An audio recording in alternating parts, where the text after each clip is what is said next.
Johnny Dollar. This is Bert Larkin, International Casualty and Life. Oh, hiya, Bert. How are you? I'm afraid I have a bit of a problem, Dollar. Yeah? Yes, involving some $300,000. Wow. Will have to be distributed very shortly. Oh, well, easy. Bert, just send me a check. Forget the whole thing. You're testing, of course. Oh, now, how could you say a thing like that? Well, what about this 300 G's? You expecting a policyholder to kick the bucket? Exactly.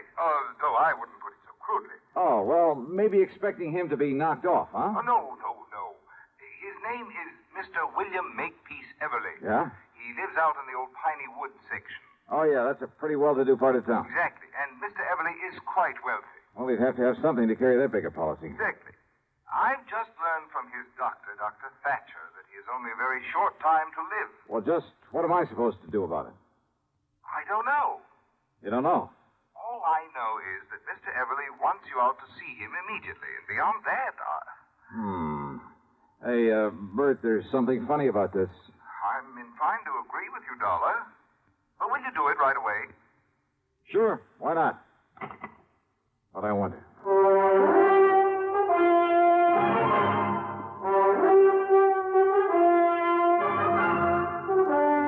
CBS Radio brings you Bob Bailey in the exciting adventures of the man with the action-packed expense account, America's fabulous freelance insurance investigator. Yours truly, Johnny Dollar. Get the really light refreshment. Sociable. This is where I talk, Kay. Get the really light refreshment. That's Pepsi-Cola, of course. I just wanted to say be sociable, Charlie. Of course, Kay. Be sociable. Have a Pepsi on the road or at home. It always refreshes without filling. Charlie. Pick up extra cartons now. Pepsi is so delicious it goes fast. That's why you should keep plenty of Pepsi on hand. Oops. Maybe I'd better sing. Be sure to say keep Pepsi handy. Yes, Charlie. But the song says it sociably. Be sociable. Look smart. Keep up to date with Pepsi. Drink light, refreshing Pepsi. Stay young and fair, debonair. Be sociable. Have a Pepsi. What Kay means is, get plenty of Pepsi next time you shop. Well, yes. And now, Act One of yours truly, Johnny Dollar.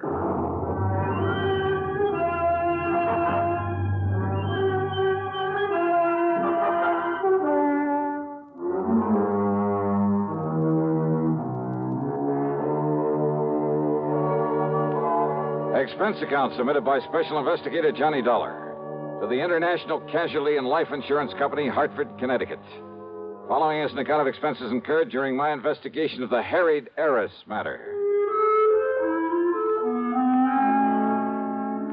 Expense account item 1, $4.85 for a tank full of gas, and I drove to the Everly address at the edge of Piney Woods. That was a beautiful old place in a setting of tall oaks and sycamore trees that spread protectively over and around the rather large frame house, with its slate roof, its cupolas and dormers and broad porches. Even before going in, I knew the inside was filled with heavy, overstuffed furniture and velvet draperies, gilded mirrors, that it had a kind of musty smell, perhaps a trace of camphor, and the parlor closed off except for very special occasions. It was that kind of place. In answer to my knock, I was met at the door by a man who looked anything but on his last legs. Mr. Dollar? Yeah, that's right. Good. Come in, please. Ah, thanks. But are you Mr. I'm Dr. Thatcher. I'm the one who called your insurance company. Oh, I see. At Mr. Everly's request. Or I should say at his insistence. Come along, please. He's in his bedroom upstairs. Yeah, sure. I'm afraid he has only a few days to live, Mr. Dollar. Early yesterday, I notified his stepson, Alfred Harker, but I haven't been able to locate his niece, Nancy Everly. And that is what has him upset. That's why he wants to see you. Oh? They're his only living relatives, by the way. Well, just what does he want me to do? Well, suppose I let him tell you. Oh, and although he realizes he hasn't long to live, he has no idea how short his time really is. All right. Please bear that in mind when you talk to him. Yes, sure. And above all, try not to excite him. Now, in here, please. Oh, okay, thanks. Mr. Everly, I have brought Mr. Johnny Dollar. Oh, isn't that nice? Well, sit down here beside my bed, Mr. Dollar. Let me tell you why I've sent for you. Yes, certainly, sir. Young Thatcher here doesn't really know what he's talking about, but he seems to think I have only a few months to live. A few months? Of course, I don't believe him. Mr. Dollar, I'll probably end up outliving both of you youngsters. That's the spirit. Well, I hope you do, sir. But he's given me something to think about. My estate. What about it, sir? I've willed everything to my niece, Nancy. And my insurance automatically goes to her in the will. Or did you tell him that, Thatcher? I thought it better if you did. Yes. Well, Dollar, it's not only because she's been kind and loving over the years, but, well, she's had gumption enough to stand on her own feet, rather than depend on me for a living. Where is Nancy, Mr. Everly? I don't know. Well, But I want you to find her, Mr. Dollar, and bring her here so that I can see her before I... Well, now, I still don't believe this young Sawbones, but I... Yes, I think I understand, sir. And she is your only heir, your only living relative? I told you, Doc. My only heir. And I want to be sure. I want you to be sure it stays that way. Well, I'll do everything I can. I want nothing to go to my stepson, Alfred Harker. I see. Idle, worthless, sponging off me all these years, even forging my name to checks to get my money now and then. That kind, huh? Yes. And if he finds out I'm leaving everything to her, there isn't anything he wouldn't do to... Please, take it easy, Mr. Everly. I'm all right. Well, of course, Nancy realizes this about Alfred, doesn't she? No. And that's why you must find her. Bring her to me. I'll certainly try, sir. Yes, you must. Please, Mr. Everly, and now if you... anything happens to me, you must protect her from him. You must. You... Dollar, quickly, hand me that hypo there on the tray. Yeah, sure, Doc. Here you are. I was afraid he might get too wrought up over this. Oh. There now. Just relax, Mr. Everly. Relax. Yes. Thank you.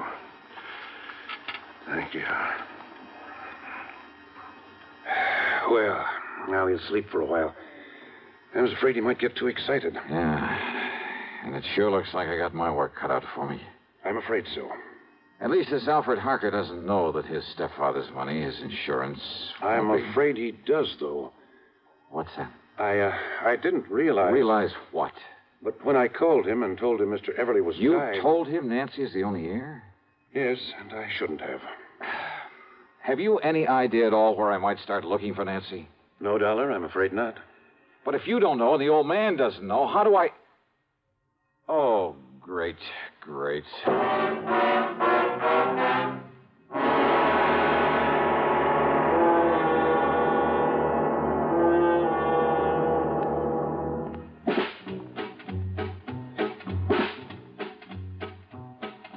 Have a real cigarette.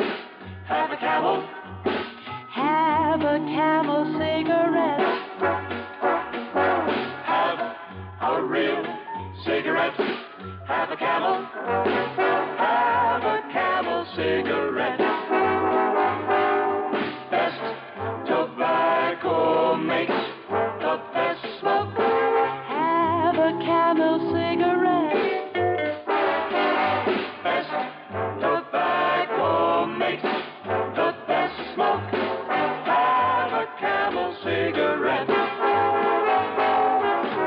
If you're smoking more these days, but enjoying it less, change to Camels. The Camel blend of costly tobaccos has never been equaled for real smoking satisfaction. Have a real cigarette. Have a Camel. Start to really enjoy smoking again. And now, Act Two of yours truly, Johnny Dollar.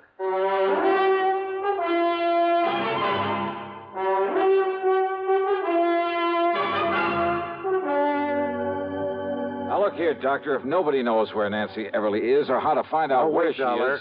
Yeah? Mr. Everly's stepson, Alfred Harker, always kept close tabs on Nancy's Oh, whereabouts. he would. Well, what do you mean? Sure, so that if anything happened to the old man, he could start sponging off of her. Now, look, it's Yes? important. Well, Mr. Everly said she doesn't know what a rotten character Al is. That's true. Because of his sweetness and light attitude, Mr. Everly never told her. Well, if he had, he wouldn't have to be so worried about what Alfred might try to do to her to get the estate. Very true. Unless I can get to Nancy first, she'll be a sitting duck for him. If only I hadn't told Alfred he's not included in the Well, inheritance. you didn't, that's that. Yet, if Mr. Everly's will specifies that Nancy's to be the sole heir... Oh, you never heard of a will being broken? Well, yes. Okay, where can I find Alfred? Well, he lives in a rooming house on the other side of town. Yeah, I'll write the address down for you. Yeah, do that. And remember, Dollar, he's not only bad, but clever. So be careful. Here, remember that. Sure.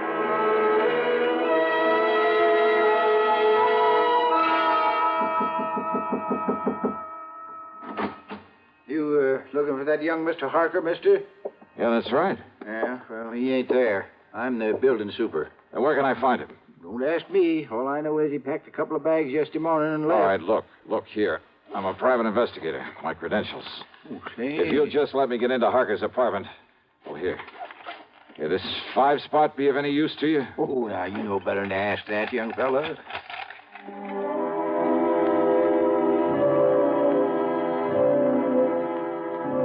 It was pretty obvious Al Harker had left in a hurry. The clothes he hadn't packed were strewn all over the place. But luck was with me. On a desk, I found an airline timetable. One of the flights to Los Angeles had a check mark beside it. More important, I found the address of Nancy Everly, an address in Philadelphia, PA. I drove to the airport and spent item 2, $12.55 on a plane to Philadelphia. Then item 3, $6.25 for a cab to Nancy's address. It was a neat little apartment in the section they call Upper Darby. But instead of finding Nancy there... Why, no, Johnny Dollar. I'm Mary Ann Hooper. Oh, yeah. Now, Miss Hooper... But I know Nancy Everly from the office where we work together. Well, where can I find her, So Miss when she moved out of town, I agreed to take over the lease on this nice apartment. Won't you come in? She moved out of town, you say? Mm-hmm. Where? Well, she was transferred. She was a copywriter, you know. For whom? The name of the company you work for? Hardin, Carmen, and Fisher. Oh, yeah, the ad agency. Mm-hmm. And they sent Nancy out to their Los Angeles office just a few weeks ago. Then Alfred must have found that out. Why don't you come in just a minute, Johnny? It's awful chilly out here. Hey, listen, do you have her address in L.A.? Well, no, but maybe at the office. All right, okay, thanks. Thanks Johnny, very much. has she done something wrong? No, she hasn't. What?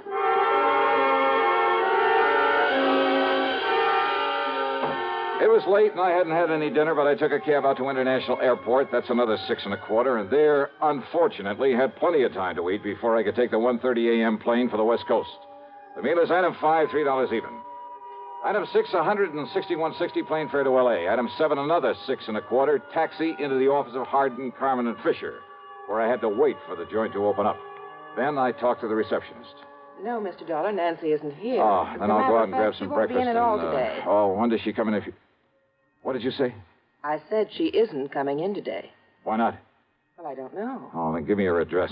Yes, certainly. It's 1308 Pandora Avenue out in West Los Angeles. Okay, thanks a lot.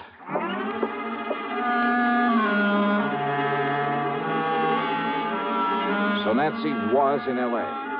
Al Harker had come to L.A. And Al knew he'd get none of Mr. Everly's estate unless... Unless what? Oh, I hadn't the least idea. But I knew that he was clever, which meant there was no time to waste in getting hold of Nancy. Item 8, $3.50 for a cab to 1308 Pandora, and there from the landlord... Oh, believe me, this was the one I hadn't anticipated. Oh, she lives here, all right, but she isn't here now. Well, she do you have left any on idea? a little trip a few hours ago. Trip, did you say? That's right. She and a real nice-looking young man. Do you know his name, who he is? No, I can't say that I do, but a real charming, nice-looking Well, look, do you know where they young went? man. Oh, I sure do. Well, where? She said they were going over to Las Vegas. Vegas? And you know something? I think they're going over there to get married. Ouch. Munch, munch, munch a bunch of Fritos, corn chips. It's not polite to smack your lips, but you can't help it with Fritos, corn chips. Munch, munch, munch a bunch of Fritos, corn chips. That's right, Fritos corn chips. So crisp and light, there's contentment in every munch. Serve them at outdoor parties, as a snack or with dips. Fritos corn chips are so good with cold drinks, everyone will want to munch a bunch. Fritos have a flavor no other kind of chip can match. Munch, munch, munch a bunch of Fritos, corn chips. Fritos are golden chips of corn just made to munch. Keep Fritos corn chips on hand for the perfect warm weather between meal treat.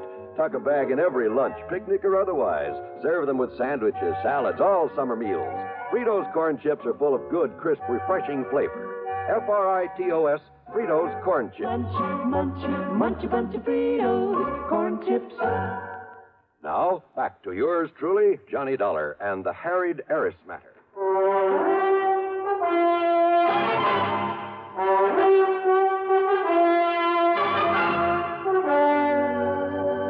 Expense account item 9, 70 cents for a phone call to Las Vegas, Nevada, to that well-known license bureau. Johnny Dollar, the special investigator? Yeah, that's right. Listen. Well, sir, this is a real privilege talking to you this way. Hey, listen, there's a young couple on the way over there to get married. Happens all the time, Johnny. Oh, yeah, sure. Especially here. Yeah, now listen. Their names are Nancy Everly and Alfred Harker. You want me to arrange something special for them to help them on their way? No. Somehow you've got to keep them from getting married. Well, now, unless you've got some legal reason, Johnny, some kind of court order or something. By the time I went through that, they could be married and gone. Yes, I guess that's So, true. look, you got to stall them. Somehow you got to keep that pair waiting. Well, now, Johnny, I'd certainly like to do you the favor. And do it. But unless I got some legal cause. You see, it works like Well, look, this. just you stall them off until I get there. I'll make it worth your while. Now, Johnny, that sounds like bribery. All right, call it anything you like. Just hold them up until I can get over there to Vegas. But on what excuse, Johnny? Anything you can think of, but do it. I'm on my way.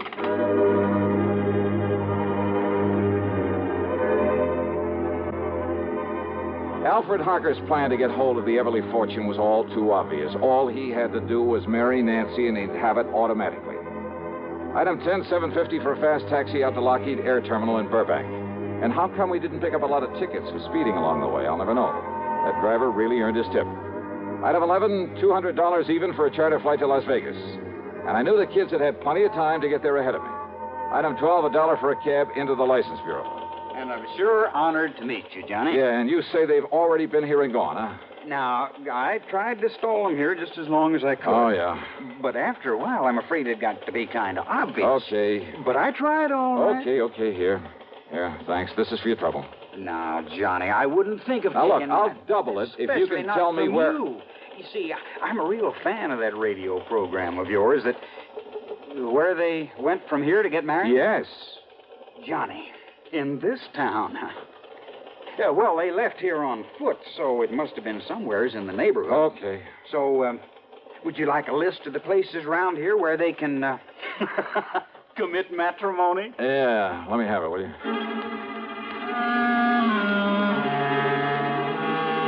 Item 13 is the 10 spot I accidentally left on the counter for him. Then I started checking every place in the area, every person who could seal the bonds of matrimony. Churches, marriage chapels, justices of the peace, even ordinary-looking private homes that were on the list. Hey, you know something? A lot of weddings take place in Vegas. I almost got thrown out of a couple I barged in on, and then finally... Why these two excuse me, folks. Holy matrimony. Speak now or forever hold your peace. Excuse me, please. Just wait, young man. I'll take care of your wedding in just a minute. Yeah, well, look... Let us finish the ceremony, please. Yes, of course. Now, do you, Alfred Harker, take this woman... No, he doesn't.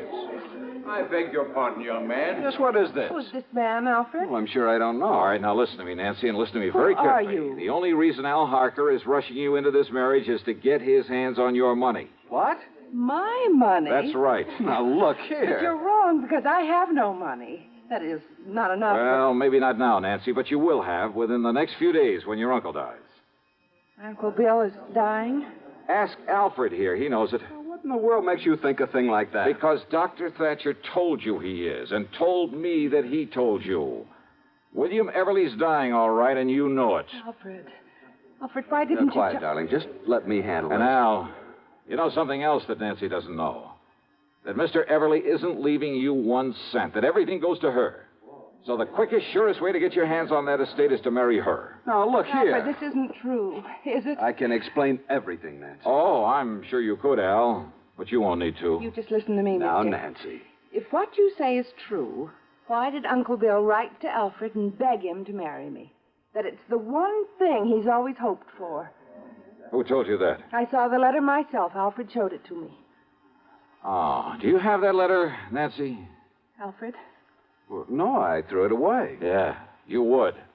So not to have any evidence lying around. Evidence? A forgery. Like the checks your darling Alfred forged over the years. Alfred, no, that isn't true, is it, Alfred? It's true, all right. No. But neither this man or anybody else is going to stop this wedding. Come here, Nancy. Young man, Now, look, pulling that gun is about the most foolish thing you could possibly do, Alfred. Is it? Alfred, listen. No, Nancy. Now, let go of me. Please, Alfred, listen to me. Go, I Hey, just hang on to him, Nancy. say. I'll kill you. Sure.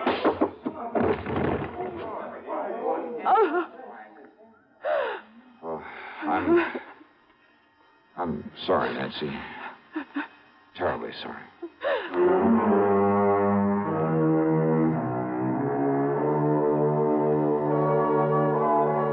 Well, pulling his gun was a big mistake. Yeah, the people there in Vegas, the police, just don't go for that sort of thing. As for any charges the company may care to make against him, well, that's up to the legal department. The main thing is to keep him away from her permanently. Incidentally, I managed to get her home to see her uncle before he died. Expense account total, including the trip back to Hartford, and for Nancy, too, of course, $76,425. Yours truly, Johnny Dollar.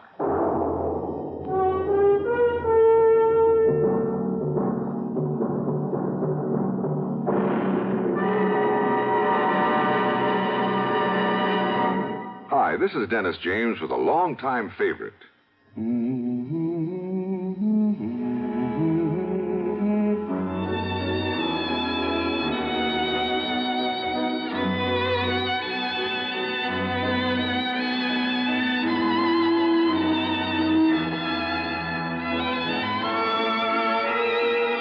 Yes, the longtime favorites are usually the best, aren't they?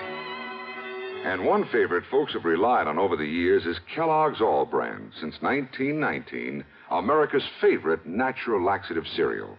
Kellogg's All Brand is the safe, gentle way to overcome irregularity caused by lack of bulk in your diet. It tastes good, too, and it never gets mushy in milk. There's only one All Brand, Kellogg's All Brand. So relieve constipation the way millions do with Kellogg's All Brand. ALL-BRAN. Yes, you're so right to stay regular with Kellogg's All Brand. Try it, okay? Okay. Now, here is our star to tell you about next week's story. Well, first, let me shout a word of welcome to the network to station KFBK in Sacramento, California. Glad to have you with us. Next week, I'm called in to help a small company that's involved in the race to conquer outer space. And I'm sure you know there are plenty of people in this world who go to any lengths to put a crimp in this project. But in this case, the man behind all the trouble turns out to be a real surprise. The case I'll tell you about is called The Flask of Death Matter. And believe me, there's lots of excitement and suspense. So join us, won't you? Yours truly, Johnny Dollar.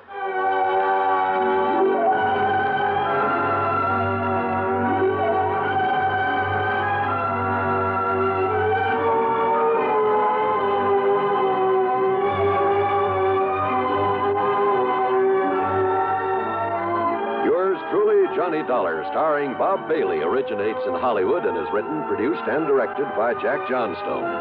Heard in our cast were Virginia Gregg, Gene Tatum, Lillian Baeff, Marvin Miller, Russell Thorson, Bart Robinson, Forrest Lewis, Sam Edwards, and Harry Bartell. Be sure to join us next week, same time and station, for another exciting story of yours truly, Johnny Dollar. This is John Wall speaking. Suspense follows on the CBS Radio Network. You know, Dooley, I've been reading up on hypnosis. Come here and let me try it on you. I'm an officer of the law and don't approve of making a man divulge his secrets.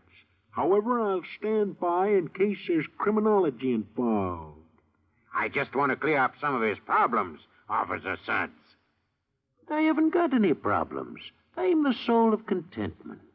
Maybe that's your trouble. You're too contented. Lie down, Dooley. You're going to sleep. I feel so good. He's under my influence. Now, little tyke, get up. Go straight to the beer of your choice. Astounding. He's heading for Utica Club. 'Cause Utica Club will still take the trouble to age beer the natural way. Utica Club, you see.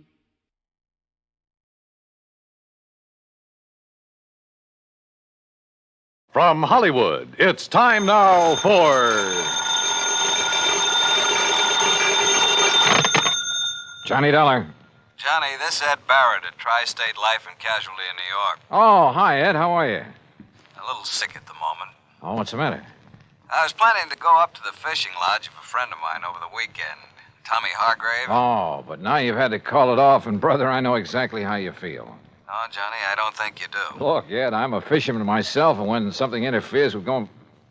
What was that? I just received word that Tommy had a car accident up there. Car rolled over on him. He was killed instantly. Oh, I'm sorry, Ed. Yeah. And company policy being what it is, since he carried $70,000 in insurance, double indemnity, since there was an accident involved, well, I got to order the usual investigation. Yeah, sure, I see. Who's the beneficiary? His wife, Mary. They get along all right? No, as a matter of fact... Now, look, Johnny, don't get any crazy ideas. Just go on up there and help her all you can. Oh, sure. Where, Ed? The place is called Shadow Hill, near the little town of Bethel. New York? Yeah, up in Sullivan County. The police department is a man named Skinner. Police? If everything's okay? It was Skinner who called me, that's all. Oh, yeah. Okay, Ed, I'm on my way. And if I dig up anything... Johnny, I assure you that everything's all right about this one. Oh, sure. You say that as though you don't believe it. Well, just my suspicious mind showing, I guess. Forget it.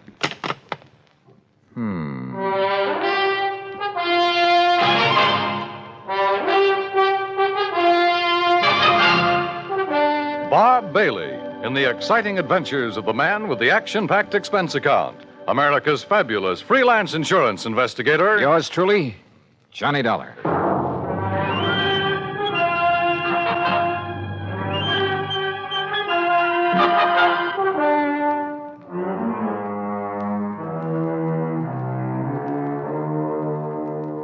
Expense account submitted by Special Investigator Johnny Dollar to the Tri-State Life and Casualty Insurance Company, New York, New York. Following is an account of expenses incurred during my investigation of the gruesome spectacle matter. Expense account item 1, $620, fare and incidentals, Hartford to New York. Item 2, $50 deposit on a rental car. I swung north, crossed the George Washington Bridge, then picked up Highway 17 through Goshen with its famous racetrack, through the summer resort town of Monticello, then past White Lake, a good fishing spot, to the little town of Bethel. It really isn't much more than a crossroads, a couple of filling stations, a general store and post office, and Emmer's Hotel, where I park my bags. Shadow Hill, however, turned out to be a beautiful summer lodge sitting high above the edge of a nearby private lake. From the highway, I could see the narrow, winding road that led from the lodge down to the lake shore. I could also see the spot where a car had apparently taken a corner too quickly, skidded, and rolled over to where it lay on its side. Then, shortly after pulling off the highway, I could see something else. Another car, just short of where the accident had occurred. It was half hidden in a clump of trees that bordered the road. And as I slowly pulled up to it, a man suddenly jumped out and leveled an old .30-30 rifle at me. Stop right there. Don't come any closer. Oh, well, now, just a minute, mister. Who are you? What are you doing around here? Stranger, huh? Yeah, I guess you'd call me a stranger, but look, Then maybe you're the stranger I'm looking for. Get out of that car with your hands up over your head. And don't try no funny business. Hey, what is this, a holdup? Do like I tell you to. And be quick about it. Okay, whatever you say. Come on. This door doesn't seem to want to... You trying to pull some trick? No, Open that door. Well, it's stuck, I guess. Well, here, I'll do it. Now then. Thanks. Yeah, now I'll take that gun. Oh, no, you won't. All right. Now.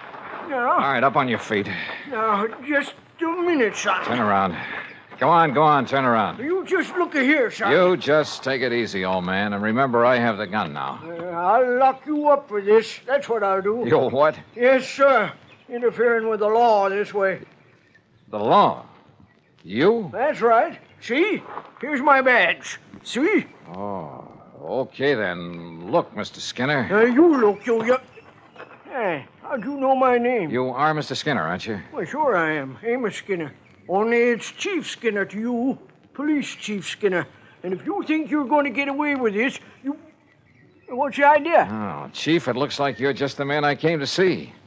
Huh? Only, maybe you'd better have your gun back. Here. Well, all right. All right, now, you just put your hands up and... Say, now, just a doggone minute. Who are you? Johnny Dollar. Johnny Dollar? That what you said? That's right. The Johnny Dollar? I'm an insurance investigator. Well, praise be to Betsy. Well, I might have known there was someone like you, the way you outsmarted me. Banging the car door against me that way. Oh, I'm sorry about that, Chief. Well, Johnny, I'm real proud to meet you. And believe me, son, I'm just mighty glad you're here. Oh? Why do you say that? Just you look here, Johnny, over the edge of this road. Look. You see it down there? That car? Is that the car in which Mr. Thomas Hargrave was killed? Oh, you know about that? That's what I came here to investigate. Well, all right then. Now, you listen here to me, Johnny. Well? I'm the one that telephoned down to Mr. Hargrave's insurance company down to New York. So I understood. I did it as a favor to Mary. That's his wife. On account of she was so broke up and all. Never did like her, but she was pretty upset. Very considerate of you, Chief. And I told the insurance company just what I told everybody else. That Tommy Hargrave took this turn in the road too fast. Now, you see the turn right above here? Yeah, that's a sharp one. Well, he took this turn too fast and skidded off the side, and the car went over and pinned him underneath it, and that was that. Killed him. Well?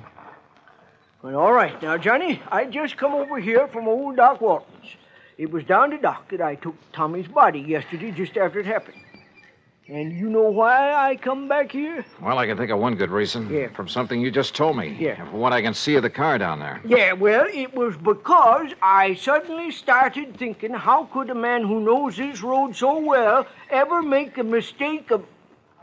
Hey, what were you going to say? Well, Chief, that car was coming down the road, down from the lodge, wasn't it? Yeah, that's right. That means he made a left-hand turn right here. Correct. The car went off the road, fell on its side, and leaned right where you landed, right where you see it, right on top of Tommy Hargrave. That car is a sedan. Yeah, that's right. And even from here, I can see that the windows are all closed, except for the one next to the driver's seat. Correct. But now... Then it's obvious it didn't roll completely over. No, sir. It just flipped over on its side and slid down there. And yet you say that Tommy Hargrave's body was under it. That's right. Under the right side of the car where we practically had to dig it up. Hey? Uh-huh. Can you tell me how he could have fallen under that side of the car, windows closed? Johnny. Yeah. Tommy was murdered. That's what. And the car pushed over on him to make it look like an accident. And Johnny, you proved it. A couple of other things we've got to prove, Chief. Hey? Like what? Who murdered him? And why? Act two of yours truly, Johnny Dollar, in a moment. Our flag now numbers 50 stars, and behind each star there stands yet another flag, representing one of the 50 states. Rhode Island's state flag is white with an anchor, first used as a colony symbol in 1647. The motto Hope was added in 1664, when the government was organized under a charter from King Charles II. A circle of 13 gold stars were added for the original 13 colonies. This is the flag of a unique colony and state, which carried out a most noble experiment in freedom. The Royal Charter of 1663 reads, "To hold forth a lively experiment, that a most flourishing state may stand and best be maintained with full liberty in religious concernments." Rhode Island's state flag, the flag of the 13th state to enter the Union, was adopted on May 19th, 1897. And now, Act Two of yours truly, Johnny Dollar, and the gruesome spectacle matter.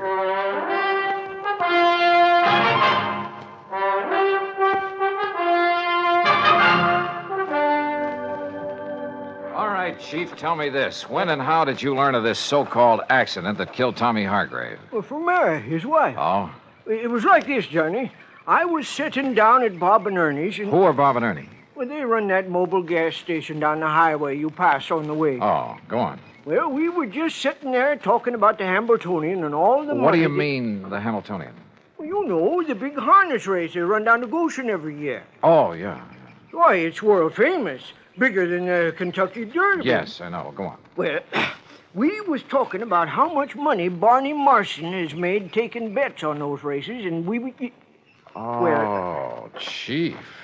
You mean you have a bookie here in Bethel? Well, now, Johnny... And that you, as chief of police, condone such goings-on? Well, now, we... Oh, I'm surprised at you, Chief. Oh, well, it's just a little sort of harmless betting is all. Oh, sure. Every man's entitled to a little... Well, you know how it is. Yeah, I sure do. Now, let's get back to the subject. Yeah, sure. Well, like I say, we was sitting there talking... And we seen Mary Hargrave driving by on her way back from New York, where she'd gone to do some shopping that day. She wasn't here when it happened? Well, no, sir. She couldn't have been. You're sure? Well, like I told you, she was in New York. Anyhow, she drove on up here, saw what had happened, and drove right back to tell us at the gas station. We came up here, dug Tommy's body out from under, took it down to Doc Walton's office, and that was it. How carefully have you inspected that car down there? Well, that's what I was about to do when you come. All right, come on. Let's take a look at it. Well, sure. Have you any way of proving Mary Hargrave was actually in New York? Proving? Well, no, I guess not. Hey, look here, Chief. Huh? Keys are still in the ignition, but the ignition's turned off. You're right, Johnny. You're right. This car wasn't rid over the side of the road. It was pushed. Here, let's see if we can get this door open. Yeah, I'll give you... Now, let's see if some of this... Yeah, very good. Well, what are you doing with that handful of dust? Well, it's not very professional, but some of this fine dust ought to bring out any fingerprints on the steering wheel, and we'll be... Yeah. No prints there that I can see. No, you're right. Chief, this wheel has been carefully wiped off. So whoever did it... Huh? What'd you find? Did Tommy Hargrave wear glasses, spectacles? Tommy? No, sir. What? Come on, Chief. First thing I want is a look at his body. Doc Walton's just say... That's right. Then let's go.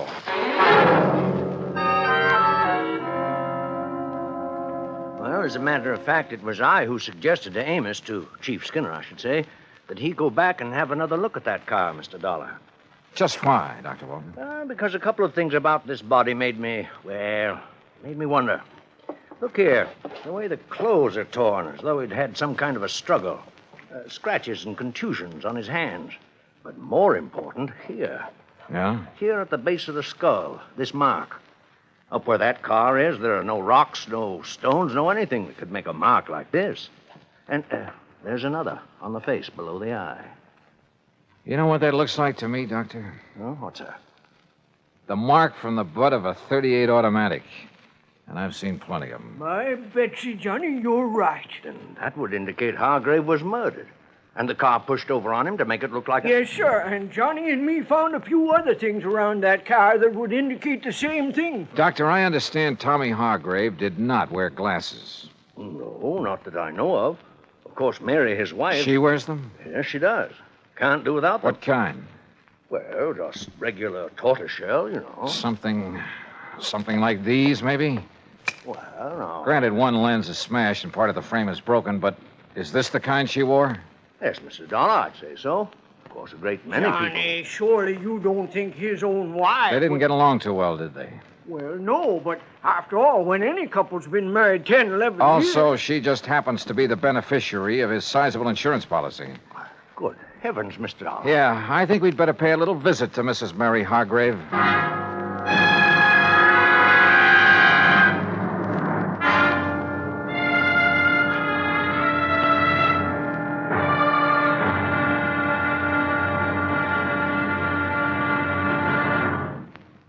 Act 3 of yours truly, Johnny Dollar, in a moment. Many times in the history of mankind, nations have pooled their forces to exert a greater strength against a common aggressor.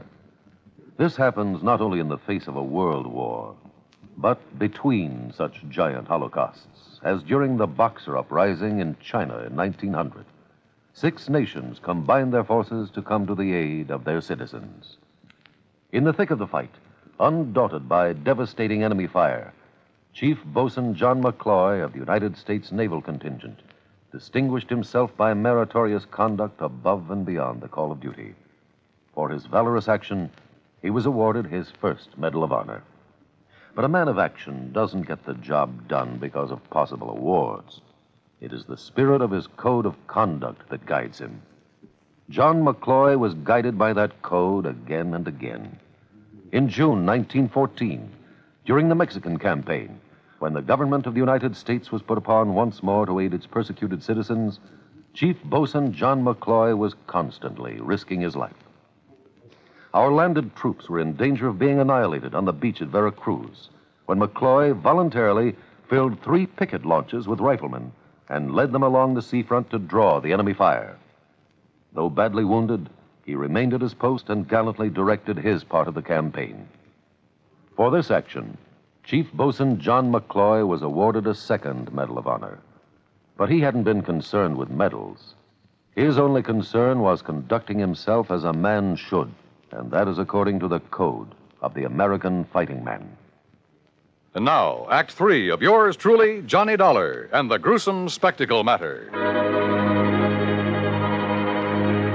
The 3 of us, Dr. Walton, Police Chief Amos Skinner, and I, drove up to the lodge outside the little town of Bethel, New York, to see why Mrs. Mary Hargrave had killed her husband, made it look like a car accident. That is, if she did it. And what little evidence we had pointed right straight at her. The obvious fact the car had been pushed over on him after he was killed. The marks showing he'd struggled for his life had been struck with the butt of a pistol. The fact he and his wife hadn't got along too well, that she was his beneficiary. And finally, there were the glasses I'd found in the car.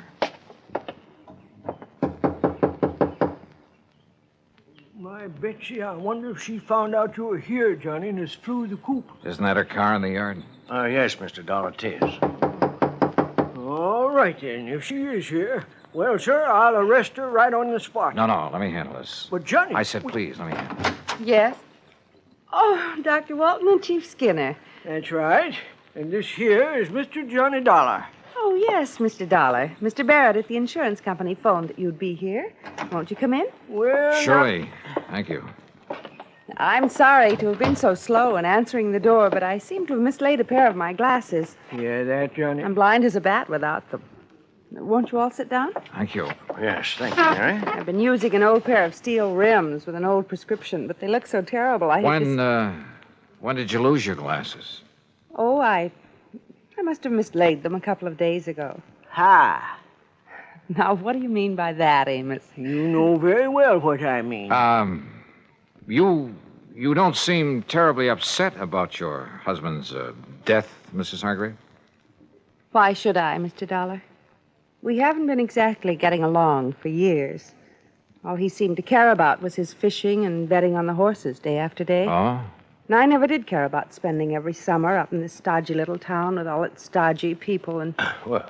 Oh, I didn't mean you, Dr. Walton. Oh, yes, thank you. The first thing I'll do when I collect the insurance is sell this place and go back to the city where my friends are, where there's some excitement and... Mr. Dollar, are those my glasses you have there? Are they? Well, they look like mine. Only what happened to them? Sure, they are hers, Johnny. What? No, Dollar. No, I don't think they are. Let me have them, please. Sure. Here. What's going on here? Johnny, we're just wasting time. No, wait. These can't be hers. I should have realized. Sure they are. Gentlemen, please. I've seen your glasses, Mary, many times. Very thick at the edges, very thin in the center of the lens. Well, isn't this pair? This lens, the one that's still intact, bears no resemblance to yours at all. Oh? No. Wait a minute, wait. Listen, Mrs. Hargrave. Will somebody please tell me what's... Listen, will you? You say your husband was always playing the horses. Yes, of course he was. But do you mind telling me what Even while he was up here? Yes, all the time. Mr. Dollar, I don't see what you're driving at. I sure don't. Oh, brother, this is probably the wildest hunch I've ever had. What? Mrs. Hargrave, did your husband owe a lot of money on his betting? Oh, a lot? I should say not.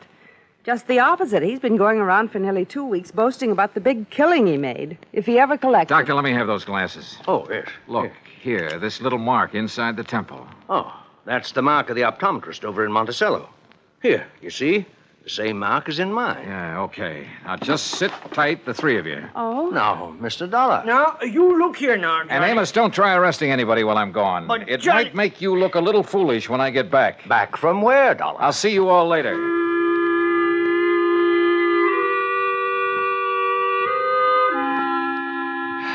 Well, that's really just about all there is to this case. Oh, except, of course, for the fact the optometrist in Monticello had no difficulty at all in matching the glasses I'd found with the prescription of... Yeah, you guessed it. They had belonged to the bookie Chief Skinner had told me about, Barney Marston. Of course, Barney wanted to put up a fight when we faced him with the facts. But then he couldn't seem to explain the various and sundry bruises he was carrying around until we reminded him of the fight he'd had with Tommy Hargrave. Yeah, he'd killed him and pushed the car over on top of him. The reason for it all? Simple. Tommy had won a cool $25,000 from him. Had threatened to put him out of business if he didn't pay, which he couldn't. So, Barney killed him and tried to fake the accident. And you know something? I have a sneaking suspicion Chief Amos Skinner isn't going to stand for any bookies operating in Bethel, New York from here on out. Oh, and Mary Hargrave found the glasses she'd mislaid. Expense account total, including mileage on the rental car and the trip back to Hartford, $148 even. Yours truly, Johnny Dollar.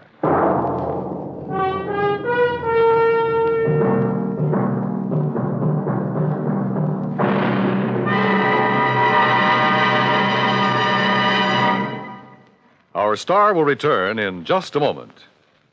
Our flag now numbers 50 stars, and behind each star there stands yet another flag representing one of the 50 states.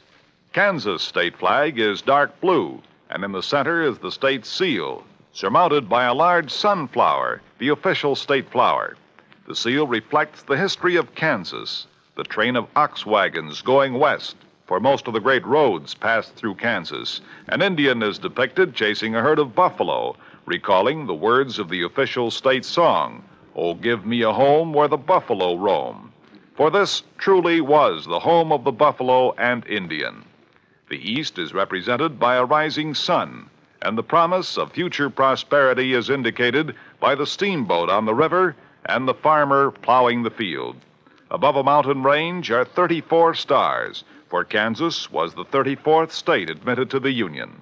Over all is the state motto, Ad astra per aspera, to the stars through difficulties. Kansas state flag, the flag of the 34th state to enter the Union, was adopted on March 23rd, 1927. Now here's our star to tell you about next week's story. Next week? Well, listen. I promise you the most unusual case and some of the most unexpected people you ever... Well, join us, won't you?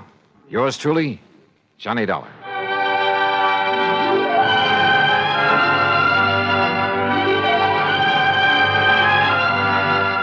Yours truly, Johnny Dollar, starring Bob Bailey, originates in Hollywood and is written, produced, and directed by Jack Johnstone. Heard in our cast were Virginia Gregg, Harry Bartell, Junius Matthews, and Joe Kearns. Be sure to join us next week, same time and station, for another exciting story of yours truly, Johnny Dollar.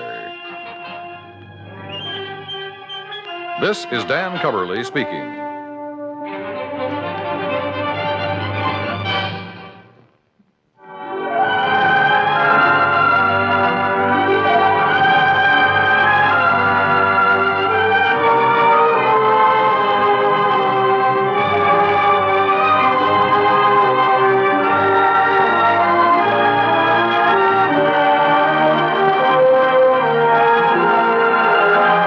This is the United States Armed Forces Radio and Television Service.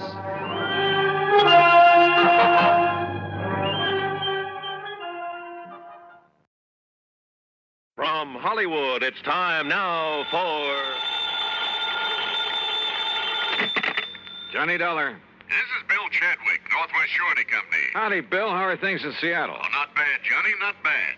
Tell me, have you ever fallen for the spell of the Yukon?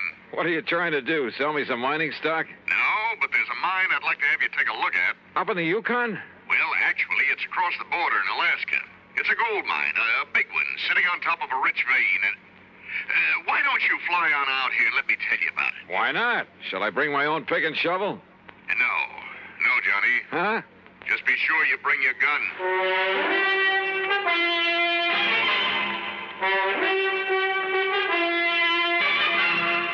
Bob Bailey in the exciting adventures of the man with the action-packed expense account, America's fabulous freelance insurance investigator. Yours truly, Johnny Dollar.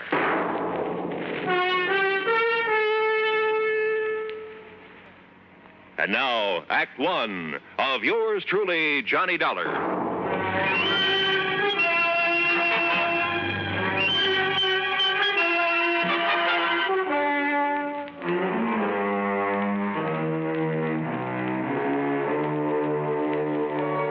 Expense account submitted by Special Investigator Johnny Dollar to the Northwest Surety Company, Seattle, Washington office.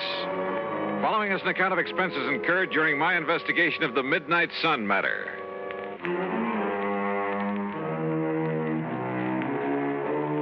Item 1, $164.35, transportation to New York, then a main liner through Chicago to Seattle. The pilot gave us a beautiful view of Mount Rainier and Puget Sound before we set down, and at 4 p.m. I was in Bill Chadwick's office at 2nd Avenue and Yesler Way. I'm glad to see you, Johnny. It's been a long time. Yeah, hiya, Bill. Yeah, sit down. Okay. Now, what was that crack over the phone about bringing along a gun? Well, the men who moil for gold are a pretty tough bunch, Johnny. And sometimes it even goes for the management of a big mining operation. Like what, for instance? Like Universal Consolidated Mining Corporation. Where's that? It's north and east of Fairbanks. Alaska? Yes, even north of Fort Yukon. That means above the Arctic Circle. And what's happened up there? The whole thing sits at the foot of a big glacier. Oh? No problem until recently. Now, through some freak of nature, that glacier is changing its course. No kidding. And from the look of things, maybe a couple of months, maybe a couple of years, or even 10 years. Anyhow, they seem to think that glacier is going to sweep down over the mines, the town, everything. I see. In which case, our company would have to pay for the whole loss. An all-coverage policy, huh? Yeah. And it's occurred to me, Johnny, suppose they've suddenly run out of that rich vein they found up there. You mean that somehow they deliberately caused that glacier to destroy the whole operation? It's a possibility, isn't it? Well, a pretty far-fetched one, if you ask me.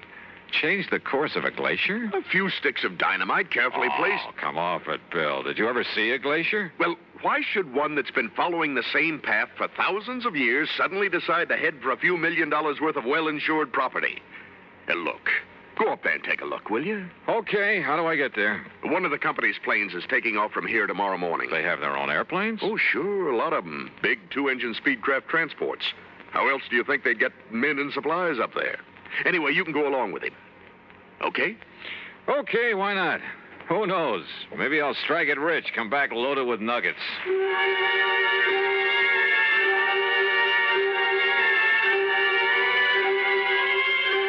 Item 2, $31 even for my room at the Benjamin Franklin and a night on the town. The following morning, well, I suppose I should have wondered why a big cargo plane should take off from a tiny airport far out of town with only the pilot and me on board. Yep, I should have wondered.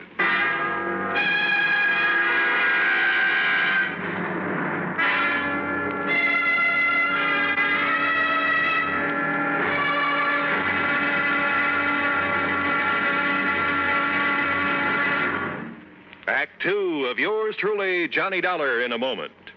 And now for another episode in the life of Sergeant Donald Bellwether, my husband.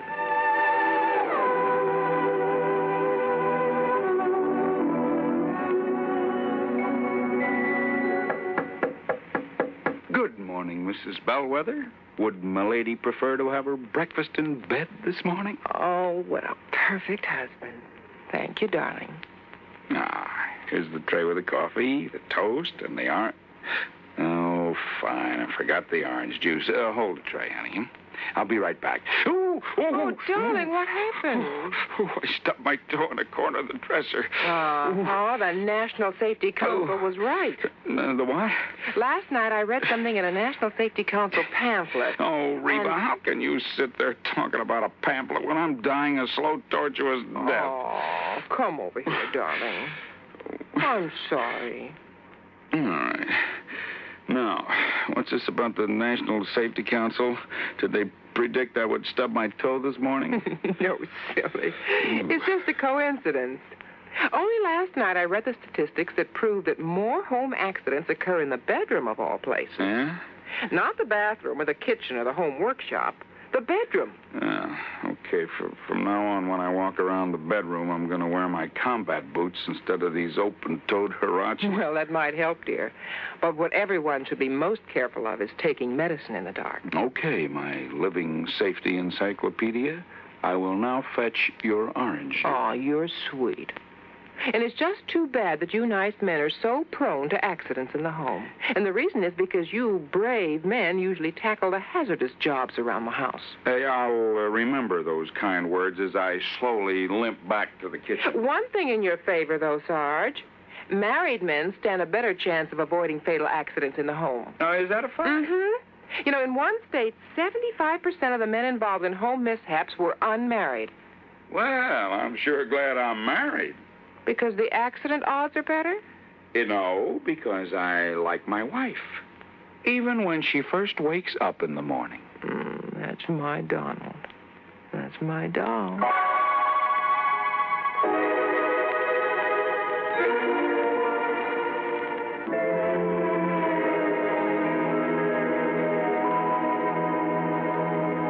And now, Act Two of yours truly, Johnny Dollar, and the Midnight Sun Matter.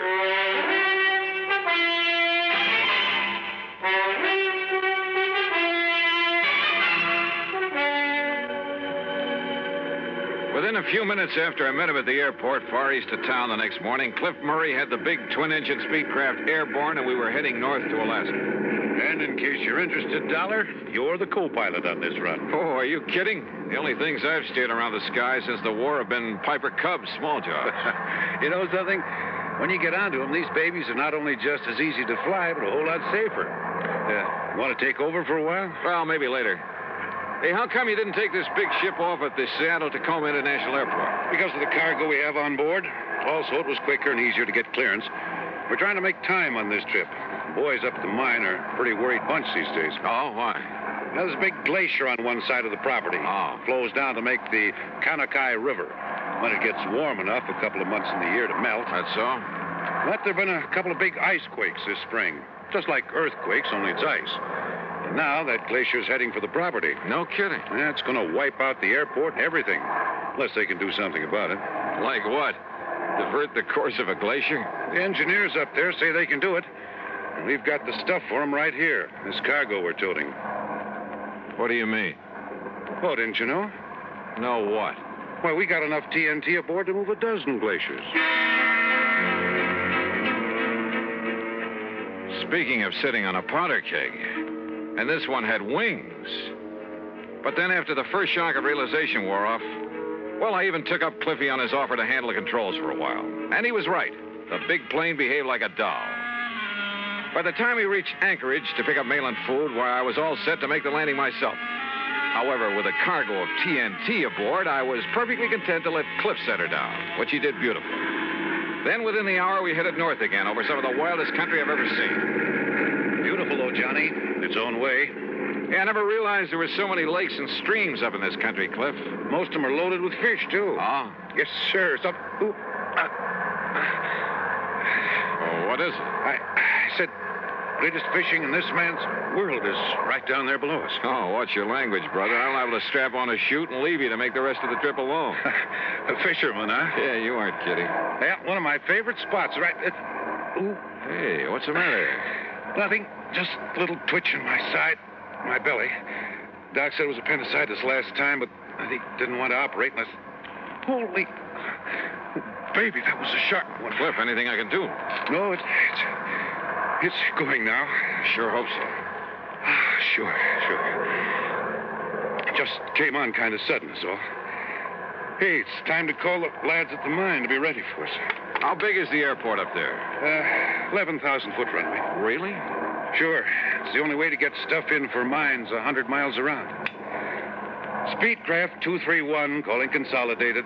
Go ahead, please. Somebody on duty there at all times? 24 hours. Roger, 231, go ahead. We're over Fairbanks on the hour, Charlie. Roger, Cliff, over Fairbanks at 1400 hours. Then roll out the carpet. We'll set down between 14:45 and 50. Roger, Cliff, we'll be ready for you. And that's that. In less than an hour, Johnny, Johnny, take over. Sure, Cliff. Never been this bad before. Now listen. No. You listen. No matter what happens, take it easy. I'll tell you exactly what to... You can do it, Johnny. You can do it. Now listen.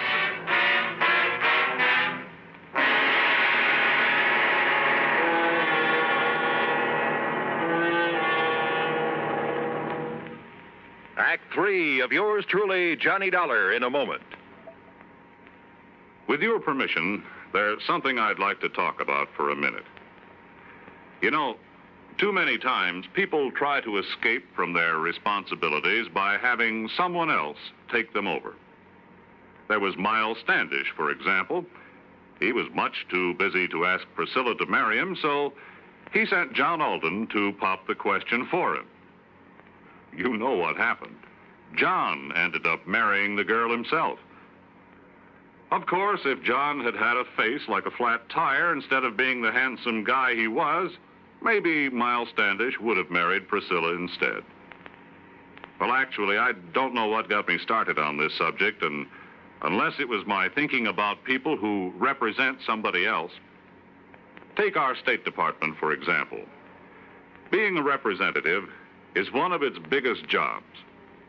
Through the Foreign Service, it helps the Justice and Treasury Departments handle immigration, narcotic, and quarantine problems. And the Secretaries of Agriculture and Commerce look to the Secretary of State to help keep their fingers on the pulse of foreign markets so they can keep the business firms and farmers of America informed on matters of import and exports. I guess the only connection between these facts and the courtship of Miles Standish is that, like John Alden, our State Department speaks for itself. And now, Act 3 of yours truly, Johnny Dollar, and the Midnight Sun Matter.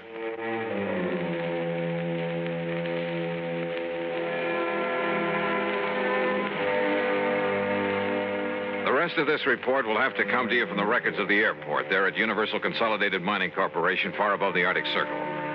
Aboard the big cargo plane loaded with TNT, the pilot crippled with pain, I was a little too busy to make notes to scribble any fancy dialogue. Here, then, is the story as recorded at the tower of the airport. The time is 2:35. Well, there goes the boss's plane to pick up his daughter in Fairbanks, Charlie. Hey, Paul, isn't Cliff about due with 231? He said he'd sit down at a... Speedcraft 231 calling Consolidated. Hey, is that Cliff? Speedcraft 231 calling Consolidated. It doesn't sound like him. Hello, Cliff? No, this is Johnny Dollar. Dollar? Yeah, it's his passenger. Go ahead, Johnny. Cliff is... Well, look, I've had to take over for him. He's sick. Cliff will give me whatever instructions I need. You sure you can make it, Johnny? Johnny, this is Cliff. Go ahead, Cliff. Johnny can make it. Well, what about that cargo, that TNT? Can you dump it? I can't move to dump it, and Johnny can't leave the controls. Okay, then, Johnny, we'll give you all the help we can from here. Thanks, Charlie. Have you passed the Snake River marker? In about 2 minutes, I think. Okay, now just remember your letdown is on a heading of 035 degrees from that marker. 035 degrees from the Snake River marker, Roger. And, well, now just take it easy, Johnny, and we'll get you down here okay. Thanks, Charlie. Paul, it looks like we may have a problem on our hands. Listen, if Cliff says Dollar can bring it down, he can. Just you take it easy when you talk with him.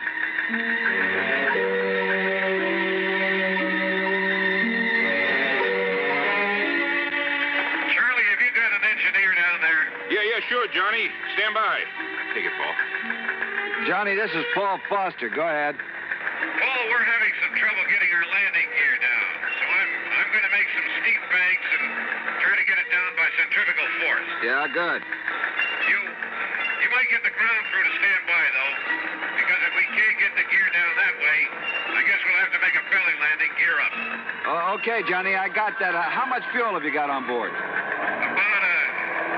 About 2,000 pounds. Johnny, this is Charlie again. Now, listen. Easy. Oh, yeah. Johnny, I saw you make your pass. It appears the landing gear door is partially open, which may indicate it's jammed. Any suggestions? Paul again, Johnny. The only thing I can think of is try to snap the gear out by a sharp pull-up to give it centrifugal force. I've tried that, Paul. Results are negative.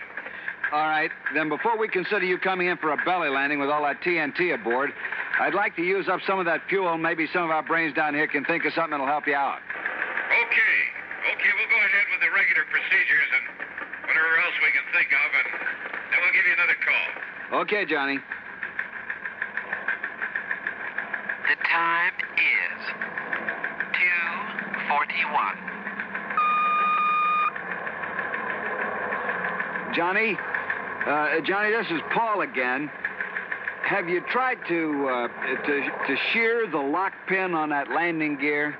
Go ahead. Negative. No, we haven't tried that yet. We want to make sure the doors were not jammed partially closed and perhaps make it impossible to get all the gear up again. You know, if we do have to make a belly landing. Yeah. Okay. Johnny, have you got full hydraulic pressure? Yes, that's affirmative. Okay. Now, the crew chief isn't up here at the moment, but I'll ask him to come up and he can discuss it with you. Right. Johnny, if it does become necessary to make a belly landing, because of the setup they have for handling accidents, you might be better off to do it at Fairbanks. Have you thought about that? I talked to Cliff here. He doesn't think they'd want us to try it with this TNT we've got aboard. Well, we'll radio to him and see. Meanwhile, if anybody comes up with any idea at all, we'll pass it on to you right away. Okay. I'll give you a gas check in a few minutes. Okay. The time is 2:50. Johnny, Don Wilkins, our chief engineer, would like to talk to you. I'll put him on the horn. Johnny, this is Don Wilkins. Have you tried the landing gear handle up and down quite a few times to see if it extends any further at any time? Yeah, we've tried it several times. Well, I think I'd try it as many times as possible, Johnny. There could be something binding that may break loose. Now, there's something on it. Well, it comes off the gear door latches, all right, so it isn't a latch. I'll try it a few more times. The time is 3 o'clock. Exactly.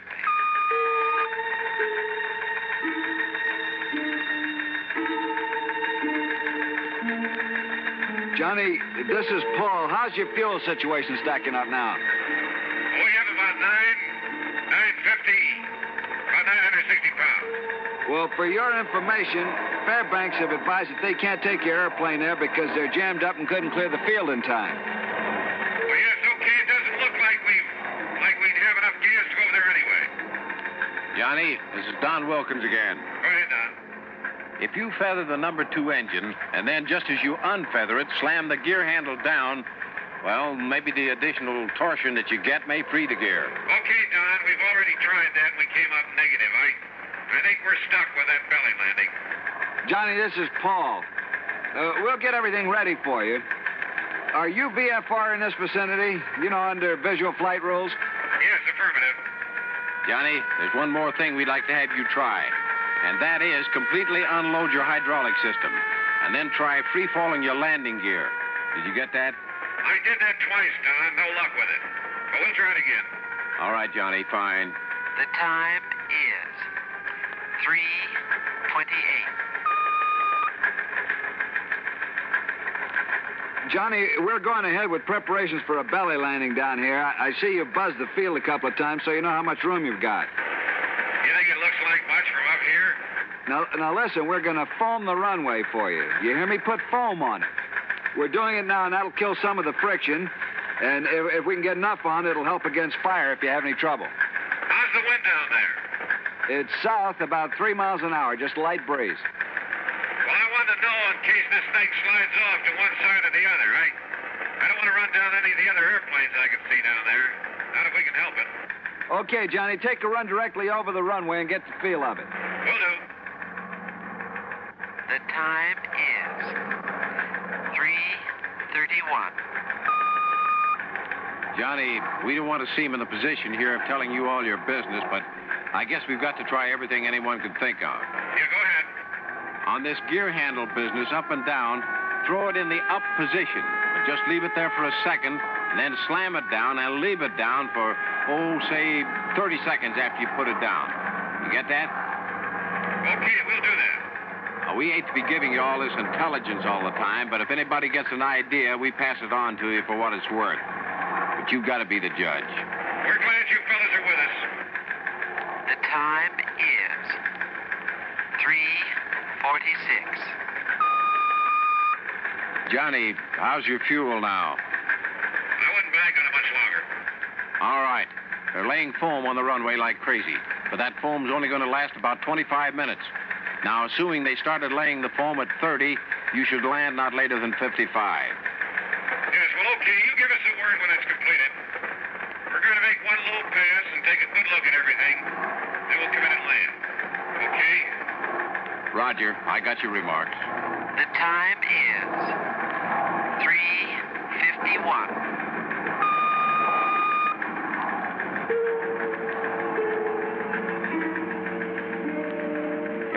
Hi, Johnny. I just wondered how you are and how things look to you. Okay.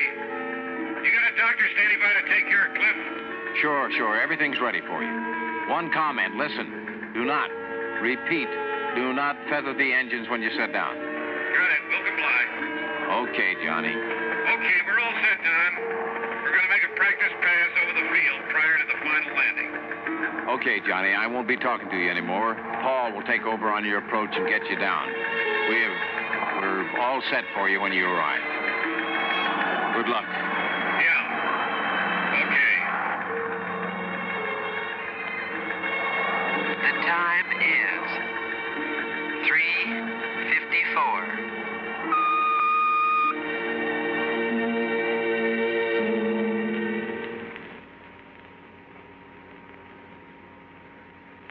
One minute, 48 seconds later, we made a wheels-up landing. Cliff? The company doctor tells me his appendectomy was a complete success. A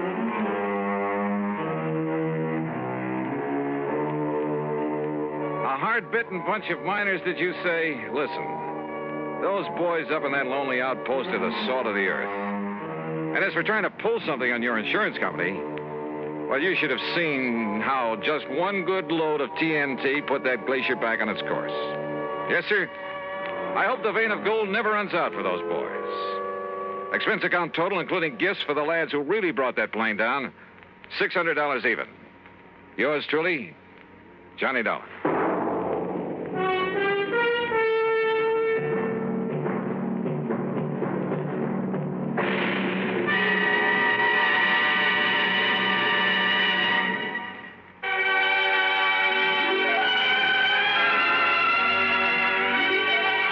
Truly, Johnny Dollar, starring Bob Bailey, originates in Hollywood and is produced and directed by Jack Johnstone, who also wrote today's story.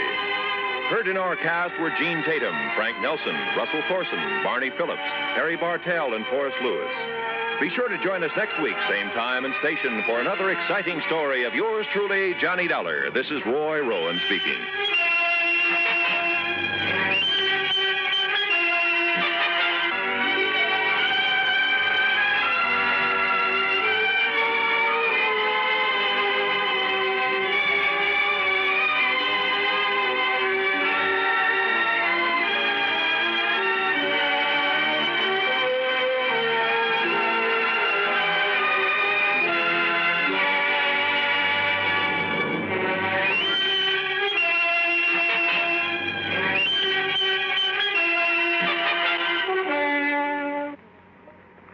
Johnny Dollar has come to you through the worldwide facilities of the United States Armed Forces Radio and Television Service.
From Hollywood, it's time now for...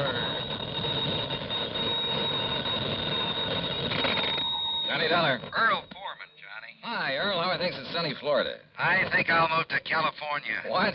I mean, get away from this crazy insurance business as far as I can. You sound like you have a problem. I sure have, a real wild one, trying to get rid of $65,000.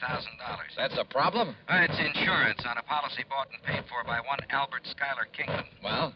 He died and left the money to his only child, his son Henry. Well, what's the matter? Can't you find him? Find him? That's just the trouble, Johnny. I've found two of them.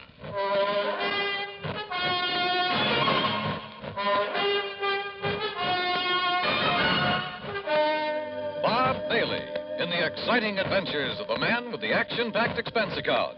America's fabulous freelance insurance investigator. Yours truly, Johnny Dollar.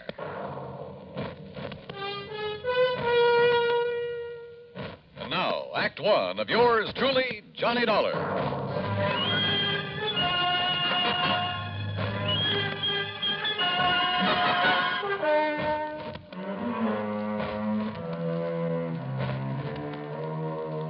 Expense account submitted by Special Investigator Johnny Dollar to the Tri-State Life and Casualty Company, Sarasota, Florida.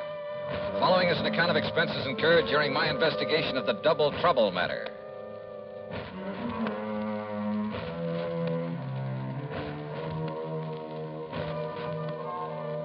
Expense account item 1, 8320, plane fare and incidentals, Hartford to Tampa to Sarasota, Florida. Item 2, $1.75 for a cab to Earl Poorman's office in the Conroy building.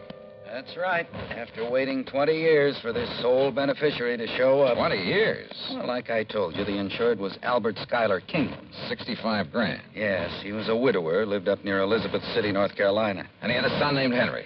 Henry was his sole heir and beneficiary of his policy. Okay. And you say that Kingman died 20 years ago? Yes, during that big hurricane back in 38. Remember it? Did about $40 million damage up and down the coast. Earl, I was a mere child at the time. Oh, sure. How old was Henry? Well, he was 10, just a kid. Anyhow, it was several days before the old man's body was found. And the boy? No trace of him. Disappeared. In due course of time, because of the statute of limitations, the old man's estate was, well, I guess it went to the state. But not his insurance, huh? No. We kept the matter of the insurance open, company policy. Requires a lot of legal finagling, but in the company's history, they've turned up beneficiaries as much as 15, 18 years after death. How? By advertising. And that's what accounts for the sudden appearance of two Henry Kingmans, each claiming to be the beneficiary of Albert Kingman's policy, and each having a logical, legitimate story. Each saying he didn't know about the insurance until he saw the ad. Where are these boys, Earl? Right here in Sarasota. They arrived yesterday. They arrived together? No, a couple of hours apart, unknown to each other, they say. I hope you made it perfectly plain that one of them has to be a phony and that when he's found out, it's going to go pretty rough with him. Naturally. But, Johnny, I can't find anything wrong with either of their stories. You know, their background, where they've been, and so on. Where are they staying, Earl? A couple of dingy little motels on the edge of town. Now, look. Here's the file on them, or rather on the old man. much so.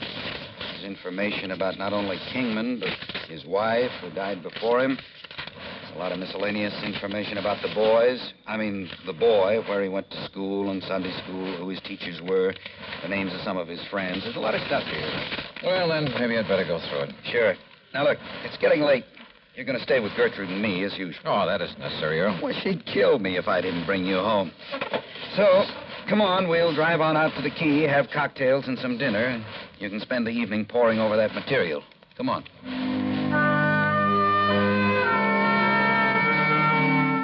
Cocktails and dinner were great. They always are with the Pullmans. Only poor man is a misnomer. That home of theirs on St. Armand's Key is not only big and new, but beautiful. They have their own private dock and speedboat on the bayou directly back of the house. Yeah, they own a couple of spanking new fancy air-conditioned cars. I decided that if I ever get enough to retire, this will be the kind of a setup for me. It was nearly 10 o'clock by the time I got around to the folder on Henry Kingman. But by 2 a.m., so help me, I knew more about him than he himself could. Yes, I was all set to expose one of these claimants as a phony, a fraud. Had the whole situation right in the palm of my hand, I thought. But, brother, I had no idea of what was coming. Believe me.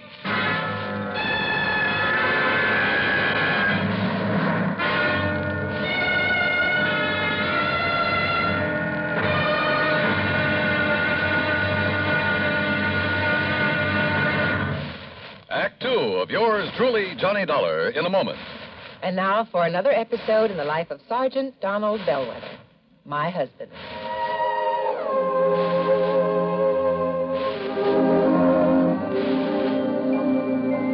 Reba!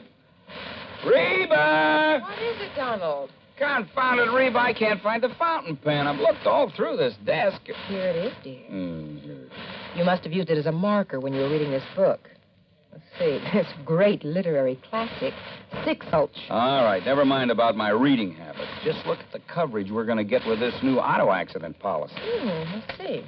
Yeah. Collision. $50 deductible. Fire, theft, public liability, property damage, medical benefits. In other words, we have complete coverage. That's right. Of course, it's going to cost us money. I'm sending the company a check right now. Gee, it's too bad we don't live in Rhode Island. Rhode Island? Why? Oh, because then our rates would be lower. Rhode Island has less accidents per capita than any other state. Oh. Well, which state has the highest? Let me see. Here it is, Nevada. Oh, by golly, Nevada's second highest. Alaska has the most. Really? I didn't know that. Mm-hmm. You know, it's just too bad we can't eliminate traffic accidents completely. Not only would it save life and limb, but it'd be a lot less strain on the pocketbook. Yeah, that's for sure. These automobile accident policies get more expensive every year, just because there's so many costly accidents. Well, I'm glad we've got some good insurance coverage, Donald, but just remember one thing. Oh, what's that, honey? Well, some auto accidents ruin a fender, and some ruin a family. Yeah, that's true. Very true. But as far as I'm concerned, I don't want any of your old insurance money. I want you here at home, safe and sound. You'll always drive carefully, won't you? Yes, I will, dear. That's my Donald. That's my doll.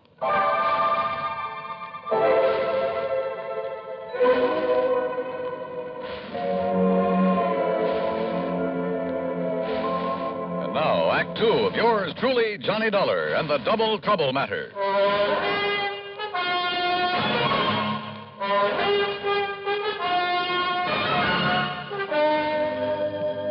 By 9:30 the next morning at a cheap little motel on the north edge of Sarasota, I'd spent nearly an hour carefully questioning Henry Kingman, number one. And I was getting nowhere. Obie O'Brien? Well, sure, Mr. Dollar. He was one of the kids I used to play with back in Elizabeth City. He and Bobby Tank. Yeah? You see the scar on my arm right here? That's where Obie hit me with a stick one time when we were playing caddy. Yeah, I see. If you know where Obie is these days, you ask him and he'll probably remember. Scared him to death. He thought he'd busted my arm. Now, let's see. How about Miss Albertus? Albertus? Yes. Gee, I don't remember any Miss Albertus. Your Sunday school teacher there in Elizabeth City. Listen, I was only 10 years old then, but I remember my Sunday school teacher real good. Her name was Miss Griswold, and she was, Look, are you trying to trick me or something? Yes, I am. Because Henry... Why don't you call me Hank? Everybody else does. The fact remains, Hank, that one of you two claimants to the insurance is a phony. Well, believe me, it's not me. Everything you've told me about your childhood checks perfectly with the information I have. Well, of course, Mr. Dollar. Almost too perfectly. Listen, where did you live and go to school after the hurricane?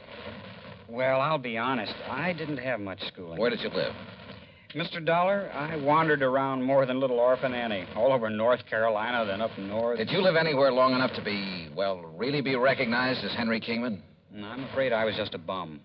And all anybody ever knew me by was Hank. You saw the ad about the unclaimed insurance in New York? Yes, sir. I was working on the dock, stevedoring. Saw that ad in the Times. And I decided that if I had that much money coming to me and I could get a hold of it, why, maybe I could amount to something.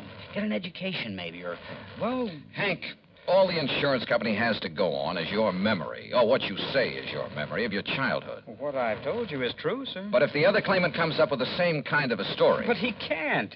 Because, don't you see, sir, I'm really Henry Kingman. I've told you all about my father and the house and the hurricane and the people I knew, about what's happened to me since... Yeah, I know. It's because I am Henry Kingman. Uh-huh. We'll see.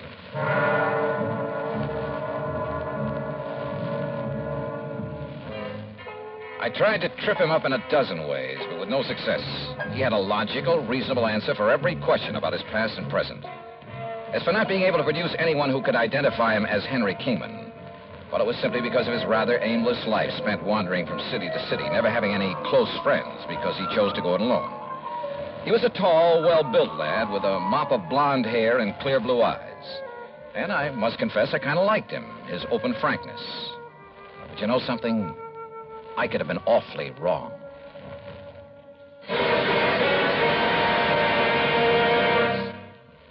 Although most men by nature don't feel in a combat mood much of the time, there are some who just can't get enough of a good fight, particularly if there is good, sound reason for it. In July 1900, when American fighting men were protecting the rights and liberty of their fellow countrymen during the Boxer Uprising, the battle was a furiously fought affair. Army Private Robert H. von Schlick, serving with Company C of the 9th United States Infantry Division, was in the thick of the fracas. Although he had been wounded previously while carrying a wounded comrade to a place of safety, he rejoined his command, which partly occupied an exposed position on a dike. Private von Schlick remained there after his company had been withdrawn, and in spite of the hail of bullets around him, single-handedly continued to fire into the enemy ranks. Oblivious to the fact that he was a conspicuous target, he refused to leave the fight until he was literally shot off his position by the enemy. Private Robert von Schlick earned the Medal of Honor for valiant devotion to duty and added heroic background to the code of conduct of American fighting men. And now, Act 3 of yours truly, Johnny Dollar.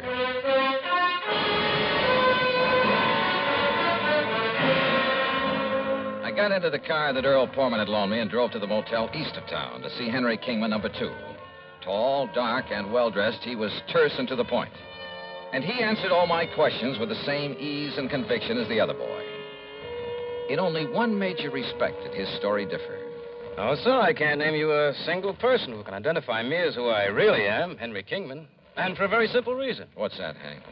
It's Henry, Mr. Dollar. And the reason is that right after the hurricane, I was adopted by a family that just moved into nearby Bridgeton. Their name was McGovern, so I took their name. Go up to Bridgeton, ask them. Show them my picture, anything you like. They'll all tell you I'm Henry McGovern. Only my foster parents knew that I was really Henry Kingman. Knew?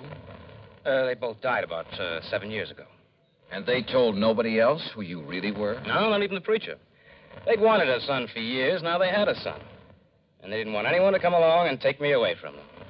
Then how did you find out that you're Henry Kingman, if you are? I'll ignore that last part of your question, Mr. Dollar. They didn't tell me until my 21st birthday. Bridgeton. Isn't that the little town up near Currituck that was completely destroyed by fire a couple of years ago? Oh, yes, of course. I'd forgotten. There isn't a living soul up there anymore. Oh, but I'm sure a man like you could track down some of the people who live there. Uh-huh. When were you last in Bridgeton? I went up north right after my foster parents died. As I told you, I've been living and working in New York. Now, look here, Mr. Dollar. Well? Hasn't everything I've told you checked perfectly with what you know about my father, my childhood, everything? Hasn't everything I've told you proved to be true? Isn't it proof that I'm Henry Kingman? There's only one trouble. What's that? You're not the only one who has that kind of proof.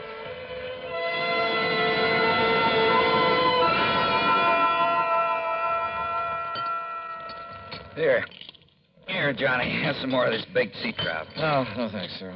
Johnny, you've hardly touched a thing. Yeah, I know, Gertrude. I'm sorry. I will have another cup of coffee, though. Oh, sure. So you haven't got very far in your investigation? No, I'm afraid not. I told you, Johnny, the stories of those two boys check out perfectly. Unless the information the company's been collecting for the last 20 years is all wrong. But both of them can't be Henry Kingman, so one of them must be lying. But which one? Well, suppose, just for example, that the blonde is Henry. Yeah? Then how would the other have got hold of all that information? Unless... Well? Do you suppose they've known each other sometime in the past? They certainly don't like each other. I mean, each other's being here. I asked them, Earl, and they both deny having ever seen each other until they came here within a few hours of each other. I didn't see the blonde boy, but the other came here to the house, and I just didn't like him.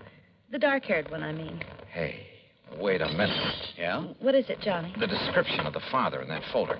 Excuse me. Can I help you? No, thanks. I got it right here.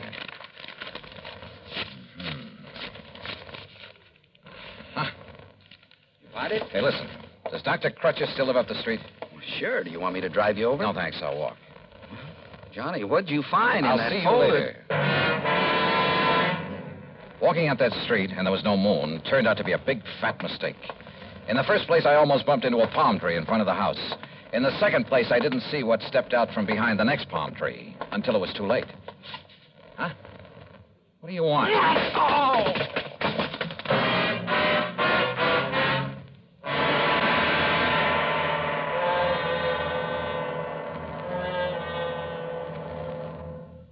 Times have changed, and so has the man.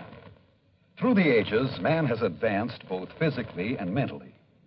Prehistoric man's concept of war and living was like that of an animal. His implements were crude, his knowledge simple. It was survival of the fittest. From his club and stones to bows and arrows and spears, from muskets and sabers to atomic rifles and missiles, man has progressed in the art of attack and defense. With each new phase, man's knowledge has developed. Today, the warrior, if he can be called such, is not a stone thrower, a bowman, or a swordsman. He's a technician who needs knowledge of all that science has developed. He's a sonar man, a radar man, a rifle man, or a torpedo man, a missile man, or a pilot. But whatever his job, he needs the skill and the technical know-how to do the job and do it well. Yes, times have changed, and so has the man. And now, Act 4 of yours truly, Johnny Dollar.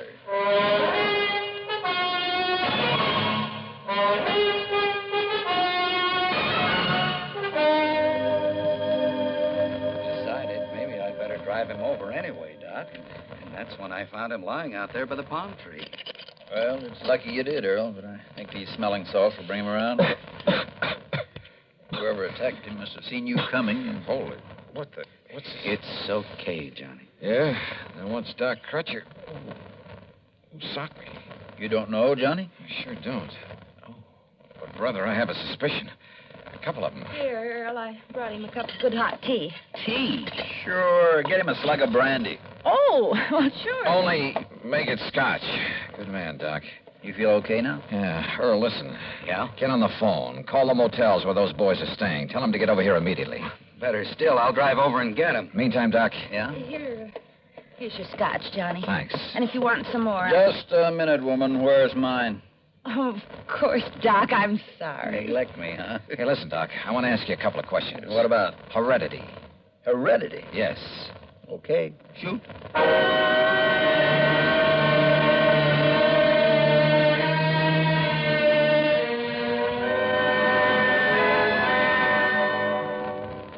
All right.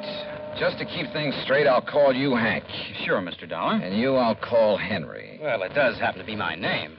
Now, Earl tells me he found you both in Hank's motel just now. That's right, sir. Comparing notes? I went over there to tell him that he's a phony. But if he doesn't get out of town... Oh, sure. Hank, let me see your hands. Huh? Oh, sure. Here, sir. What about them? Look, Doc. By golly, you're right. Right about what, sir? How did you bruise these knuckles? Well, it was kind of clumsy, but my hand slipped trying to open one of the windows in that cheap motel. Don't you believe it, Johnny. He's the one who... Wait a minute. This one has a bruised knuckle, too. Oh? Now, what's your excuse, Henry? Well, you can believe it or not, suit yourself, but exactly the same thing happened to me. What? If you ask me, Johnny, they both attacked you. On the other hand, Earl, they may both be telling the truth about this. Of course told it's you the the truth, truth. sir. What did you mean about this? I mean that at least one of you was lying about being the son of Albert Schuyler Kingman. Well, of it course wasn't you did. I me, told you. sir. All I was lying. right. Just pipe down for a minute. I suddenly realized that the laws of heredity could solve this case a lot quicker than detective work. What's heredity? So I checked with Dr. Crutcher to make sure I was right. Then I checked descriptions of Henry Kingman's father and mother. Did you, sir? Both of them had brown hair and brown eyes. So what? Where both parents have identical color hair and eyes, any offspring will have the same. Hank, your hair is so blonde it's almost white, and your eyes are blue. Now, Mr. Henry, Dollar. your hair is almost black. Your eyes are also blue. Now, Henry, Dollar. you crazy fool. I told you this wouldn't work. Crazy fool, huh? If you'd let me come here alone... Yeah? Then you'd never have cut me in. Of course, I got suspicious. So I... You kept out of the way. I got here first, didn't I? Well, how was I to know you were coming? Why didn't you shut up? Boys, all right. No, it isn't all right, Dollar. Come on, now, put that thing You down. make one move and I'll kill you. Come on, Hank. No. Go ahead and kill him. If you got... No. Get back. Get back!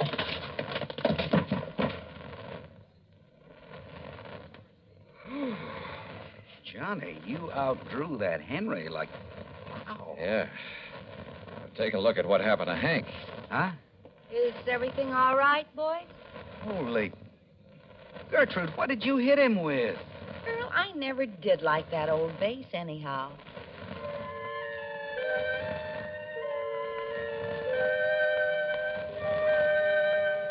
Yeah, my heredity gag was just that, a gag. But it certainly brought things to a head in a hurry. How did they know so much about the real Henry Kingman? Well, listen. As soon as we locked them up, I called the National Press Services, had them put the story of this attempted fraud in the headlines all over the country. Result? A phone call from the head of an orphanage where the real Henry had been taken in as a child, where he still lived. And, yeah, the phonies were a couple of kids who'd run away from that orphanage after he'd palled around with them, told them all about himself. As for why they both appeared to make the claim, sure. Each of them saw the company's ad and tried to get in ahead of the other. Well, they're in all right. For a long time. Expense account total, including incidentals and fare back to Hartford, $178.70. Yours truly, Johnny Dollar.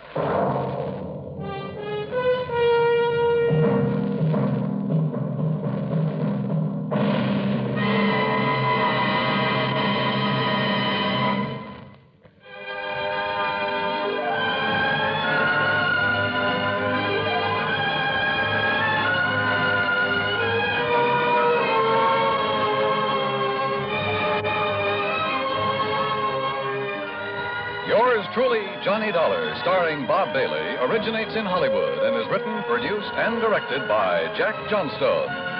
Heard in our cast were Virginia Gregg, Vic Perrin, Sam Edwards, James McCallion, and Parley Bear. Be sure to join us next week, same time and station, for another exciting story of yours truly, Johnny Dollar. This is Dan Gubberly speaking.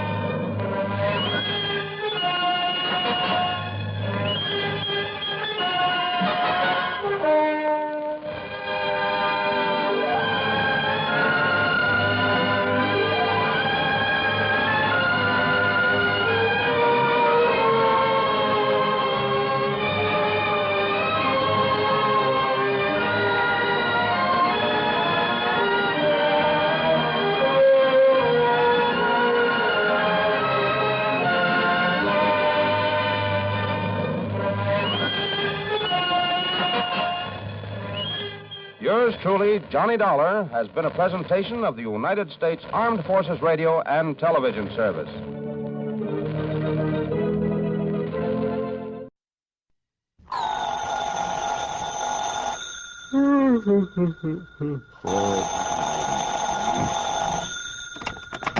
Johnny Dollar. Johnny, listen. I've just looked up the plane schedule. Huh? Yes. Now listen. If you hop into your car and drive on out to Bradley Field, you can just make the point to New York. New York? At this ungodly hour? Listen, will you? It'll get you there just in time to catch the morning 707 out here to the coast. Whoa. Hold everything, will you? Get going, will you, Johnny, while this thing is still hot? Wait a minute, I tell you. Who are you? What's this all about? Oh, I'm sorry. This is Art Bascom, Western Life and Trust Insurance here in Los Angeles. Arthur, in the middle of the night. It's morning. And, Johnny, you've got to make that jet flight out of New York. Leaves here at 8:45. Why do I? Because this may be a case of murder. Yeah, what may be a case of murder? Johnny. Make some sense, will you? Hurry up or you'll miss that plane. Art, hello. Okay, here we go again.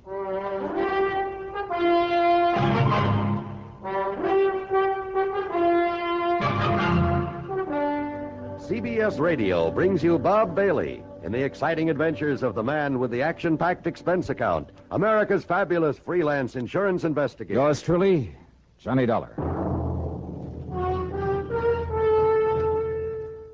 And now, Act One of yours truly, Johnny Dollar.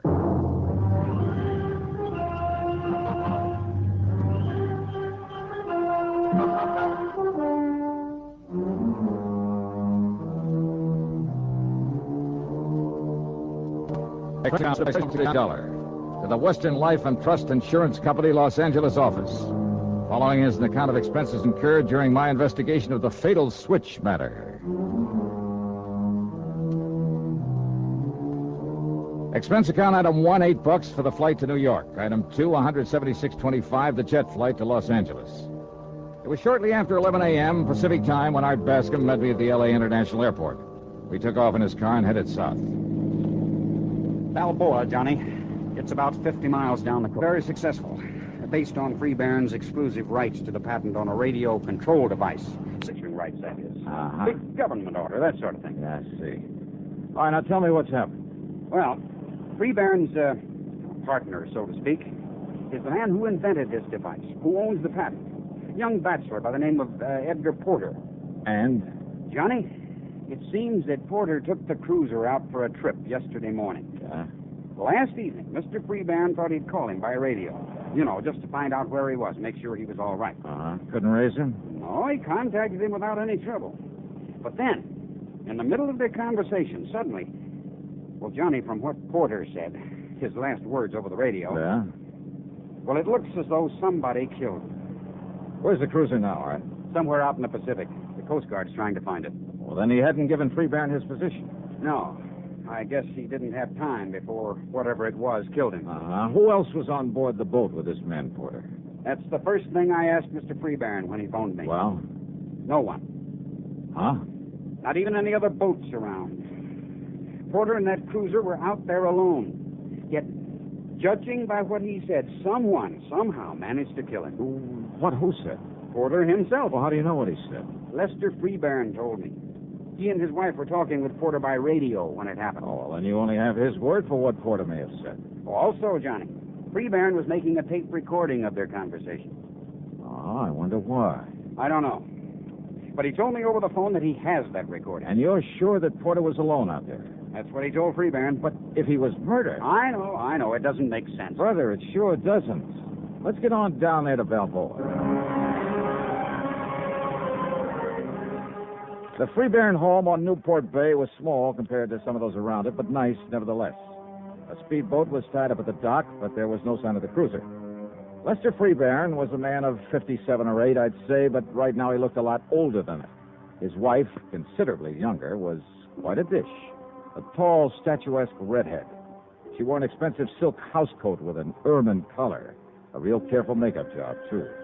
Her eyes especially were, let's say she knew how to use them. And Art Bascom had said that Edgar Porter was a young bachelor. Sit down, gentlemen. Sit down. Yeah, sure. And, Marilyn, will you bring me another cup of coffee? Why, of course. Perhaps Mr. Dollar and Mr. Bascom would like a drink. No, thanks. You can pass me. No, thanks, Mr. Peavy. Excuse me, gentlemen. I just talked to the Coast Guard again. We've got planes and boats, even a helicopter out there looking for the less one, the cruiser. No sign of her. Mr. Freebairn, Art tells me you're certain that your partner, Edgar Porter, was alone out there on that yacht. Because he told me that he was. Now, let me play the tape recording of our brief radio conversation with him. By all means. Just give this thing a few seconds to warm up. How'd you happen to record your conversation with him? I just made some modifications in this machine, and I thought I'd check it out. I'm so glad now I did. Oh. Well, that's a make I don't think I've ever seen before. Oh, I made it myself, Dollar. Like this receiver here, the transmitter. Make all these things myself. That's the reason I'm in the business I am. And it's a lot better than that old chemical plant he started out with. Here you are, darling. Thank you, my dear. Now, let's start the tape. You'll hear both our voices on it, Mr. Dollar. Listen. Lester, you would spoil my little trip by calling me up this way. Just wanted to see how you're doing, boy. Is everything okay? Okay, it's great. I'm having myself a ball out here. Hello, Edgar. Hi, Marilyn. What's your position, Ed? Oh, 50, 60 miles out. And believe me, it's great to be away from people and thing routines. You're all alone? Nobody within miles. Oh, you're sure of that? Why, of course I am. Not even a girlfriend along? Nah, you know better than that, Marilyn.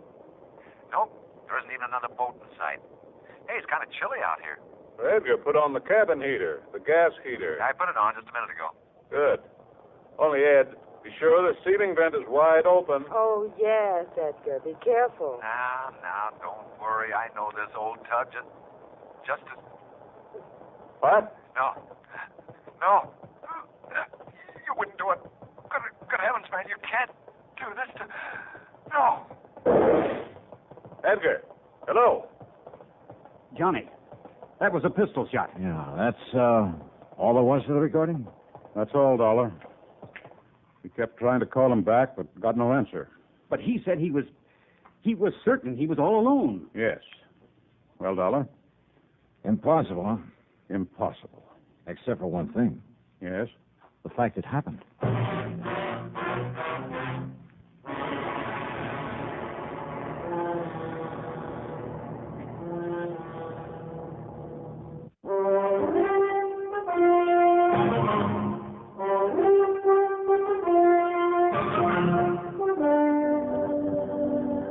One thing is sure, Mr. Freebairn, there isn't much we can do until the Coast Guard locates that cruiser of yours. They've promised to call the minute they do. Johnny. Yes, Mrs. Freebairn. Oh, it's Marilyn, if you don't mind. Oh, sure. No, I don't mind. Well? Edgar said he'd already put on the gas heater there in the cabin. Why, yes. And the cabin on the Leslin is rather small. Carbon monoxide would build up in a matter of minutes. Yeah, but he said he just turned it on. Nevertheless... He also said he knew that boat as well as you do, which means he knew to be careful of that heater. Well, we all get careless now and then. Also, his last words. Good heavens, man, you can't do this. Now, who's the man he was talking to? It doesn't make sense, Johnny, because he swore he was alone out there. Yeah, but was he? Oh, Edgar was so painfully honest, even about little things. If he said he was alone, he was.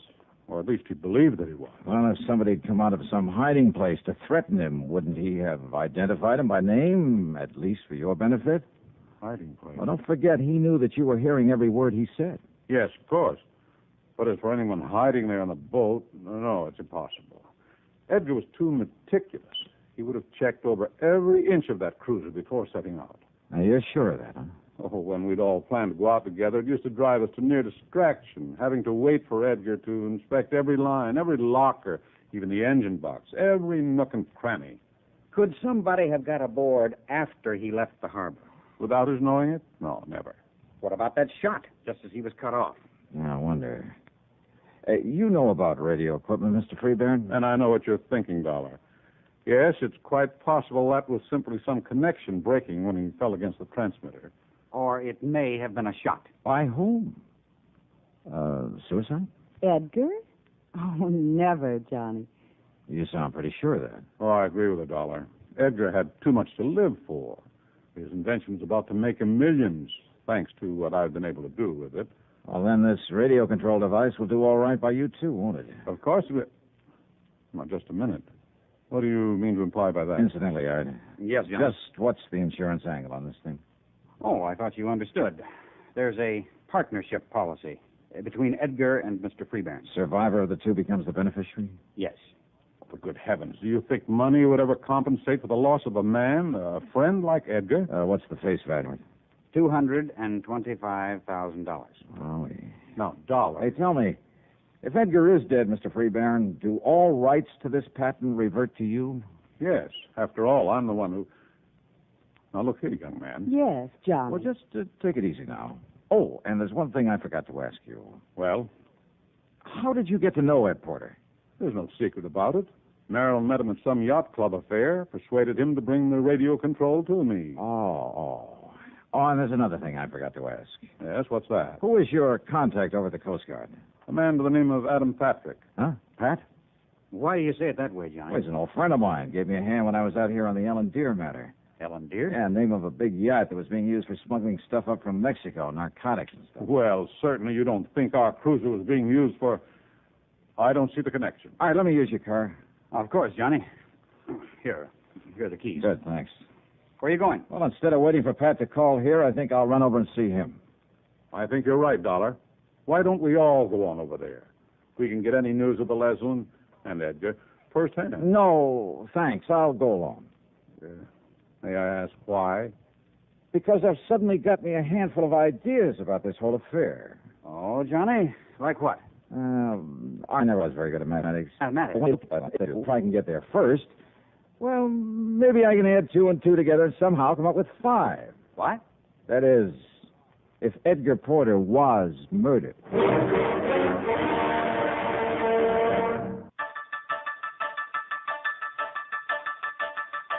All you need to know, KNX 670 News Radio.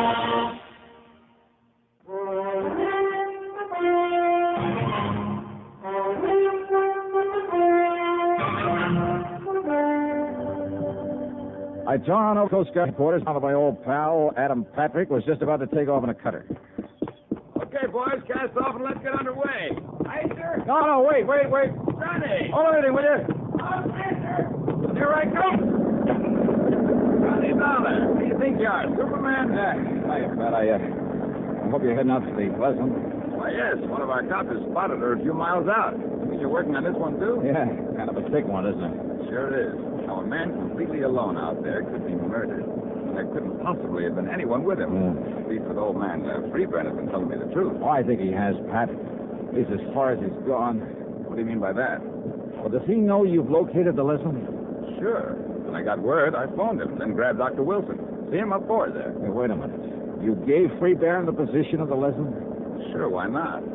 Hey, listen, can you get a few more knots out of this barge? We're up on top right now. What do you mean, Johnny? How much do you know about Lester Freeburn and his wife? Oh, man, that Marilyn. Huh? Greatest business asset a promoter like Freeburn could possibly have. Oh. How else do you think he got his paws on that radio control he makes? Yeah, I know about her connections. Why not? Why shouldn't she? It's that kind of monkey shines that keeps her in furs and expensive cars and everything else she likes. Yeah, I see. Then the Freeburns are quite a team, huh? Understatement of the week. And I understand he does pretty well for himself. Look, when that government contract gets rolling, and if his partner's dead, well, man, he's back in the black so fast. Oh, you think he's in the red now? Look, after all that dough he spent on that plant, Johnny. A couple of $100,000 might come in handy, huh? Even $1,000 or two. What are you getting at? Let's get on out to the Leslin, huh?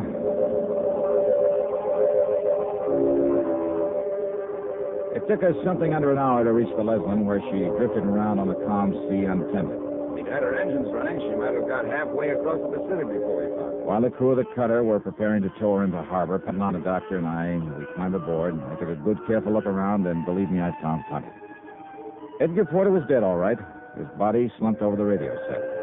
Carbon monoxide, the doctor said. At least that's what my preliminary examination shows, Mr. Dollar. But then, before we could get her underway, sure enough, Lester Freeburn rolled up in his speedboat. Came aboard, joined us in the cabin, took a look at the body of Edgar Porter, and then... Then it was carbon monoxide poisoning. And I told him by radio to be sure that this vent was open. Too late, Mr. Freeburn. What, Mr. Dollar? Well, that fast little boat of yours didn't get you here soon enough. That vent was wide open. Yeah, the first thing I looked at. Well, then I don't understand. If it was carbon monoxide poisoning... Yes, John. Oh, sure it was. But not from this gas heater. You mean maybe some leak in the exhaust system? Not even that would have done it, Pat. This cabin door was wide open when we came aboard. Well, even so... Alive, Edgar was pretty valuable to you, Mr. Freeburn. Of course. As my partner with his invention. And your wife, with an eye for the dollar sign, roped him in very nicely for you. I guess he really had a case on her. I utterly failed to see... But Edgar dead would be even better, you thought. Oh, now, look No here. more need to share the profits on his invention. Are you trying to say I thought of killing him? This radio transmitter and receiver, some of your work? Of course. But before getting into electronics, you were a chemist, weren't you? So you'd know even better than I do how carbon monoxide can be produced from a little crystal of some kind. I forgot the name of it. But when it gets thoroughly heated... Now, look here, Dollar. Edgar was alone on this boat. Now, you look. The cord on his microphone is very short. So? He had to lean over the transmitter when he talked to you by radio. So what? That's one of the reasons you knew he fell against Spinetta when he keeled over. You mentioned it when you played back that tape for us. Well, I simply assumed... You knew he did. Even as you knew his head would be right over this grill work on top of the transmitter when he used the mic. Look through the grill, Pat. Yeah, Johnny. All right, that little coil on the back of the panel where nobody'd notice it. Yeah? A heating element that was turned on when the mic was turned on, see? There, you see, it's starting to glow, like a small coil on one of those electric heaters. And believe me, it had nothing to do with transmitting a signal. Dollar. Instead, it was used to heat up a crystal of that chemical I mentioned to produce a deadly concentrated dose of carbon monoxide. Johnny. Sure. Take a good look at that coil, and I'm sure you'll find traces of the chemical on it. Get the picture, Pat? Yeah, Johnny, I sure do. All he had to do was stay right there in his home and put in a call to Porter on the radio. That's right. To answer him, Porter turned on this transmitter, and he leaned over to use the mic. That meant he was right on top of the coil with the chemical on it. The coil that was heating up, producing the gas that killed him. Oh, the dirty, diabolical. Well, Mr. Freeburn.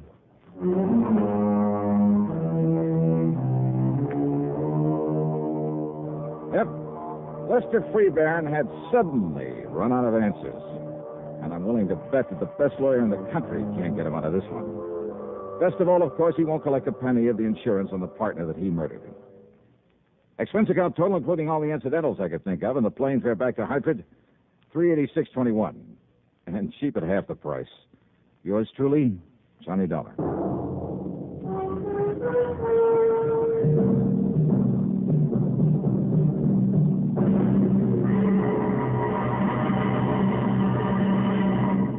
Now, here's our star to tell you about next week's program. Next week, well, one of the most clever, most ingenious crimes I've ever run into during my career as a special investigator. Motive and method are all too obvious. So are all the clues needed to solve the crime. Yet, a simple little device we're all familiar with is used to cover them up and apparently make them meaningless. Yeah, I'm talking about a device that we all use every day. There's probably one of them right there in that room with you, right beside you, waiting for you to pick it up and use it. Just be sure that you don't use it to cover up a murder. Instead, well, be sure to join us, won't you? Yours truly, Johnny Dollar.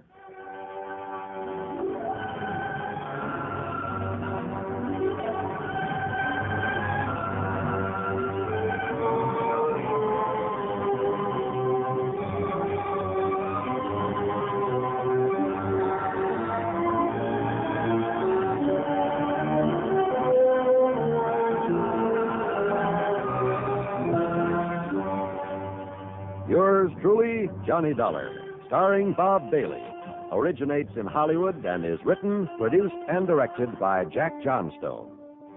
Heard in our cast were Virginia Gregg, Olin Soule, Sam Edwards, Will Wright, and Herschel Bernard. Be sure to join us next week, same time and station for another exciting story of yours truly, Johnny Dollar.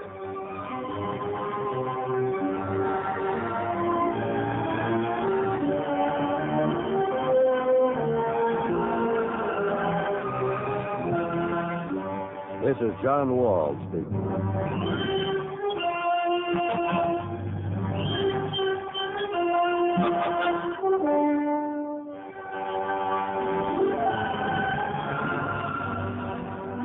Johnny Dollar has come to you through the worldwide facilities of the United States Armed Forces Radio and Television Service.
Johnny Dollar. Doesn't this nice weather kind of get under your skin, Johnny? Who's that? Make you want to be sitting in a boat on Lake Mojave, hauling in 5 and 6 pound bass?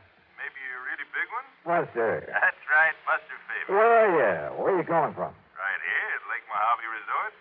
And, Johnny, I've just picked up a new spinning rod and reel that I think you ought to give a workout. Oh, you dog. You know I have to work for a living, and brother, I mean work. Isn't it pretty hard, huh? Too hard. Well, then it's time for you to relax a bit. Yeah, I know, but... Live longer, Johnny. You know the old saying. What old thing? The time a man spends in fishing is never deducted from his lifespan. So come on out here for a few days. Oh, Buster, I'd love it. And if there was some insurance problem that I could use as an excuse, Buster, is there? Well, yeah. You mean there's something involving insurance that I ought to look into? Yeah. Then give it to me, quick. Well, it's not the sort of thing I could very well explain over the phone. But unless I know what it is, what company's involved. But it could turn out to be something pretty important. And purely incidentally, the fish are biting like mad. That's right. Okay, Buster, what am I waiting for?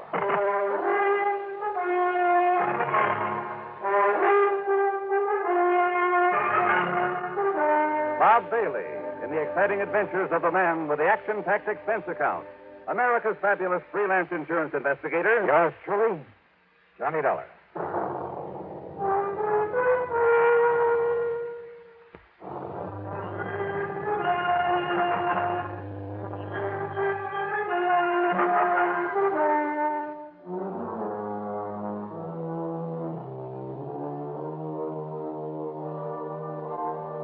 Expense account submitted by Special Investigator Johnny Dollar. To the Greater Southwest Insurance Company, Los Angeles office, attention Mr. Royal J. Harkin. Following is an account of expenses incurred during my investigation of the Frantic Fisherman matter.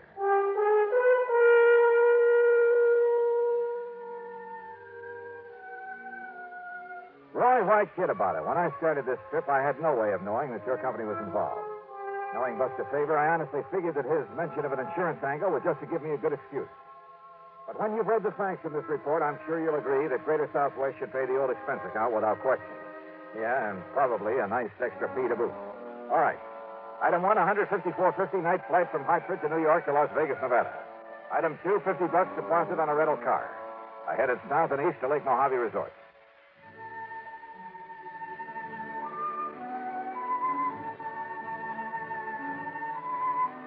To me, this place is the answer to a fisherman's prayer. The lake itself is over 60 miles long, averages about a mile wide. The resort is at the lower end, complete with modern accommodations, cafe, dock. Well, just about everything you could ask for. Ham Pratt, the general manager, Buster Faber and his wife Marilyn are the salt of the earth. And because of it, the customers are a pretty fine lot without exception. Almost. I'm going to put you here number 18, Johnny. Good, Buster. I'll feel right at home. And here's a new spinning outfit I want you to try out. 7-foot Harnell. Uh-huh. That's right. And a Mitchell 350, loaded with 4-pound test. So, as soon as you can change your clothes, we'll hit the lake. Okay, now, this is all very nice, Buster, and I'll be changed in about 5 minutes. But... Good, I'll be waiting at the dock. But... until you tell me what the insurance angle is for my coming out here, or where I'm going to charge my expense account. The answer to that is out on the lake. Oh, sure. That was all just an excuse to get me out here to fish. Wrong? But as long as I'm here, I might as well... Wrong, did you say? That's what I said. Then start talking. Sure, out on the lake. Buster! I'll meet you at the dock.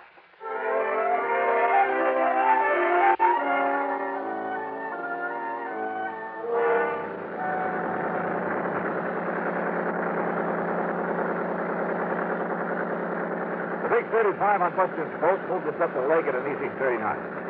The day was clear, the weather warm. I could hardly wait to break out the tackle and get started. But Buster carefully passed up half a dozen holes where I knew there were fish. Instead, we kept going 5 or 6 miles up beyond the power line crossing. And then finally we nosed into a long, narrow, L-shaped cove. It extended back from the main body of the lake a couple of 100 yards, with flat, rocky walls on either side. At the end, it angled off to the left for perhaps 100 feet. I knew there was a very deep hole there, but as we idled in toward it, I noticed another boat back there. And the man in it seemed to be using a mighty strange fishing technique. He had a long, heavy saltwater rod in his hand, and from the bend in the tip of it... Now, how about that? Somebody feed us into this spot. We'll swing around and... Oh, fine.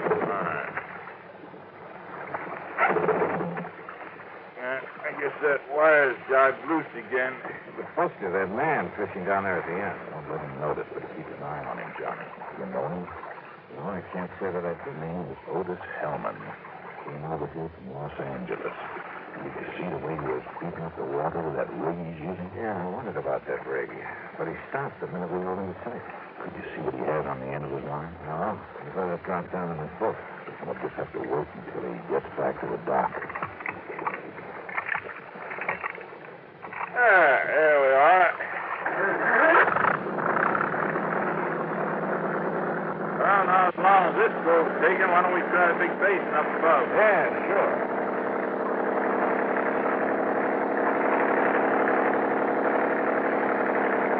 Now, what did you mean, Buster, about that man in the boat? Where'd you get a close look at that rig he's using?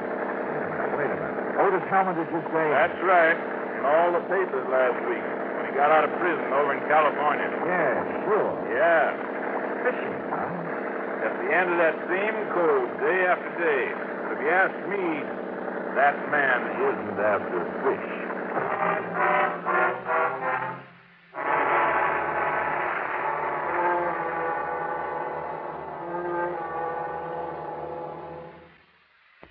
And the Frantic Fisherman matter.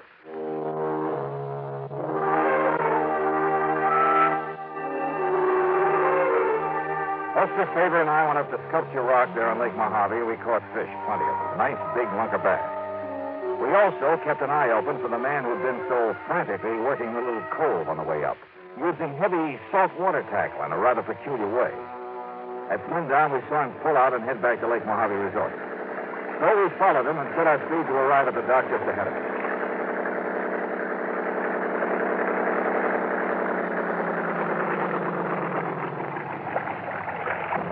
Well, here we are, Johnny. Back home same day. Yeah. Size up, Jim. Take care of these fish for us. Sure thing, Buster. Hi, Mr. Dollar. How'd you make out? Oh, pretty good, Jim. Here you are. Hey, you meant it all right. Evening, Mr. Hellman. How'd you do today? Nothing, Mr. Faber. Not a thing. Oh? Where were you fishing? All over the lake. Didn't I see you in the long, narrow cove above the power line? Yeah, maybe so. Hold on, Jim. Tie me up. Yes, sir. Sure. Take a look, Johnny. Oh, I'll take care of the tackle myself. Oh, sure. Anything you say. Anything you say. Hellman quickly stuffed the tackle from the end of his line into a fish sack. But I caught a glimpse of a couple of huge triple hooks with lead collars. They were big enough, heavy enough to catch a whale. A respectable freshwater bass couldn't even get one of them into his mouth. Back in my room over a scotch and soda, Buster and I talked about it. When I asked him, Johnny, the first day he came here, he muttered something about trying to snag some carp with that rig. Snag some carp? But if you noticed up there in that cove before you saw us looking at it. Yeah, he was right over the deep hole at the end of it. The only place I've ever seen him fishing. If you can call it that. Well, he was apparently dropping those heavy gang hooks down to the bottom and then scraping them up the rocky sides. Like a grappling hook, Johnny? Right. Yeah, he's trying to snag something down there, all right, Buster. But it's certainly not carp. Have you tried dropping a line down there to see what you might hook onto? Well, you can't get near the place because he's always there. Even at night? Well, no, but Johnny, you know what I think it is? And he's just got out of jail, too, remember? I remember. Well, Johnny, I think there's a body down there. And for some reason, he's trying to bring it up. It very well be. Yes, sir. And that's why I called you. Well, okay, Buster. I'll see what I can do.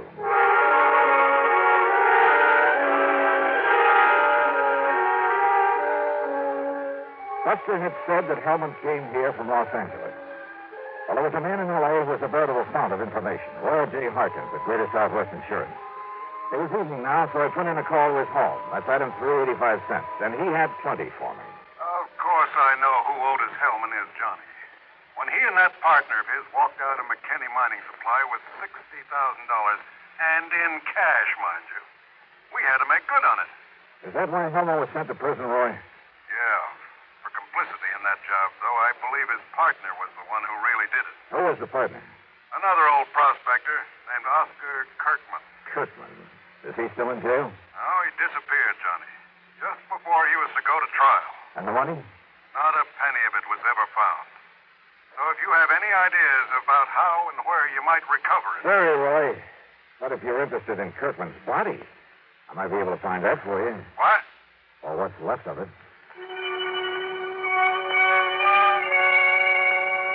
And yet, how could I be sure? I mean that it was a body that Hellman was trying to locate up there in that deep little cove. Well, there was only one way to find out, and I needed some special equipment for it. So early the next morning, I climbed into my rental car. Try Shelby's Sporting Goods up in Las Vegas, Johnny. That's the closest place you know, huh? I'm afraid so. Okay, then, here I go. Ordinarily, there'd be dozens folks around here who could loan it to you, but most of the people right now are either fishermen or water skiers. Hey, incidentally, did Hellman go out in his boat this morning? No, Johnny, and listen. Yeah?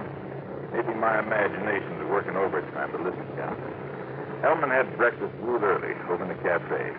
Then he sat by the window where he could look over at your room. He must have drunk a dozen cups of coffee sitting there, but he didn't budge until you came out. Oh? When you did, when you went over for breakfast, he sort of casually walked down to the boathouse. I mean, it was a little too casual. And he just stood around down there, still keeping an eye on you. Well, I don't like it. Somebody must have told him who I am. Not one of the help, Johnny. I warned him not to before you arrived. Well, I don't think any of the guests know. Just the same, I think Hellman's suspicious of you. And Johnny? Oh, stop worrying, Buster. Just the same, Just Johnny. keep an eye on him. I'll see you when I get back from Las Vegas.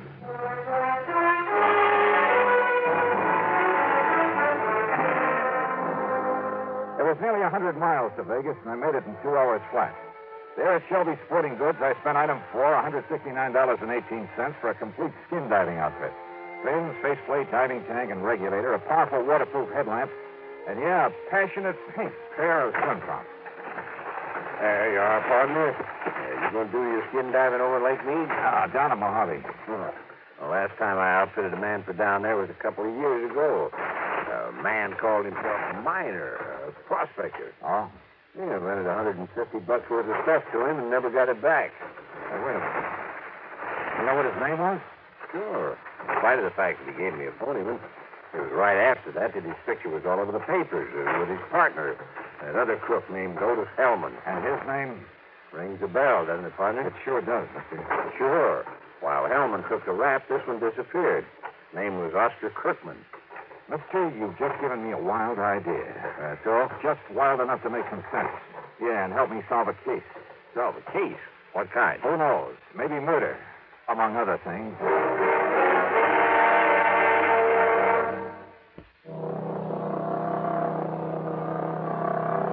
On the drive down to Lake Mojave Resort, I stopped in Boulder City at the office of the National Park Commission. There I got hold of a topographical map of the whole area before Lake Mojave was filled up by data sand. Then, back in my room at the resort, I went over it very carefully. I only got a minute, Johnny, before I drive over to Bullhead City. But I saw you come rearing in a minute ago, and what do you got there? Hey, come here. Huh? Look, Buster. Take a look here on this map. Yeah? Before the new dam filled up the lake a few years ago. Uh-huh. Over here. There. Now, look here. Oh. Why, yeah, that's where that long cove is now, where Otis Hellman's been working with that phony rig of his. Uh-huh. And in the deep hole at the end of that cove... Kirkman Valley. That is right. Kirkman had a mine there before the lake was filled, when it was all just desert land by the side of the Colorado River. And right there is where Hellman is grappling for something. Right. Kirkman disappeared, Johnny. Yes. But what really happened is that Otis Hellman killed him and stuffed him down there in that underwater mine. Maybe. But why he wants to bring him up again, whatever is left of him... Buster, I want to use your boat. Well, sure. And if Hellman hasn't gone out fishing, has he? Oh, he's still hanging around down at the dock. All right, good. Somehow, you've got to keep him from following me. Well, Hellman's seen you and me together so much, but I can have Jim fill up the fuel tank on Hellman's boat and, meantime, take out one of his spark plugs, something like that. Good. He'll have plenty of chances because Hellman will be watching me when I take off. What are you going to do? A little skin diving up at the end of that cove. And don't be surprised at what I may bring up.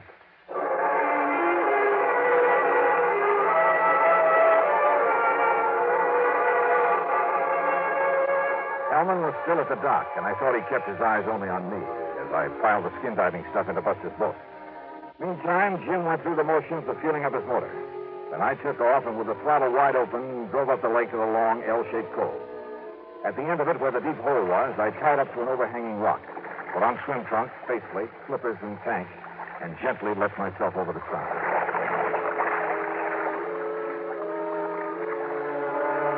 I've done a lot of skin diving here and there, but this was something new. The bright desert sunlight from above filtered through the clear, cool water and blended almost eerily the colors of the rocks in the narrow canyon that made this little cove, where the tremendous forces of nature over millions of years had stood up in the very face of the earth, had melted, then cooled and crushed and twisted the rocks into strange and wonderful shapes. And the fish, bass and crappie and bluegill, even a lazy old carp, they watched me without fear as I glided down beside them, moved gently aside, then followed them. A huge catfish casually turned aside as I flipped on the powerful beam of the headlamp. I could almost imagine a look of disdain on his face as he spied this alien being from the world above. And then I found what I was looking for. The entrance to the old Kirkman mine, carefully boarded up. But I managed to pry one of the boards loose. And I found a package wrapped in heavy plastic with a heavy coating of wax. But I could see the color of money inside. I swam back up to the surface with it, to the shadow I thought was Buster's boat. Tossing off my gear, I flung it and the package into the boat and grabbed the gun. Don't bother about coming aboard, Mr. Dollar. Wow. Mr. Help. I convinced Jim that he should replace the spark plug in my motor that you had him removed. Well, good for you. You saved me a lot of trouble, Dollars, locating and recovering the money for me. Now that I have it... Look, if you'll aim that thing the other way... Did you also find the remains of Oscar Kirkman down there? Now, listen, Hellman. Well, it don't matter. After I've killed you, you're going to join him down there with his anchor tied to your feet. Thanks again, Mr. Oh, no, you... I kicked with all I had and overturned the boat. At the end of the water, Hellman fired again. A concussion hit his throat, but he dropped the gun, and with the help of the fins of my feet, I was able to turn him, to grab him around the neck and drag him down. I had taken a deep breath before capsizing his boat, and he was an older man than I. But it seemed like hours before he finally quit struggling, and with my lungs almost bursting, I carried him back up to the surface. He was still alive, but harmless.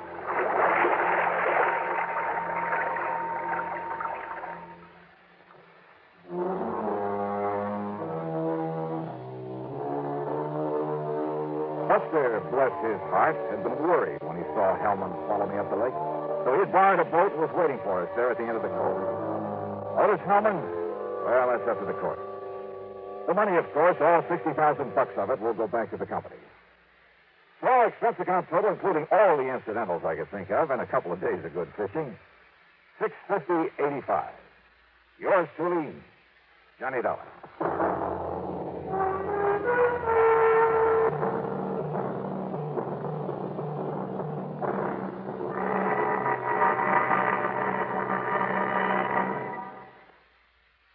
Here's our star to tell you about next week's story. Next week, a call from an old friend.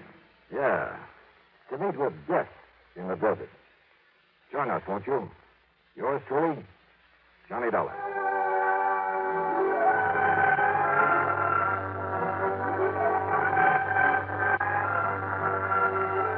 Yours truly, Johnny Dollar, starring Bob Bailey, originates in Hollywood and is written, produced, and directed by Jack Johnstone.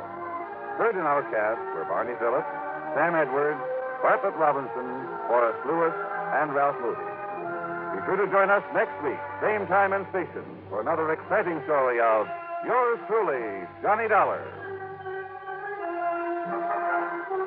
This is Jim Matthews speaking.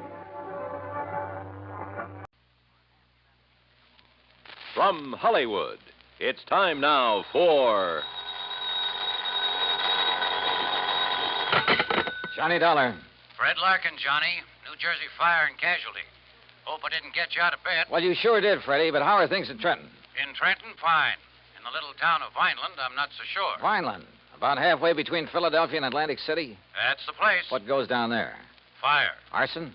That's what I hope you can find out. Well, any reason for suspicion? Yes.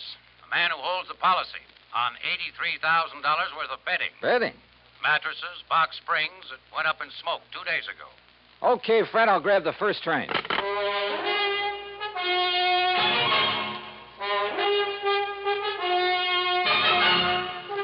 Bob Bailey in the exciting adventures of the man with the action-packed expense account, America's fabulous freelance insurance investigator. Yours truly, Johnny Dollar. And now, Act One of yours truly, Johnny Dollar.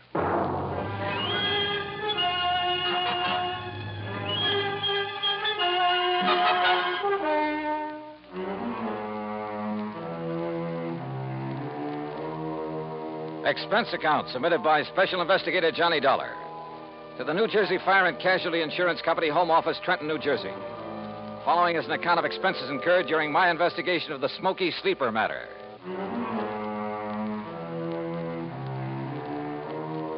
Expense account item 1, 1075, fare and incidentals, Hartford to Trenton.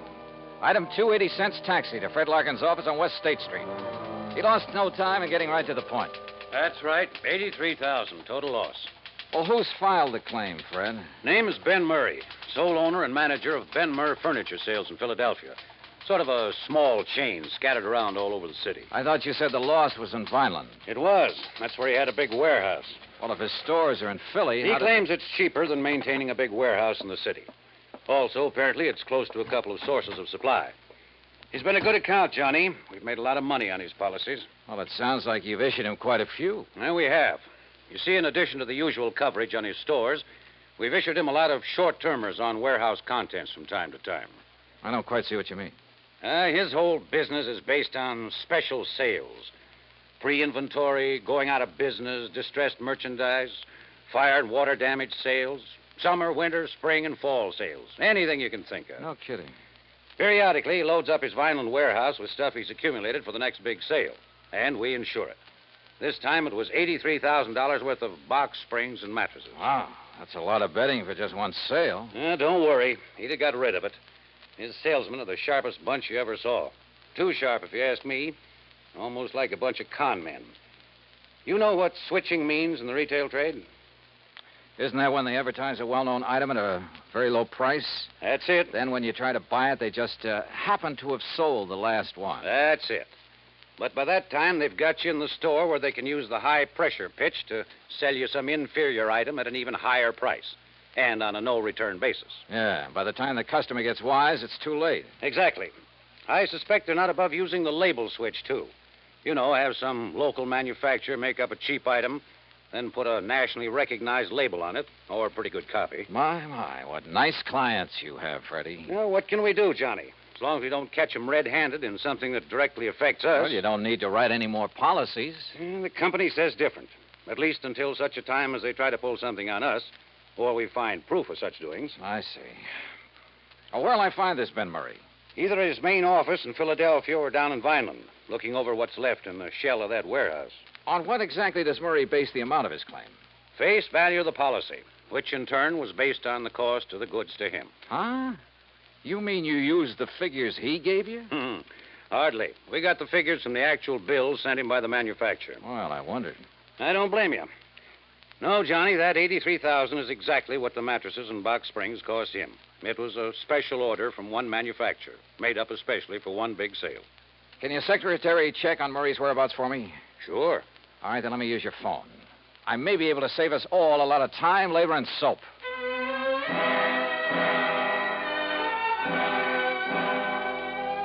I called my old friend Adam Bowles, who lived within a few miles of Vineland, who, before he retired, was one of the top arson men in the country. Investigator, I mean. He wasn't home, but I left word for him to drive to Vineland and meet me in the lobby of the East Landis Hotel whenever I got there. Meanwhile, Fred's secretary had learned that Ben Murray was in his Philadelphia office. Expense account item 3560 for a train to Philadelphia and cab to the main office of Benmer Furniture Sales. The place was a madhouse. Okay, Dollar, go ahead in. It's that first office on the right. Thanks. And listen. Oh, wait a minute.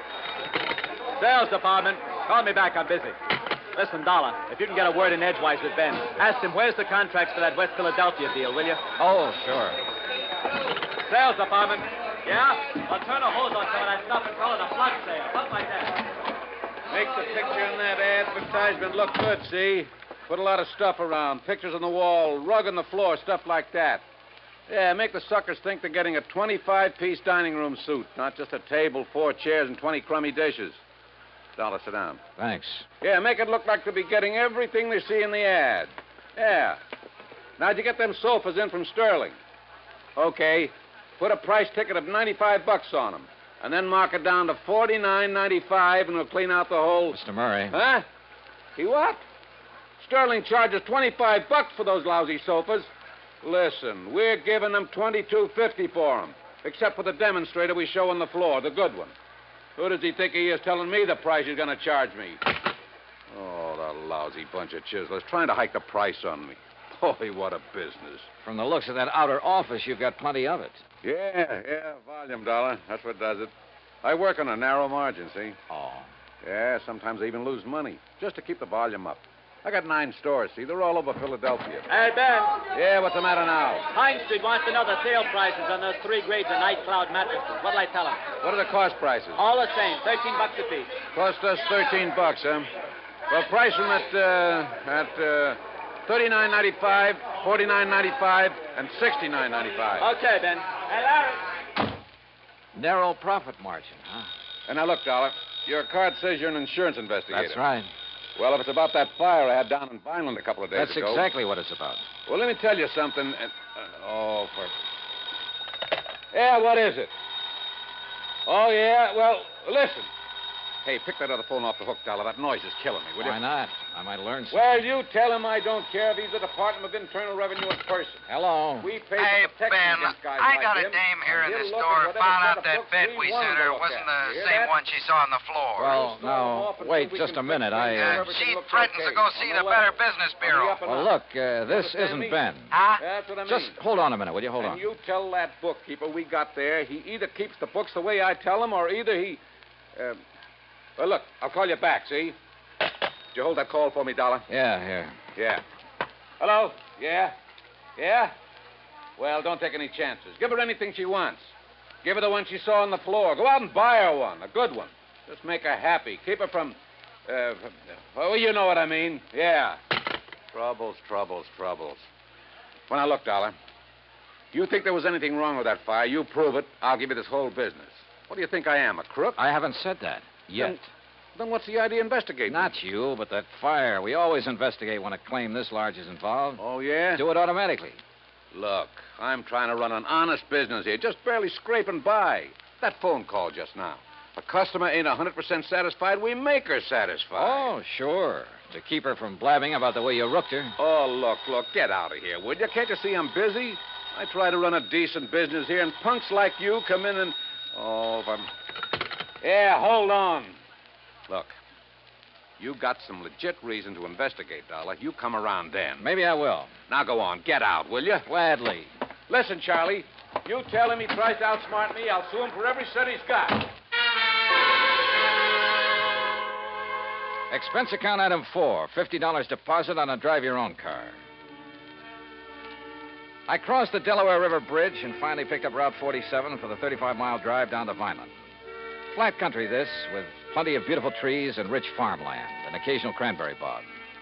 The soft smell of ripening peaches greeted me from the vast orchards I passed. It was all very pleasant. Certainly a complete contrast to the noisy, unhealthy joint I just left. And I could see only too plainly why Fred Larkin suspected arson in the warehouse fire. Sure. If a character like Ben Murray didn't resort to arson, he'd feel he was missing a good bet. Proof of arson, however, is a different matter, and not always easy to come by. That's where I wanted the help of Ed Bowles. But Ed hadn't got to the hotel when I arrived in Vineland, so I drove over to the police headquarters at 610 Wood Street, a block north of Landis Avenue, the main drag. There I found Sergeant Louis Tomaso, who'd been working on the case. Be glad to take you over there, Dollar. Just the other side of Chestnut Avenue. That's over south of town. All right, Sergeant, I'd like to see that warehouse, or what's left of it. Oh, there's plenty left of the warehouse. All metal construction. Come on. That in itself might make it hard to spot arson. Dollar, we went over the... Lieutenant, Mr. Dollar and I are going out to the Benmer warehouse. We went over that place with a fine-tooth comb, both during and after the fire. Came up with nothing, huh? Nothing that would give any cause for suspicion. Sergeant, do you know a man by the name of Adam Bowles? I certainly do. He's been giving me a lot of help with this. You know, just to sort of keep his hand in. And he's found nothing? Not a thing. But of course, he's the kind that never gives up. Yeah. Well, let's get on over and take a look at that place.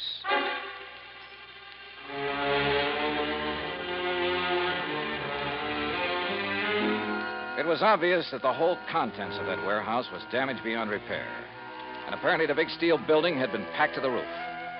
I looked over some of the damaged mattresses very carefully, sometimes with the aid of my pocket knife, and I learned some rather interesting things. Things that showed the best possible reasons for wanting to burn up a lot of merchandise like this. Wow. Well, have you seen enough, Mr. Dollar? Yeah, I guess so. But I still want to talk to Adam Bowles. So let's go on back to Wait town. a minute. Looks like Ed pulling up in that car there. Huh? Oh, so it is. Hey, Ed. What?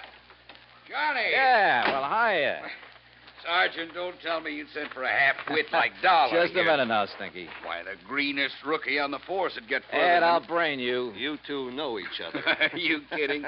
Johnny, how are you, baby? Great, just great. You got my message, huh? Yeah, but I hereby inform you that, as usual, you got here too late. Oh, is that so? When I found out you were coming, I decided I'd better get to work, if only to show you up. So I did, and I found out who started the fire. Well, I've got a pretty good suspicion myself. Who did it, Ed? Poor old Jerry Cumber. Who? Jerry? The old town ne'er-do-well? Yep, that poor, foolish old wino. Wow. How'd it happen? Oh, he was just wandering around that night, as he often does, with a bottle to keep him company. Found the back door of the warehouse open, thought he'd take a little nap, or rather sleep it off. He certainly had his choice of nice soft beds. Yeah, so he went to sleep with a lighted cigarette in his fingers. And there you have it. And the funny thing, Sergeant. Yeah? Only charge you can really hold the old bum on is being drunk and disorderly. And, of course, trespass. What? Well, you look it up. You'll see I'm right. As for you, Johnny, you can just go on back to your company and tell them to pay the claim. Oh, that's so? Yes, sir. Case is closed. At least for you. That's where you're wrong. Huh? After a couple of things I heard at the Benmer office, plus a couple of things I've seen here, Adam, I think this case is just starting for me.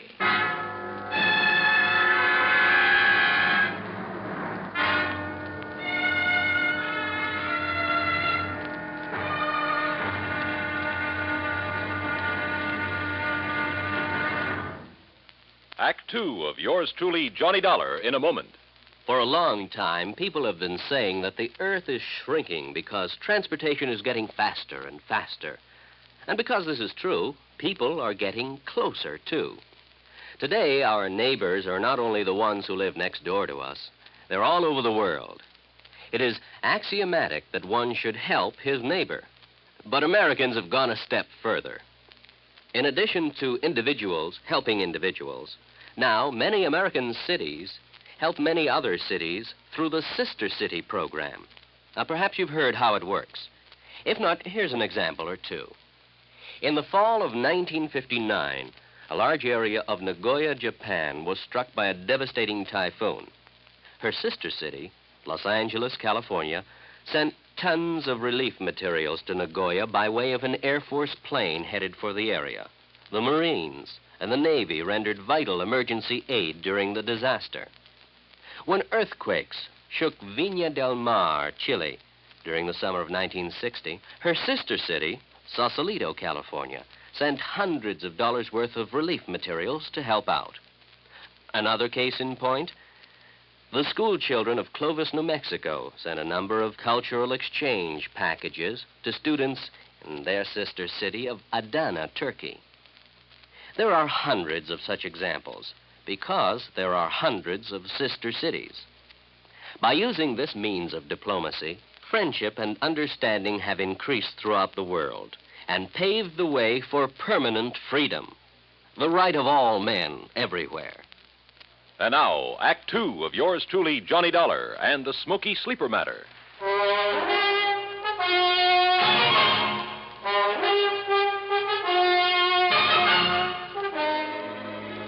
From the looks of things, the case was practically over. The fire at the warehouse full of box springs and innerspring mattresses had been accidental. And it looked, I underline that word looked, as though Ben Murray's claim for reparation to the tune of $83,000 was entirely justified. Ad Bowles, the finest expert on arson I knew, had produced the man who started the fire as proof. So, on the surface, there was nothing for the company to do but pay Ben Murray's claim. But I smell a rat, a big one. Expense account item 5, 75 cents for a person-to-person call to Fred Larkin in Trenton. Well, Johnny, if you're satisfied with Bowles' conclusion that it wasn't arson, well, that's that. We'll have to pay off the claim. What if I could prove fraud? Fraud? What do you mean?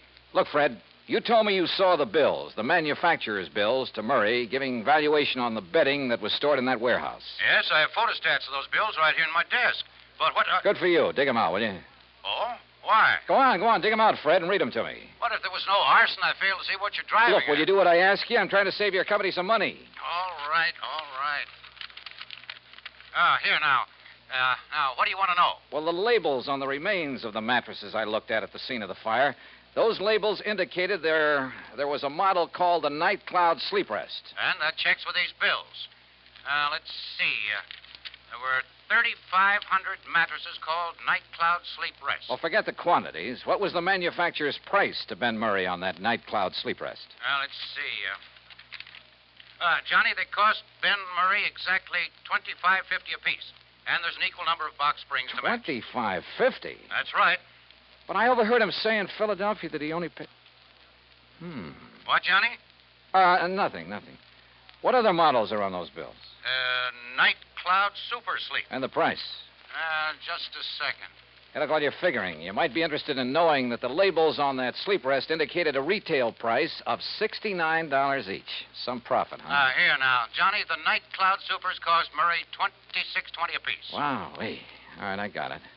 And he claimed to be working on a narrow profit margin. Now, the Night Cloud Perfection Sleep cost him $27.14 each. Good. Any more? Those were the only ones he bought and stored in the warehouse. All right. Now, give me the name and address of the manufacturer. Easy. Golden Bedding Corporation, Woodbine, New Jersey. Good. Now, one more thing. Can you think of the name of another big chain of furniture stores, like Ben Murray's, only in New York or Chicago or some other big city? Well, of course, there's Glauder Brothers in New York. Glauder Brothers. Only they're such a disreputable outfit that when they try to talk insurance with us... Freddie, that's all the better. Thanks a lot. Now, wait, Johnny. You still haven't told me... Oh, I will, Freddie. Don't you worry. I will. Why I didn't get pinched for speeding somewhere along Highway 49, I'll never know, because I certainly didn't hold back the horsepower. Just short of the town of Tuckahoe, I turned off on 557 and then, a few miles later, pulled into Woodbine. Although it's a small community surrounded by farms, it boasts a big hat factory, a couple of clothing factories, a vast, sprawling state institution, and on the far edge of town, the Golden Bedding Corporation's huge plant. I figured the best thing to do was put on a bold front and bull my way into the president's office. But any such tactics proved entirely unnecessary. Barney Glauder, huh? Yes, Mr. Golden. But just Barney's good enough. Well, I should say it is, because you must be Barney Jr. I've known your papa for years. Sit down, my boy. Would you like a cigar? Why, no, thanks. You don't look like your old man, though. You know that? Not a bit. Of course, I haven't seen him since 42. Barney Glauder. Yeah. Well, what are you doing in this part of the country, huh, Barney? Oh, business. Pleasure trip. Business, huh? What's the matter? We haven't had any orders from you people lately, huh? Well, up to now, I haven't really had anything to do with the business. Living off the old man's millions, huh? Smart boy. Did you go to college? Yeah, full 4 years. Yeah, that's the way. Smart boy. Now you are in the business. Buying, maybe? Well, if you mean from you, that depends. Well, if you're as sharp as your papa. How old is he now, huh? Pop? Yeah. Oh, let me see. Yeah, how's your mama? Mama? She... look, Mr. Golden, if you don't mind, we'll talk business first. Chip off the old block. Sure, business always first. After, maybe you come out to the house and have dinner, huh? Talk over old times, your family. Sure, maybe. All right, you go right ahead. Tell me what you want to order. 1,000 mattresses in Box Springs, huh? 10,000? Anything you want, my boy, and at a good price. Well, like I said, that depends. Uh-huh. What kind of a deal? Is that what you mean? Yeah. All right, I'll tell you. Your papa's a very smart man, you know that? He's a good businessman. I know what he's thinking, so I know what you're thinking. All right. If you want to give me a nice big order for a lot of merchandise, I'll name you a price that you... Listen, Barney, I've got such a good customer in Philadelphia these days. Not mentioning any names, but you'll pardon me, I don't even miss your papa's business.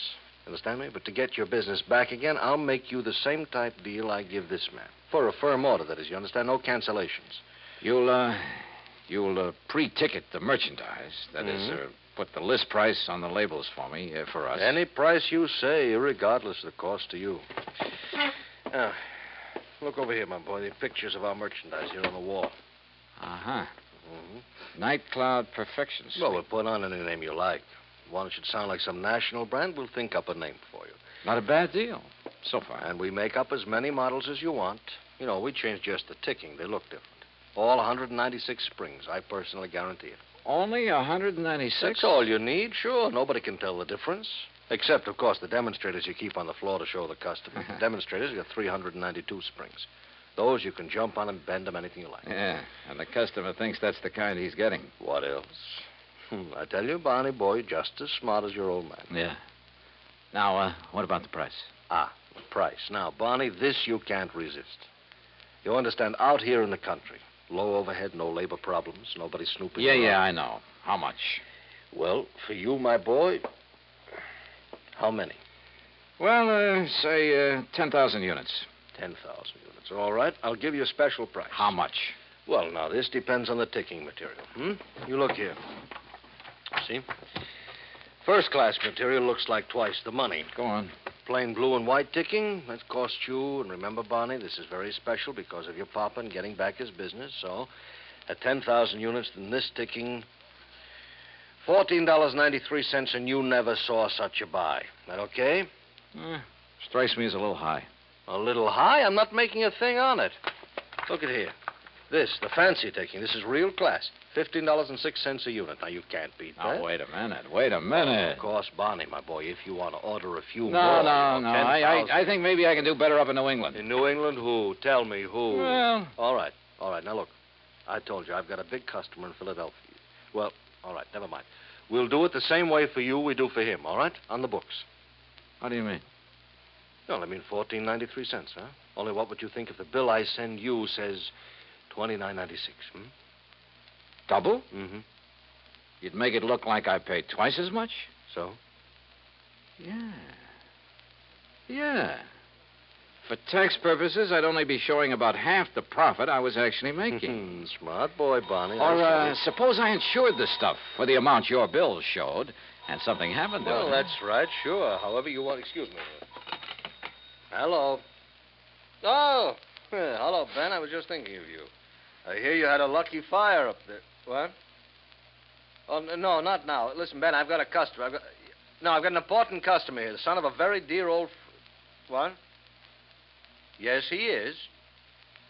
Yes. A blue shirt and a bow tie. Oh, no. Oh, no. Ben, I'll call you back. Mr. Dollar? That's right. Johnny Dollar. In person, Mr. From the Golden. insurance... Oh, no. Oh, no. Too bad Ben Murray's call interrupted our conversation. Oh, what have I That was a very interesting lot of facts you gave me, and I strongly suspect it'll not only put Murray out of business, but you too. And a lot of people you've been dealing with. Now, Dollar. Brother, I hate to think of what the Better Business Bureau will do when they get hold of Better these Business facts. Bureau. To say nothing of the Federal Trade Mr. Commission. Dollar, listen to But me. I have a notion it'll help to clear up one of the dirtiest chip rackets in years. There's no need Even to the go on. long-suffering public understands this sort of shady operation when it's brought to their attention. It's not at all. As for the decent, If you legitimate national understand- firms you've been practically Now, stealing listen to from... me, Dollar, will you please listen a minute? Yeah, go ahead. Business has been good. I've made a lot of money. Oh, now, wait a Maybe minute, will you could use a little bit. You know, we'll call it the commission, huh? Say $10,000. In cash, it wouldn't show. Golden, I wouldn't even spit on that kind of money. Oh, I could maybe persuade you. You couldn't persuade me to have any part of it. Brother, you've had it coming for a long, long time. And believe me, I'm going to see that you get it. Understand? Yes, Dollar, you make it. I understand. I understand you, too. You dirty crook. You faker. You liar. You cheating, dirty, conniving, chiseling liar. You ruined me, you hear? You ruined me. Yes, Fred? I'm afraid that your nice client, Ben Murray, based his insurance claim on a lot of values that didn't exist. On the hiked-up prices. Hiked up to cheat you and the income tax boys. And if that isn't outright fraud, I'll eat my shirt. So you can just forget about paying that claim or any part of it. And I hope that you and the company will take whatever legal steps are necessary to put these guys out of business.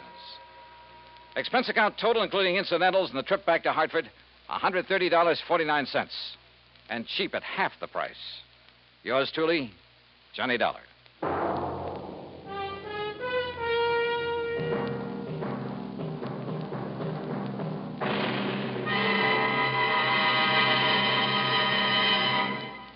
Our star will return in just a moment.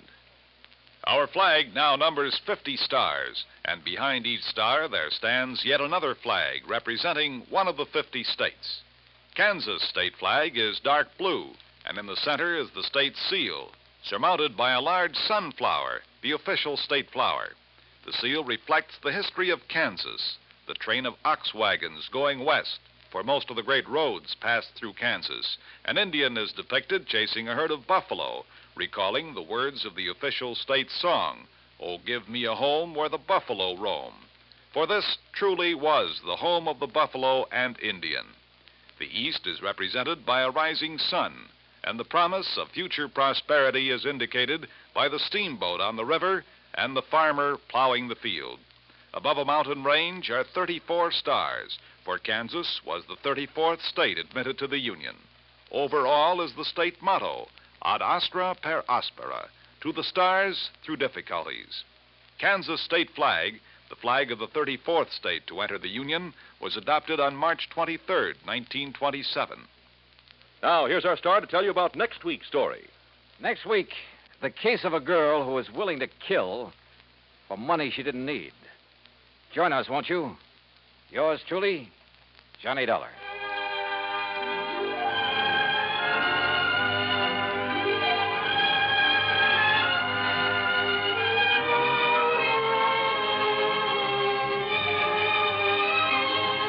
Yours truly, Johnny Dollar, starring Bob Bailey, originates in Hollywood. It is produced and directed by Jack Johnstone, who also wrote tonight's story.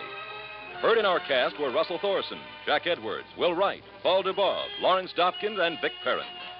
Be sure to join us next week, same time and station, for another exciting story of yours truly, Johnny Dollar.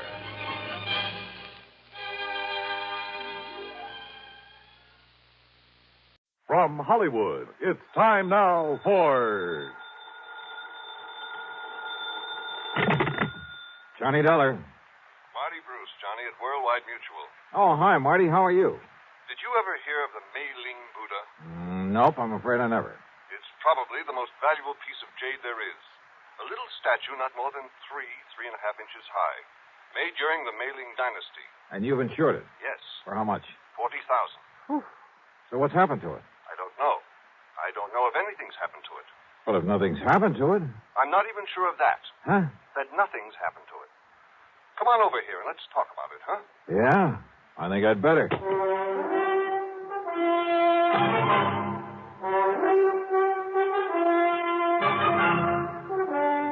Bob Bailey in the exciting adventures of the man with the action-packed expense account. America's fabulous freelance insurance investigator. Yours truly, Johnny Dollar.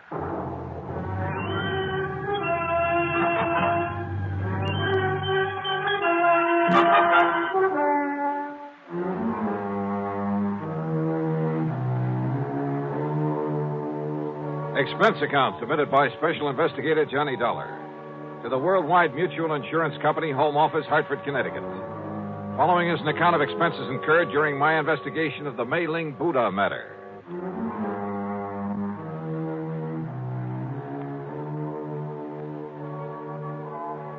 Expense account item 1, $1.10 for a taxi from my little apartment to the office of Worldwide Mutual, where Marty wasted no time in getting to the point. I'd know for sure if it weren't for that knuckle-headed Ray Kermer. Who's he? One of our account men. Got back from a European vacation just this morning. For being so stupid, I ought to fire him.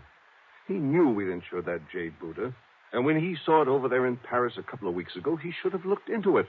Found out what it was doing there. Doing just exactly where, Marty? In a dingy little antique shop, somewhere on the Rue de la something or other. He didn't even have sense enough to get the address or the name of the place. Oh, where was it supposed to be? Locked up in the home of the late Darrell Harcourt up in Boston. And of course it isn't. Well, that's the point. I don't know. There's been no report of a theft. Well, if somebody's seen it in Paris... Is that Buddha pretty well known among collectors and so on? I told you. It's probably the most valuable piece of jade in the whole world. Then let me use your phone. Sure, here. But if we don't even know what shop or where it is in all of Paris... Just leave it to me. My phone call was to a slimy little character whose name is de Marsac, but who calls himself the Chat Gris, the gray cat, who knows the Paris underworld like the back of his hand.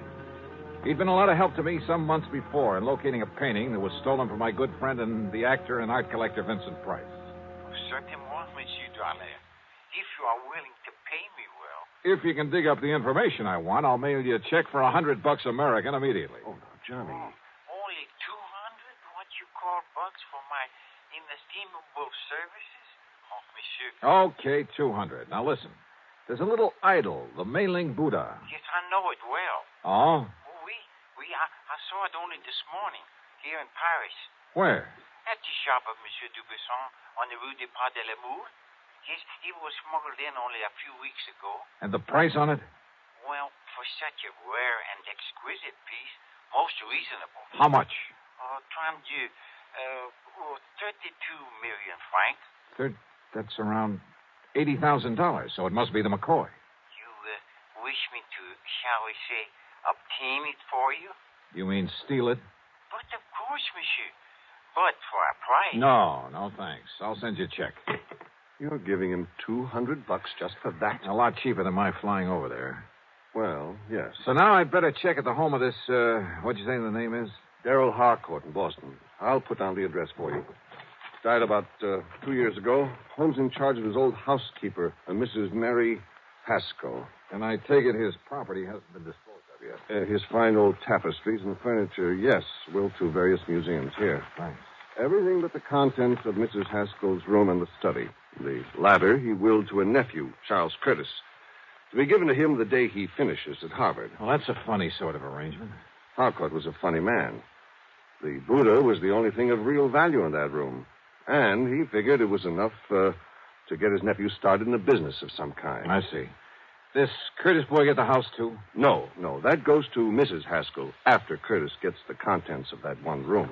Well, looks as though I'd better hie myself up to Boston and make sure that Buddha's really gone.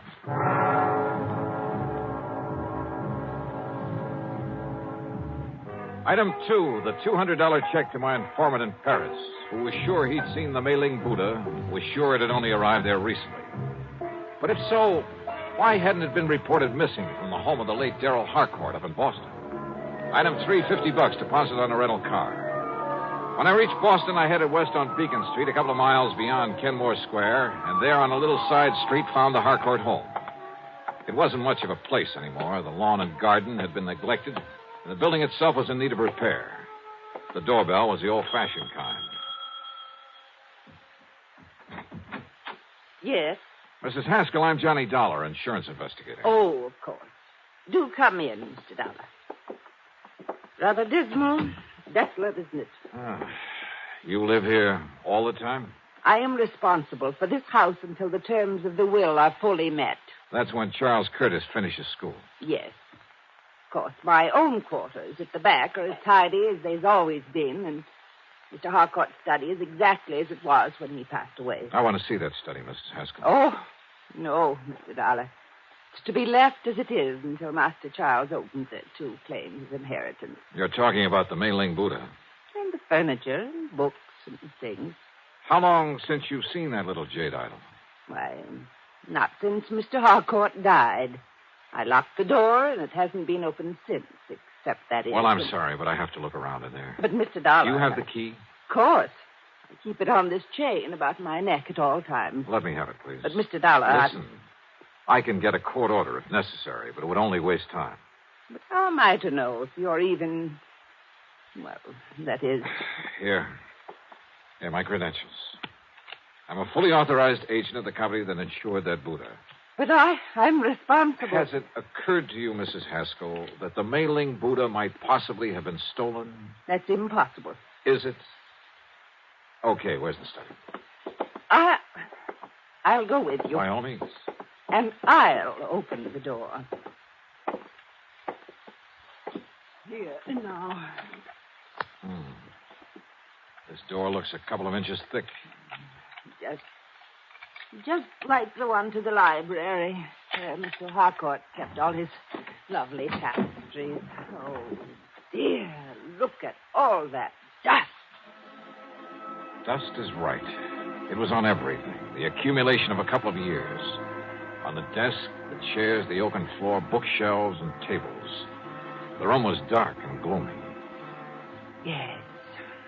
It looks just the same, except for all this horrible dust. But as I told you, Mr. Dollar, this is the first time the door has been opened. Yeah. Now, where is the... Oops. Oh, I hope you didn't hurt yourself. No, I just didn't see it. But he always insisted on keeping the electric fan on that little table next to the door. Yeah. Now, where's the Buddha?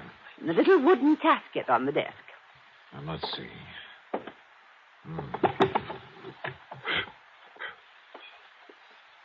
Now.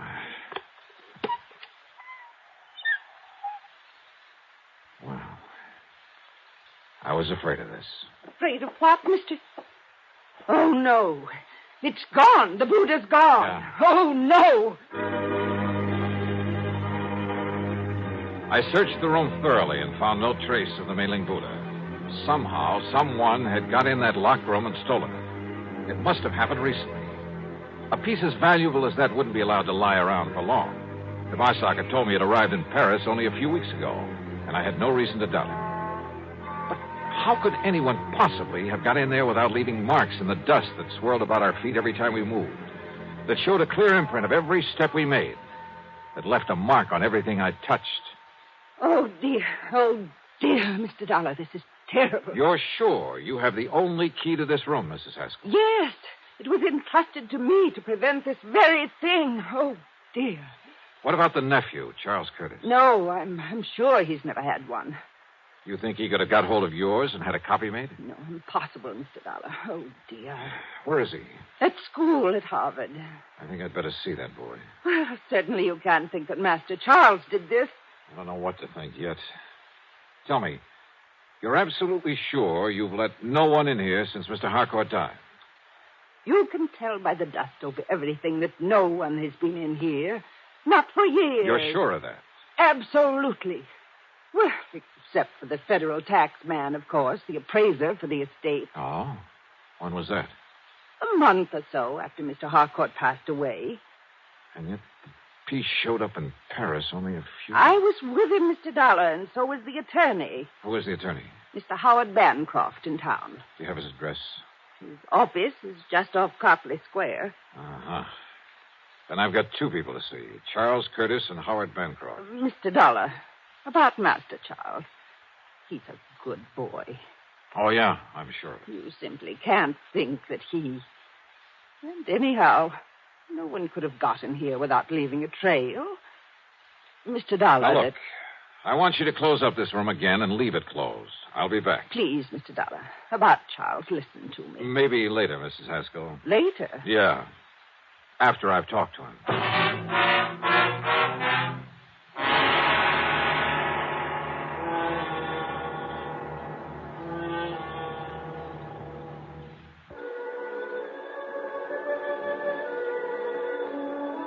One thing puzzled me.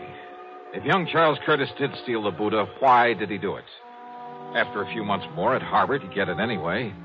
And he'd be able to sell it on the legitimate market for a lot more than it would ever bring on the Paris black market. On the way in to look him up, I stopped at the office of the lawyer, Howard Bancroft. I can't believe it, Mr. Dollar. Well, the fact remains, Mr. Bancroft, that the Buddha's not only missing from the Harcourt home, but has turned up in Paris. But the only person who had access to that room was Mrs. Haskell, in accordance with Mr. Harcourt's wishes. That room hasn't been entered for years, until today. And yet, if the Buddha has shown up only recently... I'm afraid I don't follow you, sir. Mr. Harcourt willed it to his nephew, didn't he? That's right. Charles Curtis, when he finishes school. And he willed the house to Mrs. Haskell, didn't he? Yes. And it will be little enough reward for her years of service to him. How do you mean? Mr. Harcourt paid her very little during all those years. She, and I too, quite frankly, felt she was entitled to a great deal more. You see, his really valuable things, the collection of tapestries, he willed to various museums. So I understood. They were kept in an hermetically sealed room, the library. Hermetically sealed? Practically. Didn't you notice the tremendous doors on the study and library, the sealed windows? Then how could any dust... What? About Charles Curtis, Mr. Bancroft. Admirable young man.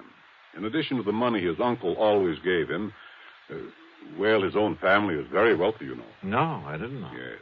They've given him everything he wants, and it hasn't spoiled him a bit. Even during college? He's an excellent, hard-working student. He's going to be a lawyer, Mr. Dollar, and he'll be a good one. And maybe my thinking about him has been wrong. Oh, definitely. Why, Mr. Dollar, he's planned to donate the Mei-Ling Buddha to a museum when it comes into his possession. So you see... It's just that after handling more or less straight insurance cases for so many years, I almost instinctively suspect anyone close to the problem at hand. In this case, young Charles Curtis. Even Mrs. Haskell. Maybe even you. I beg your pardon. But I guess I'd better just shake the dust out of my brain and tackle this as a plain, ordinary... Wait a minute. Dust. Eh? It's a little matter of dust that really has me stopped. It makes it impossible for that room to have been entered since... Tapestries, you said. I mentioned them. Of course. How blind can I be? Eh? Look, you better get ready for some legal action on behalf of your client, the late Mr. Darrell Harcourt. What? I'm going to play a hunch, Mr. Bancroft. Maybe it's all wrong. Maybe it's crazy. But I'm going to play it to the hilt.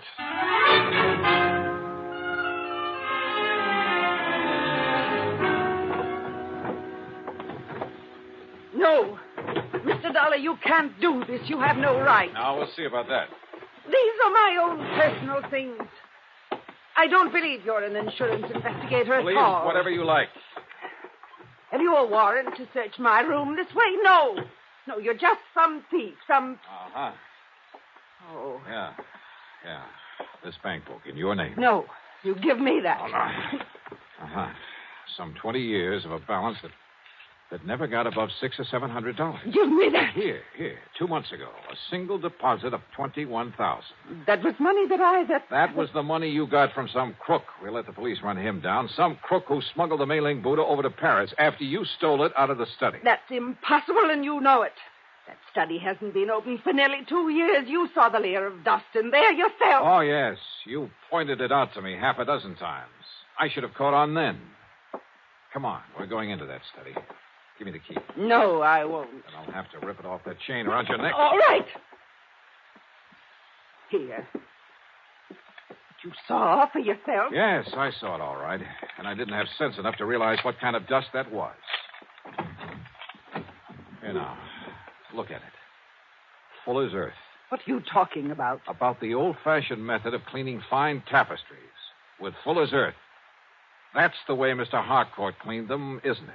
What difference does that make? And there's probably a supply of it down in the cellar somewhere that he always kept on hand. What if there is? That doesn't prove anything. Yeah, I was blind. Blind as a bat when I knocked over this electric fan that didn't have any dust on it.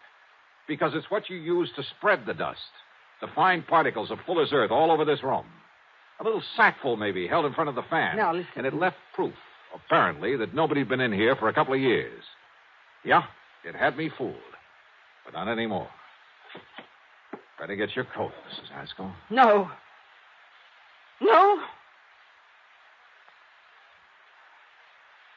Mr. Dollar, I deserved far more from Mr. Harcourt for my years of service.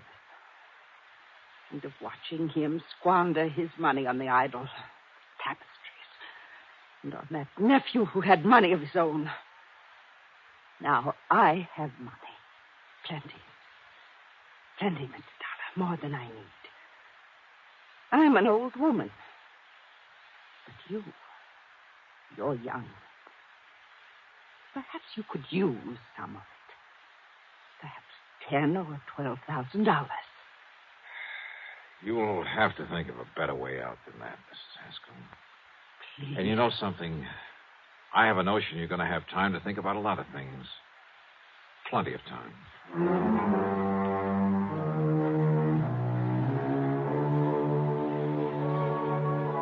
Yeah, I know. The Mei-Ling Buddha still has to be brought back from Paris. Maybe I'll get the assignment. Maybe it'll go to one of our regular foreign investigators. As for Mrs. Haskell, well, I'm sure Mr. Bancroft will lose no time in taking whatever steps are necessary. So, expense account total, including mileage on my rental car and a few incidentals, well, call it $300 even. Yours truly, Johnny Dollar.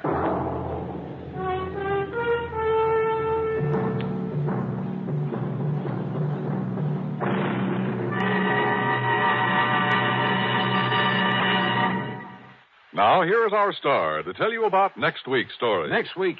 Well, far be it from me to get up on a soapbox, but I hope you'll make a point of listening to it. It concerns a lot of money in the wrong hands, in the hands of a bunch of kids too young to meet responsibility, too young to realize that cutting loose from family before they're ready can lead to trouble. In this case, murder. Yeah, I think you'd better hear it. So join us, won't you? Yours truly, Johnny Dollar.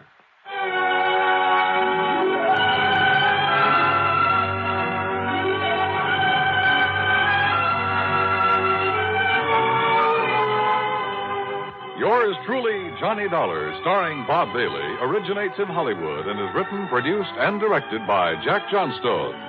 Heard in our cast were Virginia Gregg, Paul Duboff, Will Wright, and Forrest Lewis. Be sure to join us next week, same time and station, for another exciting story of yours truly, Johnny Dollar.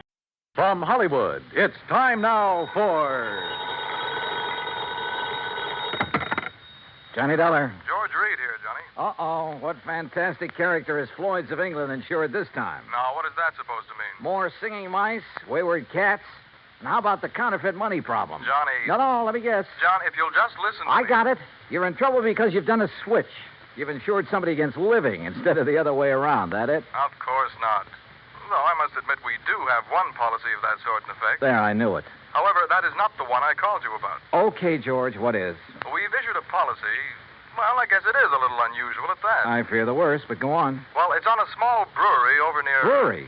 You mean a beer factory? That's right. It's over near the town of Tamaqua, Pennsylvania. Oh, yeah, I know that country pretty well. Good. We've insured the Dortmund Brewery against possible damage from a nearby construction project. Well, you said unusual. What's so unusual about that?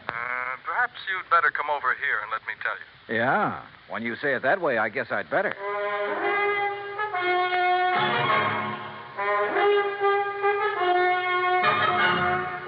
Bob Bailey in the exciting adventures of the man with the action-packed expense account, America's fabulous freelance insurance investigator. Yours truly, Johnny Dollar. And now, Act One of yours truly, Johnny Dollar.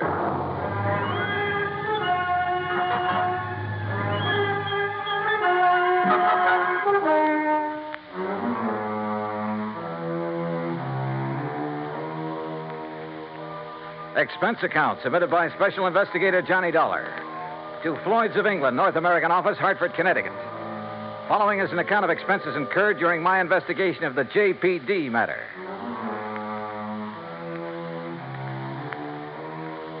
Expense account item 1, $1.10, taxi from my apartment to George Reed's office, where he promptly dragged me over to a large map tacked to one of the walls.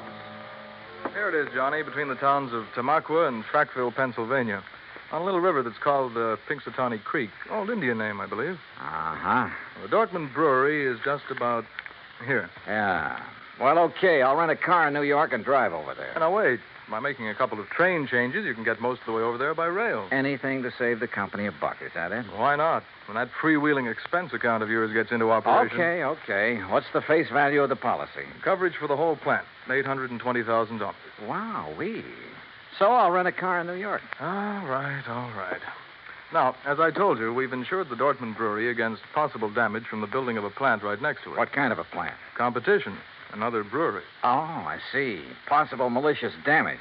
Is that what they're thinking of? That's what J.P. seems to be worried about. J.P.? J.P. Dortmund. Owner, manager, president, brewmeister, and anything else you can think of. Has anything happened yet? No, but I want you to go there and be sure that nothing does. Is this J.P. my contact? Yes. Okay, George, I'm on my way.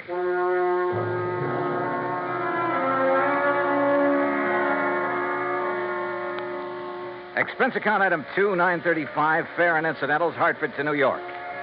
Item 3, $50, deposit on a drive-your-own car. Item 4, 50 cents toll through the Holland Tunnel. I cut straight across the top of Jersey, crossed the Delaware at Phillipsburg, and finally pulled into the little town of Tamaqua shortly after 6 p.m. Items 5, 6, and 7, $12.20. For dinner, a place to rest my weary head, and breakfast the next morning. The Dortmund Brewery sat on the western bank of Pinxatawney Creek, about 5 miles out of town, and looked as though it had been sitting there for 1,000 years. It was a small affair, and the old frame buildings were badly in need of a coat of paint. Just north of it rose a towering cliff, and on top of that cliff stood an array of cranes and machines and bulldozers that are used on modern large-scale construction jobs. I parked my car at the entrance of the office building and was greeted at the door by a large, raw-boned woman of about 50 with straggly yellow hair and wearing a faded blue cotton dress that looked as though it hadn't been ironed in years. Something I can do for you? Oh, why, I'm looking for Mr. J.P. Dortmund. Mister. That's a laugh. Is it? Why? Because I'm J.P. What? That's right. Anything wrong with it? Well, Hey, wait a minute.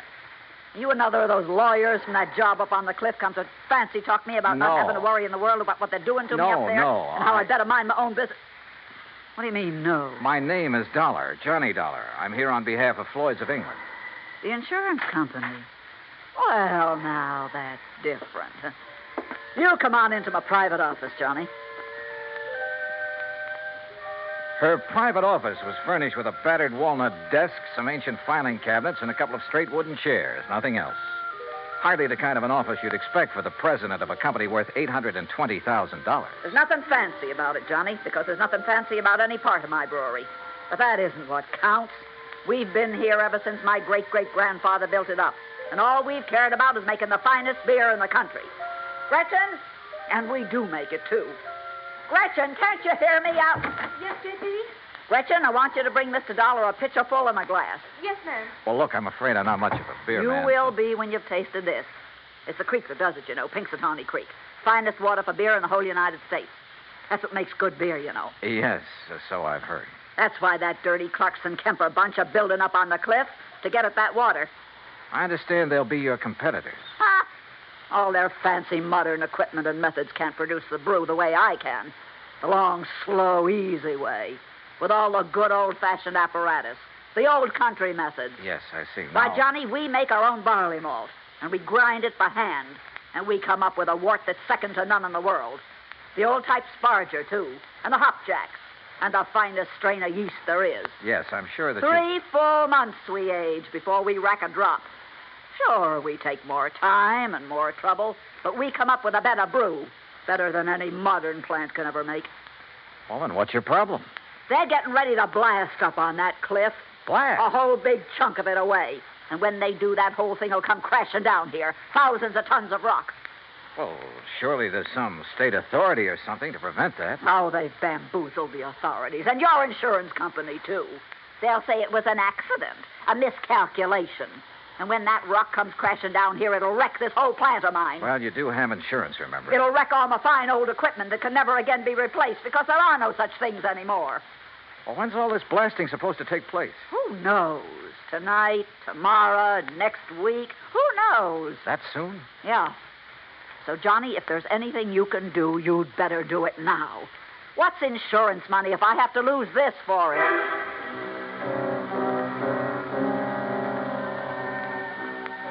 Who knows? Maybe she was right suspecting her rivals might try a stunt like that to put her out of business. But it all seemed a little too far-fetched. And yet, when I think of some of the unscrupulous things that have been done to put down competition, maybe she was justified in suspecting this Carlson Kemper crowd of... Yeah, maybe she was.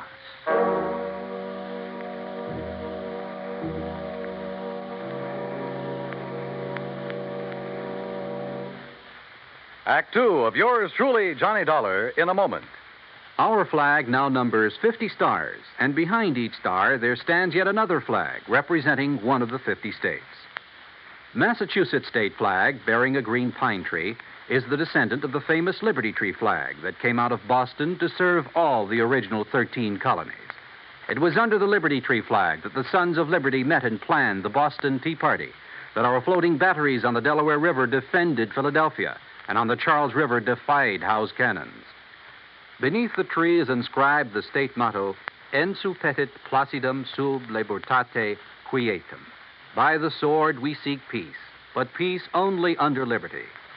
These words were originally written by the famous English patriot Algernon Sidney about 1659. This was a message intended for King George III. Unhappily, it went unheeded. Massachusetts state flag, the flag of the sixth state to enter the Union, was adopted on March 18, 1904.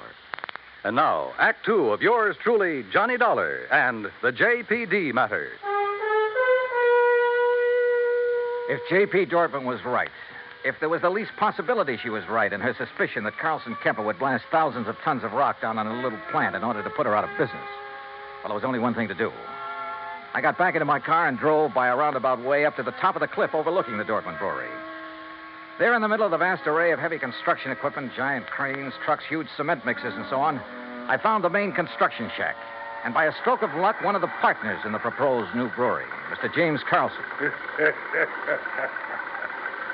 That crazy old lady's being absurd, Mr. Dollar. If you really want the truth, well, I think she'd welcome our smashing that antiquated brewery of hers out of existence. Is that what you plan to do, Mr. Carlson? Can you be serious? By blasting a few tons of rock off the face of the cliff into the river? Or a few thousand tons? Or a few thousand tons. Won't do that place of hers a bit of harm. You're sure? Of course I'm sure. Only thing I'm not sure of is why she stays in business. What do you mean by that? Well, she can't be making any money. The methods she uses were out of date in this country 50 years ago. The product's good, sure. But today, you've got to snowball. Did you know, Dollar, that out of the goodness of my heart, I offer to take that crummy plant of hers off her hands?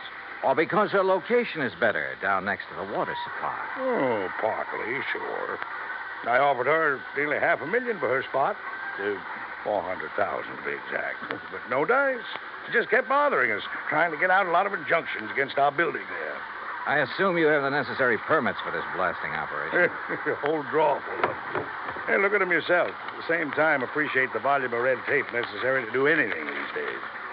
But suppose that something should go wrong, that quite by accident, the top of that cliff should drop down on J.P.'s brewery. Mr. Dollar, it's to obviate any such possibility that I called in one of the foremost blasters in the country, who, purely incidentally, is top man for one of the biggest makers of explosives in the world.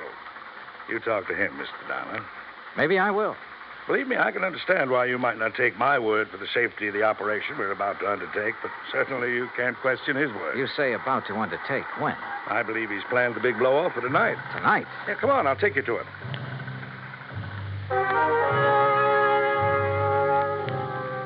We found this expert, a Mr. Sidney Crutchfield, in a small, tidy shack set out near the edge of the cliff. working over a series of complicated diagrams with a busy slide rule in his hand. And I must confess, he turned out to be one of the most interesting men I've ever met. Tall, slim, and gray-haired, he had a quiet, easy, yet confident manner that completely belied his hazardous occupation. This was the man who had done the dynamiting for some of the biggest jobs in this country, had moved mountains and rivers in the construction of huge dams, had blasted the way for some of our vast highway networks. As you can see by the dates on these sheets, I finished planning this blast over 2 weeks ago. But I find that constant checking and rechecking never does any harm. Mr. Carlson tells me you plan to set off this blast tonight. Yes. Actually, I shall push the plunger at exactly 2 o'clock tomorrow morning. If Mr. Carlson is ready. Don't you worry about it, Mr. Crutchfield. We're moving the equipment and the shacks away right now. Excellent. And at the time of the blast, no one is to be here but me. That's what your contract says. And that's the way it must be. For safety, Mr. Crutchfield? Well, call it a fetish of mine. Uh-huh. And there'll be no damage to the brewery plant down below? I'll stake my reputation on it. Come, Mr. Dollar. If you like, I'll show you how I've made the sets for this blast. We spent the rest of the day inspecting every tunnel, shaft, and drill hole into which the explosives had been packed and fused. And the artistry of this man was evident from the word go. By 6 p.m., all the machines and shacks and equipment had been moved back from the edge of the cliff that was to be blown off. The place was deserted, except for Mr. Crutchfield and me. And now, you must get into your car and leave, Mr. Dollar. But if there's no danger... Please. I prefer it this way. Surely you're not still concerned about the blast? To be honest about it, no. Not one bit. And I wasn't, at the moment. Yeah, this amazing man simply couldn't do anything wrong. I would have staked my life on it.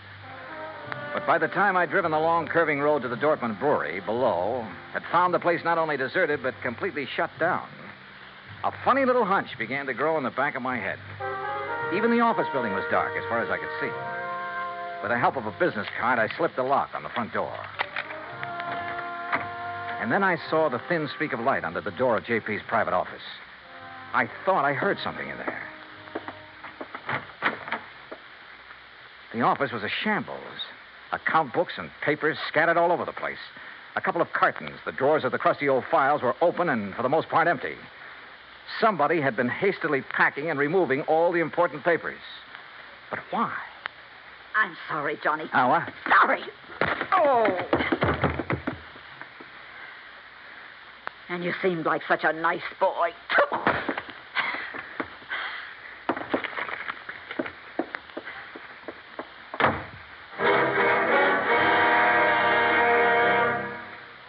Act 3 of yours truly, Johnny Dollar, in a moment.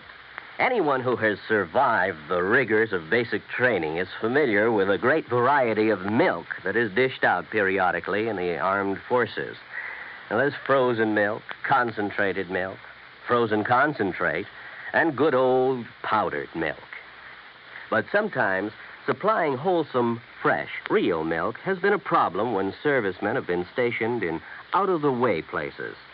The United States Air Force came across that problem some time ago in the island of Terceira in the Azores, those Portuguese islands that dot an eastern portion of the Atlantic Ocean. The air base there was considered powdered milk country for a long time. Although cattle have played an important role in the economy of the island of Terceira, the herd was badly inbred and milk production was very low. Modern milk processing was not a part of the picture. And with the help of Portuguese veterinarians, the men in the United States Air Force unit worked out a free breeding service by using a small herd of milk cows acquired in England, and the cattle there at Terceira improved. Then a complete pasteurizing, homogenizing, sterilizing, bottling, refrigeration plant was flown in from the United States. As soon as this activity got underway, milk production began to climb steadily, and thirsty Air Force men and civilians were soon buying and drinking the new fresh milk. When economy of the island began to rise rapidly, the people were happy and grateful.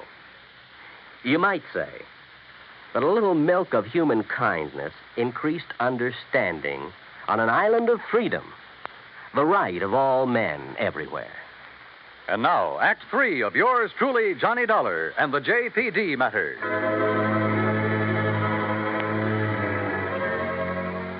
When I came to in the office of the Dortmund Brewery, my head felt as though it had been split wide open.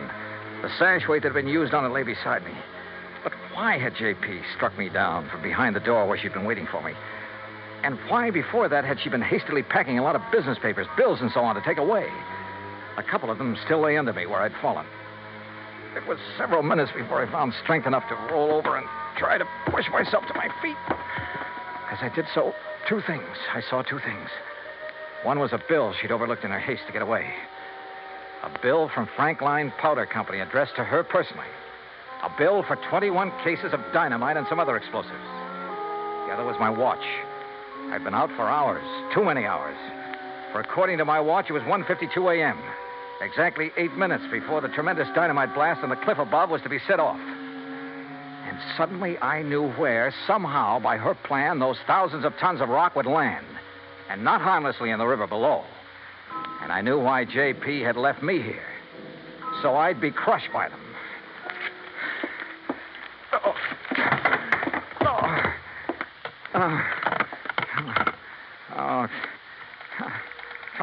Come on. Oh, please, come on. Hello. Oh, please, hello. Operator, this is emergency. Yes, sir. Hey, look now, I'm calling from Dortmund Brewery. It's between... Yes, I know where it is, sir. There's a big construction. Carlson Kemper, that's the name. Well, sir, Up on the cliff above this sir, brewery here. I'm sorry, but those lines were disconnected late this afternoon. What? But look, surely there's some way to... Operator. I'm sorry, sir, but there's no way to ring them. Oh, no. Oh, I've got to get out. I just got to get out of here. Somehow I got to get out there and get the thing. Oh, no. Oh, please. I got to get in. I got to get in.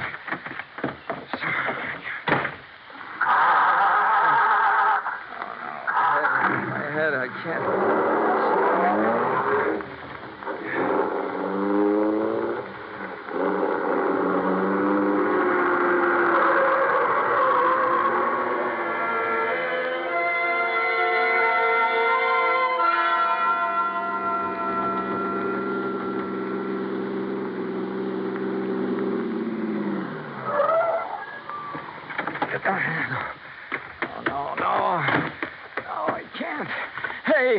Hey, stop! Stop! Who's that? What are you Crutchfield! Stop! Dollar! Don't! What are you doing here? Don't do it! I thought I told you. I Don't was push being that plunger! I'm sorry, Don't set Mr. off Dollar. that blast! That's no! exactly what I'm going to do right now. No, you're not. No. I'm sorry, Mr. Dollar. You have no right to interfere. You now stand back. hear what I said. Dollar, put down that gun. You touch that plunger, and so help me, I'll pull this trigger. Now, wait a minute. Dollar, what's the matter with you? Oh, what's happened to you, man? Oh. Good heavens, man.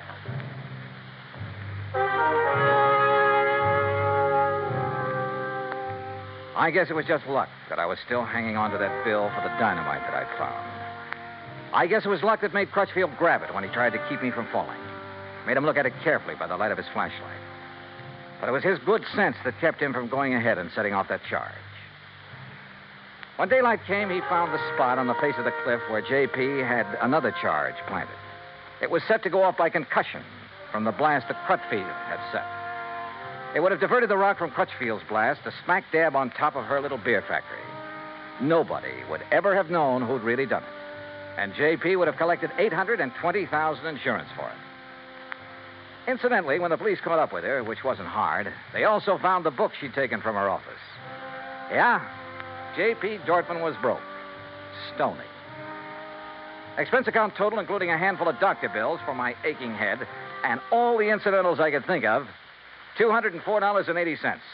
Yours truly, Johnny Dollar.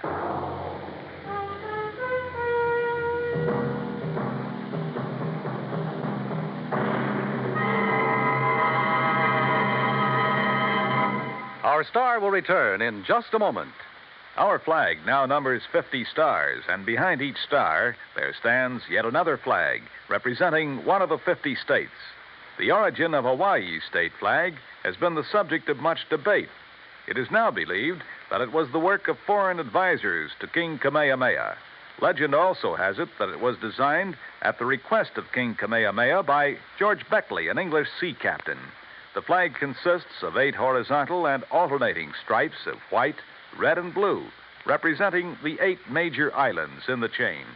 Also represented is the British Union Jack, a reminder of Captain Vancouver, who on his voyage around the world in 1794 gave King Kamehameha a British flag and the promise of British protection. The Union Jack is also a reminder of Captain James Cook, who discovered the Hawaiian Islands in 1778. Hawaii's state flag, the flag of the 50th state to enter the Union, was adopted in 1845. Now, here is our star to tell you about next week's story. Next week, the ideal vacation matter. But believe me, it turns out to be neither ideal nor a vacation.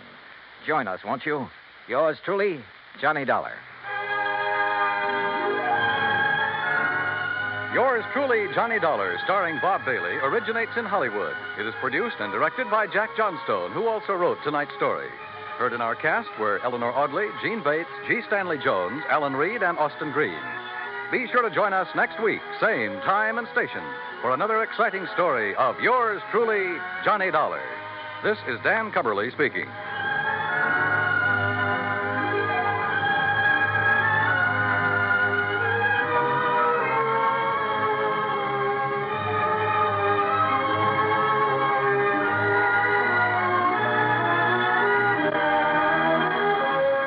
This is the United States Armed Forces Radio and Television Service.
From Hollywood, it's time now for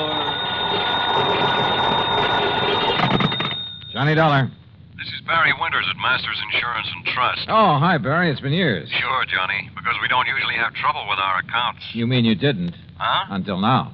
Well, yeah, I'm afraid that's about the size of it. And this time it's bad trouble. Tell me all. Simplex Tackle Company, Johnny, over in Danbury. Fishing tackle? That's right. Well, how come I never heard of them? Well, they're a small outfit, a kind of glorified partnership. What's that mean? Well, it's owned by 9 men.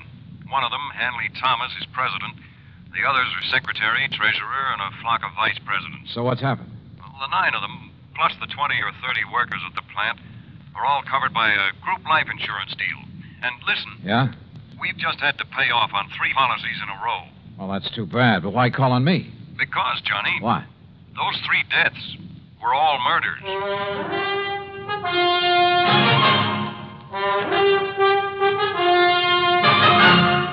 Bob Bailey in the exciting adventures of the man with the action-packed expense account, America's fabulous freelance insurance investigator. Yours truly, Johnny Dollar.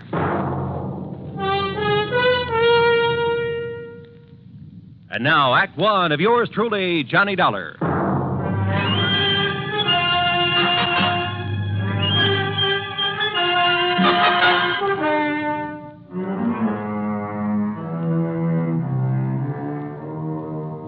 Expense account submitted by Special Investigator Johnny Dollar to the Masters Insurance and Trust Company, Home Office, Hartford, Connecticut.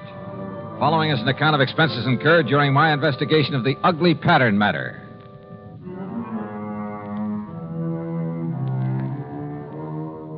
Expense account item 1, $1 even taxi to Barry Winter's office at Masters, where I hoped he could give me something more to work on than he had over the phone. And you know something? As it turned out, he gave me a lot more than he thought he did. The police?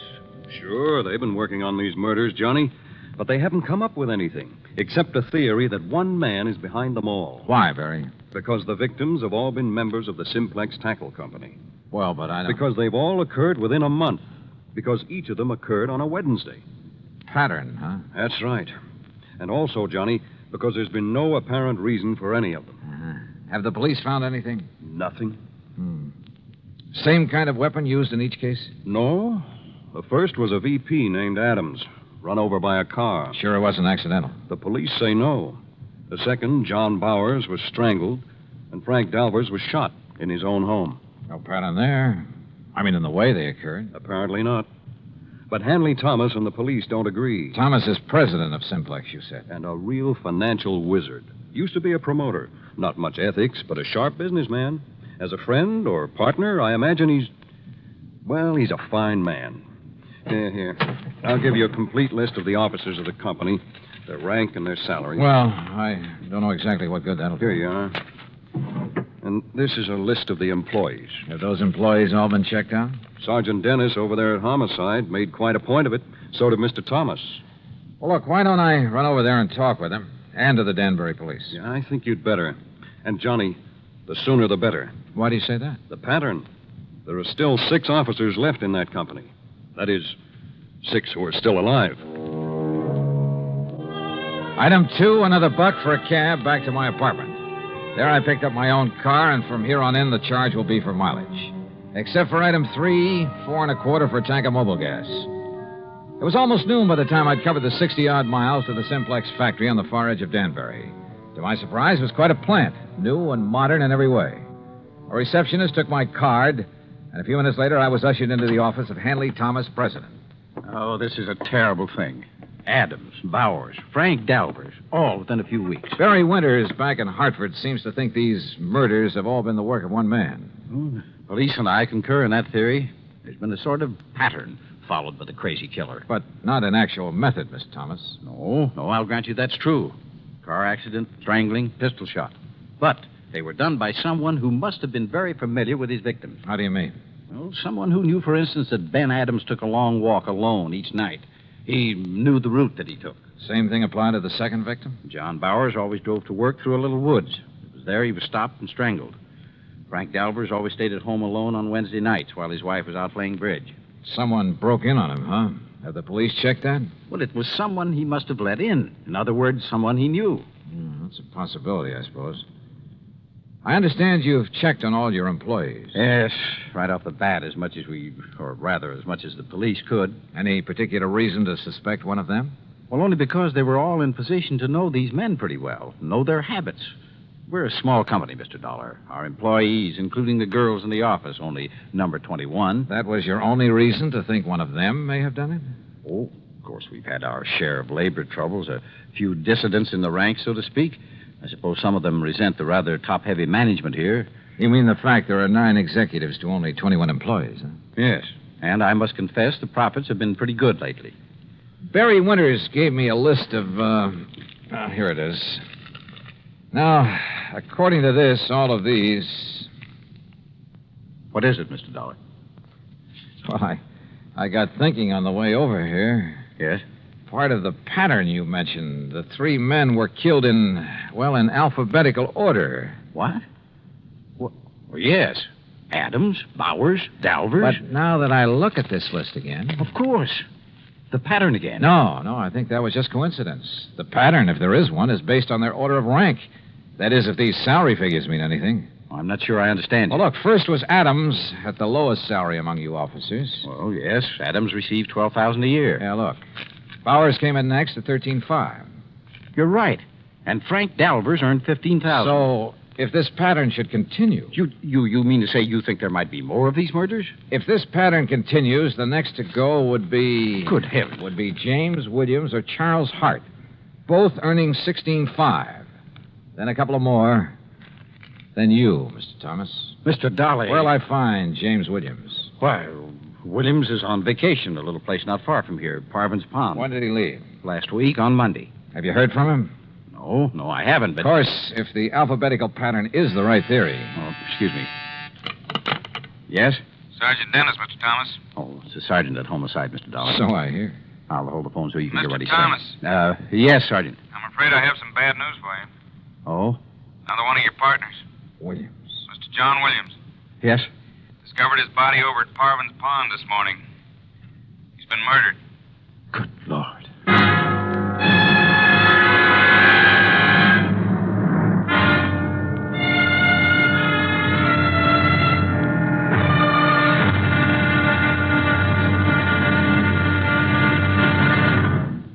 Act two of yours truly, Johnny Dollar, in a moment. And now, Act two of yours truly, Johnny Dollar, and the ugly pattern matter.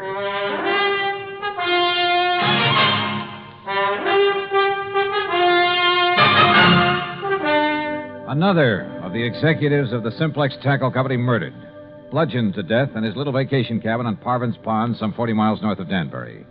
And again, it was according to pattern. How those carefree kids can fish and water ski out there when there's been a murder right under their noses. Yeah, Sergeant, I know what you mean. This the cabin Mr. Williams was using? Yes, sir. He came up here on his vacation Monday morning last week alone. There we are. Who knew he was coming to this particular spot, Sergeant? Why, everybody down at the plant, I guess. Now, the way the doc and I figured it out, Mr. Williams had just come in from fishing. Now, you see there, he just tossed his rod and stringer on the bed. Everything's just the way it was, huh? Yeah, except for his body. That's in Danbury at the coroner's. You said he was bludgeoned to death. Yeah, with that oar from his rowboat. You see it laying there on the floor? Yeah, I see. Who found his body? Little old lady from the cabin next door. She'd stopped by this morning to bring him some cookies. Knocked on the door swung open, and there he was. And the doc says the body was lying there ever since. Have you checked that oar for prints? The killer must have used gloves. What about footprints? Well, if there were any, the vacation crowd tramped them out long before we got here. Now, the way we figure is that he came in here Wednesday night off the lake. Wednesday? Yes, Mr. Dollar, just like the other ones. It happened on Wednesday, a week ago tomorrow. The pattern again. Yes, sir. And if you ask me, it's the pattern of a madman. And this being a Tuesday again. But what possible motive could there be for it? When you ask me, it's one of the employees there at the plant. After all, for such a small company, 9 big money-making officers, at least there was 9. Yeah, I know what you mean. Are those 21 employees paid pretty well? Nope. In spite of the company making a lot of money. What with this recession we're Oh, in. read the signs, man. Most of this so-called recession's a lot of bunk. Yeah, I agree with you. Everybody get out and dig instead of sitting around hoarding their money. Well, what I was going to say is that those executives took advantage and held down wages in spite of all the money they're making. So, just let one crazy hothead find out how good they're doing. How well have you checked those employees? The best we could. I talked with every one of them myself. How about the officers of the company? There's not one of them would do a thing like that. They're all fine men. Ask Mr. Thomas. Sure, they're hard-headed businessmen, everyone looking out for himself, but they're all fine men. And they're all making plenty of money. Oh, which reminds me. What's that, Mr. Dollar? A list of the officers and their salaries. And according to this, if there's to be another victim... Another? Oh, no. I worked out another step in the pattern of these murders, based on the earnings of these men. Then, Mr. Dollar, who will it be? It won't be anybody if I can help it. But, Sergeant, I may have to ask you to put a 24-hour watch over an officer of that company named Mr. Charles Hart.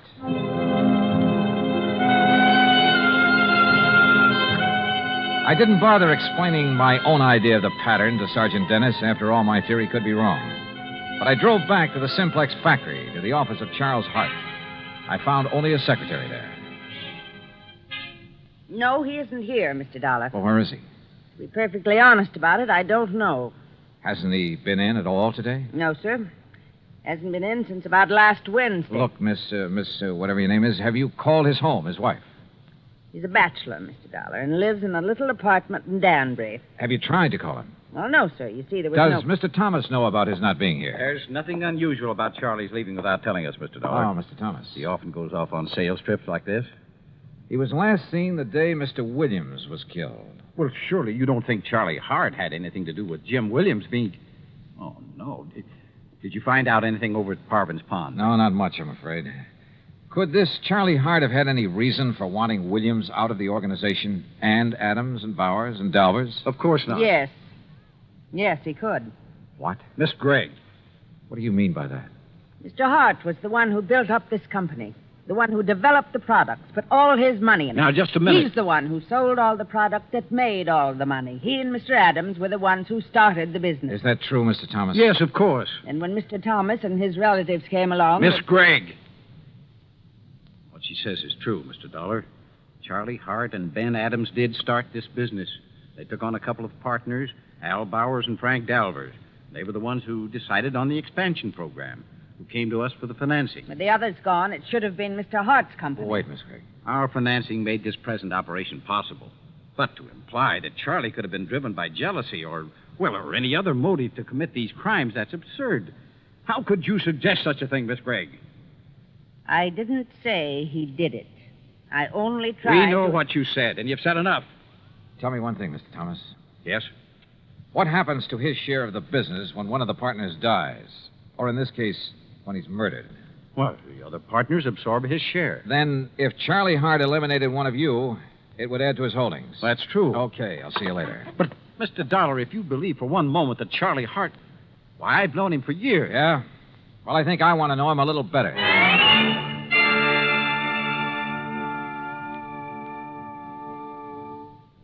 Act 3 of yours truly, Johnny Dollar, in a moment. Do you know who said, democracy is based upon the conviction that there are extraordinary possibilities in ordinary people? Those words came from the American religious leader, Harry Emerson Fosdick.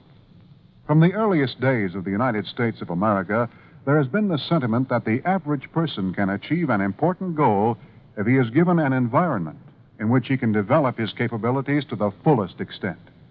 An environment in which the individual is given the rights and privileges that he needs for development. It is the duty of every American to protect and stimulate this environment. Remember the words of Harry Emerson Fosdick. They are part of your American heritage. The extraordinary possibilities of ordinary people are inherent in American democracy. And now, Act 3 of yours truly, Johnny Dollar, and the Ugly Pattern Matter.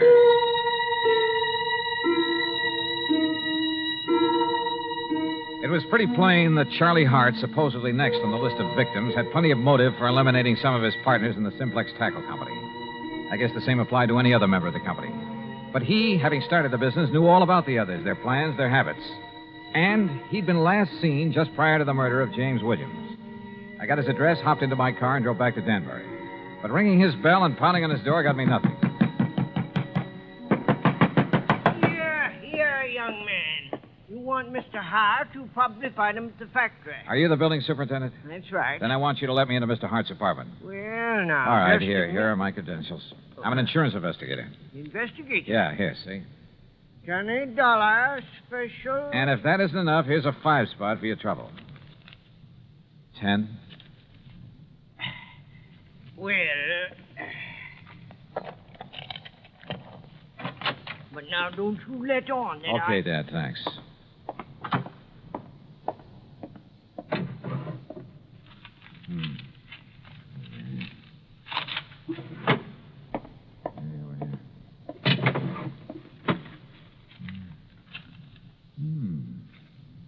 The same list that I got... The office. Huh? The offices of our company. Mr. Hart. That's right, Charlie Hart. Should have looked behind the door when you barged in here. Yeah, well, look, would you like to point that thing the other way, please? I'm sorry, Mr. Dollar, of course. Well, you know who I am. Yes, I heard you through the door. All right, is that the gun that killed one of your partners? That killed one of my... No. But listen, tomorrow's another Wednesday. Wednesday, Mr. Dollar. I know. And look at that list you're holding. I finally realized the progression in which these murders are happening. Oh? On the basis of our salaries at the company. Adams, Bowers, Dalvers, and Williams or me. Yes, you've circled Williams' name. Yes, because he got it last week. That's why I'm staying in here, locked in. Because tomorrow, if the killer strikes again, that crazy maniac killer... Maybe. Or maybe that's what he'd like everyone to think. Charlie, a couple of questions. Anything if I can help you stop this. That company was once yours. Yes, that's right. You were the boss, the head man, until Hanley Thomas came along. Yes, Hanley and his brothers and his brother-in-law. And they took over as first in rank. Well, they were entitled to, Dollar. What? It was their money made the company what it is. I'm not an administrator, a man who knows and plays all the angles. I'm just a worker and a salesman. Now, wait a minute. You mean you're content with the present setup? Yes, of course. In spite of the prodding of a sweet old secretary who thinks that Wait a minute. But these murders, Mr. Dollar. You stay put. Keep that gun and don't move out of this apartment until I tell you to, no matter who comes to the door, to save your life. You think you know... Charlie, it's been right under my nose. The obvious. Almost too obvious. But I had no proof of anything. Only a hunch, but a potent one. So how to prove it out? Bluff? It might work, if I was right. I drove into police headquarters and picked up Sergeant Dennis, then out to the Simplex Tackle Company. But when I walked in, it was after hours, no secretaries about. When I walked into the office, I borrowed the sergeant's handcuffs and made him wait outside, his ear glued to the door. Well, Mr. Dollar, I didn't expect you back. What do the handcuffs mean? They mean arrest for the murder of your partners. That's a very bad joke. You and your brothers and brother-in-law, the whole company yours, once you got rid of the men who started it, who made it possible for your capital to make it pay off. But tell me, were you going to kill off your relatives, too, one by one? This is the most absurd thing. You covered your tracks pretty well. Perfect crimes. Except for that ore you used to kill Williams. Fingerprints as big as life all over it. Impossible. I figured the gloves you wore must have had holes in them or have been worn very thin. What? That you just didn't notice in the excitement of the moment. And when I finally found those gloves... You've been out to my home, ransacking my home. And when your wife confessed that you weren't at home at the time of any of the murders... That's a lie. She helped me plan the whole thing. Oh. Then you admit the murders. After my bluff about the fingerprints. I see. But now that you know, you haven't had time to tell anyone, there's no one around to hear the shot, Mr. Dollar. No, but I heard a real clean confession, Mr. Thomas. Sergeant, No, that was just to protect myself from this... I'm afraid that kind of talk's a little late. No, it is. Look out!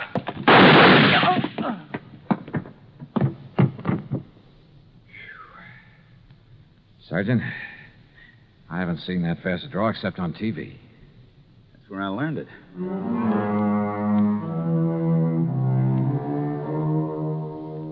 There'll be a lot for the courts to work on about who else was involved with Thomas. The sergeant's bullet killed him, by the way, and I'd call it good riddance. Or at least quick justice. So, expense account total, including a lot of mileage on my car, $101 even. Remarks? Why bother? Yours truly, Johnny Dollar.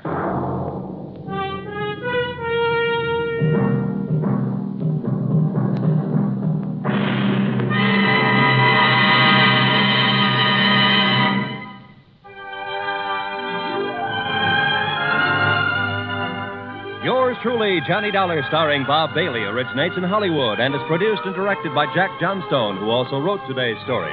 Heard in our cast were Virginia Gregg, Les Tremaine, Forrest Lewis, Herb Vigran, Junius Matthews, and Frank Gerstle. Be sure to join us next week for another exciting story of yours truly, Johnny Dollar. This is Roy Rowan speaking.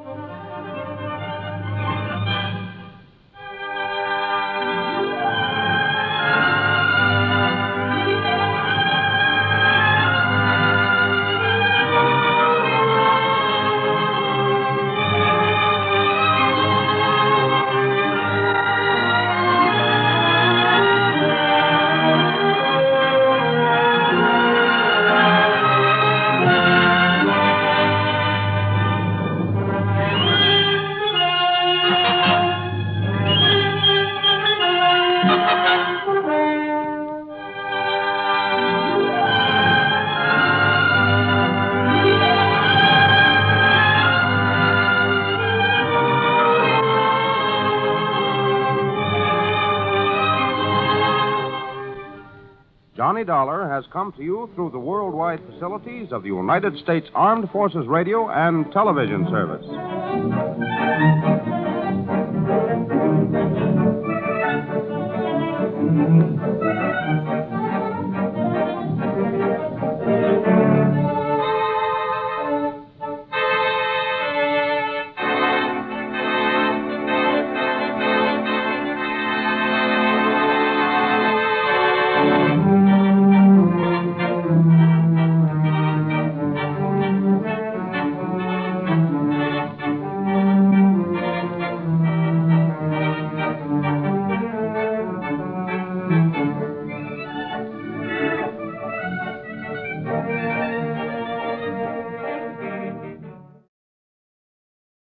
From Hollywood, it's time now for... Johnny Dollar. Lud Barlow, Johnny. I'm on a spot. What's the matter? The Templeton house in Boston was knocked over sometime during the night. We have a $100,000 loss on our hands. Can you go over there right away? Well, I'll see what the plane situation is, Lud. And Never mind the plane situation. Just pack up and get out to the airport. I'll meet you at Hangar 12. What? I'm chartering a plane for you.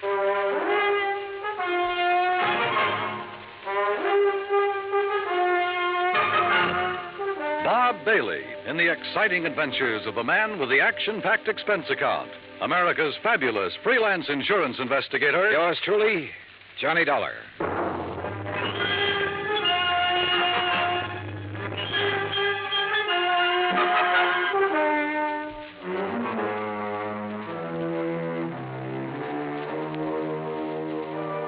Expense account submitted by Special Investigator Johnny Dollar to the Mideastern Indemnity Corporation, Home Office, Hartford, Connecticut. Following is an account of expenses incurred during my investigation of the Templeton matter.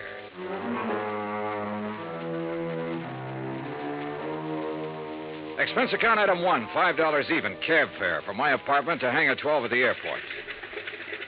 A twin-engine Bonanza had been rolled out and a fueling truck was pulled up alongside. A man in a sheepskin seemed to be supervising things. The man who seemed to be supervising him was Lud Barlow. When he saw me, he waved his briefcase. Hey, Johnny. Hi. Why, you all set? Well, I'm here. That's what you mean, Lud. That all your luggage? Yeah, this is it. This is Tommy Clark, Johnny, your pilot. How are you? Hi, Tom. I'll stow this gear for you. Oh, thanks. The faster we move on this, the better off we are. You know that. I know. This is the blanket policy. This is the itemized list. This is the itemized list broken down. You'll have to check the itemized against the sales. Your authorization procedure. And a description of stock records, including shipments received by Templeton House up to and including the first day of last week. Okay? Swell. Now maybe you'll tell me what this is all about. And when you get there... What? What it's all about. Let's start with Templeton House, huh? It's the biggest jewelry firm in Boston. You said they were robbed last night. Burglarized, broken into somewhere between 5 and 7 o'clock in the morning. All set, Mr. Dollar. What'd they get away with? Well, that's for you to find out, Johnny. We carry a blanket policy on all their stock. Anything in the store in the way of merchandise is covered. On the phone, you said something about $100,000. It may be $200,000, Johnny. I take it you talked to somebody in Boston. Yeah. Did you talk to the police? Yes, for a minute. I told them I was sending a man. They're expecting you. Give you a hand, Mr. Dollar. Oh, thanks, Tom. Okay? Yeah. Thanks. Who's in charge, Lud? Lieutenant Roebuck. Roebuck? Yeah. Get your seatbelt, Mr. Dollar. Oh, sure. He'll want to see those contents records. You be sure and tell him they're up to date. Who's the man with the company? What? The man at the company. Templeton. Stand clear, Mr. Barlow. Remember, Johnny, a client can face a thing like this a lot better if a man from the insurance company standing by. I'll try to remember that. Good luck and keep me informed.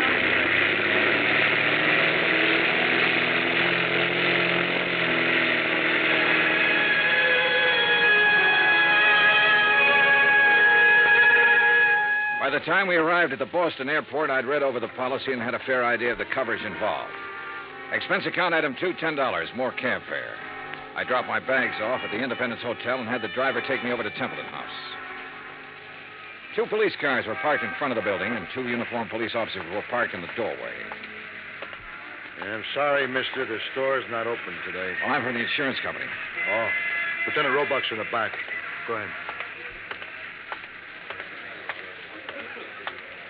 At the back of the store, a white-coated intern and an ambulance attendant were working over a blanket-wrapped figure laid out on the stretcher. One of them was operating a plasma tube. The other was checking the pulse. A group of men, some in uniform, were watching closely. The tall, thin one seemed to be in charge of things. Roebuck? Yeah. Johnny Dollar, Mideastern Indemnity. Oh, that didn't take you long. That's Sergeant Younger, Sergeant Toohey. This is Mr. Dollar from the insurance company. Hi, man. What's this? Oh, this man was a special patrolman working the area. He must have walked right into the middle of it and got himself shot. They've been giving him transfusions ever since they found him. Uh-huh. Said anything yet? He hasn't been conscious. Doc, how about it? We can't do any more here, Lieutenant. We'll have to risk a trip to the hospital and try to operate. Okay, boys, load up. Doc, this is Mr. Dollar, insurance company. How are you, Doctor? Okay. Doc, we're going to want to talk to him the minute he comes around. I'm not going to promise you anything, Lieutenant. Well, see you. All right. Now, Mr. Dollar, you didn't waste much time. I brought a contents list that might help you, Lieutenant. Good. The best help we're going to get is from that patrolman. Come on, I'll show you around.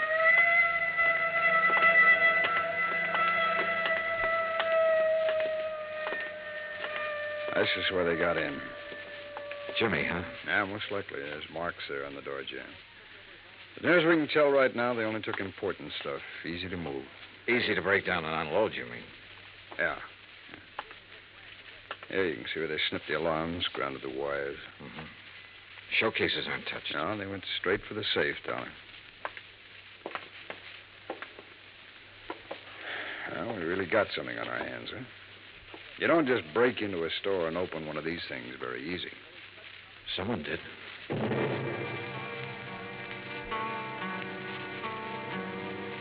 The neighborhood was canvassed for possible witnesses. I spent the rest of the morning with Dorian Templeton, the owner of the company. By noon, we had taken an inventory of the missing stock and drawn up a tentative list. As far as I know, that about does it, Mr. Dollar. So what's the next step? I'll check this against the merchandise received reports, Mr. Templeton. It'll take a while. As soon as I have that finished, you can check it over again and file a formal claim. And then? The company will reimburse you in cash. Well, what are the chances for recovery in a case like this? Well, I could quote the actuaries, Mr. Templeton, but I won't. Why not? Whoever broke in here last night knew what they were about. They opened your vault the way you'd open your front door. They took what they wanted and got out very quickly. No alarm, no witnesses. The chances are they planned the rest of it just as well. They probably scattered. The police aren't sure how many men were involved. They know it was at least 2 men, possibly 3. How do they arrive at that? 1 man working on the safe, another man looking out, possibly 2. The point is, the more men who are involved, the harder it'll be for them to take the jewelry, break it down, sell it, and stay out of sight. They're going to get away with it? I didn't say that. Well, nothing seems to have gone wrong with their plans so far. One thing went wrong. That special patrolman surprised them. True, he didn't have time to draw his gun or sound the alarm, but they had to shoot him. And if something hadn't gone wrong, they'd have been satisfied to knock him on the head. Yes. Well, what happens now? Well, that's up to the police. I can tell you their investigation will take some time. Burglary is the toughest kind of thing to work on. Why? No witnesses. I never thought of that. Dollar, you all cleaned up? Well, we got a tentative list. As soon as I check it, I'll give it to you. Okay. Mr. Templeton, I'd like to have you come with me now. Now? Yes, we'll want your statement, sir, and there's quite a bit of work to do with the employees. All right. Dollar, as soon as you get the list up, give me a ring, will you? Yeah, okay. Any news about the policeman? Yeah. It's a murder case now. Expense account item 3, $25, stenographic fees. The public stenographer at the hotel helped me make a comprehensive list of the stolen items, which was verified by Templeton. The amount of loss was set at $100,000. By late afternoon, clerks, stenographers, accountants, designers, salespeople, stonecutters, all in Templeton's employ had made statements to Lieutenant Roebuck. The statements were in the process of being checked. A general roundup of known safecrackers and burglary suspects had begun. Expense account item 4, $3.75 dinner. Lieutenant Roebuck and myself. Well, it's going to be a long night. Yeah. Any luck on the employees? Oh, it's hard to say yet. One of them has a record. Hmm? Yeah, a fellow named Tabor, one of the janitors there. He's a 2-time loser. I had him tucked away in a cell until we clear some of this other stuff away. Has he said anything? Oh, he denies all knowledge. As far as time incident goes, he was home sleeping when all this happened, but that doesn't rule him out of somehow getting that safe combination and passing it on to a friend. Yeah. Man with a record's apt to have that kind of friends who'd be interested in just that kind of thing. Hey, how much do you want me around? You're a free agent, Dollar. If you have any ideas, I'll listen. It's a tough baby, any way you look at it. Let me talk to Tabor. There might be a shortcut. Why not?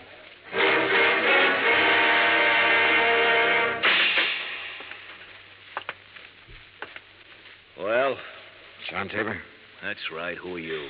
Johnny Dollar. I'd like to talk to you a minute. Okay, talk. You might be in a lot of trouble, Tabor. That'd be too bad. They tell me you're a 2-time loser. If you don't believe what they tell you, you just go look it up for yourself. It's right down there in the books. How did you get that job at Templeton's? I asked for it. They know about your record? No. You keep it from them? I didn't broadcast it, would you? No. Okay, what other dumb questions have you got? Do you have any ideas about this job? I've got a lot of ideas. Do you know anything about it? No. Need anything? What? Cigarettes, anything? I'm all set. Okay. My company faces a big loss in this case. We'd like to avoid that loss. There's a standard offer I'm authorized to make in some instances. I'm going to make it to you. If you have any knowledge of this crime and can furnish any information that will lead to the arrest of the persons involved and recovery of the merchandise, my company will guarantee you the best possible legal assistance in the event that information should incriminate you. That's pretty generous. Well, I have to say it to you. You can use your own judgment. Hey, guard. It's a pretty good offer when you think about it, Tabor. You have a record. The police can't pass you up without a lot of scrutiny. You know that. That record makes me a real hot one. I swiped a couple of cars, and now they think I might have opened that vault. No, they don't think that. But they have to find out if you might have contact with somebody who did open it. I don't know anything about it. In that case, you'll be released. Oh, sure. Sure, I'll be released when every cop in town had a go at me twice. I'll be released when the guys who did the job walk into the station and say we didn't mean it, we want to give it back. They've always got to have somebody to throw to the newspapers. Maybe. You know it and I know it. Nothing better than to throw some old ex-con in a can and hold him for questioning.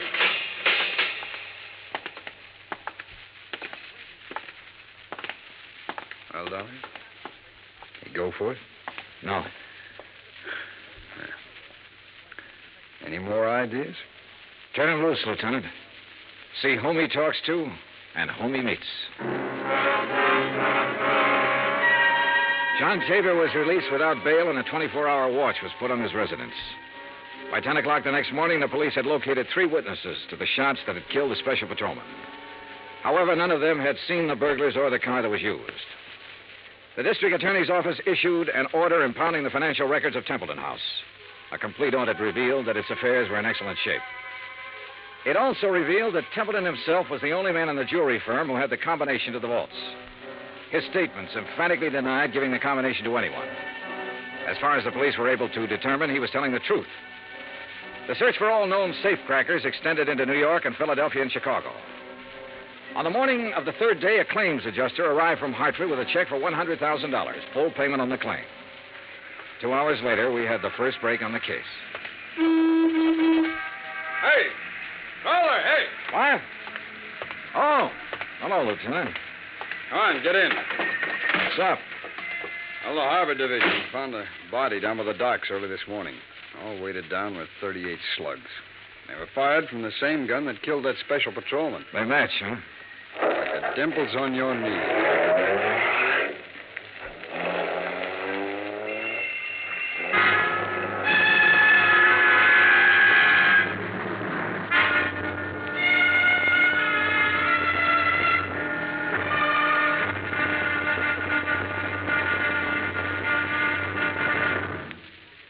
Act 2 of yours truly, Johnny Dollar, in just a moment.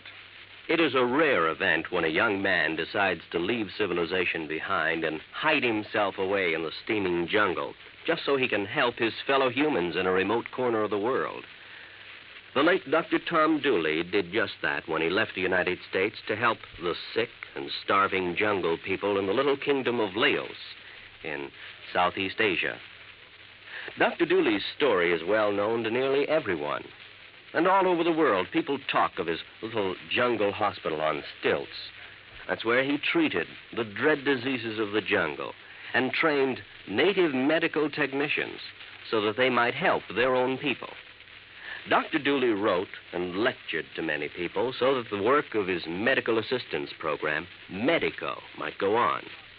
It was not easy for someone so young and so talented to give up the bright lights of the city and plant himself down in an unknown jungle just for the purpose of helping unfortunate people he didn't even know. But through Medico, Dr. Tom Dooley wanted to help people. He wanted to help people to help themselves. Today, the work of Medico is going forward in a number of countries besides Laos. Young men are being sent to the United States to be schooled in medicine with the idea of returning to their own countries to help their own people. Hundreds of thousands of dollars worth of medical supplies have been donated by American businessmen and pharmaceutical companies.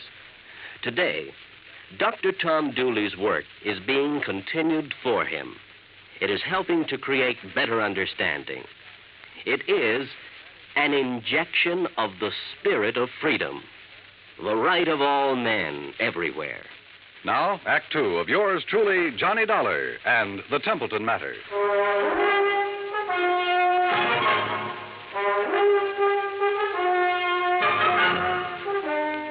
I spent the rest of the day with Lieutenant Roebuck at the morgue. The body that had been found in the harbor was a man about 35 to 40 years old, slim build, dark hair. The labels had been cut out of his clothes and the laundry marks torn off. His fingerprints didn't check with anything in the local files. Roebuck put them on the wire to Washington and requested an urgent identification. Johnny Dollar. Blood Barlow, Johnny. What's this in the paper? Well, the special patrolman and the unidentified man were killed by the same gun. As soon as we get an identification, we can go to work. Well, how about that ex-con that turned up working at Templeton's? Tabor? Well, they're still watching him. He might have been the case man. So far, it's just an idea. I'd like a recovery on this one, Johnny. So would I. What do you think is possible? Well, 2 days ago, I would have said no. Today, things look better. For one thing, none of the merchandise has shown up on the market. For another thing, there has to be some kind of connection with this unidentified man. I just read your report on Templeton himself. He's out of the question as a suspect? So far, yeah. He's the only one who had the combination to the safe. There's no apparent motive for him to rob himself. But he's the only one Don't who start yelling at me, lad. I know what you're thinking. Find a motive. Well, give us time, boy. Give us time on everything. Lad? Oh, I guess I hate to pay off big claims. You may get it back. Keep your pants on. Expense account item 5, $50 deposit for rented car.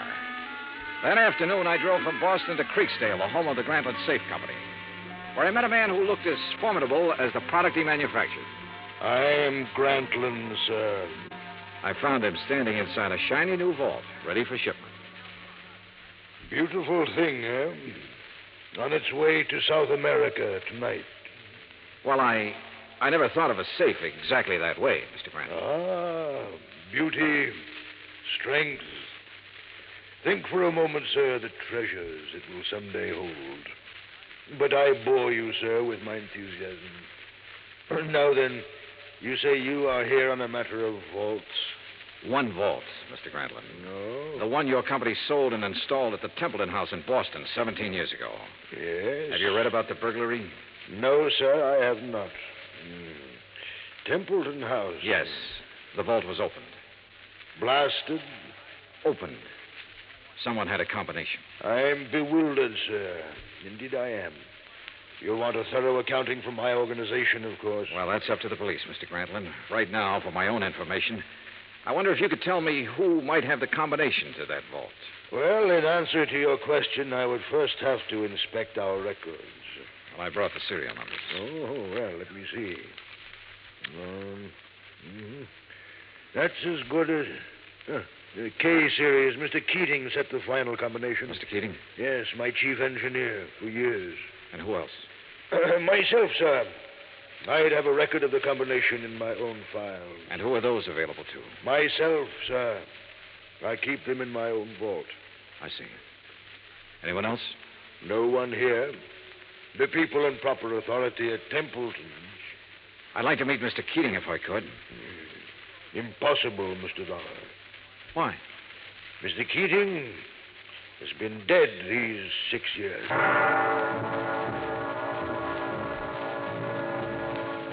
I drove back to Boston, phoned Roebuck, and told him about my interview with Grantland.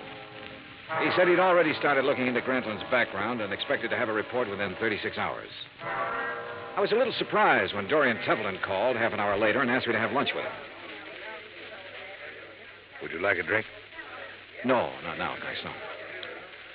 I didn't know whether to call you or the police, Mr. Dollar. I finally decided on you. Uh-huh. What's the matter? Well, it's one of those strange things. I'm not a particularly observant man, and I don't know why I observed this. Go on. However, last night, Mrs. Templeton and I went to a dinner dance at the country club. We thought with all this business, a little relaxation should do me some good. Yeah, sure. There was a young girl at the table next to ours, a very pretty girl whom I've never seen before. I happened to notice her handbag, jeweled affair, quite expensive. One of our items. Yeah? It didn't occur to me until we were leaving that it had been sample stock, not for sale. What do you mean?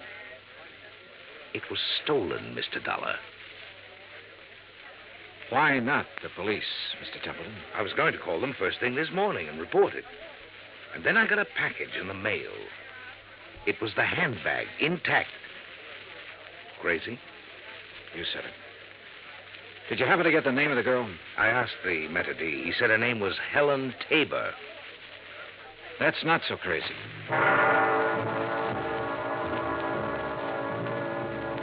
Expense account item 6, 10 cents, one phone call. To Lieutenant Roebuck to see if John Tabor was still being watched. Roebuck said that 2 men were on duty watching his house at all times.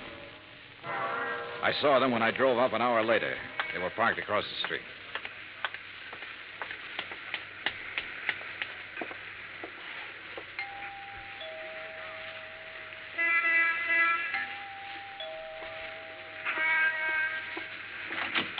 Yes? Miss Tabor? Yes, who are you? Johnny Dollar, is your father in? He's sleeping right now. May I help you? I don't know. Didn't I see you at the country club last night? Why, yes, were you there? Couldn't keep my eyes off of you. Or your handbag. Oh. I'll talk to him, honey. Dad, is anything wrong? Nothing I can't handle. Go ahead, fix up a pot of coffee. All right, Dad. Nice girl, Tabor. Yeah. Templeton was at the country club last night. He saw her. You can talk to me or you can talk to the police. I don't have to talk to anybody. The way it looks is that you cased the job. You might even have killed a special patrolman. He was shot close range. Could have been somebody new and trusted. You've got your share of things. That handbag was part of it. A little part of it. The way it looks, huh? That's about it. Of course, I don't understand why you sent the handbag back, but then you've probably got a good story for that. Oh, I've got a good story. Nobody will believe it, but I've got a good one. It starts off by me saying I didn't help in that heist. I had nothing to do with it. I didn't case the place for anybody. I didn't even know it was coming off. Let's get to the handbag. I took that 2 days ago. I borrowed it. I've been borrowing stuff right along whenever my kid needed anything. I always come back in good shape. I told her they let me do it. She don't know anything. Borrowed, huh? That's kind of a strange philosophy. I don't even know how to spell the word. I do know my kid's got a life ahead of her. I got to give her every chance to look good, act good, use her brains, meet the right people. Not just because the right people have money, but because they know more right people.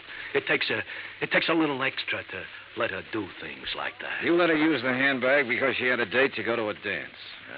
You guys are all the same. I didn't expect you to believe it. Oh, relax. Maybe I do believe you. What? It sounds nutty enough to be the truth. It is the truth. All right. You taking me in? I'm going to tell Roebuck about this. He'll probably want to talk to you. He can check it better than I can. No, I haven't any authority to take you in. I wouldn't take you in anyhow. I'm interested in guys who walk into vaults. See you around. Here, wait a minute. What? I never thought I'd see the day when I try to help a cop or anybody like a cop. Maybe this is the day. I saw the paper last night. Oh? The picture of that guy they found floating in the harbor. They tagged him yet? He's a John Doe until we hear from Washington. His name's Kiley. Billy Kiley. How do you know? I used to know him a long time ago. Billy Kiley? Yeah, from Philadelphia. Thanks.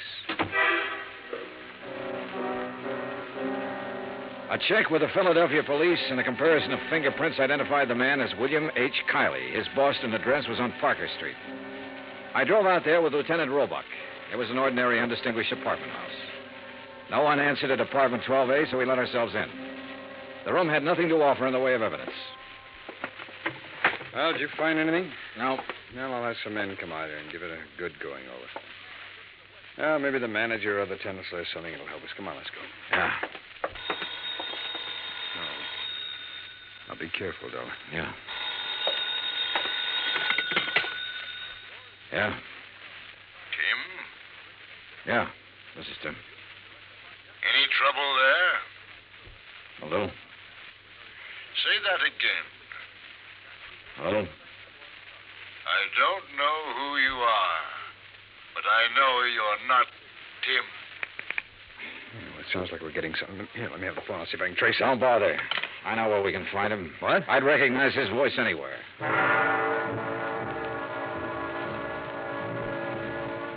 It was dark by the time we got to the Grantland Safe Company factory in Creeksdale. There was a single work light spreading a sickly yellow glow over the main floor loading platform. We were expected. It went off somewhere in the darkness of the building. You okay? Yeah, I'm okay. All right, let's try for that stair railing. Right.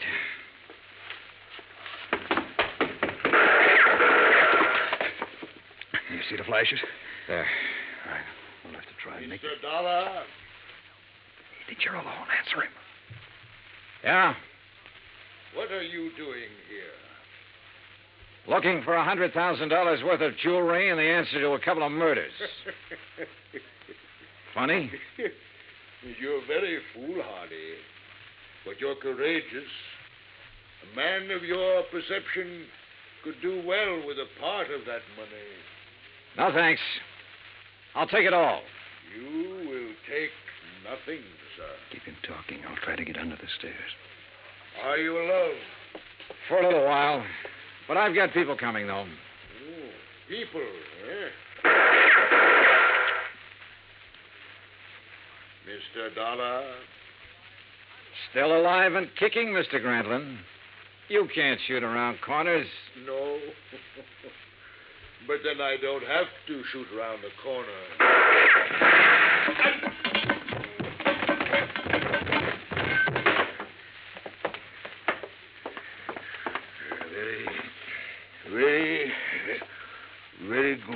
Very good shooting, sir. Grantland, I want a statement. No statement. No statement. He was dead before the ambulance arrived, and there was no statement. There was never a statement. As nearly as it could be pieced together, Grantland himself opened the vaults at Templeton House. William Kiley and possibly a man named Tim helped him. Kiley, of course, was killed for his efforts. Tim never appeared, was never identified. My hotel bill ran up to $168. That's item 7. Item 8, $35, car rental. I got $50 deposit back. Item 9, $32.50, airfare and incidentals back to Hartford. Expense account total, $413.28. Remarks? Put that against the $100,000 the insurance company didn't have to pay off. Johnny Dollar. This is Barlow. I just talked to Roebuck in Boston. There's not one scrap of that jewelry anywhere in that whole safe factory. Not one piece. I know. What? Just about now, there's a safe at the port of New York being shipped to South America. It's a Grantland safe. And if you hurry over there, you can... Yours truly, Johnny Dollar.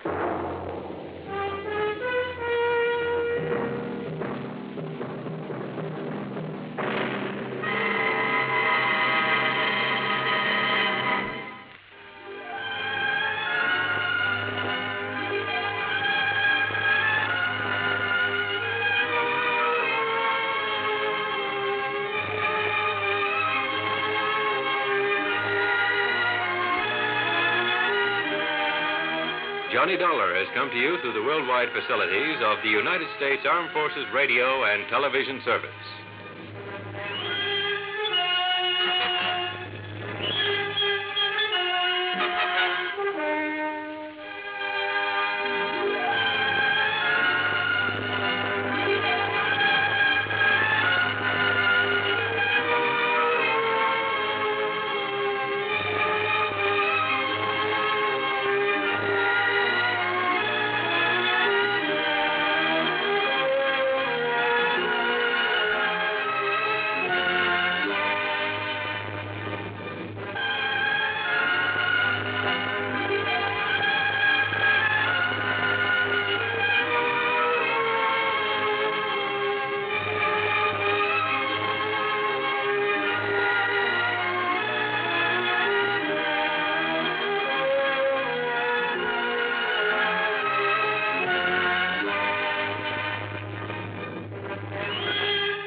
From Hollywood, it's time now for...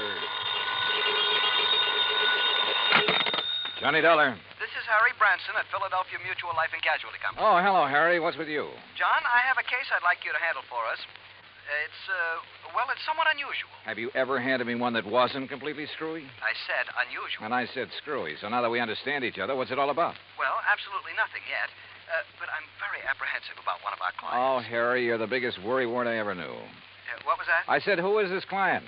Oh, Dr. Walter Merrill. Merrill? The scientist? That's right. Nobel Prize winner? The man who worked out the molecular orbital contraction something or other? Yes, that's the one. As I say, John, I'm worried. Well, who wouldn't be about him? I'll be right down to see you.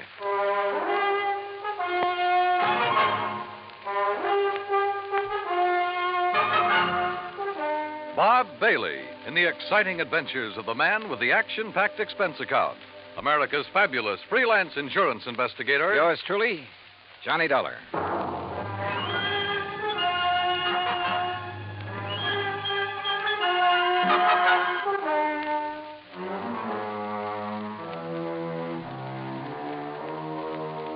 Expense account submitted by Special Investigator Johnny Dollar to the Philadelphia Mutual Life and Casualty Insurance Company in Philadelphia. Where else?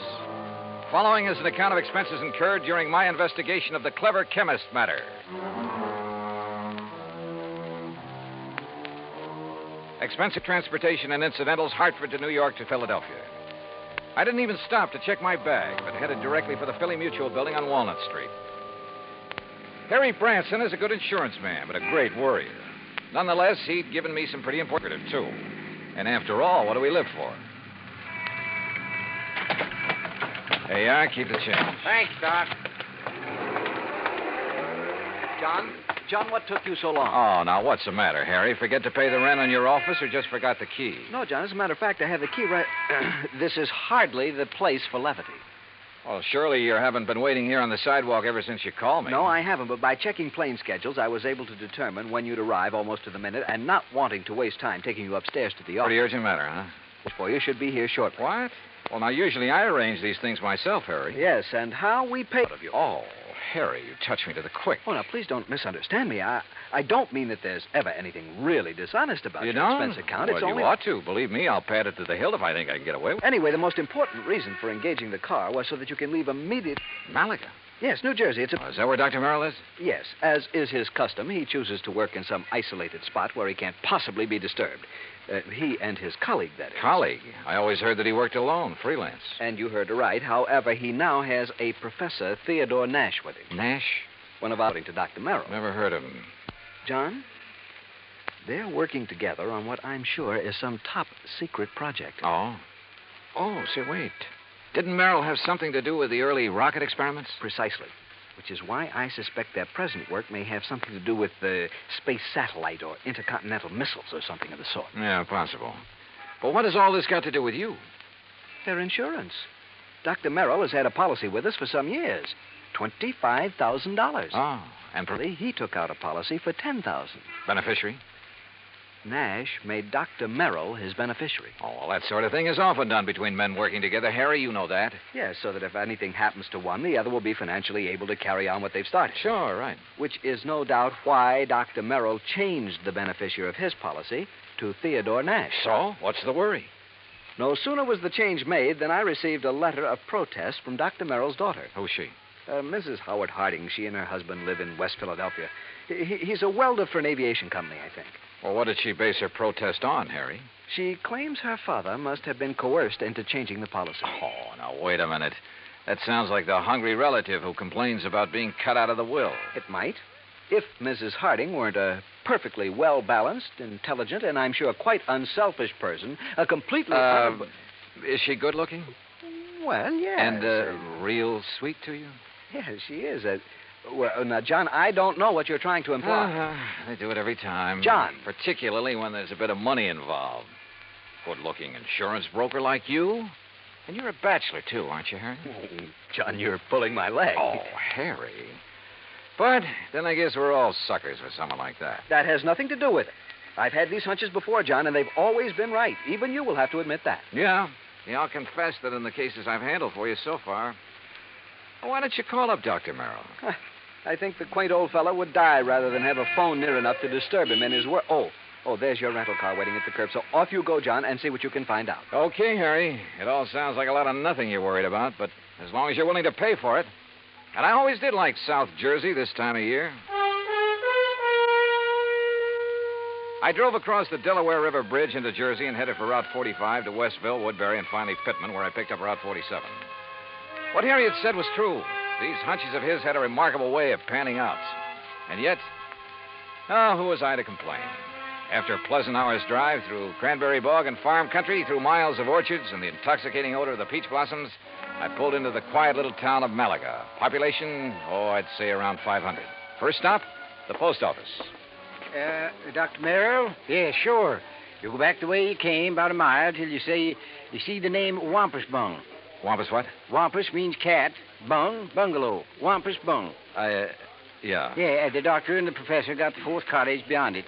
White one with a fence around it. Yeah, good, thanks. And if you don't mind, you can take their mail out to them. They haven't been in to pick it up for 5 days now. Oh? Nothing wrong, is there? Well, who'd know? The way those two keep to themselves. You'd think whatever they're working on was the atomic bomb. Yeah, well... Just to be sure, you let them know that you're at the gate now before you try to go through the fence. Oh, what's that supposed to mean? The professor sees you prowling around, he's liable to take a shot at you.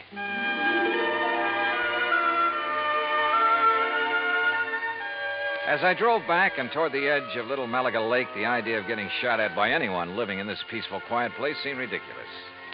The lake itself, by the way, looked pretty inviting. I made a mental note to come back here on my own sometime after the fishing season opened. As the postmaster had indicated, the fourth cottage beyond Wampus Bung was heavily fenced in, so I gave notice of my arrival.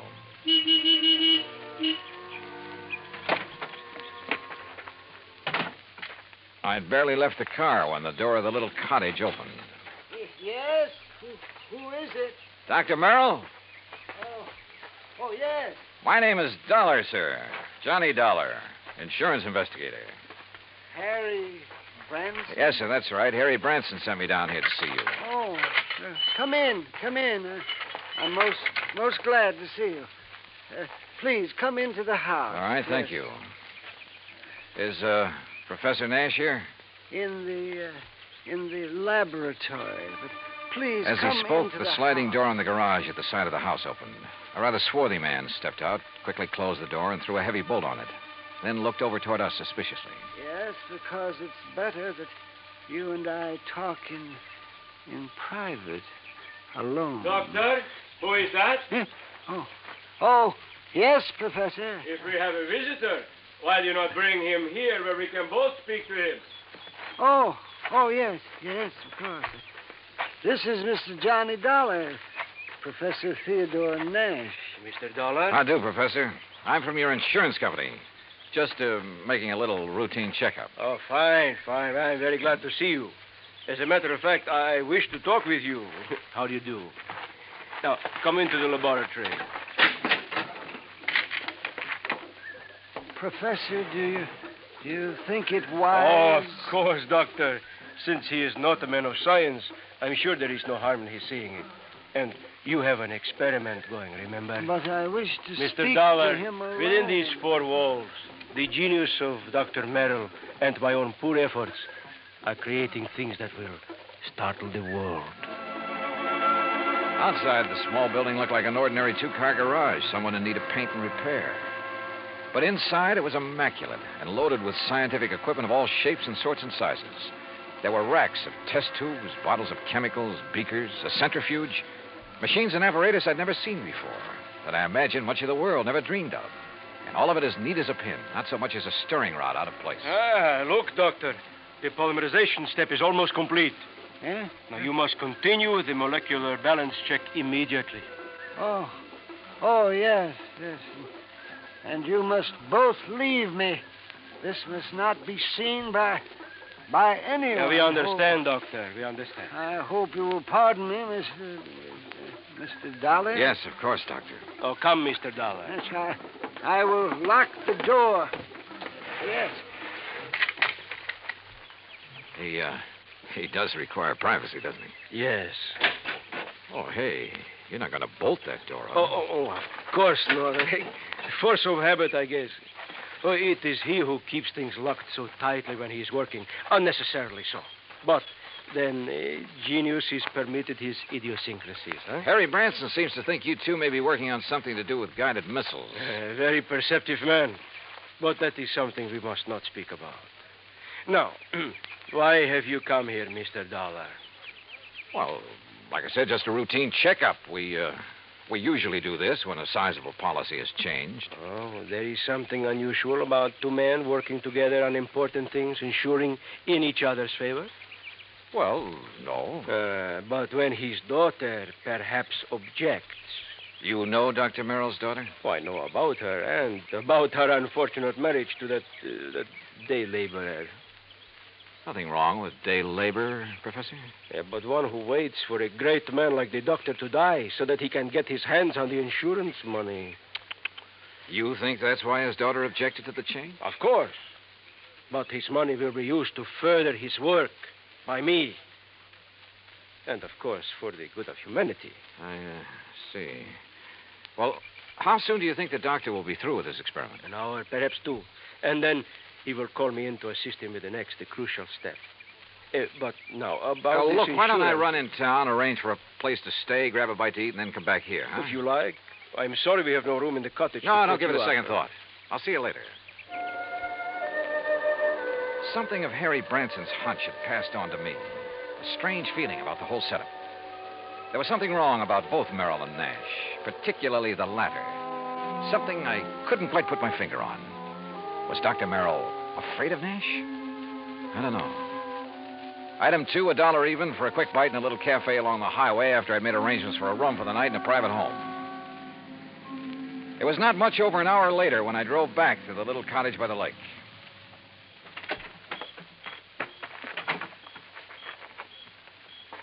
And then I heard it. Someone pounding on the door of the laboratory from the inside. Someone calling for help. Professor! But the lock's on the inside. Turn the lock. What? Bolt here on the... Oh, what are you... Oh. Oh, thank heaven. Good Lord, Professor. What happened to you? You look like you've been run over by... Dr. Merrill. Oh, too late. Too late. Professor, what happened here? He beat me. Threw acid at me. The doctor? No, the man who... Then he killed the doctor with a gun. He killed him. Who, Professor? Who? I don't know.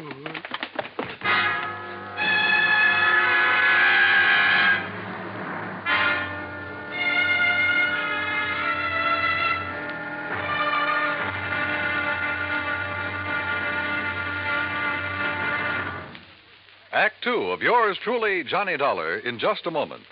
Democracy. To the many who have lived under tyranny, democracy comes as a guiding light, shining on a brighter future.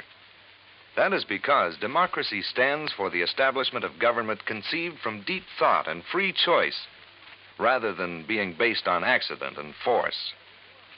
It is also normal that the free choice of a democratic government happens because people who choose their own government are directed by true interests in the welfare of mankind. Democracy has been proven to be mankind's greatest legacy of freedom. Now, Act 2 of yours truly, Johnny Dollar, and the clever chemist matter.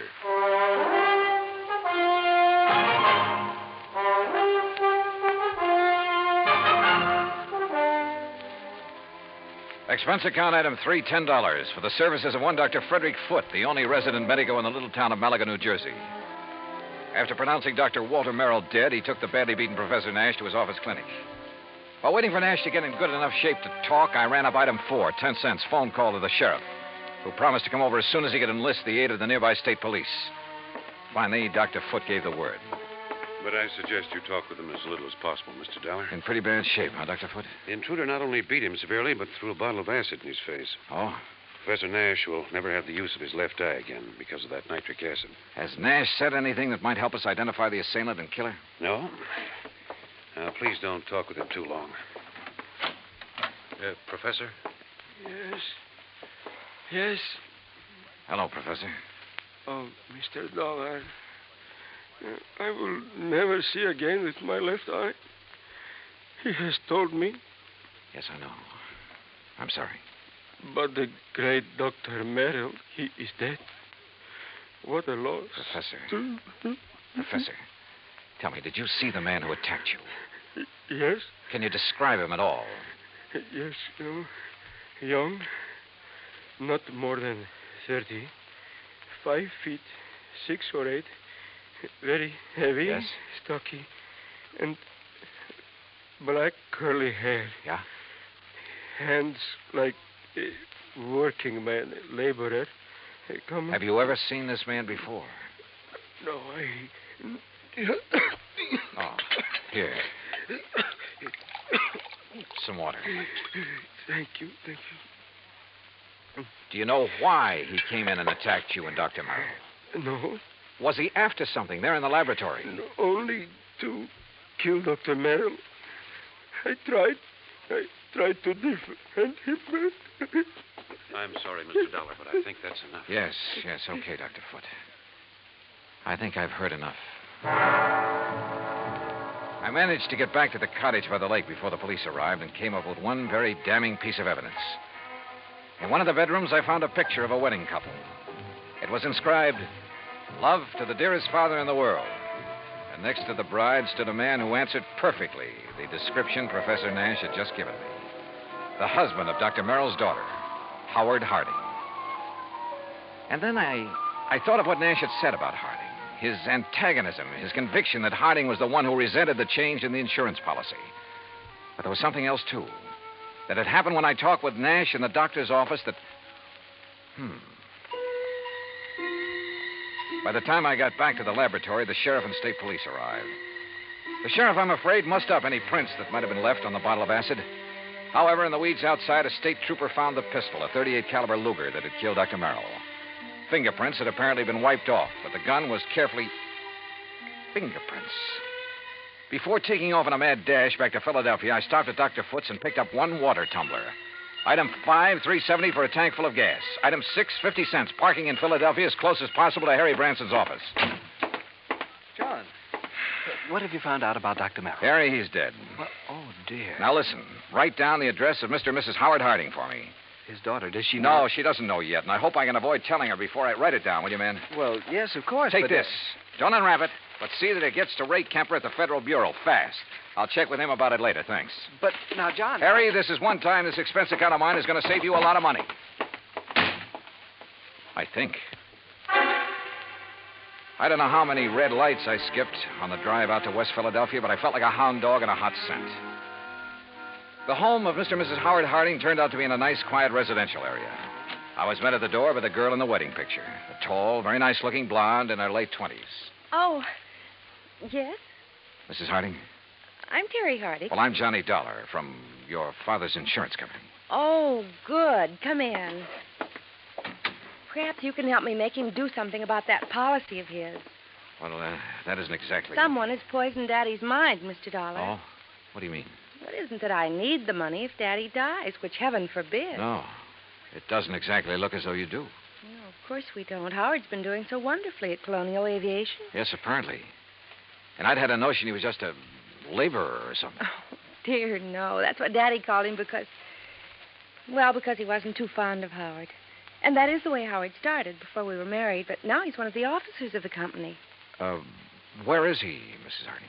Well, as a matter of fact, I thought you were Howard when you drove up just now. He's been fishing. Fishing? On some little lake over in Jersey. He goes every Saturday all by himself. Malaga Lake? No, Malaga's where Daddy works. Mm-hmm. He and that...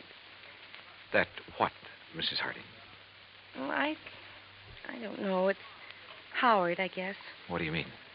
Howard has never liked or trusted him, even though they've never actually met. When Daddy changed his insurance to name that professor...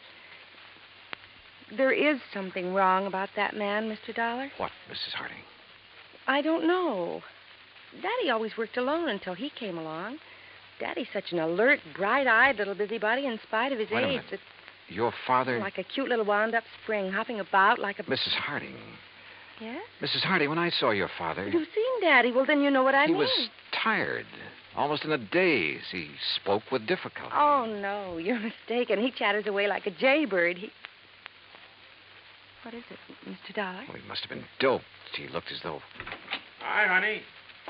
Well, I'm just as lousy a fisherman as usual. Not a single... Oh, excuse me. Mr. Harding, just tell me one thing. Well, that depends. Who are you? Mr. Dollar's from the insurance company, darling. Not Johnny Dollar. Yeah, that's right. Well, I've certainly heard of you. Tell me... No, you tell me, Harding. Where have you been? Why, fishing. Where? Over in Jersey. Where in Jersey? Little private lake. Where? Over near Mount Holly. One place I know of where nobody else ever goes, where I can get rid of the cobwebs at my job. Hey, wait a minute, Dollar. What is this? Harding, you've been identified as the man who murdered Dr. Walter Merrill. What? I'm sorry, Mrs. Harding. I'm sorry, but it's true. No, what are you talking about, Dollar? You didn't know about it? Of course not. How could I? Where did it happen? How? At his place in Malaga. Oh. Professor Nash. I'll kill that man. You'll take it easy. You seem to forget that so far you're the only suspect in the case. You're out of your mind. If it was anybody, it was that Nash.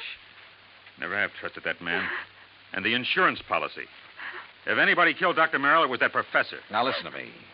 Nash was with Dr. Merrill when he was killed there in his laboratory. Of course he was. But Nash was attacked also, beaten, acid thrown at him. He lost the sight of one eye because of it. And I tell you... You sure? Yes, of course I'm sure. It was I who found them. Nash beating against the inside of the door of that laboratory crying for help. A door that was bolted on the outside. But, Dollar, You're sure of that? I'm sure. Well, I still think... Oh, Terry, I'm sorry, honey. Here, let me... Howard, it's so terrible. Better answer that phone, Howard. Yeah. Hello? Yes? Oh, yes. It's for you, Mr. Dollar. Oh, thanks. Terry, come on. You've got to pull yourself together. Johnny Dollar. Right. John, this is Harry Branson. I just received a call from Mr. Kemper at the Federal Bureau. Yes. He says he must see you immediately. Call him back, Harry. Tell him I'll be there in 15 minutes. Harding, just to keep things straight, I wouldn't leave this house if I were you. Well, now, wait a minute, Just Dollar. sit tight. I think you're in the clear. More red lights got passed up on my way into the Philadelphia offices of the Bureau. So Ray Kemper felt that whatever he'd found was important. If so, it would back up one of my suspicions. But in view of the circumstances, that bolted door in the laboratory, for instance, how could it? Important is putting it mildly, Johnny. The prints you found on the water glass, Ray. 3 sets.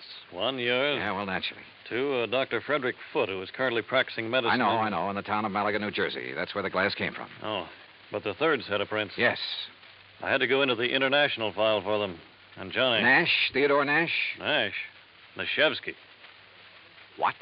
Theodore Nashevsky, chemist from one of our not-so-friendly countries. Huh? Expert on explosives. At one time, he was thought to have attempted to enter this country. That was in 1940. Ray, have you got any pictures on him? Plenty. From the time he was a kid. Here. Tell me how you picked up these prints. The beard in this picture. That looks like him, all right. Yeah, this too, with a shaved head. Almost as though he tried to keep changing his appearance. Johnny... Oh, wait a sec. This picture of him as a youngster, this eye patch on his left eye. Our dossier is pretty complete. He was quite an athlete until he injured that eye. But it doesn't show in these other pictures, and he hasn't a glass eye. No, his eye always looked perfectly natural. Now, Johnny, if you have information... Ray, this has done it for me. Thanks. Hey, now, just a I'll minute. see you. Hey, Johnny! This is Kemper. Give me a man to tail Johnny Dollar. All the way back to Malaga, New Jersey, I hoped my rental car would hold together. It did, in spite of the fact I pushed it all the way. International intrigue is a bit out of my line, but this time, so help me, I was beginning to feel like an FBI man. I stopped at state police headquarters along the way, and according to them, Nash was off the hook. Not only because of the acid thrown in his face, but even more important, because of my own testimony that I'd found them locked in that laboratory. I stopped again at the lab. Nothing. Then back to Dr. Foote's office. Very well, Mr. Dollar. When they arrive, I'll insist that they wait for you. All right, thanks, Doctor. Well, Professor, you're sitting up. Oh, have they found anything, Mr. Dollar? Have they found the man who attacked us and killed poor Dr. Merrill? Professor, I think I have. Oh? But tell me something. Yes, of course. Your government doesn't pay you very well, does it? Merrill and I were not working for the government, Mr. Dollar. Although, of course, the results of our work... I'm talking about your government, your own real boss. I do not understand. No doubt it's very much interested in anything this country develops in the line of guided missiles, that sort of thing. Mr. Dollar. Now, let me go on. Merrill was doing important work. Stuff that would be of great value to any country in the world. Of course. Your country would have paid you well for the results of his work. But, brother, they'll never get it. I do not know what you are talking Money, about. the loot from Merrill's insurance, sure. Sure, it was enough to get you out of here after you'd gained the knowledge you need of Merrill's work. See here, Dollar. After you'd killed him, before he could give to his country, the United States, what he'd invented. You are a fool. I was beaten, The poor old man put up a pretty stiff fight, didn't he? Do you think I would have done this to myself? You gave yourself away earlier when you reached out for a glass of water I handed you right here in this room. A man who'd lost his sight in one eye would have lost his aim until he got used to it. Funny, though, it didn't come to me until You later. are mad. You haven't seen out of that left eye since you were a kid. I tell you, you are mad. And a little acid burn to make it look like somebody had thrown it at you would be well worth the alibi it gave you. Fyodor. That's right, Fyodor Nashevsky. Listen to me. You were the one who found us locked in, the door bolted from the outside. You found us. Yeah. Also the cord, the string you used to pull the bolt to. That you looped over the bolt and pulled after you got inside. You couldn't have. I dropped it in the vat of acid. Yeah. Thanks. I was bluffing. But I made a lucky guess. What? Oh, what a brain.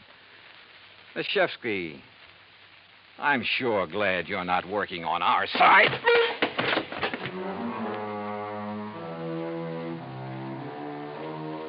The capsule he fished out of his pocket never got to his mouth. And I'm afraid he won't see very well out of his other eye for a while. My knuckles still hurt. And it was lucky for him that the police arrived.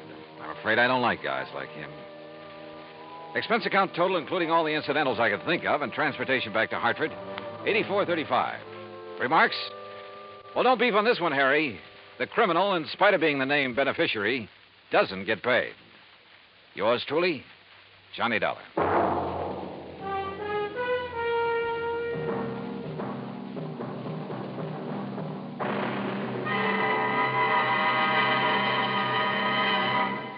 Now, here is our star to tell you about next week's story. Next week, a real close look at a little-known but very dramatic side of Hollywood.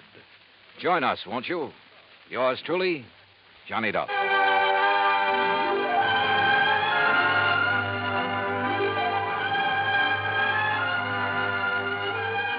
Yours truly, Johnny Dollar, starring Bob Bailey, originates in Hollywood. It is produced and directed by Jack Johnstone, who also wrote tonight's story. Heard in our cast were Virginia Gregg, Harry Bartell, Howard McNear, Forrest Lewis, Jack Crucian, Russell Thorson, Frank Gersel, and Bob Bruce. Musical supervision is by Amerigo Marino.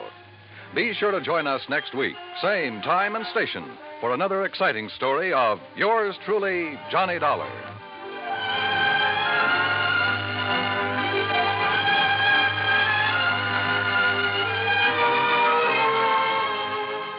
Johnny Dollar has come to you through the worldwide facilities of the United States Armed Forces Radio and Television Service.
Johnny Dollar. Earl Foreman, Johnny. Oh, hi, Earl. How are things down in sunny Florida? I don't know. You what?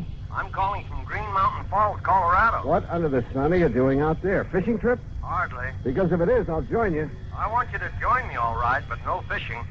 I got a problem, Johnny. One of my important clients has disappeared. Ah, I see. Okay, Earl, I'll grab the next plane.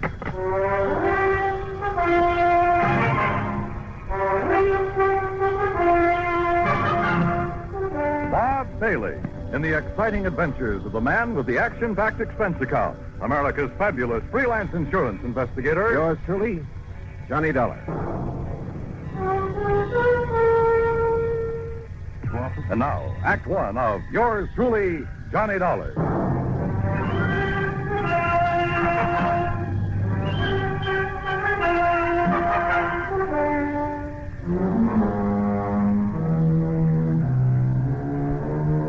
Expense account submitted by Special Investigator Johnny Dollar to the Tri-State Life and Casualty Insurance Company. Attention, Earl Foreman.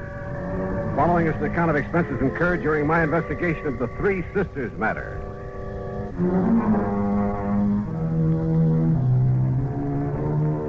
Expense account item 1, $151.80, transportation to New York, then airfare and incidentals to Colorado Springs.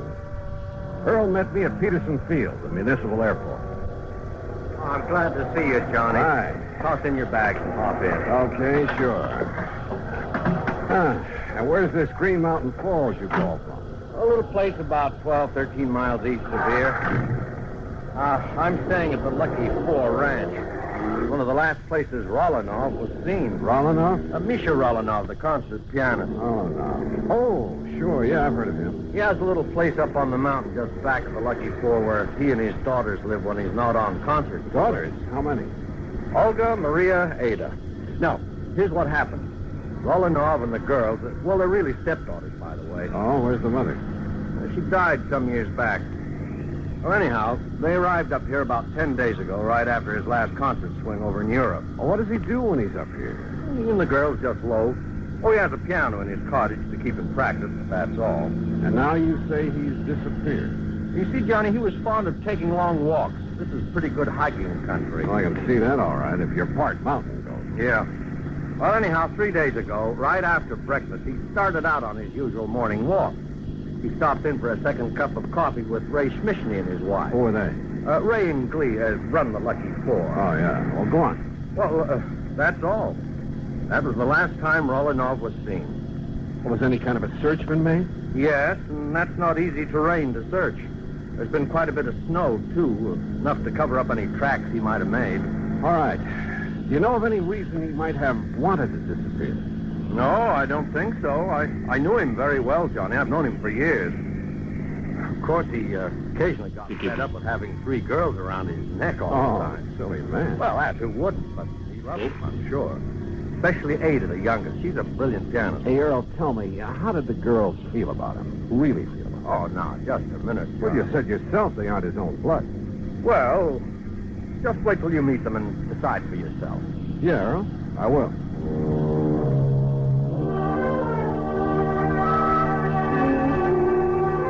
The Lucky Four was on a level spot on the side of a mountain. It consisted of half a dozen neat, modern, comfortable cottages, and from the front window of the one we shared was a beautiful view of Pike's Peak. Huh? Oh, come in, Ray. Come in. You see us come up the drive? I want you to meet the man I've been telling you about. Ray Schmishny, this is Johnny Dollar. Hi, Ray. Johnny, only I'm afraid he got here too late, Earl. Oh? Well, what do you mean? Well, just a few minutes ago, before you got back here in a gully up on the West Meadow, way up where I dumped the trash, you know where I mean? Yes. Remember the bear cave I pointed out to you one day when you went up there with me in the Jeep? You mean that bear got Rolinov? No, but that's where I found him. Rolinov? Dead, Earl. Dead? A bullet hole in the back of his head. Act Two of yours truly, Johnny Dollar, in a moment. Act Two of yours truly, Johnny Dollar. Question. Was Misha Rolinov, the eminent concert pianist, murdered? Or was he shot accidentally up near the Bear Cave on the mountain, back of the Lucky Four Ranch at Green Mountain Falls, Colorado? We went up there in Ray's Jeep. A careful inspection of the body and the gully in which he found it revealed nothing by way of clues to the riddle. One thing, Johnny. Yeah, what's that, Ray? Well, like I told Earl here, I was planning to shoot that bear myself. Yeah? letting him get nice and fat on the garbage from the ranch. So what? What's that? He used to come down every day, regular as clockwork, and tip over the pails and gorge himself. Well, what are you trying to say? It's been over a week now since I've seen him. Well, I don't see what you're getting at, Ray. Well, it could mean only one thing, Earl. Somebody else got to that bear before I could. And it must have been some time before Rolinoff disappeared. That's right. So his being killed here couldn't have been accidental by somebody gunning for that bear. Look here, Johnny. This cartridge case I picked up. Oh? Let's see. Here. 257 Roberts. Where'd you find it? Behind that tree there down the slope. You know anybody around here who shoots a 257 Roberts? All the hunters in these parts use a 30-06 or a 270 or a 30-30. Only 257 I've... Well, what's the matter, Ray? You look sick. Yeah. There's a 257 up in the Rolinoff cottage. And one of the girls, she's a pretty good shot. Ray, you know what you're saying. Which one, Ray? Olga? Maria? Ada? No, I won't do it, Johnny. I won't accuse them. Look, this is no guessing game. This is murder. No, Johnny, I can't believe it. Not one of them. Besides, look, I got to drive into Colorado Springs, notify the coroner and the police. But if you know something that'll help us... No, Johnny, because if I was wrong, I'd never forgive myself. Don't you understand? Oh, all right. Earl, do you know the way up to the Rolinoff place? Yes, Johnny. Road all right for my car, Ray? Yeah, it's okay. Then let's go.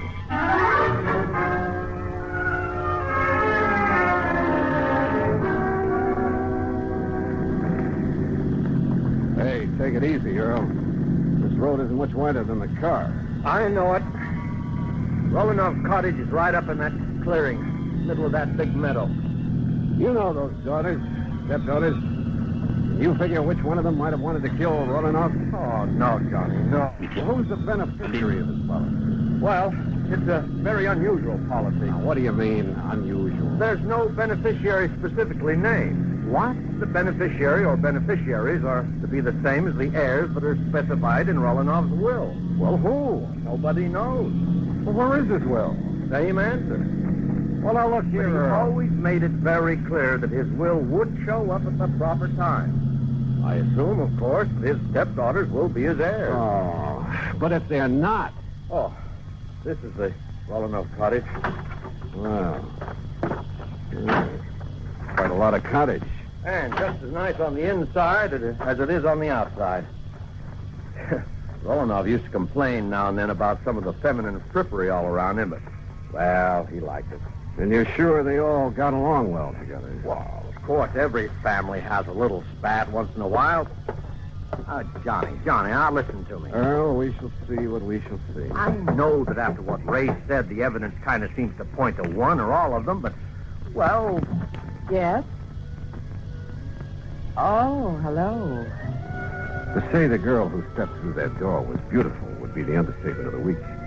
Tall and striking, dressed in something that looked like Schiaparelli or Christian Dior, as though she'd just stepped out of Charles or the Ritz. And if her two sisters were anything like this... Johnny, I said this is the older sister, Olga Rolinoff. Johnny. Oh, I'm sorry. Hi, Johnny. Hi. Daydreaming? Yeah, I guess so. So you're the investigator Earl told us about. Come in, won't you? Sure, thanks.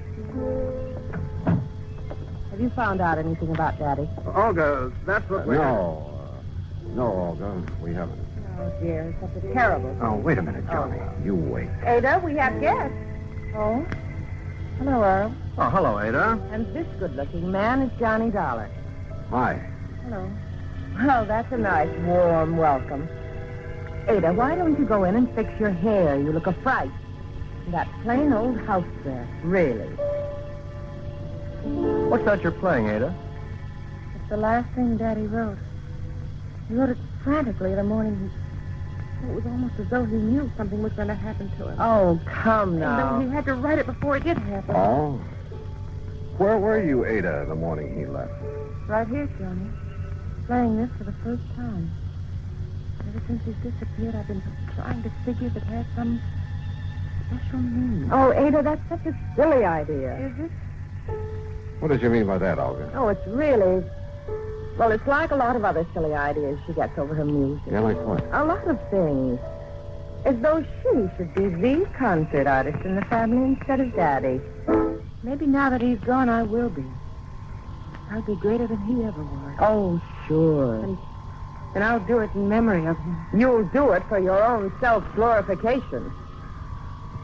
I'm sorry, son. That's all right. Incidentally, where were you that morning, Olga? In Colorado Springs. I went shopping right after breakfast. Or rather, window shopping. Oh. I need some new things so badly, and... Well, you know, I have to keep up with the styles, or I'd look like our poor little artist here. Oh, yeah. So, where was your other sister, Maria? I don't know. Oh, Ada, stop that. When I left the house, she and Ada were doing the dishes. Well, you weren't helping.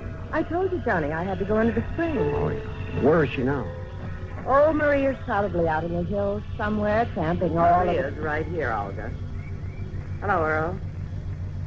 Well. Oh, come in, dear. This is Johnny Dollar, the investigator Earl said that you was getting. Yes. So I see. Well, investigator? I saw two. And I didn't like what I saw. Maria was dressed in khaki shirt, breeches, and hunting boots. And hanging in the crook of her arm was a high-powered hunting rifle.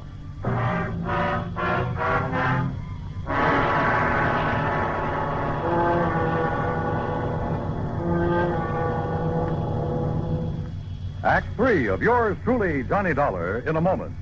Act 3 of yours truly, Johnny Dollar, and the Three Sisters Matter.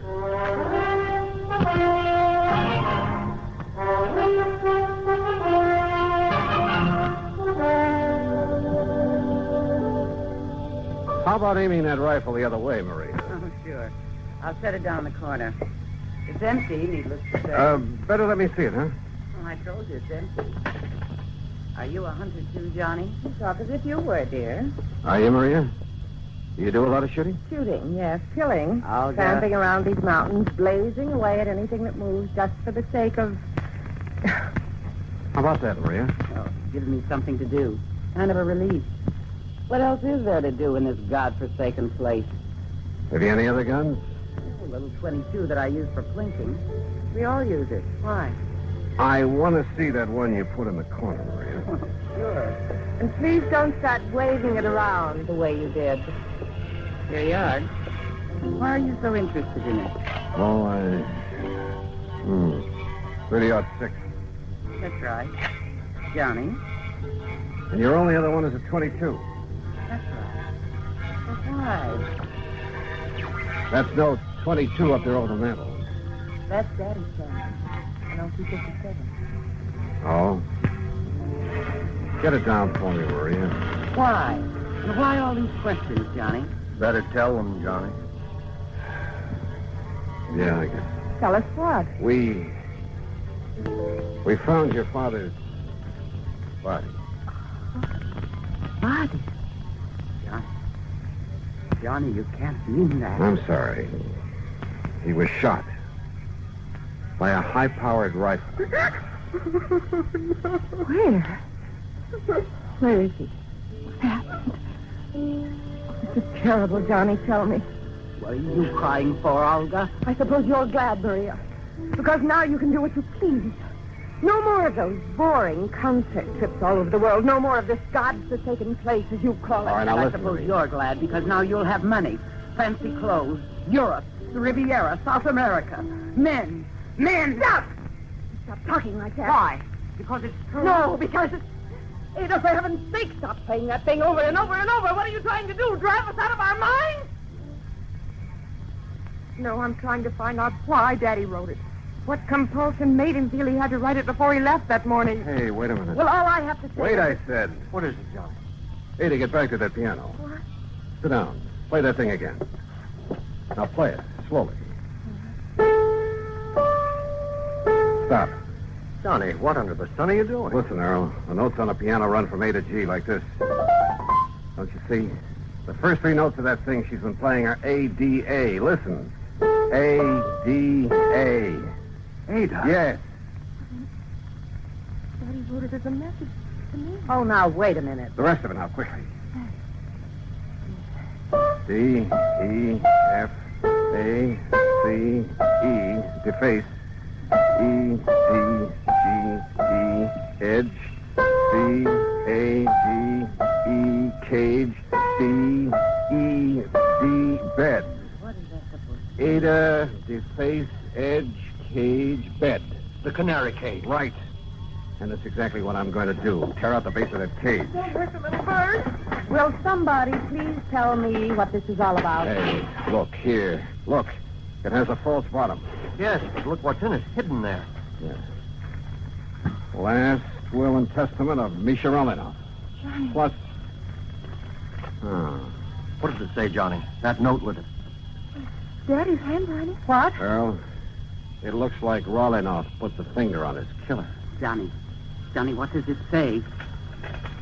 And my reason for deliberately omitting her from my will.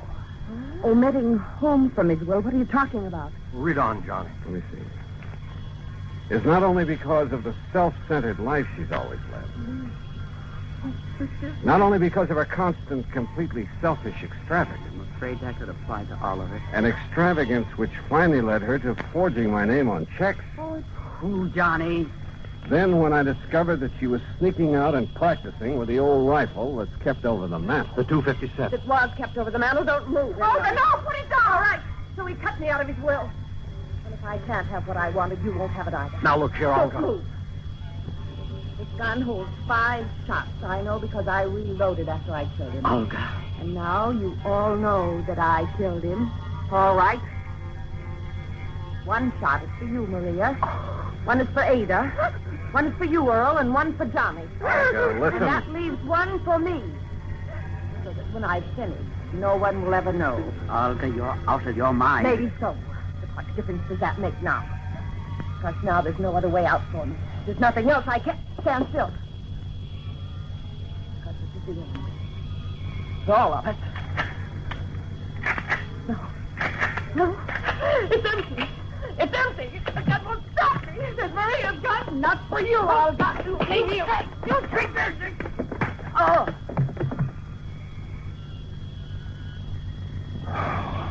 Thank God somebody emptied the bullets out of that gun. Yeah. Maria? Yes, Johnny. Ada and I, we didn't want to believe it. We tried not to, but I guess we knew that when Daddy disappeared, she must have somehow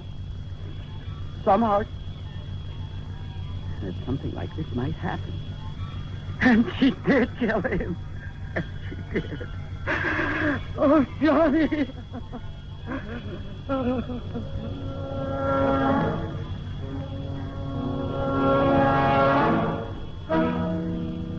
Why?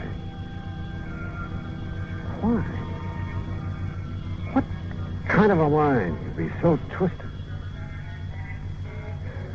Expense account total, including fare back to Hartford, $351.20. Remarks? None. Yours truly, Johnny Dollar.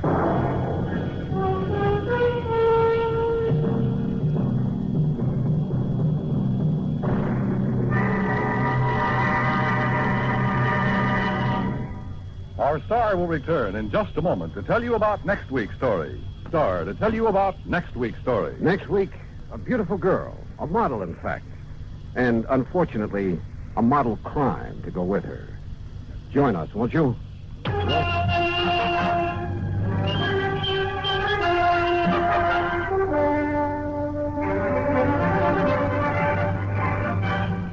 This?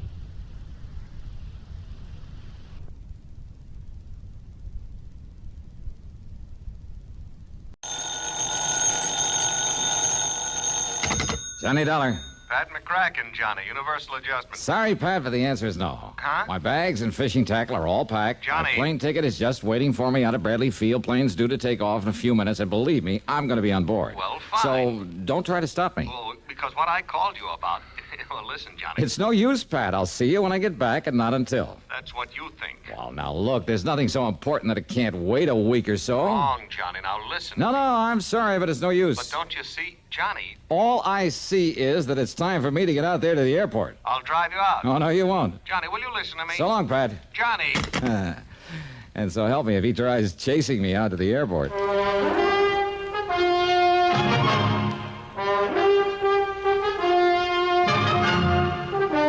CBS Radio brings you Bob Bailey in the exciting adventures of the man with the action-packed expense account, America's fabulous freelance insurance investigator. Yours truly, Johnny Dollar. Now, Act One of yours truly, Johnny Dollar.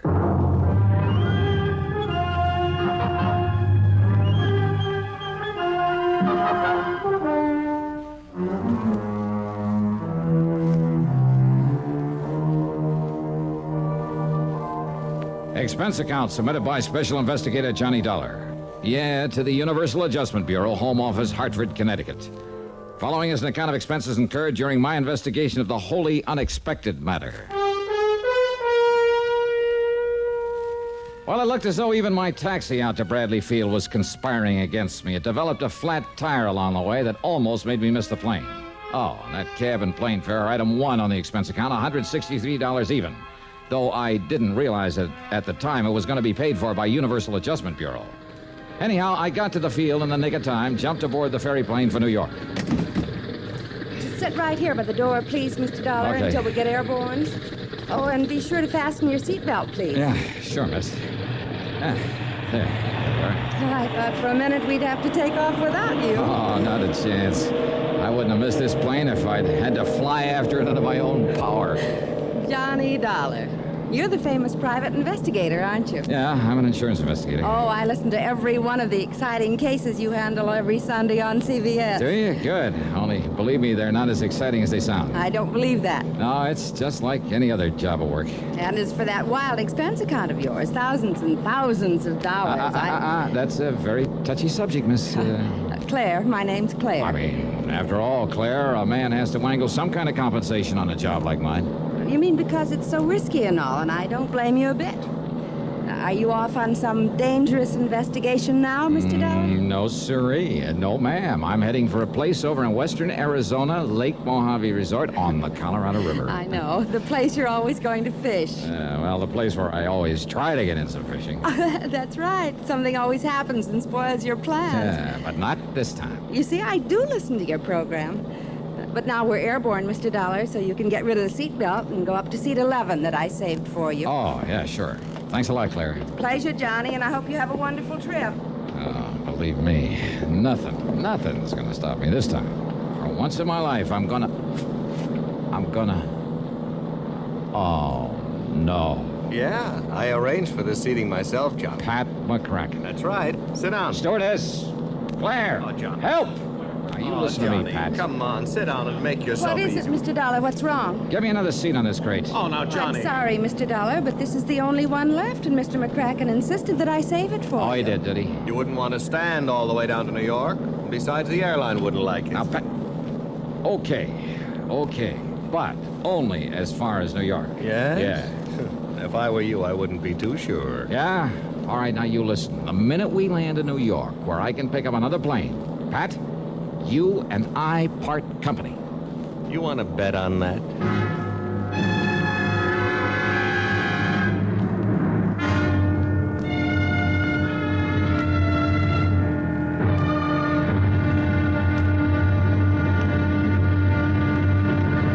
It's an interesting fact that many of our greatest inventions and discoveries have been hit upon accidentally by doctors, engineers, or inspired tinkerers while working toward some other objective.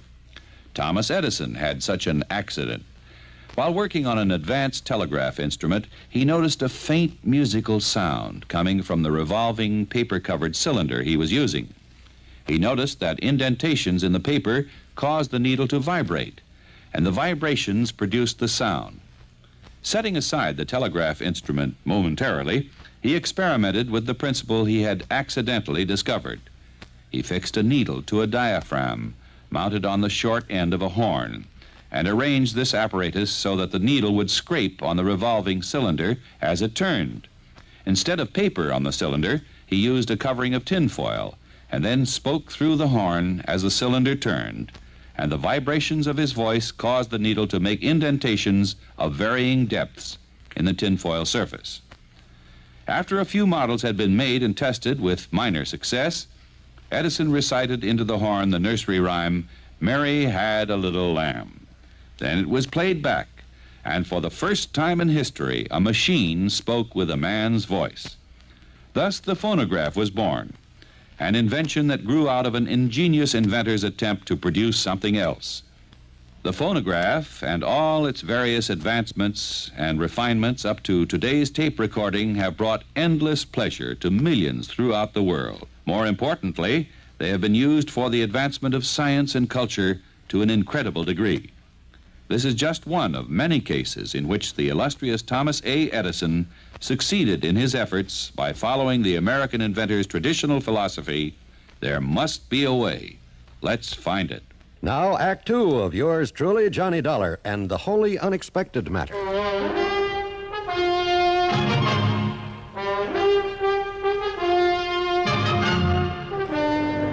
When we got home from New York, I said so long and goodbye to Pat McCracken, then climbed aboard one of the big jets.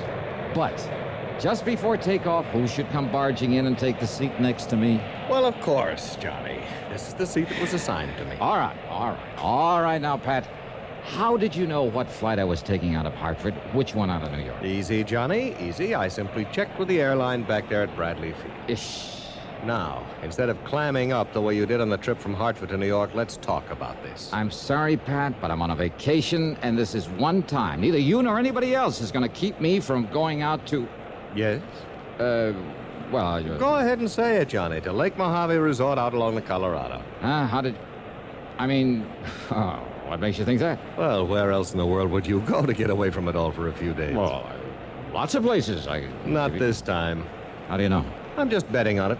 That's why I dragged along all my fishing tackle. Huh? Sure. After hearing you rave about the place all these years, I decided it was high time I took a crack at it, too. Now, wait a minute, just a minute. Yes, Johnny. You mean that when you called me back at my apartment, it wasn't about some kind of an assignment? Farthest thing from my mind. Oh, yeah? Honor bright. What? Then why didn't you say so? So who had a chance? Well, do we go fishing together or don't we? All right, just one condition, Pat. Not one single word of business until we get back to Hartford. Who said anything about business? Don't you think I need a vacation now and then as much as you do? Okay, then, okay. Now, that's settled. That's settled, yeah. Now, make with some talk about those nice big fish that we're gonna... Okay, Huh? What's the matter? Nothing. I've been looking at that fellow sitting up there in the seat next to the emergency exit. Well, what about him? Nothing, really. It's just that he looks very familiar, and what's more, I'm sure he was also aboard the plane out of Hartford. Oh, so were several other people. Remember, the plane was full. Yes, and I tried to tell you about the way he kept looking back at you in a funny sort of now, way. quit it, Pat. Just well, quit it's a fact, John. Oh, look, did you see that? He gave us a quick glance and then buried his face in his magazine. So what? Well, almost as though he didn't want to be seen by us. Now, you look here, Are you sure that you don't recognize him? That face is mighty familiar. Well, it isn't to me, so forget it and relax and let's enjoy ourselves. Funny little scar on his cheek when he half turned just... Johnny, are you sure you didn't... Now, I said forget it. Okay, whatever you say.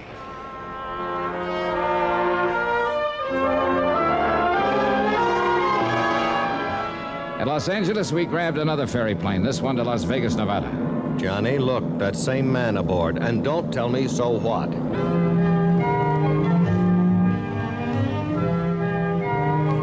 It was late when we arrived at the fabulous city of Chance out there in the middle of the Mojave Desert. So we grabbed a cab into the Hotel Sahara. That's item 2, $1.25. Item 3 is $16 for a suite of rooms. Item 4 is $12.20 for a couple of drinks and a good meal. Then we dropped into the casino. Oh, real excitement. Yeah, watching the little ivory ball click around the roulette wheel, the snap of cards at the blackjack table, the rattle of dice, the click of poker chips, the ring of silver dollars, and over it all, the constant chuck and whir of the slot machines. Pat and I had separated, and by some stroke of good luck, I did all right with the dice. So I hauled my stack of chips over to the cashier's cage and collected, believe it or not. 200, 300, 350, 60, $365. Right on the nose. Thanks very much. Yes, sir. Next, please.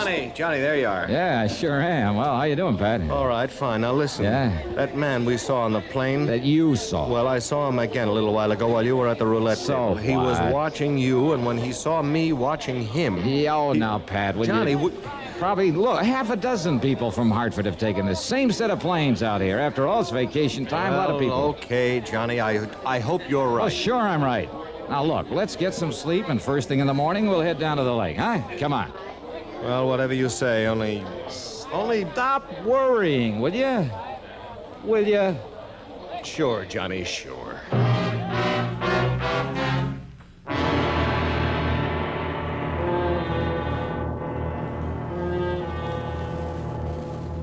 Any American accused of a serious crime has the right to a jury trial. But you also have the right to have your case decided by a jury in most civil cases when you're suing in the federal courts for damages or for the recovery of your property. Do you know when you can exercise this right?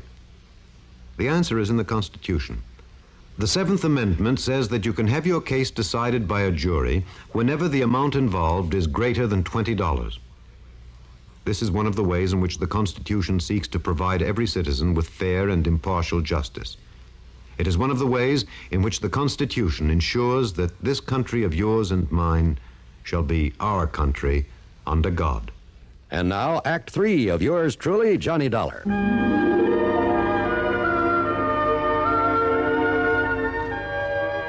Well, it wasn't much after the crack of dawn that Pat McCracken and I rented a car. That's item 5 on the expense account, $50 deposit. And then we headed south. 5 miles short of Kingman, Arizona, we swung right on 68 down toward Davis Dam, down to Lake Mojave Resort. Once over the mountain pass, there were miles and miles of nothing but sun-baked rock and sand, of sagebrush and Joshua trees, of tumbleweed and cactus. And then, right in the middle of it, that clear blue water of Lake Mojave. The resort itself, with everything for water sports and, more important for me, for the fishermen. Buster Favors signed us in at the office, and then... Okay, you're number 8, Johnny. And if you and Mr. McCracken don't get limits every day... Mr. McCracken? Out here, Buster, it's Pat. Okay, Pat. Wow, shall we? Oh, incidentally, you're not the only one that's out here from Hartford. Oh, all right, Buster? Mr. Malloy arrived late last night. Malloy. Does that name ring a bell, Johnny? It certainly does not. Now, will you forget about that man you saw? Excuse me. Okay, I'm sorry. Well, you ought to be. Okay. Now let's unpack and go fishing. Oh, brother, just try and stop me. Just forget all about business. Excuse me, Pat. What? This calls for you. Oh, thanks. You mean you told somebody where you were coming? Only my office, Johnny, you know. Idiot. Here you are. Thank you. Hello? Mr. McCracken, this is Marion at the office. Now, Marion, I said the only calls I want out Please, here... Mr. McCracken, is Johnny Dollar with you? You know he is. Why? That arson case you assigned him 3 years ago, the Morley warehouse? The Morley warehouse fire? What? What's that? Get this, Johnny. Yeah? What about it, Marion? Well, it was Mr. Dollar who told the police how to catch Danny Maloney for that job. Yes, that's right, Scarface Maloney, when they put Maloney in state prison for it, he swore that if he ever got out... Well, he's out. Maloney. Did you hear me, Mr. McCracken? Scarface Maloney has escaped from the state prison over at Weathersfield night before last. Yeah. And if he carries out his threat against Johnny Dollar...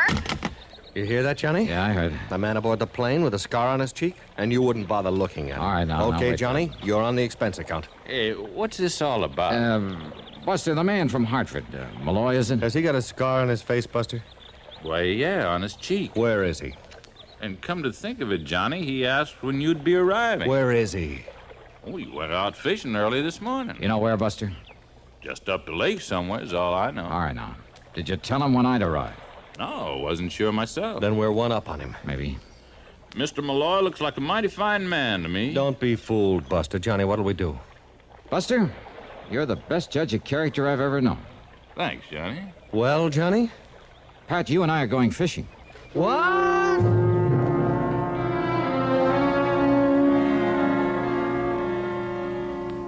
I know Lake Mojave well. Scarface Maloney, he couldn't possibly know much about it. So Pat and I put on fishing clothes, took along our tackle, I took along a gun, and we headed up the lake in a fast outboard. We prowled into every wash and cove at the lower end of the lake, slowly and methodically. We saw lots of fishermen, but not the man we were looking for. Finally, Well, I guess the spell of Lake Mojave was just too much for me, so I hove to at the end of a long, narrow cove with high walls of rock on every side. Hey, why stop here, Johnny? Well, one cast cove, Pat. What? Oh, look, it's just too good to pass up. Now, you drop a plug there in the corner. Just one cast, and I guarantee you a bass. You think of fishing at a time like this? Oh, come on now. Just try it, Pat. Then we'll go back to the main body of the lake and we'll find the... Johnny, look. Huh? No, careful so he won't see you. Up on that rock that overhangs the end of the cove. Yeah, I see him. Hiding behind a boulder. Yeah. Look. I see it. At least the glint of the sun. Blued steel, Johnny. Yeah. I can't see what it is, but I don't need to, Johnny, because it's aimed this way.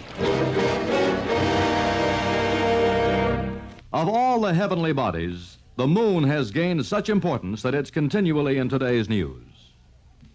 Now, to land a rocket ship on the moon, you must know the moon's exact orbit and rate of speed around the Earth.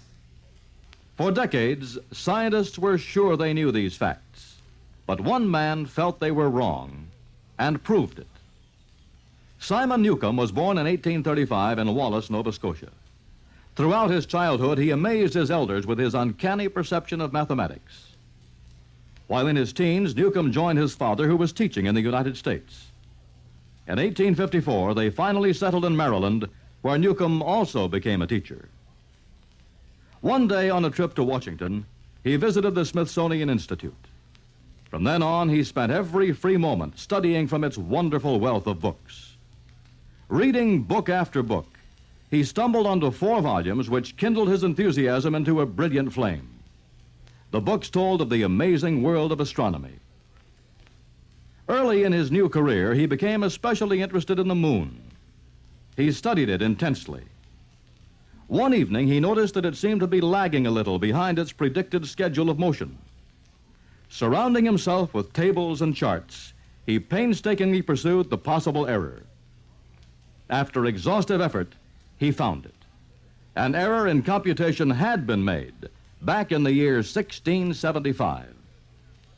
If Newcomb had not discovered this error, a flight to the moon might never have been possible. Simon Newcomb, another American scientist dedicated to the principle that somehow there must be a way. Let's find it. Now, here's Act 4 of yours truly, Johnny Dollar.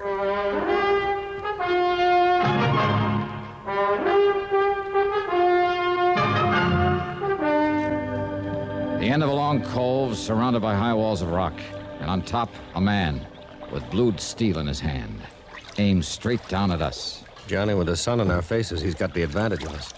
We're like sitting ducks down here. What do we do? Now listen, Pat. Yeah? I don't like it, but it's the only way. If I rock us forward a bit, like this, it'll put my end of the boat behind the ledge. Yeah? I'll tie up to it, out of his sight. You'll be the sitting duck. So what? It's you he's after. Now, you'll be in plain sight of him, so go ahead and fish.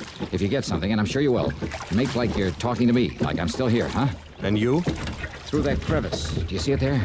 Yeah. Maybe, just maybe I can get around and up behind it. Oh, Johnny, that gun It's our only chance, Pat. Now, look, I can tie us up now, with only you inside of me. Okay, Johnny. All right, start fishing. And believe me, brother, good luck. Right. One cast cove, huh? Well, Johnny, we'll just see about that. Right there in the corner, huh? You mean like this? Carefully, Holy smoke, slowly, you are right. He's a lot I of edged my way up the long crevice in the rocks toward the man who'd been spying on us from above. I was afraid that every step would loosen a slide of rocks and warn him.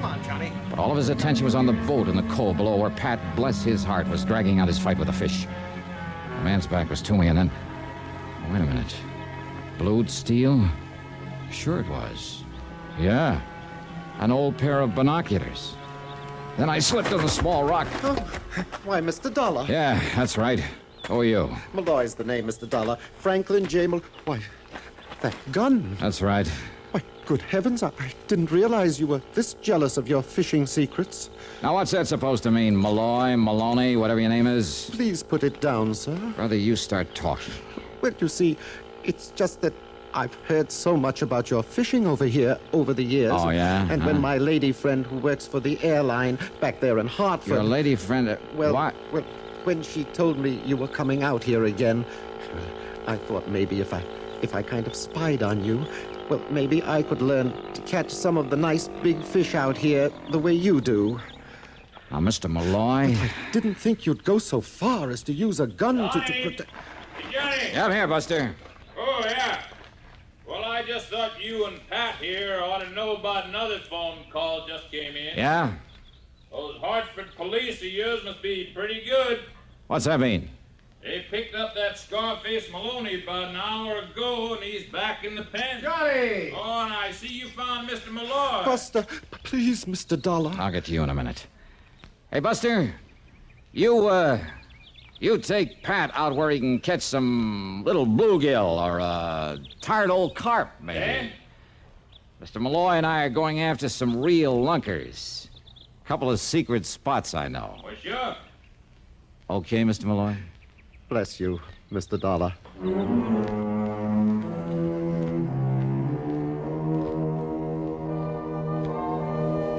Well, you sure can't win them all, especially when there isn't anything to win.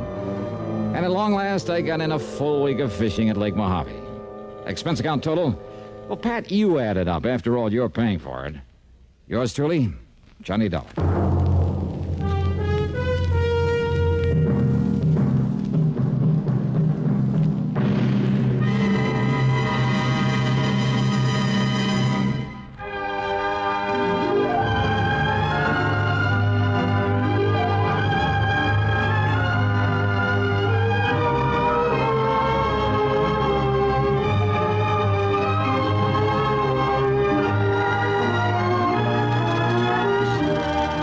Yours truly, Johnny Dollar, starring Bob Bailey.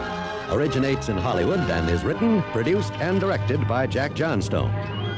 Heard in our cast were Virginia Gregg, Shirley Mitchell, Larry Dobkin, Sam Edwards, Barney Phillips, and Edgar Barrier.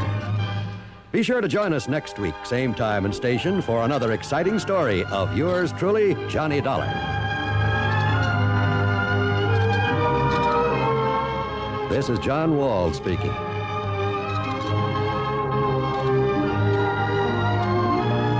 Johnny Dollar has come to you through the worldwide facilities of the United States Armed Forces Radio and Television Service.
Johnny Dollar. Pat McCracken, Johnny, Universal Adjustment Bureau. Well, good for you, Pat. Just keep it up. Now, what's that mean? 2 assignments in 1 week? Fine. Oh, 1 week and 1 day. So I still like it. What goes this time? Johnny, how old are you? Just exactly 30... Huh? Why? Still young enough to remember how you felt and acted when you were a young punk, huh? Sure. But I hope you were a better sort than the one we have to deal with in this matter. And yet, on the other hand, well, you know the saying, it takes a crook to catch a crook. Huh? So maybe we'd be better off if you'd been an A number 1 delinquent when you were a pup. Do you mind telling me what you're yammering about? But I suppose you were a good boy. Well, I was no mama's boy, if that's what you mean. Oh, I mean no real trouble with the law. No stretch in a reform school, no hoodlum gang, no good contacts, experience, that sort of thing. Pat. No, I guess not. It's kind of too bad, though. You mean if I had a nice black record, I'd be just right for this whatever you have in mind. And yet, on the other hand, Oh, Johnny... come on, Pat. Start making sense, will you? Well? Yes. All right. Culpepper Walker, Mono Guarantee Insurance Company. Do you know him? In their office in Little Rock, yeah. Good. Fly on out and see him, will you, Johnny? Because of some trouble with some kid? That's right. Okay. Just a kid, Johnny. But if what Walker says about him is true, if you expect to get anywhere with this boy... Yeah? You'd better take along a pair of brass knuckles, a length of chain, maybe a switchblade knife. Oh, that kind, huh? That kind. A real bad one.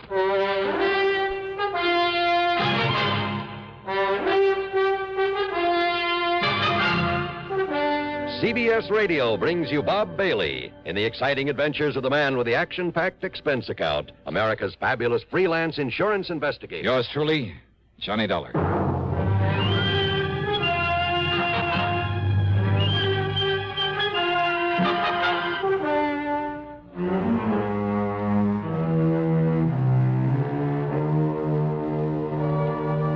Expense account submitted by Special Investigator Johnny Dollar to the Mono Guarantee Insurance Company, Little Rock office.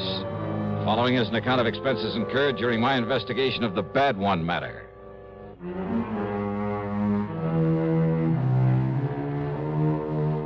Expense account item 1, $2 for a cab to Bradley Field. Item 2, 8110 airfare to New York to Little Rock, Arkansas.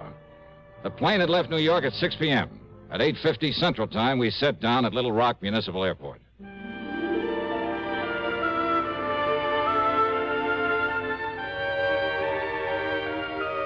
There have been a lot of changes since the year 1772 when a guy named Bernard de la Harpe stopped here and tagged the place after an outcropping of rock on the south bank of the Arkansas River. Yeah, it's an interesting town with its modern air-conditioned buildings of chrome and glass, its busy streets and busy people. And at the same time, its beautiful residential section, fine homes, plenty of trees and gardens and hedges and lawns that stay a lush green throughout the year. Not far away are well-cultivated farms and dense forests. And along the river, lots of rich bottomland, much of it loaded with cotton. Any kind of crime just doesn't seem right in this area. As soon as I got settled, I called Culpepper Walker, made a date with him, and then early the next morning met him at his office where he got down to business. No, Dollar, not right here in town, but in one of the outlying precincts, I guess you call it. Section they call Milltown. Oh, I see. And his name is Pete McGuire. Works in a cotton mill. He's 18, 19 years old. And he's the only one knows who killed Mr. Brierly. Brierly? Ambrose W. Brierly, client of ours. Insured for near $50,000. And his business partners in the mill are also clients. Very important ones. Mm-hmm. Well, what happened?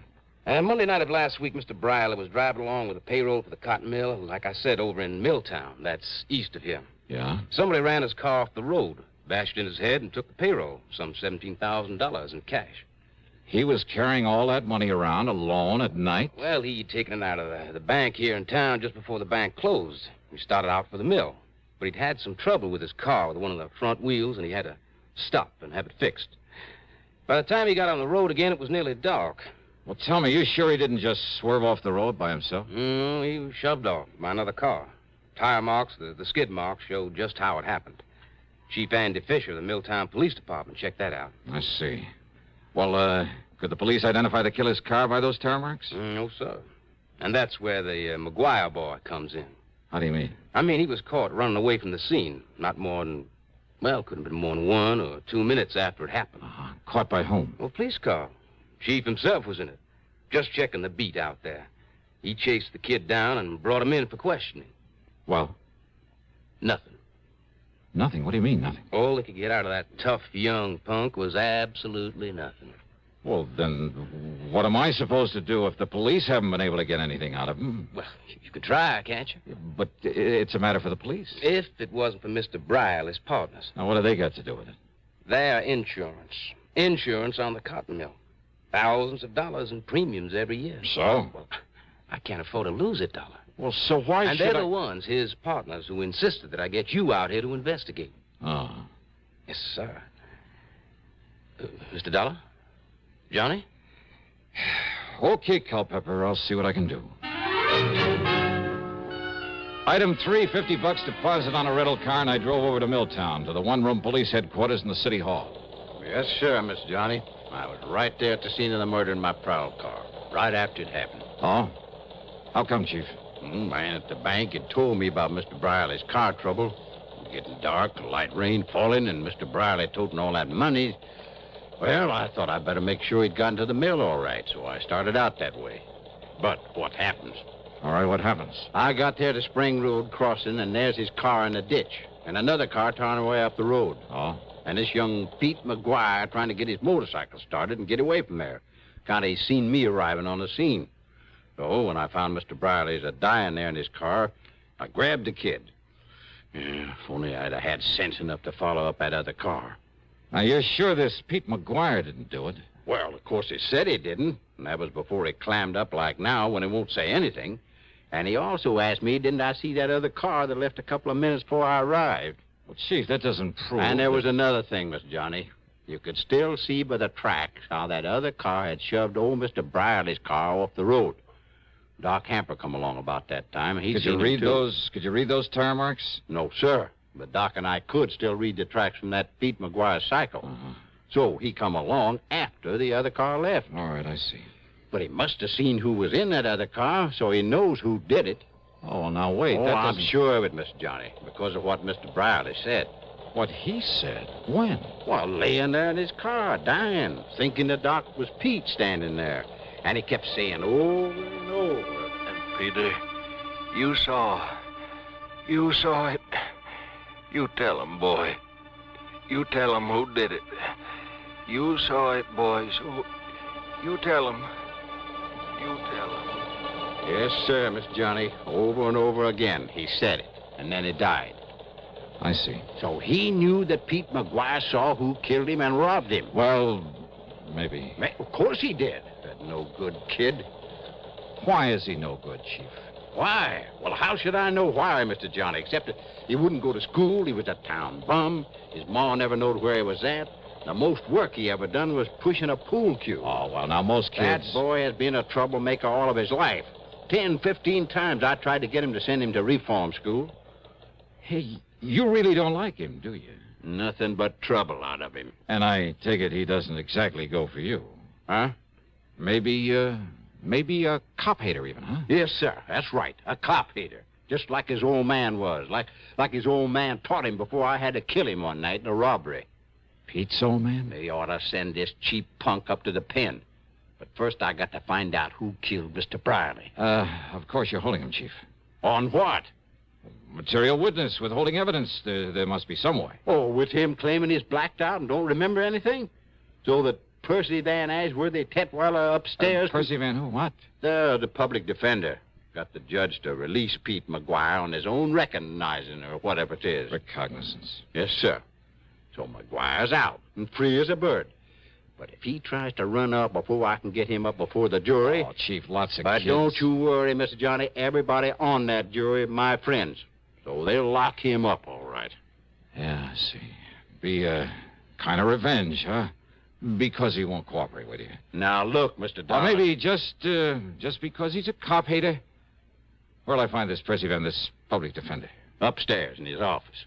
But do you think he could get anything out of that kid? Well, now, as the kid's defender, do you think he'll tell you if he did? But if he did, and you find out, you got to tell me. Yeah, we'll see about that. Mr. Johnny, I am not going out of here with a punk kid making me look like a fool. All these years working to keep order here in Middletown, having to retire a few months from now.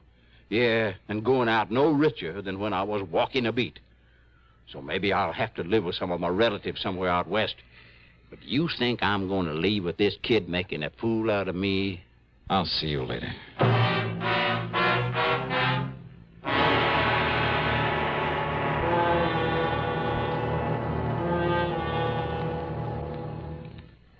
To paraphrase Gilbert and Sullivan, an announcer's lot is not a happy one. Well, not always. Want to know why? Tell you why. Take this safe driving business. You have any idea how many times my confreres and I have begged on bended microphone to have begged people not to kill themselves on the highways? Now, once and for all, let's get together on this. Let's understand one another. Unless you want a pack of frustrated announcers on your conscience, slow down and curb highway carnage. If you don't care about yourself, at least have a little consideration for us. And now, Act Two of yours truly, Johnny Dollar, and the Bad One Matter.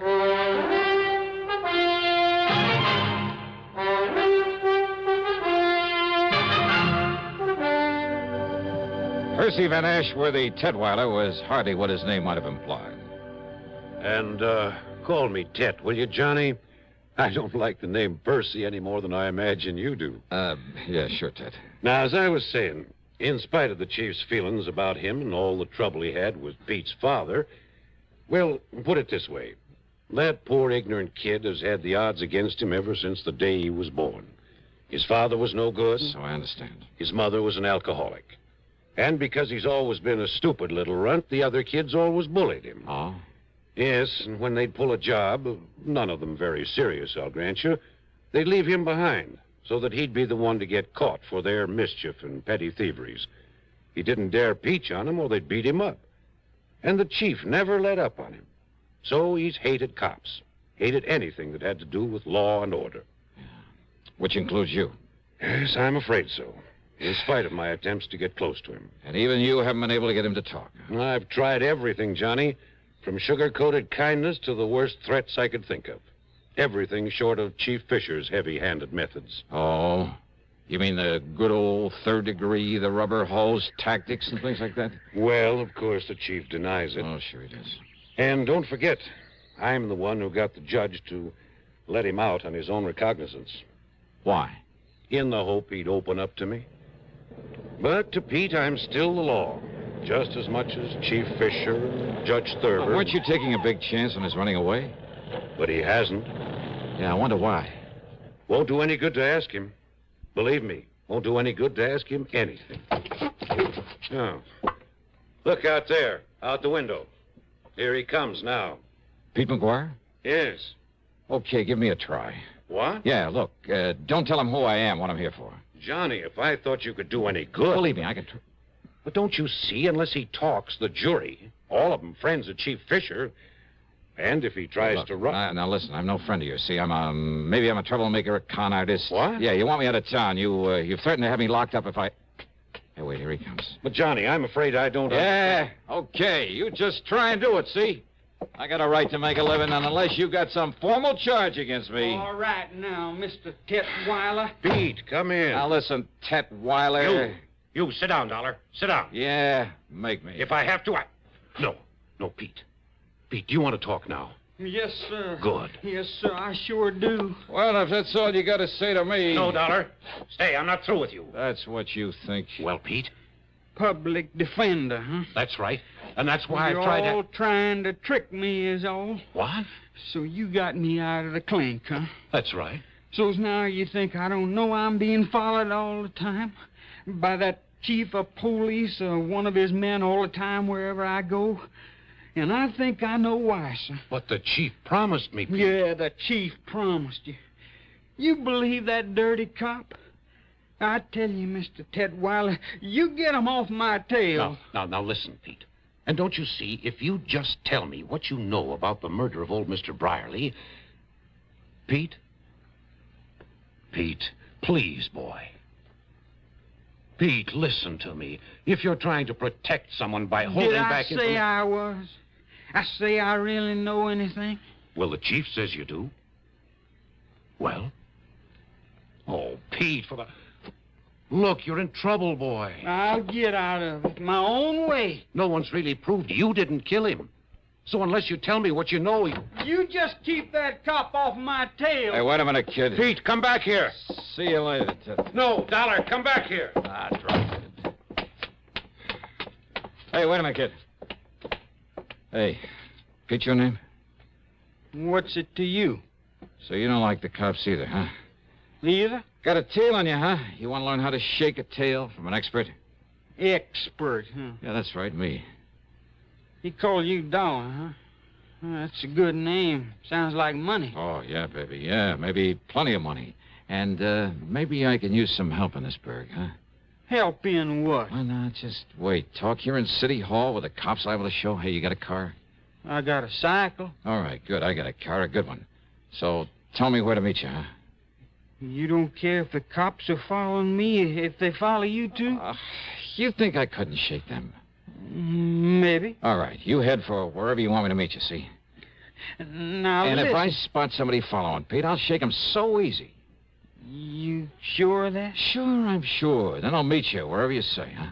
Because if they find out where I'm hiding out, you sure you won't tell them? Look, I promise I give you my word. Well? 7 Mile Road, out beyond Spring Road at the railroad crossing. Yeah? You better hide your car. There are lots of trees. Yeah. Now, you walk in the gully on this side of the tracks. Then you see a little tool shack on the side. I'll be there. Okay. I don't know how soon, Pete. If we're tailed, I may have to lead him away. But I'll see you, huh?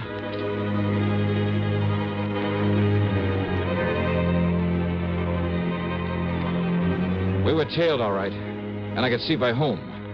And I wondered. To keep him from following Pete, I had to let the boy go on ahead. It was nearly an hour later then by the time I got to the tool shack. And I thought I'd lost the man who was tailing me. There was no padlock and a heavy hasp on the door of the tool shack.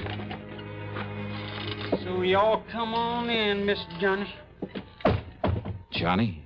That's right, Johnny Dollar, the big eye. Oh, I see. So they brung you here to try to make me talk, huh? The insurance company, Pete. Not the law, not the police. No? No. I know all about you, Mr. Johnny. I long admired you for a long time. I hear that you was coming here. Oh, I hear lots of things, Mr. Johnny. And I hear you coming here. I figure maybe you can... Help you, Pete? But unless I know whatever it is you know about that murder... Maybe I can tell you. Come on, Pete, try. But I couldn't tell the police. I'll tell any of them. I'll tell that defender you talking to. They don't believe me. You think they believe me over that chief, Mr. Johnny? You think they do? Oh, Pete, you must have a pretty sour idea of justice. And that chief, he run this town. And he like to kill me. Like he killed my old man. He don't like him. Only he killed me because... he'd say he'd catch me trying to run away. Now, Pete, you listen to me. And I don't really know who killed that Mr. Briley. But I think I know, and that's why I don't dare say what I think to that chief or to anybody. But when you saw the killer's car, heading away from the place... But, Mr. Johnny, the only one I see is the police car when it comes from the direction of the mill. So from the direction of the mill? So I really don't know. But that chief say I do, and if I try and answer the questions... Oh, wait, they're Pete. Trick questions. Like that chief trying to make me answer when he come there and see me there. Pete, listen. And I tell you, they only let me loose so they can make me try and run away. Then that chief, he can kill me, and nobody see it's wrong. Wait a minute. And he'd do it, too. And that's Tetweiler. why I gotta hide He away himself from said anybody. that. Yes, Dollar. The chief had me let him go in the hopes he'd have confidence in me. Talk to me. The chief had let him go. Sure. Maybe it was to get an excuse to kill him if he ran. And that other car? Pete saw no other car. So how would the chief know one had left the scene a couple of minutes before he got there? And there were other things. You think I'm going to retire with this kid making a fool out of me? Pride of an old man who's been running the town. Yeah, and going away no richer than when I was walking a beat. Oh, but he'd be rich enough with that 17,000 payroll. Sure. And meantime, he knew that Pete McGuire, in his ignorance of justice and his fear, didn't dare to say what he suspected, didn't dare accuse this man he thought would kill him with impunity. Yeah. And that everyone connected with the law was against him. They're all against me. And so I want to live, Mr. Johnny. I can't tell nobody, not even you. Yeah. Maybe you don't need to, Pete. And besides, I only think I know who killed Mr. Briley. Yeah. Well, I'm sure. As sure as I... Huh? Hey, Pete, that smell. Coal oil. Yeah, kerosene. Hey, look. Soaking in around this door. It's locked. Somebody's jammed something into that hasp out there. Mr. Johnny, fire! Now they're smoking this fire. You're right. Wins is locked in here. We'll be burned alive. Keep talking, Pete. He forgot the hinges are inside this door. What's it? Keep talking while I pull the pins out of those things. We're dying here. We're going to be cooked alive in here, Mr. Johnny. There's one. We're going to burn up in here, There's the Mr. other. Johnny. We're going to be cooked alive. Now, come on, Pete. Come on. Mr. Johnny, we're going to die. All right, Chief. Mr. Dollar? Yeah, that's right. I see his shack on fire. Yeah, well, you set this fire. There's further cover-up for having killed Mr. Brierly. This boy told you that. I'll kill him, too. Oh, no, you won't, Chief. Put away that gun. I'll kill you, too. Oh, no. Chief! You miss you, Pete? I'm all right, sir. Oh. So you killed old man Brierly. Mr. Dollar. And if this boy did know. But until you were sure he did, and you kept him too scared to talk. All right, Chief, you want to write and sign a confession? But if my people found out I Or did shall I use this gun of yours on you? No, please. Be justice, though, wouldn't it? Well? No. Oh, yes, sir.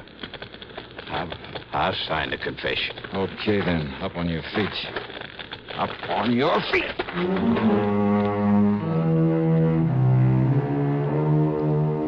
Yeah, pretty smart. Using that poor, ignorant kid as a means to keep any suspicion away from himself. But believe me, not smart enough. Expense account total, including hotel expenses, the rental car, and the trip back to Hartford, $231.20. Yours truly, Johnny Dollar.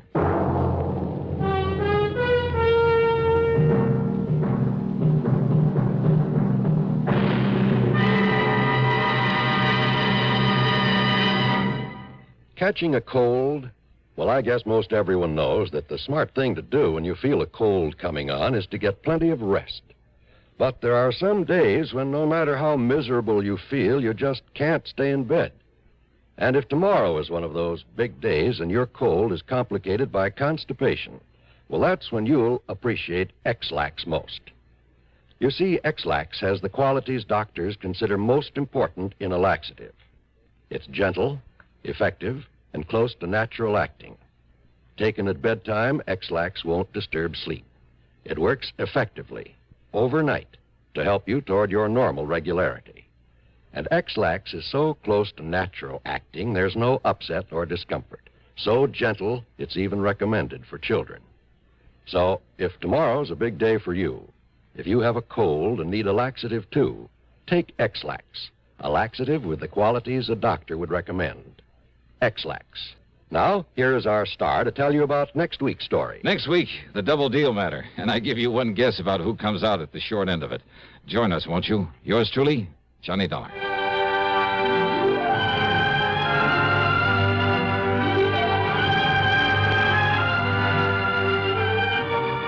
Yours truly, Johnny Dollar, starring Bob Bailey, originates in Hollywood and is written, produced, and directed by Jack Johnstone. Heard in our cast were Larry Dobkin, James McCallion, Forrest Lewis, Russell Thorson, and Sam Edwards. Be sure to join us next week, same time and station, for another exciting story of yours truly, Johnny Dollar. This is John Wall speaking. This is the CBS Radio Network. You're tuned to Radio 590 WROW in Albany, New York.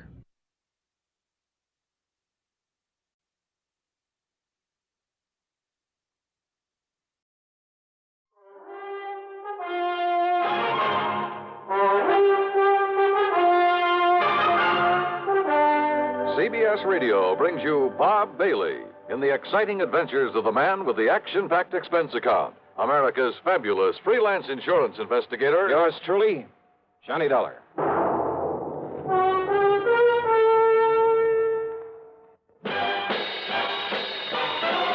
Are you smoking more now, but enjoying it less?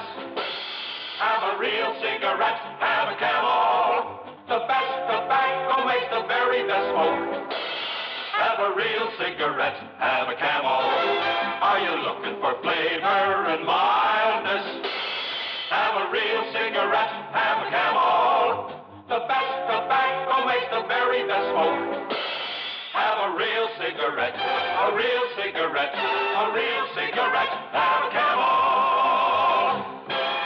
Again, for the 11th straight year, Camel outsold every other cigarette, filter, king size, and regular. The best tobacco makes the best smoke. So if you're smoking more now but enjoying it less, change to Camels. Get more real satisfaction every time.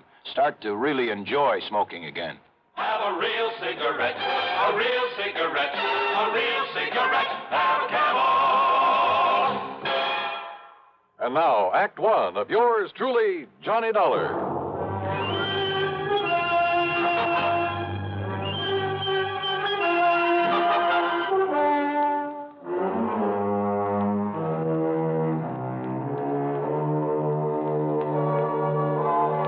Expense account submitted by Special Investigator Johnny Dollar to the Tri-Western Life Insurance Company, Corpus Christi office.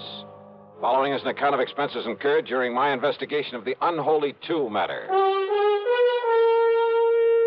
It was a little late in the day to ride all the way to Texas, but I managed to make a pretty good set of plane connections. So, expense account item 1, $127.20, plane fare and tips, Hartford to Corpus Christi.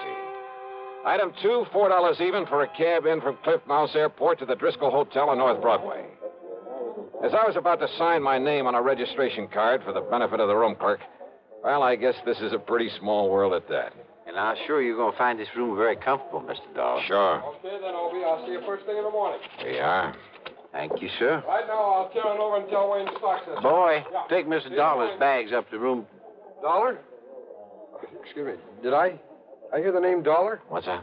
Johnny Dollar, the insurance investigator? That's right. Who are you? Well, the name is Doug Johnstone. Johnstone? Yes. Funny. Man by the name of Johnstone dramatizes all these cases I handle so we can put them on the air.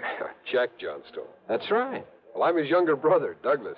No kidding. No kidding. Well, glad to know you, How are Doug. you, Johnny? Listen, I'm in a big hurry. I've got somebody waiting for me, but I hope we can get together while you're here in town and, well, tear that brother of mine to pieces or something. Sure, why not? If you're down here working on a case, if I can be any help to you, you know. Hey, wait a minute.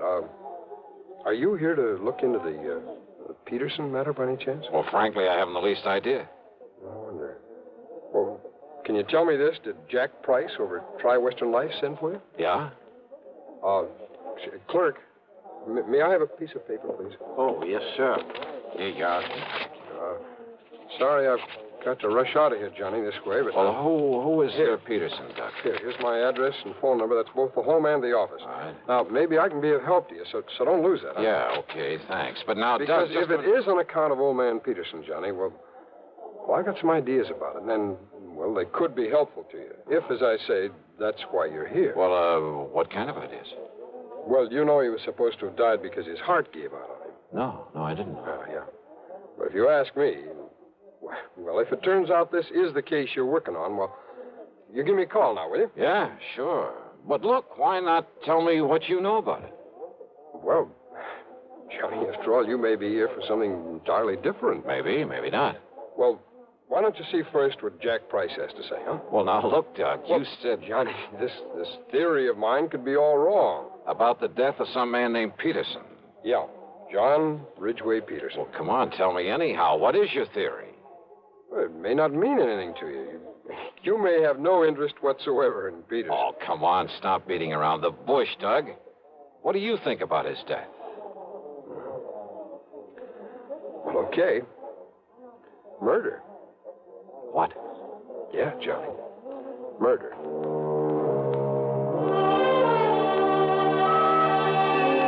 But because neither of us really knew if I'd become involved in it, that was all he'd tell me at the moment.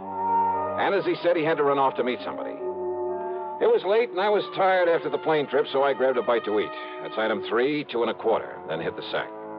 But first thing in the morning, I was in Jack Price's office at Tri-Western. Well, no, I didn't mean to sound in a rush for you to get down here, Johnny. On the other hand, the hotter the trail, the easier it is to follow. Whose trail, Jackson? Sterling Peterson, beneficiary of his uncle, John R. Peterson's life insurance policy. 100,000 claims. Yes. And what's happened to him? The nephew Sterling, I mean. He simply disappeared. When? About the same time his uncle died, apparently. When was that? 5 days ago. Funny that he should leave town when he was about to be presented with that wad of insurance money. He didn't know that he was his uncle's beneficiary. Oh? No. Old John Peterson never told him. Actually, the old man didn't particularly want to leave it to this nephew, but, well... Why not? Oh, they never really got along, as I understand it. The old man had been a hard worker all his life, and Sterling is anything but. Nonetheless, he named him his beneficiary, so that's that. And as heir to whatever else there is to the estate, huh? No, that goes to Sterling's half-brother, Paul. Much of an estate? Certainly not as much as the insurance. The old man didn't have much use for either of them, Johnny. But since they were his only surviving relatives, since they'd probably get everything he left anyway... Yeah, I see what you mean. Does Paul live here in town? Yes. What does he do for a living? Apparently has some money in the stock market. And Sterling? Johnny, I don't know what he lived on. No visible means of support kind of thing. You know what I mean? Uh-huh. I tried to call him, tell him of his uncle's death. His landlady said he wasn't there, hadn't been there for a couple of days, that he'd simply packed up his things and left. I'll give you the address. Yeah, do that. Then I called his brother, but Paul didn't know where he was either. Just disappeared. That's right. I wonder why. Who knows? Have you called the police? Why?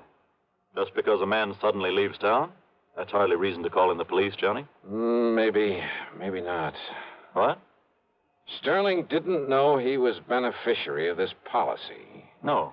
But maybe he did think he'd get some of the estate if he were lucky and the old man turned up dead. And maybe Sterling needed money. I understand he always did. So if he could help the old man on his way... No, Johnny. The doctor said it was a heart attack. Yeah? Well, there are a lot of ways to make it look like a heart attack. Has there been an autopsy? Why, no. Then have one made. The insurance company's entitled to one. But you're saying Sterling murdered him? Maybe. Johnny. Just go ahead and order that autopsy.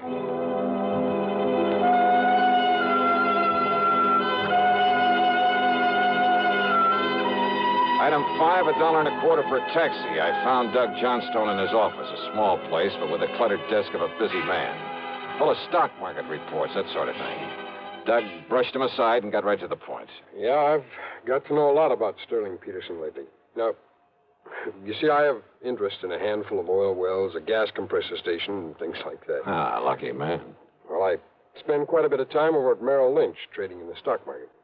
You met Sterling in a brokerage office? Well, that's where I met his brother, Paul. That's where I learned about Sterling. It seems he was always trying to get money out of Paul. I take it Paul is pretty well healed, huh? Hardly. He's a sharp one.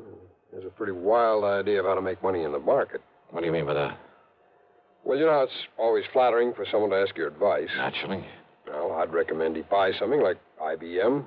Good, solid stuff for a stable company like U.S. Steel, AT&T. Nothing wrong with that, brother. No, but instead he'd throw his money into some crazy penny stock like, well, Golden Dream Uranium Company. It was being pushed by some crooked promoter, some boiler room operator. Yeah, I see what you mean. I'd suggest Union Carbide. He'd end up with some speculation nobody ever heard of, and so on. Yet somehow he managed to stay solvent. The point is, Sterling was always going to Paul for money. Money for what? Oh, to pay off his gambling debts. Much as I hate to admit it, civic pride and all that sort of thing, there are plenty of places in and around this town to gamble. Yeah, so I've heard. So when a stupid guy like Sterling Peterson simply won't learn the house never loses, well, you see what I mean. Yeah. And Sterling never really worked for a living. No. And he was always in debt, up to his ears.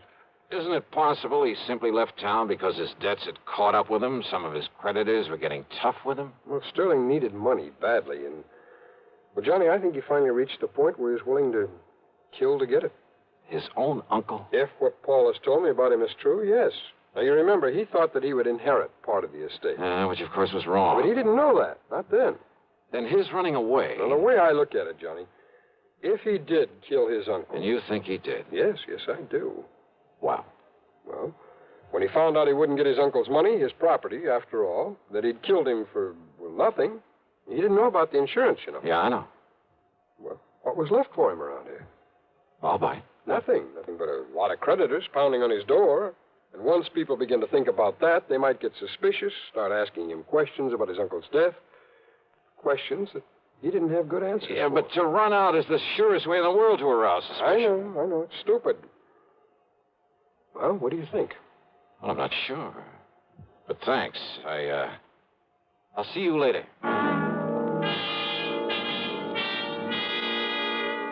I took a taxi over to the place where Paul Peterson lived. That's item 6, $1.50. It was a nice apartment in a fairly good neighborhood, but he wasn't home. Item 7, $1 even for a cab to the brokerage house Doug had mentioned. I talked to Wayne Stockseth, a friend of Doug's. He hadn't seen Paul Peterson around there for several days. Well, Paul said something about going out of town, Dollar, to look at some of the companies he considers investing in. I see. When he gets the money from his uncle's property and so forth, Paul will have quite a bit to play with. And play with is the proper term, despite our advice to avoid so many cheap speculations. I've heard he's a bit of a plunger. Yes, I'm afraid so. Well, if he does come around, Wayne, ask him to call me immediately. I'll be at the Robert Driscoll.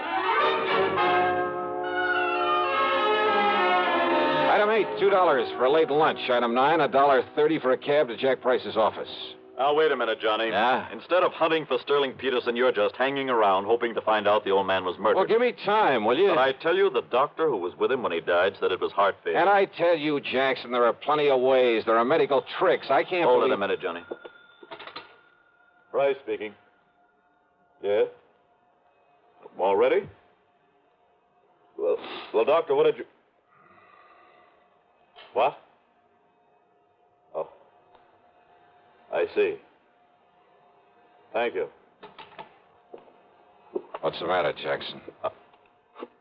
How did you know? How did I know what? The autopsy. Yeah? You were right. Apparently some drug substituted for the digitalis the old man was taking. You mean Doug Johnstone was right. The old man was murdered. Yes, Johnny. Murdered. Act 2 of yours truly, Johnny Dollar, in a moment. Welcome, recording star Mel Torme. It's terrible trying to sing with a bad cold. So I always take 4-way cold tablets to relieve cold miseries fast. Good idea. Tests of all the leading cold tablets proved 4-way fastest acting. 4-way starts in minutes to relieve muscular pains, headache, reduce fever, calm upset stomach, also overcomes irregularity. When you catch cold, try my way.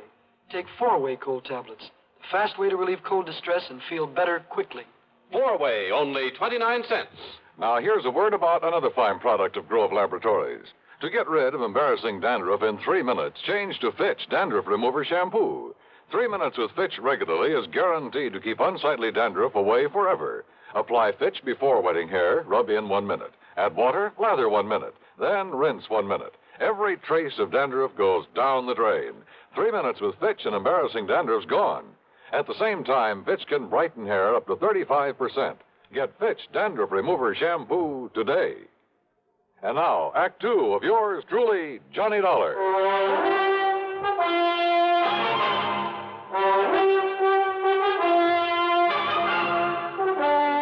Expense account item 10, $1.70 for a taxi to the cheap rooming house where Sterling Peterson had lived before his mysterious disappearance.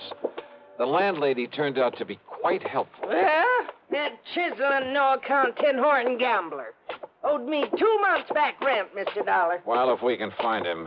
Only I'm beginning And to you doubt ask me there's something mighty suspicious about the way he picked up and left. Yeah? What do you mean, Yeah. Mrs. Toomey? Well, now, here. Here, now, you look for yourself. You see all them empty hangers in that closet there and them empty drawers I pulled out on the bureau? Oh, so what? Yeah, took every stitch of clothes he had. How he ever stuffed them all in them 2 little suitcases he owned would have been impossible. So he picked up a tour over, a couple of more handbags. Without me seeing him come in here with him? You apparently didn't see him leave. Well, no. Look here, in the medicine cabinet in the bathroom. Now, every receipt. Yeah, that is funny. Well, it sure is. Man not taking along his comb and razor and shaving things and his toothbrush and his hair tonic. I don't care how much of a hurry he was in. Mrs. Toomey, the day that Sterling Peterson disappeared. You mean the night he disappeared, don't you? Do I? All that day, he just sit around here. Said he was waiting for his brother. His brother had promised to come and see him. Oh? Ask me, he was hoping his brother'd bring him some money to pay up his rent and things. Did his brother come around? At 7 p.m., his brother telephoned. I took the message. Yeah?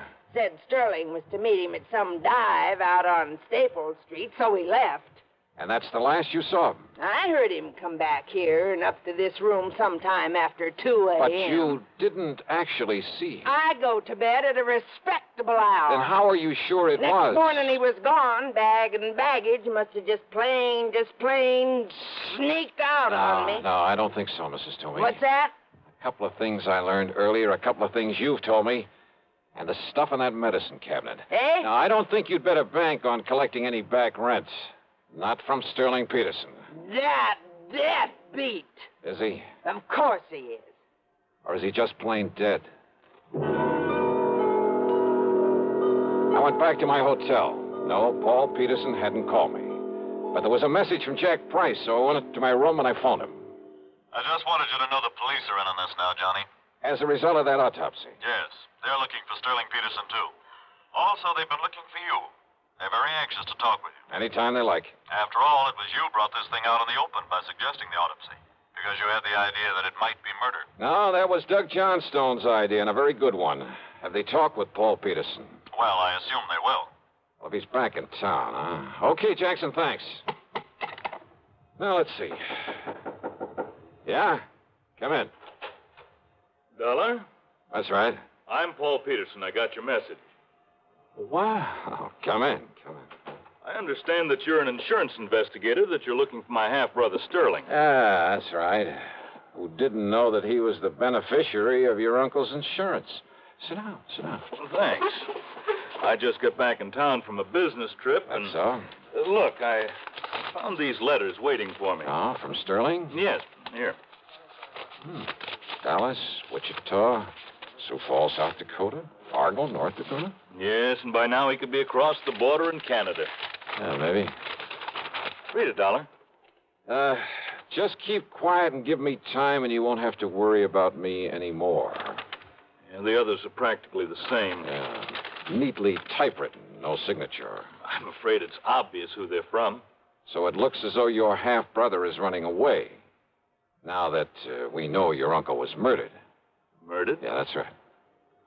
Sterling. Type these on your own machine, Paul? That might be pretty easy to trace. What? Yeah, with Sterling out of the way, you'd get your uncle's insurance as well as his money and property, wouldn't you? I suppose so, but I don't see what you're driving at. Oh, you did things up pretty well, Paul. Much better than your stupid brother could have. What are you talking and about? And all to play safe in case we discovered it was murder. Dollar. That so-called business trip. It was so that you could mail these letters to yourself, make it look as though Sterling had done the murder. Well, he must have. And what happened? Did you make the mistake of telling him you'd done it? I? Now, look here. After all, he would never have thought of substituting for the digitalis your uncle was taking. Look here, So Dollar. did Sterling threaten to blackmail you? Is that why you had to kill him, too? You're crazy. You don't know what you're talking about. And the tiny thing that tipped me off. What? When you went back to his room that night, after you'd killed him, to haul away his stuff, make it look as though he'd taken a powder. Yes? Silly little thing. But no man, no matter how much of a hurry, would have left behind his comb, his razor, a toothbrush. And that isn't all. I say you don't know what you're talking about.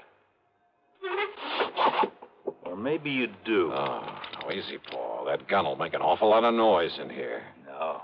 Not when it's tied up against your back with a pillow over it. Stand up, Dollar. And if I don't? Well?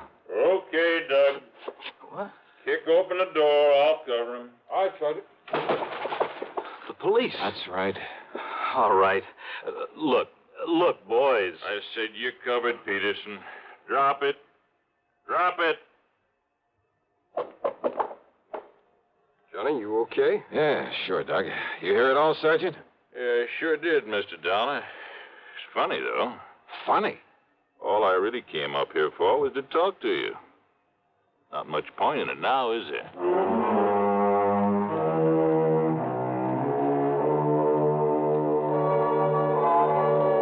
So, another day, another dollar. And I'm not talking about myself. Expense account total, including hotel bill, a flock of incidentals, and a plane back to Hartford, $287.20. Yours truly, Johnny Dollar.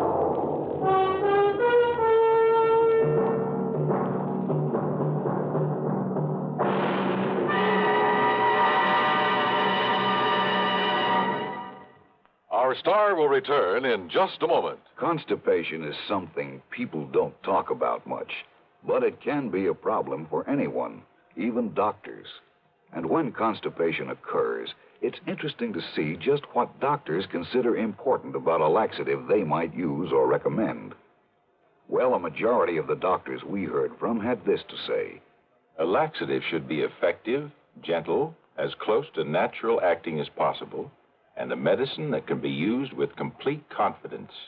Now, X-Lax has been popular with many doctors and millions of people over the years because pleasant-tasting chocolated X-Lax is effective. Overnight, it helps you toward your normal regularity. X-Lax is gentle. Next morning, it gives you the closest thing to natural action. And that's why many doctors and millions of people use X-Lax with complete confidence.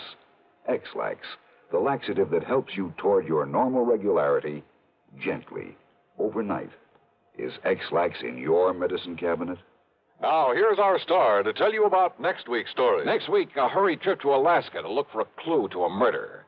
And say, if you've been to Alaska, if you know anything about the customs, the manners of the people up there, especially their eating habits, well, it's quite possible that you'll find a solution to the case even before I do. Or maybe you will anyhow. Because it all hangs on a tiny, seemingly unimportant clue. And yet, well, give a listen. See how well you can break down a killer's alibi. Yeah. Join us, won't you? Yours truly, Johnny Dollar.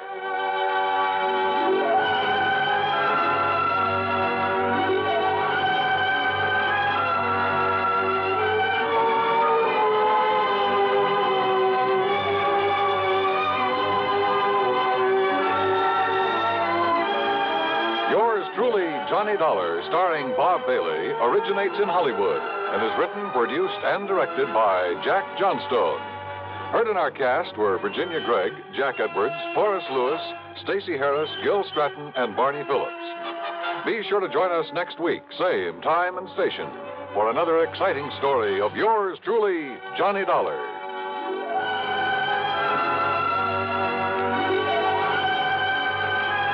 This is Dan Cubberly speaking.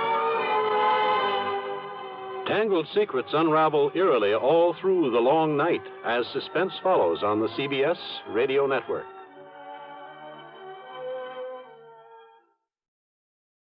From Hollywood, it's time now for Johnny Dollar. Howdy, Mr. Dollar. My name is Jake Denham. I own a cattle ranch out here in Craig, Colorado. How'd you like to come out here and see me? Colorado? That's right. I have a policy with one of your companies, Tri-Western, office over in Denver. Well, what seems to be the trouble, Mr. Denham? Trouble? Oh, nothing like that. Not at all. Then why have you called me? Well, you see, the brand I use in my beef cattle is a lazy J.D. Yeah, you said your name is Jake Denham. That's right. But J.D. is your initials, too. Oh, yeah. Yeah. And the lazy part fits me to a T. But now, why have you called me? Well, you see, I listen to your radio program every week. All those insurance cases you handle all over the country. Glad to hear it. And I thought the lazy J.D. being your initials, too, and all the local color out here, and, well, maybe you'd like to come and get some local atmosphere for one of your stories. Oh, now, wait a minute, Mr. Denham. If you have some insurance matter you'd like me to investigate... Oh, no. I told you why I thought you ought to come. So can you, right away? You sure there's nothing wrong out there? No, like I said, a lot of local color. Nice place to stay here at the ranch. Now, how about it? Well, I've a couple of days' work on some reports to finish up. Then right after that, huh? Well... Good. I'll be waiting for you. Goodbye. Look. And everything's really okay, huh? Goodbye. Mr. Denham, I think you're lying through your teeth.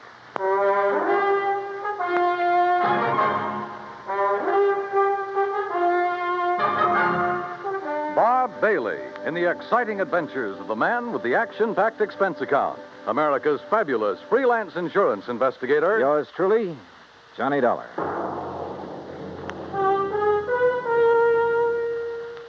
And now, Act One of yours truly, Johnny Dollar.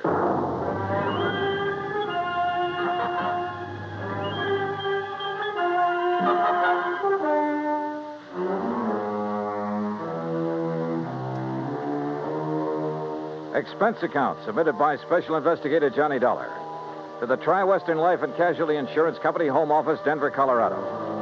Following is an account of expenses incurred during my investigation of the bum steer matter.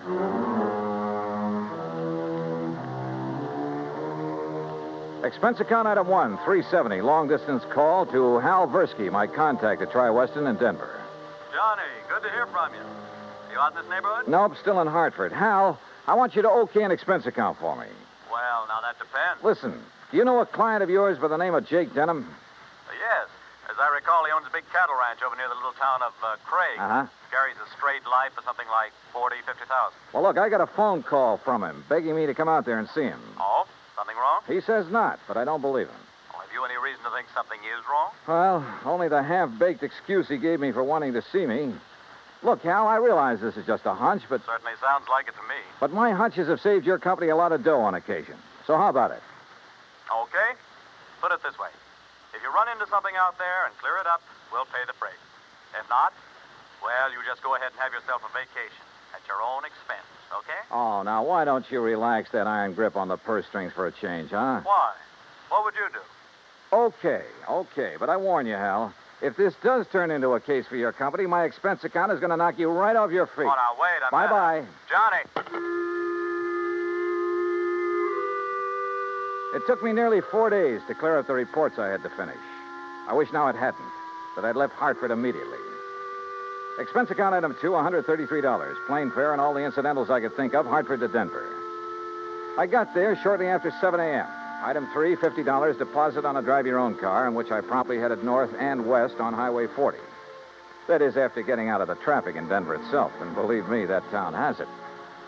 The 200-mile drive to Craig was routine, except for the lush green hills, the snow-topped mountains, the vast meadows and forests. Colorful Colorado, they call it, and it sure is. Finally, about noon, I pulled into Craig and stopped at the Cosgrove Hotel for lunch. That's item 4, $350. From the waitress, I got directions to the Lazy J.D. Ranch. About 8 miles south on the Yampa River, just off Route 789. You want some dessert? Oh, no, thanks. This is fine. Hey, you one of the relatives? Relatives? Oh, of course not. You're too late. Too late for what? It was real beautiful, though. Half the town turned out for it, and most of the big ranchers. What are you talking about? Oh, my gosh, it's after 1:30. Look, I'm not supposed to be on duty now, and I got a date with my boyfriend. Hey, well, now... Excuse me, now, I wait a gotta go. second. Just say to cashier in the lobby. Well, but look, Okay.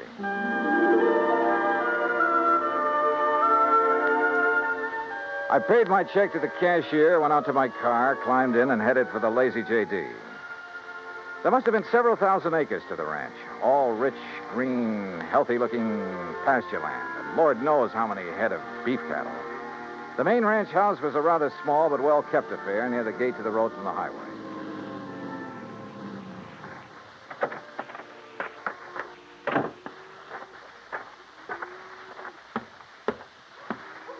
And then I saw it. A long piece of black crepe hanging on the doorframe.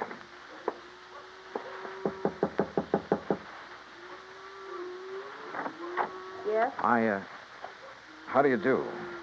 My name is Dollar, Johnny Dollar. Oh, Johnny Dollar.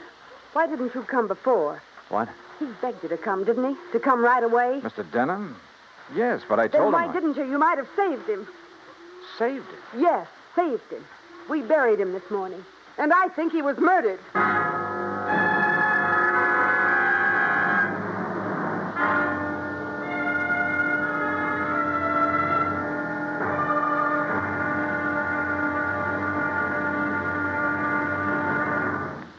Act 2 of yours truly, Johnny Dollar, in a moment. The American writer Christopher Morley once wrote, "When you sell a man a book, you don't sell him just 12 ounces of paper, ink, and glue. You sell him a whole new way of life," unquote. Now, that goes double when you give, not sell, a book. But the gift of 550 books to little children increases the legacy tenfold. Near the end of 1960, the employees of the Chase Manhattan Bank started a people-to-people program with such a gift to school children of a town in Tanganyika. That's on the southeast coast of Africa. To give you an idea how the books were received by the children, let me first quote from Francis Bacon. He's an English writer of a few centuries back. He said, "Some books are to be tasted, others to be swallowed, and some few to be chewed and digested.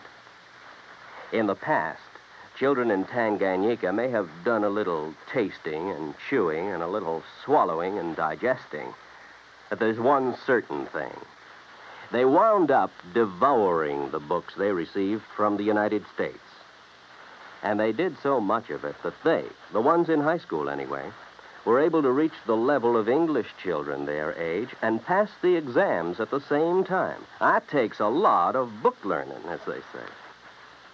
Now, the gift of these books from the United States of America may have seemed a small thing to the senders, but the boys in Tanganyika who received them know that they've opened a whole new way of life. They've greatly increased understanding in the classroom of freedom, the right of all men everywhere. And now, Act Two of yours truly, Johnny Dollar and the Bum Steer Matter.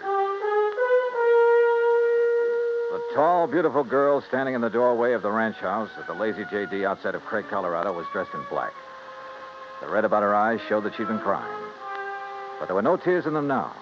Jake Denham was my father, Mr. Dollar. I'm Virginia. And you think he was murdered? Why do you think he called and begged you to come out here? Any idea who might have done it? Yes, Big Mike Craven. Who's he? He owns the Sea Lucky Star and wants to own every other ranch around here, and he will unless somebody stops him. How did your father die? Anthrax. That's what they said it was. I thought that was a disease of cattle. People, too, if they get infected from the cattle. And that's what happened to your father? That's what they say, but there's no anthrax around here. Our ranch is clean. Look, let's go inside and sit down and talk about this. Sure, I'll talk about it. If only somebody will listen. And here, John. Oh, thanks. Are you, all alone? Now that Dad's gone, he and I ran the ranch. Now it's up to me. Sit down.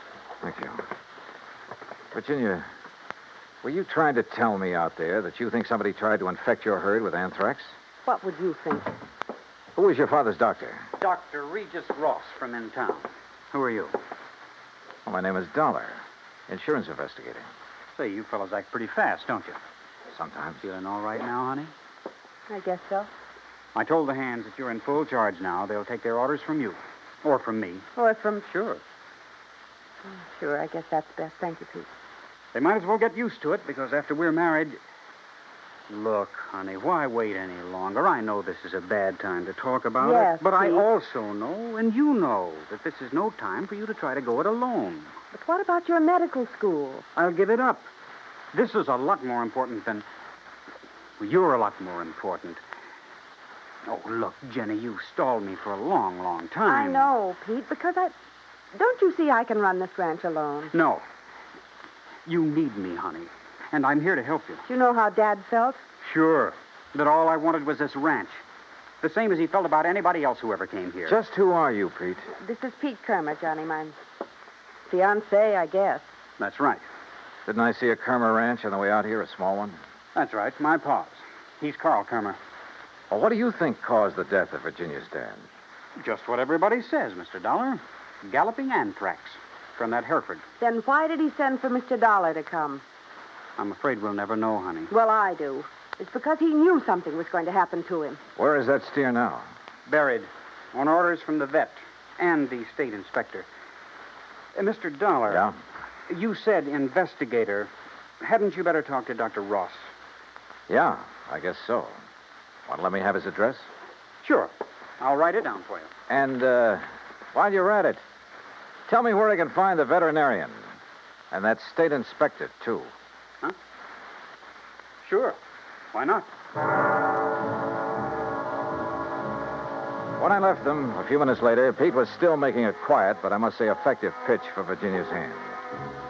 Expense account item 5, 10 cents for a phone call to the state inspector. He told me he'd never seen the infected steer on the Lazy J.D., that he was confined to his bed at the time. I called the vet's office, and he was expected back shortly. So I sat around the hotel lobby and glanced over some magazines. And then, in one of them, I found an article that made my eyes fairly pop out of my head. Item 6, I called the vet again. He was in. caught me just in time, Mr. Dollar. I was about to drive over to the Sea Lucky Star Ranch for dinner. Mike Craven and I are old friends.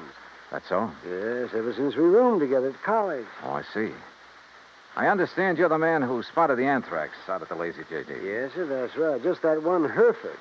How it ever got to him, I'll never know. The rest of that herd's absolutely clean. Got poor old Jake Denham, too. You think he became infected from that steer? Well, how else could it be? Galloping anthrax.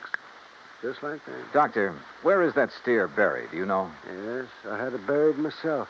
It's some miles out in the far corner of the Lazy J.D. property. Then phone the Sea Lucky Star and call off your dinner date. You and I are going out to take a look at that carcass. Oh, no, just a minute, young Investigator, did you say you are? That's right. Uh-huh. I suppose you have some authority. What I don't have, I can get. Tell me, Doctor, is there some reason why you don't want me to see the carcass of that steer? No. Well, let's go. Along the way, we picked up two fellows who were handy with pick and shovel. It was almost dark now, so I bought a couple of powerful flashlights at one of the local hardware stores. That's item 7925. It took a couple of hours for the two men to dig down to the carcass of the steer, but they finally exposed one flank of the unfortunate animal. Yeah, you sure planted this critter deep, Doc. But there's part of him. Give us a few more minutes, we'll have it. No, wait. Huh?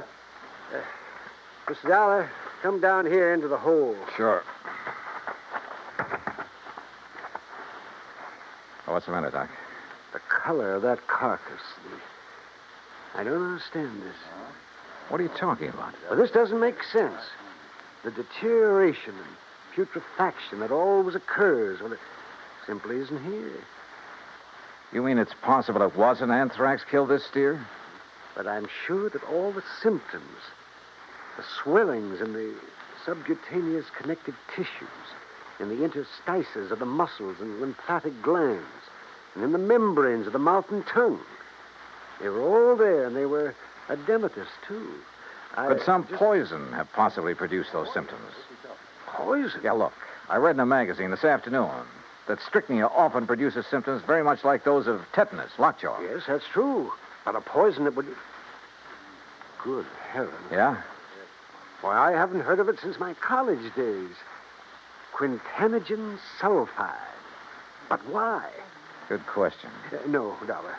Because it wouldn't explain the death of old Jake Denham. If it was anthrax. What? Or was he poisoned, too? Good heavens, you mean you think that he... Wait a minute. Doctor, the brand on the rump of this animal. Well, that's Denham's own brand, the Lazy J.D. Yeah, but it looks to me like it was put on over another brand. Yes, you're right. Any way of finding out what the original brand was? No. Yes, Mr. Dollar. The other side, the inside of the hide might show it. Then, Doctor, you got a skinning job to do. All right, hand me my bag there, please. Okay, here you are. Go to it, Doc. Thank you. Oh. That poison, how much to infect a man? Well, even a small scratch on the skin could absorb enough to be fatal. No wonder the Dr. Ross... Ross was the one who treated Jake Denham. Yeah. No wonder we couldn't understand why death came so... Well? No. Can you see what the original brand was? Yes, I can.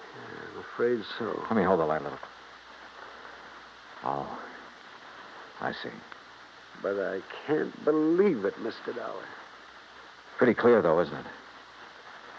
Sea Lucky Star. Act 3 of yours truly, Johnny Dollar, in a moment. A couple of 1,000 years ago, the ancient sage Diogenes remarked that all things are in common among friends. Well, he didn't mean that only material goods were in common among friends, but that they shared their troubles as well. For a long time, the United States Armed Forces have been a friend in time of need, during fires, floods, and pestilence all over the world. Many peoples of the earth have come to believe in the friendship which the U.S. military personnel have spread for so many years, and the calls for help they answer in time of personal emergency, a response which has always been immediate.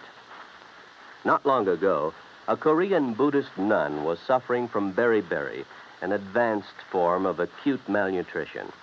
But she was living in an isolated monastery deep in the Korean hills and valleys. Her sister nuns contacted the nearest Army Signal Corps relay station, and wheels began turning. In no time, an Army helicopter landed at the station's helipad. American soldiers carried the stricken nun to the copter.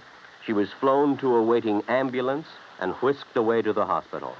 Her recovery was rapid, thanks to the United States Army, her newfound friends. Army helicopter men helped in many other ways. Over the 108 islands of the Ryukyus that spread from southern Japan to northern Formosa, Army helicopters are constantly whirling their blades as they hop from one island to another on missions of mercy. They bring food donated by American women on Okinawa, or they bring vital medicine to save a life. They also bring friendship and understanding and freedom, the right of all men everywhere. And now, Act 3 of yours truly, Johnny Dollar and the Bum Steer Matter.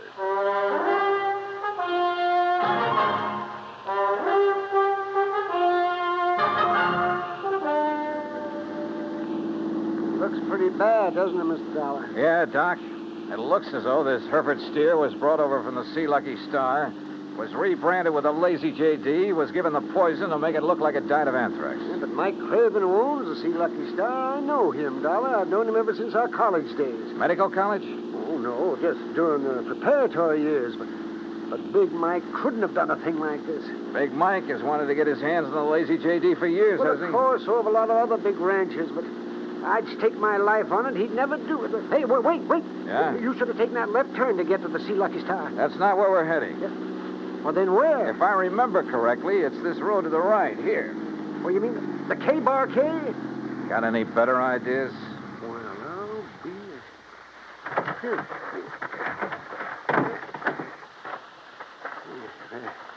The ranch house is dark. It won't be for long.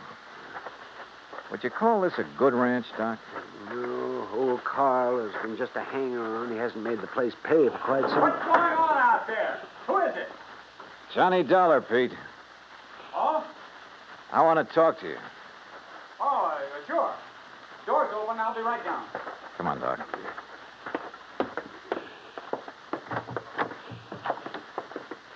Let's see if I can find the light switch. This flashlight will do. And we're going on upstairs. Huh?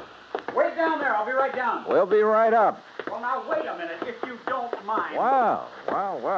Nice place you have up here. Look, I asked you to wait down... Dr. Cummings. I'm sorry, Peter, but this... How'd you make out with Virginia Denham, Pete? Convince her to marry you? That's none of your business, Mr. Dollar. Now, just what do you want? Pretty nice ranch to get your hands on, that lazy J.D. I beg your pardon. Combination bedroom and study, huh? As Virginia told you, I've been going to college. Yeah, medical school. Nice set of books you have here. Of course, I'll have to give that up now. Well, you're going to have to give up a lot of things. What? Where did you get it, Pete? What was the name of that stuff, Doctor? Quintanogen sulfide. What do you know about... Well? I don't know what you're talking about. Then why the marker in this book on toxicology? Marker? That was a foolish thing to do, Pete. A dead giveaway.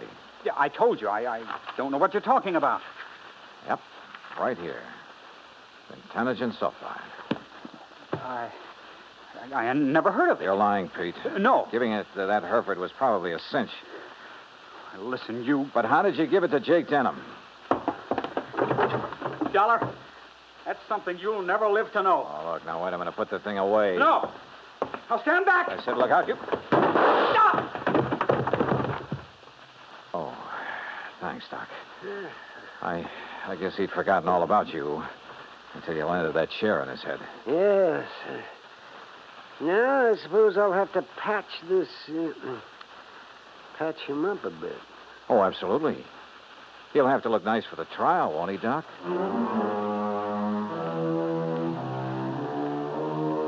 Expense account item 8, $55.95. Living expenses in Craig while waiting for the autopsy on Jake Denham.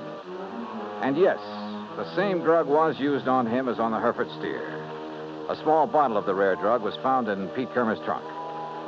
So Pete's not only lost a chance for a nice ranch, but for living very long. Expense account total, including incidentals and fare back to Hartford, $618.50. On second thought, how's about just sending that check to the community chest? Then I'll feel a little better about this case. And about myself, too. Yours truly, Johnny Dollar.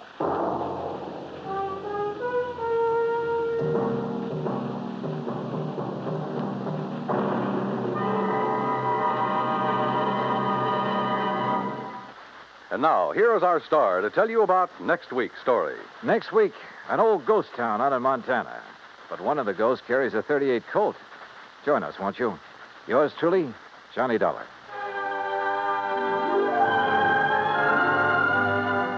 Yours truly, Johnny Dollar, starring Bob Bailey, originates in Hollywood. It is produced and directed by Jack Johnstone, who also wrote tonight's story. Heard in our cast were Virginia Gregg, Gene Tatum, Will Wright, Jack Edwards, Howard McNear, Sam Edwards, and Forrest Lewis. Be sure to join us next week, same time and station, for another exciting story of yours truly, Johnny Dollar. Dan Cumberly speaking.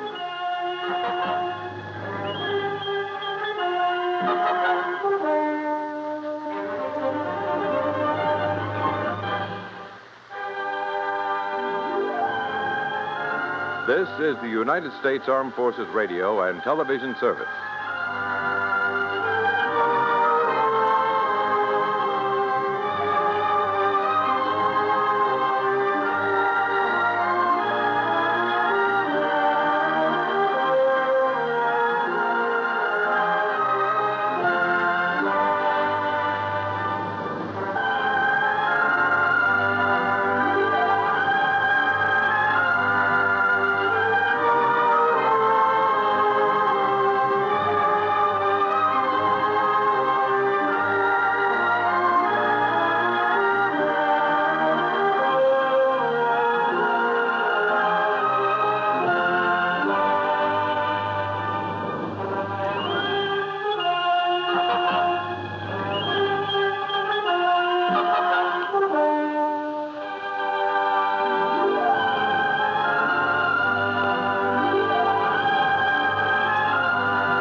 From Hollywood, it's time now for Johnny Dollar. Pat McCracken, Johnny, Universal Adjustment Bureau. Hi, Pat. What's on your mind? Ever heard of A, B, and C? Well, yeah, back in the first grade. Oh, look, I'm not talking about the alphabet. I'm talking about an advertising agency. Oh, well, what about it? Well, the A stands for Appleton. Alfred Appleton, 55 years old, and Eastern Trust has his life insured for $100,000. So? It's annuity. It starts paying off at the age of 65, and we'd like to see him collect it. Looks like somebody else has different ideas. What do you mean? He thinks somebody's trying to kill him. I see. You want me to run down to New York and talk to him? Well, he's up at his weekend place now, about 100 miles up the coast, overlooking the sea at Skeleton Point. You can talk to him there. Skeleton Point? Now, that's a cheerful name. I know. Johnny, make sure it stays just a name.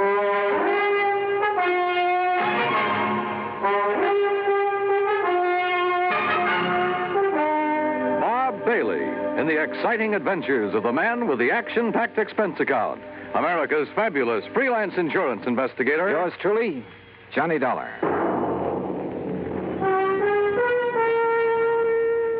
And now, Act One of yours truly, Johnny Dollar.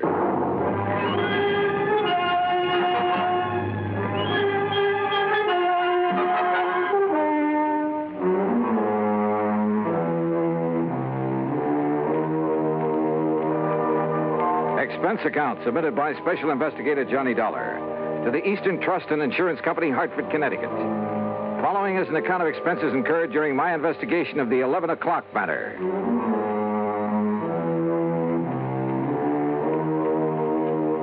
Expense account item 1, $8.40 gas and mileage on my car to Skeleton Point through a drenching rainstorm. The Appleton home, perched high on a cliff at the edge of the sea, was an old weather-beaten affair, but right now it looked mighty good to me.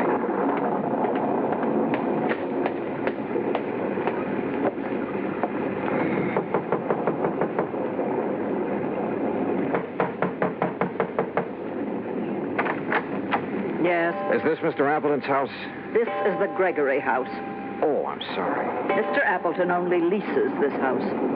Oh, I see. Well, is he at home? I believe he's expecting me. You're Mr. Dollar? Yes. I'm Mrs. Gregory, the housekeeper. Come in. Mrs. Gregory had a strong, determined face and dark, metallic, piercing eyes. She took my coat and pointed to a door across the entry hall. I was conscious of her eyes following me as I entered the library to find two men seated in front of an open fire. Johnny Dollar? Yes, sir. I'm Al F. Appleton. This is my attorney, Grant Hillman. Well, how are you, Mr. Dollar? Well, a little damp, Mr. Hillman. Oh, yeah, here. Sit down to the fire, dry out. Oh, thanks. Ooh, feels good. And slightly warmer than the welcome the housekeeper gave you, I imagine. Mrs. Gregory? Well, she did seem a little reserved. She's a widow, owns his house. But I love the place, so... Anyway, I'm glad you came. I understand there's been some sort of attempt on your life, Mr. Appleton. Well... Mr. Appleton has received several, crank notes lately. We thought it wise to take what precautions we could. Have you notified the police, Mr. Hillman? No, I vetoed the idea, Johnny. Oh, why, Mr. Appleton? I didn't want that kind of publicity right now. My advertising agency's right in the middle of landing a fat new account. Your agency is A, B, and C. That's right. Who are B and C? C is nobody. Tom Baker and I liked the idea of ABC, but we didn't have any other partners, so C just stands for company. Oh, this Tom Baker is your only partner, then? He was. There's some question as to whether he still is. I don't follow you. Al, I don't think there's any need to go into that now. I guess you're right, Grant. Anyway, I don't want to accuse Tom of anything until I've had a chance to go over the books this weekend. Al, did I hear someone at the door a moment? This is Johnny Dollar, Laura. Mr. Dollar, my wife. Oh, I see. How do you do, Mr. Dollar? Mrs. Appleton? Dollar, the crank letters Al has been getting are up in my room. I'll bring them down. Okay, Mr. Hillman. You'll stay overnight with us, won't you, Johnny? Now, haven't you imposed on Mr. Dollar enough, dear? Perhaps he has business back in the city. Nonsense. And with that storm out there, I'll have Mrs. Gregory make a room for him. Well, would you like a drink, Mr. Dollar? No, thanks. Mrs. Appleton, you seemed rather surprised when you saw me here. Oh, did I? Almost as though you were expecting someone else. Someone else? Why, no, I wasn't expecting anyone in particular. Well, perhaps I just... Wait, hold it. What's the matter? That flash of lightning, there's someone outside that window. Oh, no, you must be wrong. Stay right here. I grabbed my coat and went out into the storm. Because of the prowler, sure. But also because of Laura Appleton. Because she'd been staring at that same window, shaking her head quickly as though warning someone. But outside in the downpour, in the mud, I could see no one, no footprints. Finally, I went back inside, to the phone in the entry hall, to call the local police. But the phone was dead. Maybe the storm had knocked down the lines. Yeah. Or maybe someone just wanted to make sure we'd have a nice, cozy weekend, undisturbed. And my hunch was, it might be too cozy for comfort. Act 2 of yours truly, Johnny Dollar, in a moment. And now for another episode in the life of Sergeant Donald Bellwether, my husband.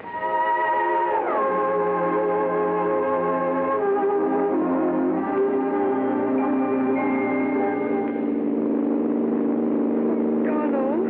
Yes, dear? How much farther is it? Oh, about 100 miles.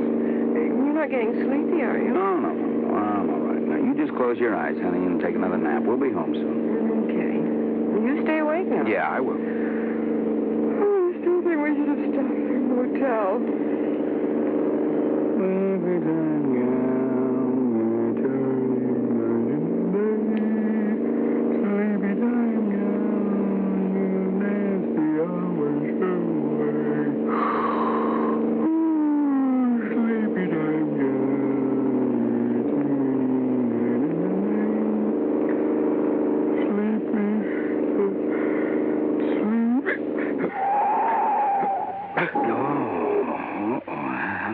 for that. Donald?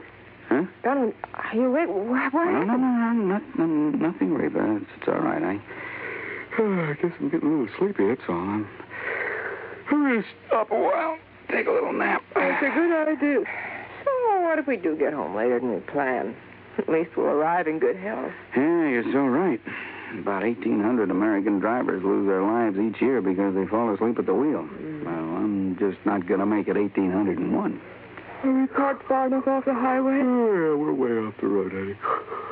I'll just take a nap for about an hour. I'll be refreshed, and we'll be on our way again, huh? All right, dear. Oh, sir, I'm not going to make it 1,801. And you're not going to make it 1,802 either. Oh, that's my Donald. That's my doll.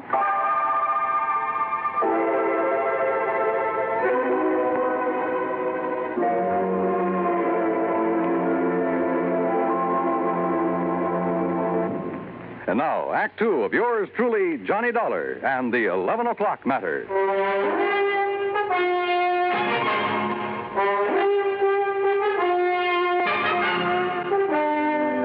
Did you see anybody outside, Mr. Dollar? In that rain, Mr. Hillman, I couldn't see 10 feet in front of me. Well, can you describe the face you saw at the window? Well, it was more of a silhouette. I couldn't even tell if it was a man or a woman. You sure you did see someone, Johnny? Yes, reasonably sure, Mr. Appleton.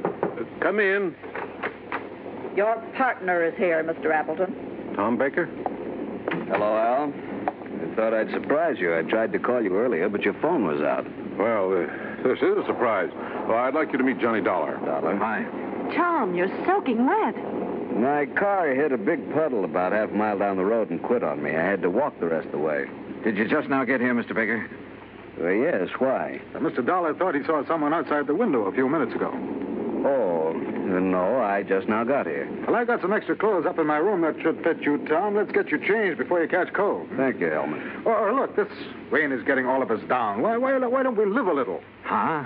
Al, how about going down to the beach house, building a fire, playing some records, having some drinks, huh? Yeah, it might be a good idea. Where's the beach house? Down near the bottom of the cliff with a beach. It's real nice. But in this weather? Oh, there's a stairway leading down. Yes, why don't we go down there? I'm getting the creeps just sitting around here like this. So we went down to the beach house. The rain had let up a little, but nobody seemed to feel much like a party. We just sat there in front of the fire, not saying much. Once or twice I thought I detected Laura Appleton and Tom Baker exchanging quick glances, but I couldn't be sure. That's the intercom from the house, Al. Oh, yeah, I'll get it. Yes? Oh, yes, Mr. Gregory. You can go on to bed. We won't be needing you anymore tonight. You know, bed sounds like a good idea. Oh, it's almost 11 and I'm beat, so if you'll excuse me. Oh, sure. Well, why don't we all... Al, could we have our talk now? Oh, okay, Tom, if you insist. Laura, why don't you fix us another drink? All right, Al. How about you, Mr. Dollar? Yeah, I'm with you, Hellman. Let's go on up to the house.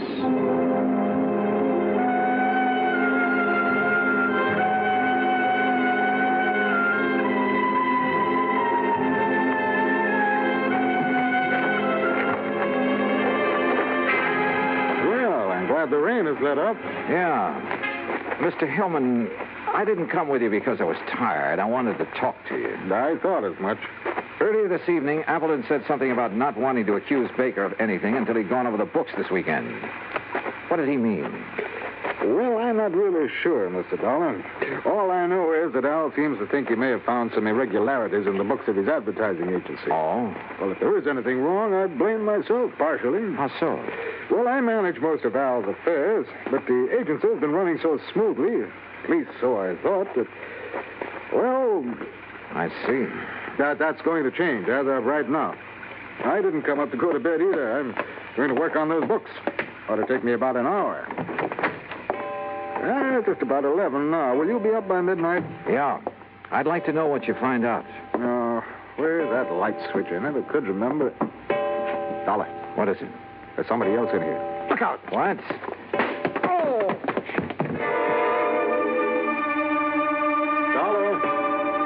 Dollar! I guess I was out only a few seconds because the clock was still striking when Hillman brought me to. Dollar, are you all right? What? Yeah, I guess so. I grabbed at him, whoever he was, but he knocked me loose. By the time I got the lights on, he was gone. Oh. Lucky for you, he only stunned you momentarily. Oh, brother. Hillman, did you see where he went? Well, he didn't leave by this front door here, I'm sure of that. Then he must be still in the house.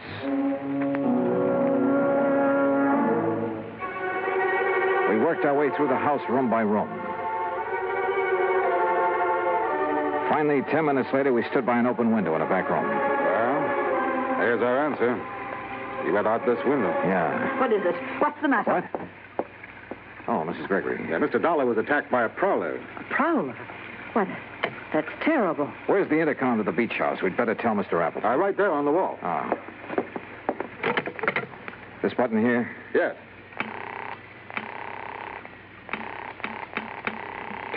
No answer.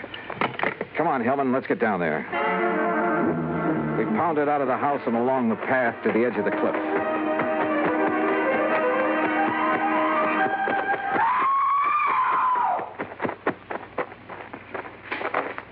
Then we found her, Laura, standing at the top of the wooden stairway. One section of the railing was broken away. We looked over the cliff. There was a body lying on the rocks down below. It was Al Appleton.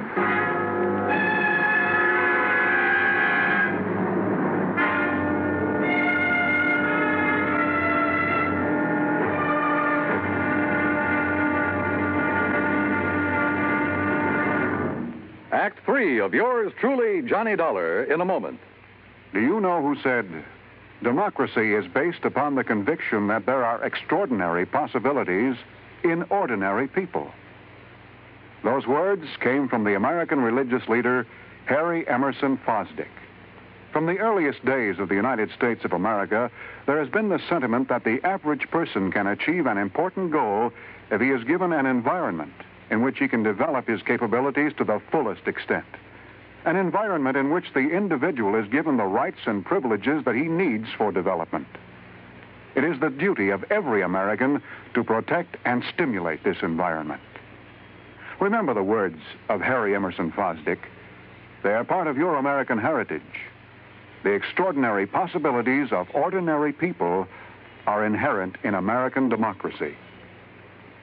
And now, Act 3 of yours truly, Johnny Dollar, and the 11 o'clock matter. We stood on the stairway at the top of the cliff looking down at Appleton's body on the rocks below. That is, Hillman and I did. Laura Appleton was in a state of shock, and we couldn't get much sense out of her. We had Mrs. Gregory take her back to the house, then Hillman and I got a flashlight and climbed down the rocks to Appleton's body. Dead, Mr. Dollar. We'd better not move that body until the police get here. Yeah. Let's see. His wristwatch stopped at 10 after 11. It's 11:30 now. Right. And because the clock was just striking 11 when I got hit over the head in the entry hall... Yeah, so then we must have spent 10 or 15 minutes searching the house for that prowler.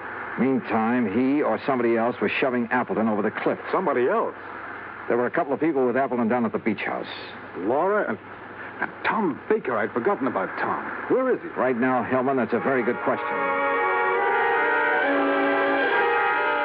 We went back to the house. The phone was working now, so I put in a call to the local sheriff's office. But all the units were out on call. They'd send somebody as soon as they could. I started for Laura Appleton's room. Grant Hillman overtook me in the hall.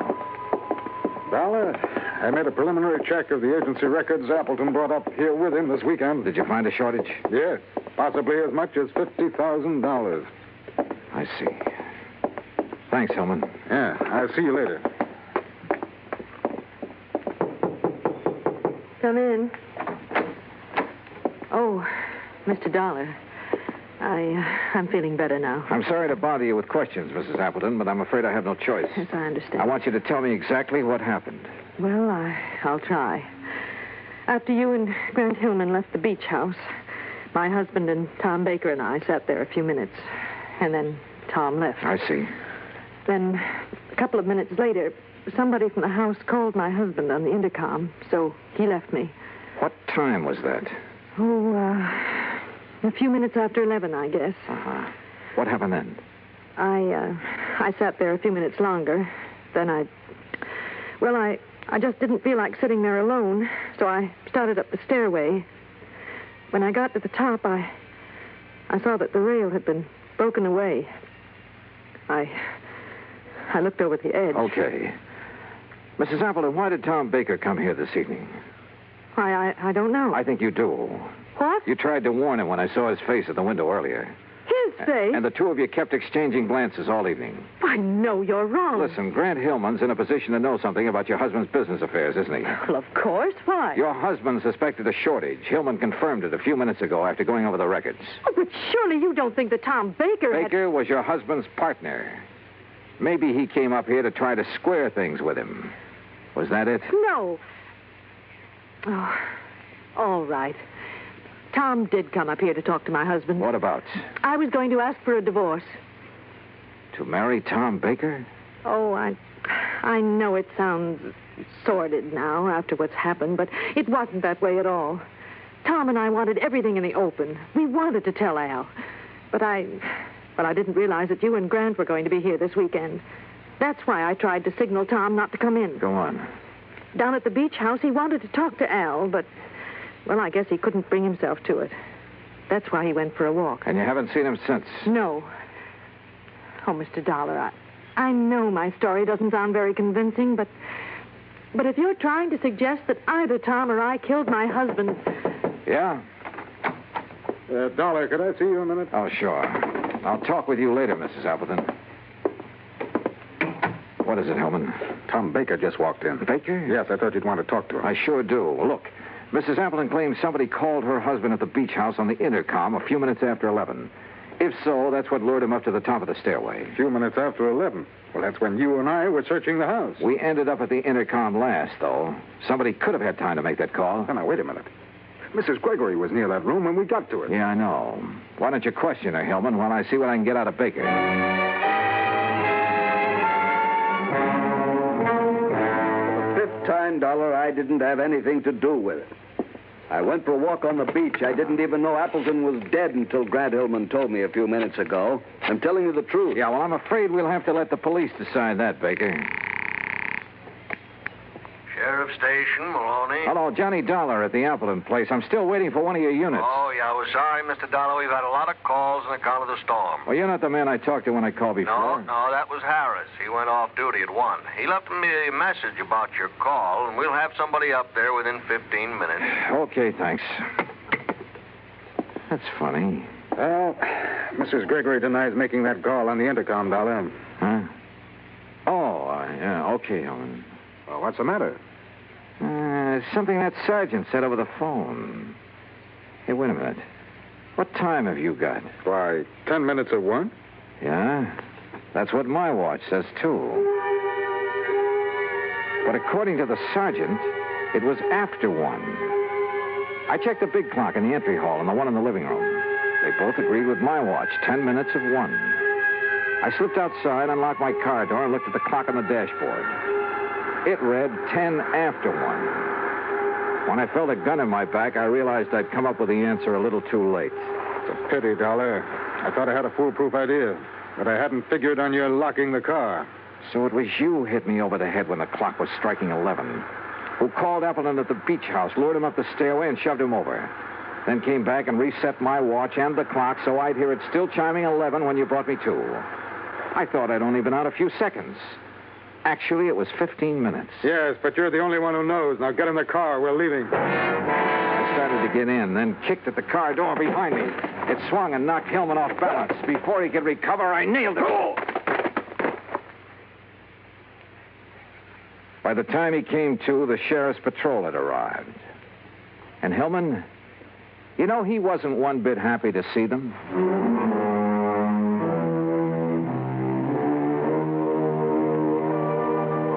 Expense account item 2, $13 even. Transportation back home. Total expenses, $21.40. And a real bargain, if I do say so myself.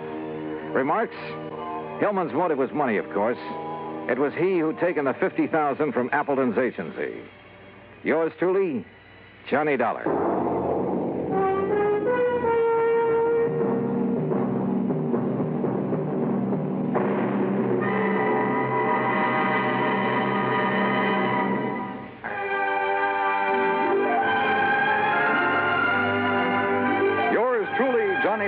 starring Bob Bailey, originates in Hollywood and is produced and directed by Jack Johnstone. Today's story was written by Robert Wright. Heard in our cast were Eleanor Audley, Paula Winslow, Larry Dobkin, Will Wright, Ben Wright, and Harry Bartell. Be sure to join us next week, same time and station, for another exciting story of yours truly, Johnny Dollar. This is Dan Cubberly speaking.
Johnny Dollar has come to you through the worldwide facilities of the United States Armed Forces Radio and Television Service.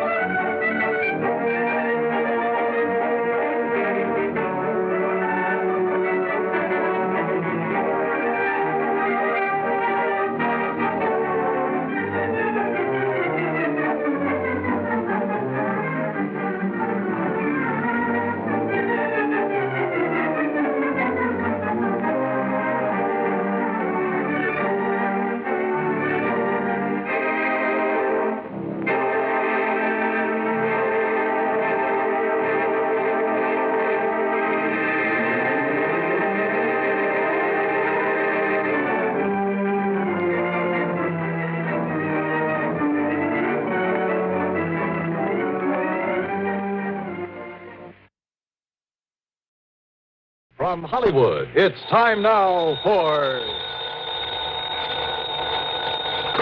Johnny Dollar. This is long distance.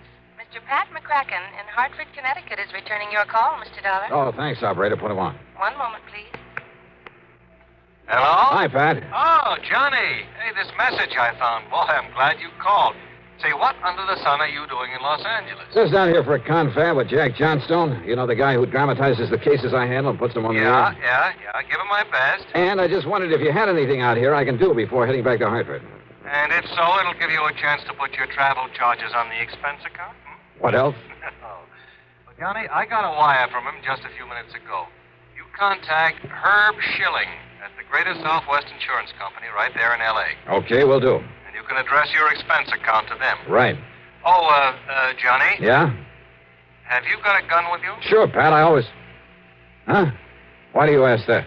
Well, judging by Herb's wire, Johnny, you may need it.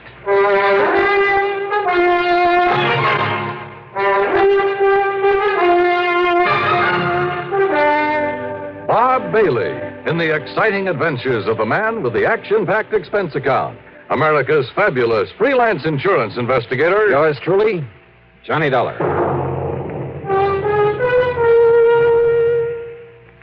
A young lady by the name of Scheherazade kept her audience of one enthralled for 1,001 nights with one of the longest stories in history.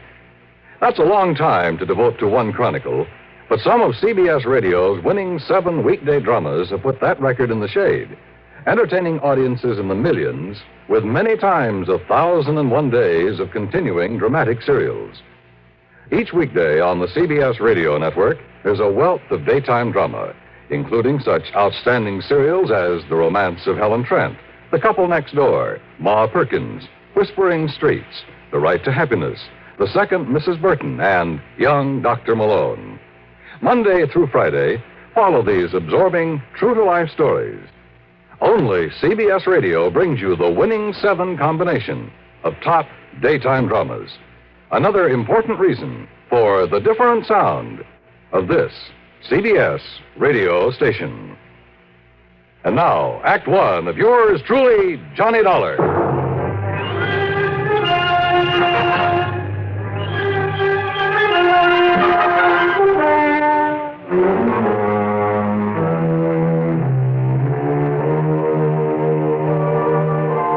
expense account submitted by Special Investigator Johnny Dollar to the Greater Southwest Insurance Company, Los Angeles office.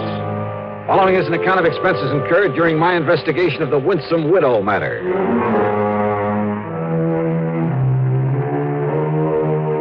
Expense account item 1, $1.40 for a taxi from my hotel in West L.A. to Greater Southwest Insurance at one of those big office buildings on Wilshire Boulevard's Miracle Mile. Herb Schilling almost fell off his chair when I barged in on him. Huh? Dollar? Hiya, Herbie. Look, I know that some of those new jet flights are pretty fast, but I only sent that wire to Pat McCracken a couple of hours ago. I didn't waste any time trying to make plane connections, Herb. Just flew out under my own power. You're kidding, I know. But where were you when you got the word from McCracken? Right here in your own fair city. Oh, I wish I'd known that. Even those couple of hours could have been saved. Oh? What's the big problem? A little matter of a liquor store holdup. Only I'm afraid this one wasn't so little. Then tell me all. Yeah, sit down. Johnny, for some reason or another, these places that sell bottle goods are a pretty frequent target for stick-ups. Here in Los Angeles, there have been quite a few of them over the years. I'm surprised you insure them. And needless to say, premiums are pretty high. And at least so far as our company's concerned, the policies are somewhat limited. That is, insofar as maximum allowable coverage is concerned. Makes sense. On the whole, we've been pretty lucky. By that I mean we've had to pay off relatively few claims. But now in the case of Willie Lehman... Who's Willie Lehman? His store is out in West Los Angeles at 10921 Santa Monica Boulevard. And that's only about a mile from where I'm staying. And the old man opened up his place late in 1951. Oh? Yes, 61. Early in 1952, he had his first holdup. The bandits got away with something over $900. So he bought some insurance from us. Well, go on. Since then, there have been 7 more attempted stick-ups there. A total of 8 in as many years, huh? Yeah. Then your company must be getting a bit tired of paying off. No, because after the second time. He know how to use it? He certainly did. He had a lot of medals from some German outfit he was in during the last war. Anyhow, he suffered no more losses. That is, until last night. Oh? How much? In money. What else? Something like over $400 out of the cash register, as nearly as the police can figure from the register slip. Well, couldn't Lehman tell you how much? No. Because you see, Johnny, he also lost his life. Oh. And I take it you wrote his life insurance, too. That's right. $30,000. I see. Look, it's a little late in the day, but you want to go out there, check with the police? Sure. I'll be in touch. Item 2, $50, deposit on a drive-your-own-car. I passed up 10921 Santa Monica Boulevard and went right on out west to West L.A. Police Headquarters. There I ran down Sergeant Mike Kirby, who was covering the whole affair. Mike turned out to be a young, alert guy on the ball and completely cooperative. That's right, Dollar. 8 times since he opened the place in 51. And that's way out of line. Yeah, I should certainly think so. And the last 3 stick-ups have been within the past 10 weeks. Sergeant, Mike contacted the insurance company. Herb Schilling tells me that Willie Lehman managed to fight off most of the bandits. He told you right, Dollar. Lehman was not only a crack shot, but I guess he was pretty quick on the draw. It was only last month that he killed one of the 2 men that tried to hold him up. 2 men? What about the other? I'm way ahead of you. Huh? We find that other man, we find the killer. Probably. It would seem like a pretty safe bet. But look, Mike, if there were so many tries at this one place and so many all at once... Stakeout? Sure, somebody watching over the place. We tried it. As long as we had somebody there, you know, sitting in the back or working behind the counter or just watching from across the street, nothing happened. But the minute we took them away, bing, another holdup try. Somehow they seemed to know whenever we had the place under surveillance. And more important, when you didn't. Oh, what have you got to work on? Oh, nothing but a couple of bullets, I'm afraid. Want to take a run over and look at the place? Sure, Mike. Why not?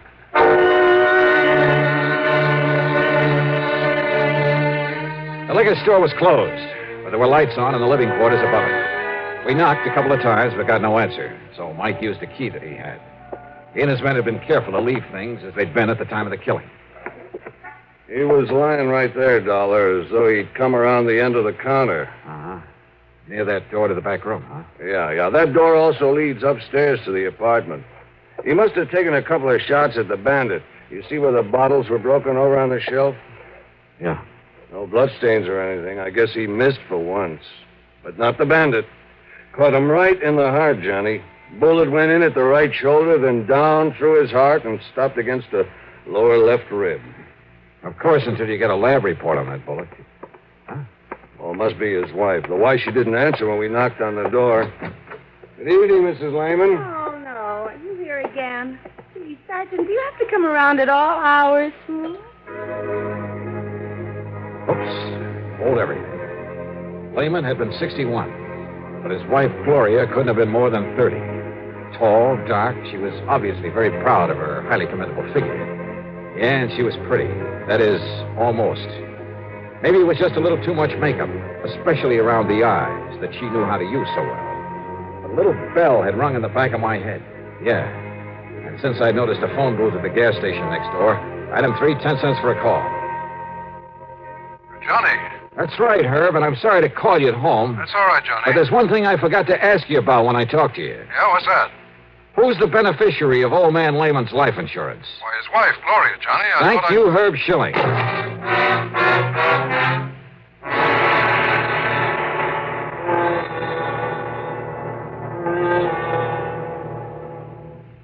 Act 2 of yours truly, Johnny Dollar, in a moment.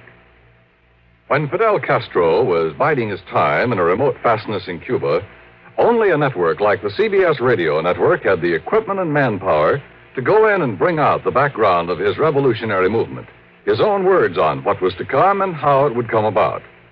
When major news breaks anywhere in the world, only a network like CBS Radio has correspondents on the scene or within short range. Only news like CBS News is global in scope and is up to the minute as a direct report from on the scene. That's why millions prefer CBS News on CBS Radio and its affiliated stations to every other reporting medium for speed, for accuracy. Remember, when the story's big, only a news-gathering force like ours can scoop it up and send it slicing through space to your set, packaged for immediate delivery. Get it first, and get it right.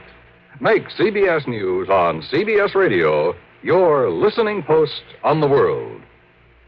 And now, Act 2 of yours truly, Johnny Dollar and the Winsome Widow matter.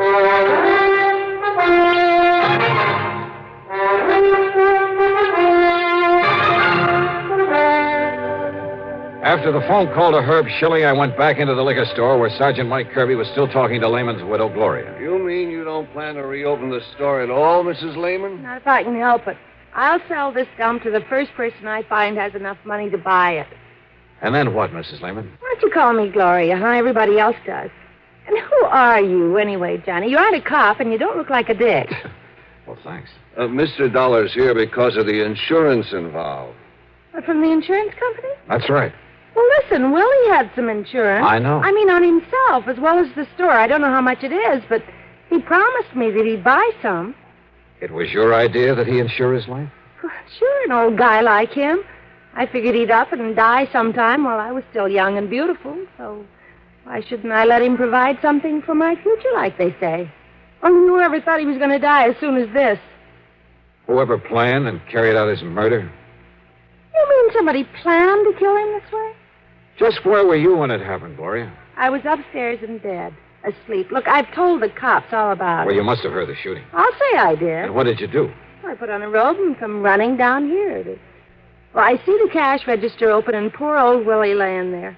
And when I see that he's dead, I phone the police. You didn't see anybody else down here? Well, by the time I got here, whoever did it was gone. You don't seem at all upset over your husband's murder. Now, you want me to put on an act? Don't you know that he was twice as old as I am? Then why did you marry him? Well, you know how it is. A chance to settle down and let somebody else support you for a change. Made him happy to have me around, and I guess I liked it okay, too, for a while. But, gee, what a bore. All he did was talk about getting enough money to go back to the old country. Well, who wants to go back to any old country when you can have such a ball in this one? I know I always have, even when I was married to old Willie. Of course, he just didn't always know where I was half the time. Well, don't you like having fun, Johnny? I mean, with people more like your own age. How old are you, Johnny? Now, don't answer it. No, don't answer it. The place is closed. Well, it might be for me, Mrs. Lehman. Oh, yeah. Kirby. Yeah? And listen, Johnny. Oh. If you can get me that Sure. insurance money in a hurry, well... Yeah, good. I want you to know I appreciate it. Gloria, how long ago were you married to Willie Lehman? Last September. Oh? Now, why do you say it that way? I told you, Johnny, I married the old man so he could take care of me. Excuse me, Johnny. I got to get back to headquarters. Ballistics downtown is sending up a report on the bullets we found. Oh, good. Also, Bob Golden picked up a bum in a saloon, and it looks like he's the one that did this job. They picked up the guy that killed Willie? Looks like it. You want to come with me, Johnny? Well, do you or don't you? Yeah, Mike. I'll go along with you.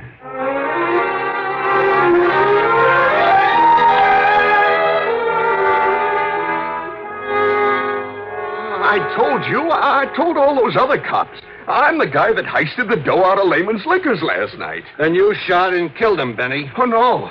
No, I tell you, I didn't do it.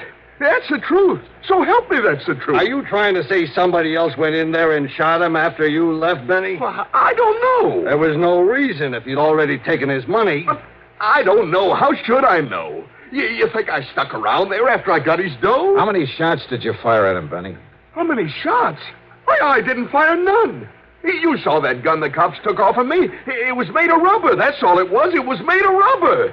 If I hadn't got stupid and gone out and got drunk and showed it to somebody and told them how I got away with the money from that liquor store with it, you think these dumb cops had ever got wise to me? You didn't fire a single shot? How could I? I wave my rubber gun at him. He reaches under the counter. He comes up empty, so he gives me the dough and I leave. You're lying, Benny. You make a paraffin test, Mike? Yeah, and I think this is the result of it. Well, Conroy? The paraffin test was negative, Sergeant. No sign of powder on either of his hands. Also, Sergeant... Yeah, you see? I told you I never had no real gun. All right, Benny. I told you all I did was rob that joint. So Shut up, what do you want me to Shut do? up! Yeah, Conroy? Also, Sergeant, here's the report from downtown on the bullets from ballistics. Good. Here, let me have them. And also, they returned that gun of Mr. Lehman's that they found beside his body. There's no prints at all on it. Now, Johnny, is there anything else? Hey, look at this. Yeah? Conroy? Yes, sir. Get this bum out of here. Lock him up upstairs. Yes, sir. Come on, Benny. You wise guys can't pin no murder rap on me. You wait till I get a lawyer. Oh, yeah, we'll wait. What's it say, Mike? Listen. The bullet that killed Willie Lehman and the bullets we pulled out of the wall of that store. Well? Johnny, they all came from Lehman's own gun. Well, how about that? In other words, with the help of that phony rubber pistol, Benny somehow got Lehman's gun away from him. Maybe Lehman had already pulled off a couple of shots and missed, but the one that killed him... Oh, yeah. The paraffin test showed no powder on Benny's hands. Then he must have worn gloves. He must have killed Lehman. You want to bet? Then who did? Well? First, I think I'd better get some proof. Act 3 of yours truly, Johnny Dollar, in a moment. Be sociable, look smart, keep up to date with Pepsi, drink light, refreshing Pepsi, stay young and fair and debonair, be sociable, have a Pepsi. When friends drop in, let your hospitality show you're sociable in the modern manner. Pepsi, you know, is the favorite of the smart and young at heart. Be sociable, look smart, keep up to date with Pepsi, drink light, refreshing Pepsi, stay young and fair and debonair. Be sociable, have a Pepsi. Have you tried a Pepsi lately? Now, Act 3 of yours truly, Johnny Dollar.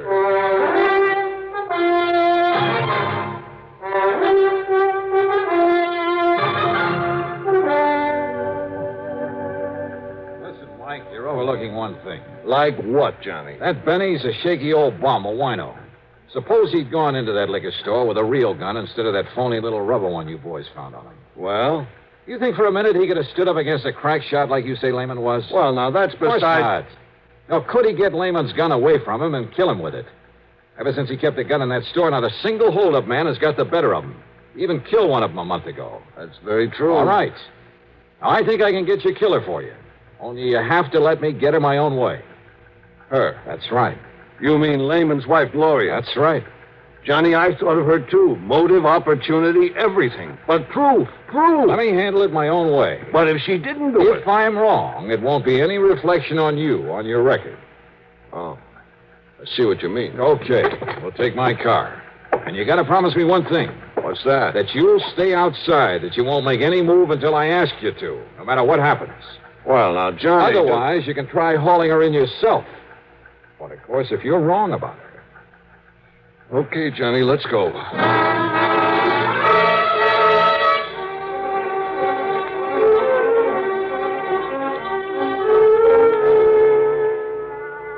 I'm glad you came along, Johnny. I'm getting awful tired of having all those cops around here. All right, listen, Gloria. And you are going to get that $30,000 insurance money for me in a hurry, aren't you? You know how long it'll take for me to get the rest of his stuff here in this state. A guy dies, it's sometimes a couple of years before they... What's the matter, Johnny? $30,000, huh? What? I thought you didn't know the amount of that insurance. Well, Johnny... Gloria, the only recent attempts at a holdup were made between the times the cops had a stakeout here, right? Yes, that's right, Johnny. Then somebody must have passed the word around when everything was clear. You think so? Gee, that's... Yeah, and I also think that the only people who knew when the police weren't here were you and your husband. Well, you don't think he'd go around blabbing it? No, I don't. Well, then... Now, wait a minute, Johnny Dollar. Don't get your back hair up, Gloria. Not yet. What? Your husband was good enough with a gun to have thwarted 7 robbery attempts in a row. That's right. So I think he could have prevented his own murder if he'd had his gun last night. Well, of course he had it. They found it laying next to his body. Somebody was glad to see these holdups, these attempts anyway, because it provided a perfect excuse to kill him. Now, listen, he Johnny... He put the gun under the counter, didn't he? Sure. Right here, under the register. Okay. I'm going to put my gun there. What are you up to, Johnny? Get behind the counter a minute. About where he'd stand when a customer came in. Well, sure. Right about here. So last night, a man came in and he stood about here. He pulled a toy gun out of his pocket, demanded the money in the register. What is this? What would your husband have done? Well? Grab the gun. Like this. You're pointing that right at me, you know. That's what you would have done. But there was no gun there last night. Because you had taken it. And when the bandits left, you were standing up on the stairs, there at the back. You'd come down from your apartment. What are you talking about? The bullet that killed him went from his right shoulder down to his heart, down to the lower ribs, because you were up on the stairs when you shot him. Then you fired a couple of shots into the wall and you called the police. To prove that, Johnny, enough for the cops? When I tell them, Gloria... But you won't, Johnny, because it happened just the way you said. But you're never going to tell. Gloria! Too late, Johnny. No. You took the bullets out. You tricked me. That's right, Gloria. Dirty, double-crossing. You lying cheat. You happy, Sergeant?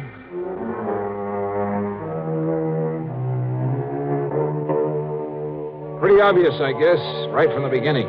But as I said, getting proof, or in this case, a confession, isn't always so easy. Anyhow, expense account total, including mileage on the rental car and the trip back to Hartford, I'll call it $250 even. Okay? Yours truly, Johnny Dollar.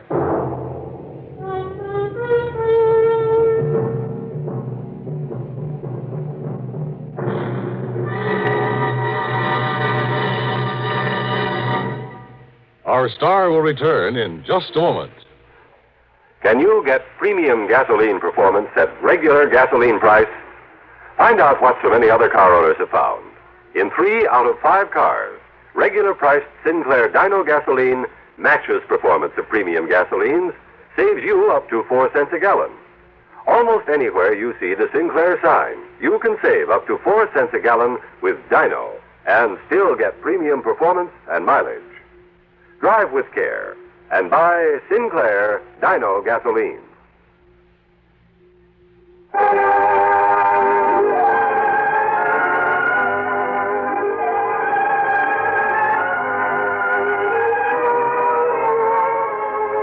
Yours truly, Johnny Dollar, is written by Jack Johnstone, produced and directed by Fred Hendrickson. Johnny Dollar is played by Vandell Kramer. Also featured in our cast were Jackson Beck, Joseph Julian, Jack Grimes, Bob Maxwell, and Peter Fernandez. Music supervision by Ethel Huber. Sound patterns by Walter Otto. Tomorrow begins a new week's hilarity with Arthur Godfrey Time on the CBS Radio Network. From Hollywood, it's time now for... Johnny Dollar. Earl Poorman, Johnny. In Sarasota? That's right. Florida? Where else? Well, hi, Earl. How are things in the land of infernal sunshine? What do you mean, infernal? Well, it's got pretty hot down there these days, isn't it? Makes good fishing weather, Johnny. Yeah, but without a case to work on, what possible excuse would I have? Maybe I have one for you. Oh? Yeah. And maybe it's murder. Earl, I'll be down on the next plane.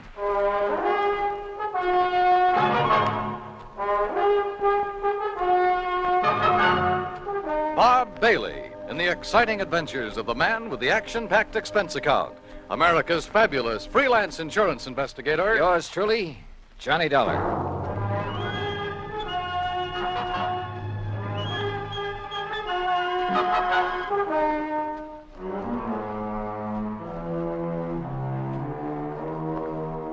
Expense account submitted by Special Investigator Johnny Dollar to Tri-State Life and Casualty Company Branch Office, Sarasota, Florida. Following is an account of expenses incurred during my investigation of the Parley Barron matter. Expense account item 1, $131.50, transportation and incidentals to Sarasota, Florida. Knowing Earl Poorman, I didn't bother checking into a hotel, but instead took a cab to his office in the Conroy building. Tall, lanky, easygoing, he welcomed me like a long-lost brother. Oh, Johnny, you're looking great. And I'm glad you're here because you can clear up this case in a hurry, and then you and I can get out in the Gulf and do some real serious fishing. Oh, well, that's okay by me, Earl. Your last trip down here, you remember, they weren't biting so good. But, oh, Johnny, so help me now that... Oh, I see you've got your bags with you. Well, yeah. Good, because you're going to stay with us out the house. Now, I'm not going to take any argument. I told that old battle axe I'm married to hang out an extra towel for you. How is Mike? Oh, she's great, just great. I never did understand how I was lucky enough to grab that dame, Johnny. Oh, well, now, I think maybe she kind of cares for you, too, Earl. Now, about why women show funny taste sometimes. Hey, maybe the old horse will go fishing with us. Mike? Yeah. Anything over 10 pounds would pull her right out of the boat. But now, what kind of a problem? She's been getting pretty good with a rod and reel. Look, will you? This fishing talk is just making my mouth water. First, we'd better discuss... Yes, I know. Once I get started on fishing... I know. All right, now. Let's get down to cases, huh? Oh, all right, if you insist. I insist. Yeah, all right, okay. I was just trying to stall off having to. You know where Lido Key is? Lido? Yeah, a mile or so offshore, just beyond St. Armand's Key, where we live. Oh, yeah, sure. Well, a client of mine, a man I've known for years. He retired, bought himself a piece of property there, built a nice little home on it. His name is Parley Barron. So? Well, I've handled all his insurance for him, including a straight life at $50,000. Uh-huh. Beneficiary? His wife, Flora Barron. And what's happened to him? Well, Friday morning, now that's the day before yesterday, he left the house just to do some errands. Well, go on. Yeah, well, he hadn't got back home by about 5 p.m., and his wife started calling around, trying to find out where he was, and nobody seemed to know. So finally, she put in a call to the police. Who's your man there? Sergeant Harry Brackett. Oh, I remember him. Sure. Go on. Well, then around 7 p.m., they found Barron's car. Found it parked down by one of the fishing docks. But no sign of him? Not a sign, not then or since. Had he gone out fishing? Police questioned everybody, the boat owners, all the boat livery, everybody. Old Will Bright, who runs the dock where the car was parked, he was closed up. Sign on the door saying he'd gone up to Gainesville. Well, could Barron have had any reason to disappear? Oh, no. Well, not that anyone knows of. What kind of a person is his wife? No, she's very sweet, Johnny. She's a bit of a bore, but... Oh, they doted on each other. All right, how about enemies? Parley Barron? Never. Sweet old guy. I sure hope you can find him. That he's still alive. I'm afraid I doubt it. Well, so far you've given me no reason to believe he's dead. Well, it's just a feeling, I guess, and I don't like it. Well, what else can you tell me, Earl? Nothing, really. Then maybe I'd better talk to Mrs. Barron and to the police. Yeah. Oh, here. You take my car. Oh, thanks. It's the new air-conditioned cad out in back of the building. What did you do? Oh, Michael picked me up. We'll see you at the house for dinner, huh? Well, that may depend on what I find out in the meantime. Whenever you're ready, there's food and there's a bed waiting for you, and I hope you... Well, I just hope you find Parley Barron. Pretty good friend of yours, isn't he? Oh, yeah, Johnny. He was. Earl seemed so sure that Barron was dead. I was pretty down in the mouth about it. But I wondered, did he know something about the old man that he hadn't told me? That didn't seem like Earl. He gave me the Barron's address on Lido Key, and I drove out there. Laura Barron was a fragile, gray-haired little old lady wearing steel-rimmed spectacles and with almost a sanctimonious air about her. She sat primly, properly straight in her chair as we talked, a Bible in her hand. Then Mr. Earl Poorman has told you as much as any of us knows, Mr. Dollar. I see. But even the smallest bit of information may hold the key to finding your husband. Only prayer can help us now, Mr. Dollar, or help him if he's gone to the great beyond. Well, tell me, how was he dressed on Friday morning when you last saw him? As you see him in the picture there on the table in old gray pants and a rather tattered sport shirt and that old straw hat. That shirt is blue? Yes. He was so happy the day that picture was taken. He just finished making an addition to our dock with his own 2 hands. He was so proud. Now... Yes, I'm sorry. He'd hoped to get his own little boat, too, for fishing. He loved to fish so. Yes, well, tell me, please, do you know of anyone who might have wanted to harm your husband? Oh, dear, no, Mr. Dollar. And you'd had no argument or disagreement with him before he left here that morning, huh? We had no disagreement even about little things in 41 years of blessed marriage. Not even about his work. I see. What did he do before he retired, Mrs. Barron? I had hoped you wouldn't ask that because I've always felt that the good Lord wouldn't approve. Of his work? I'm a very religious woman, Mr. Dollar, and as I say, in 41 years we never questioned one another's thoughts or actions. But... What was your husband's work? I won't say that it was sinful, because he wasn't a sinful man. Parley was a good man, and many times he made it plain that his work helped to save lives, too. And I accepted it because he felt he was doing right. Yeah, well, you still haven't told me, Mrs. Barron. Always deep in my heart. Mr. Dollar. Yes? Have you thought that perhaps it may have been the intercession of divine providence that has taken Parley from us? No. But you must consider it, mustn't you? Because the workings of the power that guides our destinies, our birth and our death... Mrs. Barron... They are sometimes too mysterious for us mortals fully to comprehend, much less question. Well... And so, if my beloved Parley has been taken from us for some divine purpose or for something he might have done unknowing that was not in accord with the supreme will... Mrs. Barron, I'm sorry, but I would like to know what your husband's work was. I know, and perhaps it was my humble mission on earth, the cross I had to bear to guide him away from it, to... chemicals. He was a chemist, Mr. Dollar. Explosives. Explosives? Yes, heaven please forgive me for not having led him into some other field. Where did he work? Tampa, Dufresne Chemical Corporation. Dufresne. Oh, yes, I've heard of it. Explosive things to kill in defiance of the Almighty's purpose that we love one another. Yeah, but now how long ago was this? He retired in 1951. And since then? Here in Sarasota. And to keep himself occupied? Oh, this lovely home of ours and his fishing. Though he never caught anything. Oh, I see. Never caught anything, Mr. Dollar. Do you suppose that was some retribution for the work he had done so long, for some error in his living or thinking? Well, well, who knows, of course. Yes, who knows? But we should consider it, shouldn't we? Where did he do his fishing? He never told me, but he left here almost every day to try his skill. And always he came home empty-handed. Yeah. Well, thanks, Mrs. Barron. I'm Sorry to have had to ask you so many questions. It's all right, Mr. Dollar. My faith will sustain me through this ordeal. I'm sure it will. Thanks again. Here, you must take some of these pamphlets with them. Oh, read them. you- Any aid to piety of the mind is good for all of us. Yes, well, thanks. The inspired word may help us all. Oh, sure. Thanks. Thanks very much.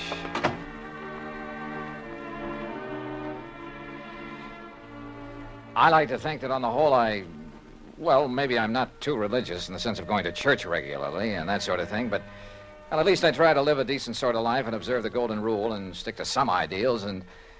But in an atmosphere like that, well, I couldn't help wondering if her husband didn't have good reason for wanting to get away for a while. In any event, I'd got nowhere on the case, so I phoned Sergeant Harry Brackett. That's item 2, 10 cents. But the desk at headquarters said he wouldn't be back until about 6 p.m. And since I really had nothing to go on until I could see him, I dropped in on Earl again. You kidding? Then we'll take the boat, run out into the Gulf, and get some fish for dinner. It's the best time of day. So who was I to refuse? And within the hour, we were fighting the tide through the pass between Lido and Longboat Keys on our way along into the Gulf. Yeah, Johnny, I find I always have my best luck along about this time of day, just before sundown. I still ought to be back there working. Why? Sergeant Brackett won't be back at headquarters until 6 o'clock. You told me yourself. Now, what can you do until you talk to him and find out what leads he may have? Oh, man, you are a funny one. You call me long distance to get down in a hurry, then insist I go fishing instead of working on the Don't you case. know, fishing's the answer to more problems than anything else in the world. You got worries? Go fishing. You'll forget them. Got a nagging wife? Oh, don't let Mike hear you say that. Well, she's different. Cute little shrimp. But you know what I mean. A writer, he wants ideas, he goes fishing. A businessman? A detective? Huh? All right, go ahead and say it, an insurance investigator. Sure. I'll bet that more than once when you've been stumped on a case, why, if you had just relaxed your mind by going out somewhere and wetting a line. I wish it were that easy. And so far as this matter is concerned, I haven't even got started on it yet. Well, relax anyway. Who knows? Maybe the answer to what's happened to poor old Parley Barron will just come to you. Oh, yeah, sure. Oh, sure. Instead of you chasing Earl. him. Huh? Yeah? Up ahead, just to the right there. Where? Oh, yeah. Somebody's old beat-up straw hat. Yeah, and a little further. You know something? The tide will carry that skimmer right smack into the Earl, city pier. look. And if the fellow that lost his Look, nose... further over to the right. Huh? What is that, floating there? I don't know. Well, it looks like... Oh, good Lord. Johnny. It's a body, Johnny. We'll drift over to it. It's a body, all right. And that straw hat looks exactly like one I saw in a picture this afternoon. Here. I got it. Can you reach him, Johnny? Yeah. Here we go now. Oh, good boy. All right, now let's see. Oh. Is it? Yeah. Are you sure, Earl? Oh, yeah. Yeah, Johnny, it's poor old Parley Barron.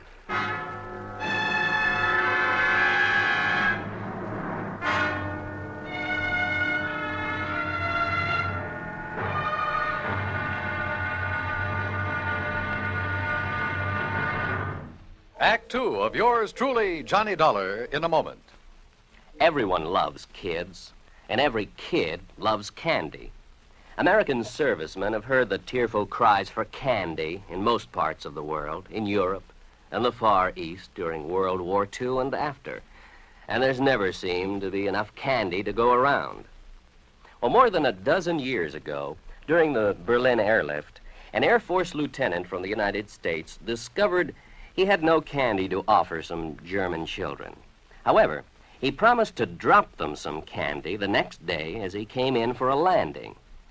Improvising a parachute out of his handkerchief, Lieutenant Gale Halverson dropped the candy bars the next day as he had promised. Now, this idea caught on among other Air Force men in the airlift, and that's how Operation Little Victuals began. The idea spread far and wide, and soon military personnel, civilians, business firms began to aid the Goodwill program by supplying candy and handkerchiefs. Time after time, as the sleek cargo planes of the United States Air Force swooped low over the landing field, a shower of little bundles of sweets dotted the sky as their tiny parachutes carried them safely to the ground. And the hungry German children gathered up these bundles of mercy, which the communists try to keep from them. The men of the United States Air Force did a great job satisfying a lot of appetites, but they did more. By a wonderful sense of understanding, they nourished the cause of freedom, the right of all men and children everywhere. And now, Act Two of yours truly, Johnny Dollar, and the Parley Barron matter.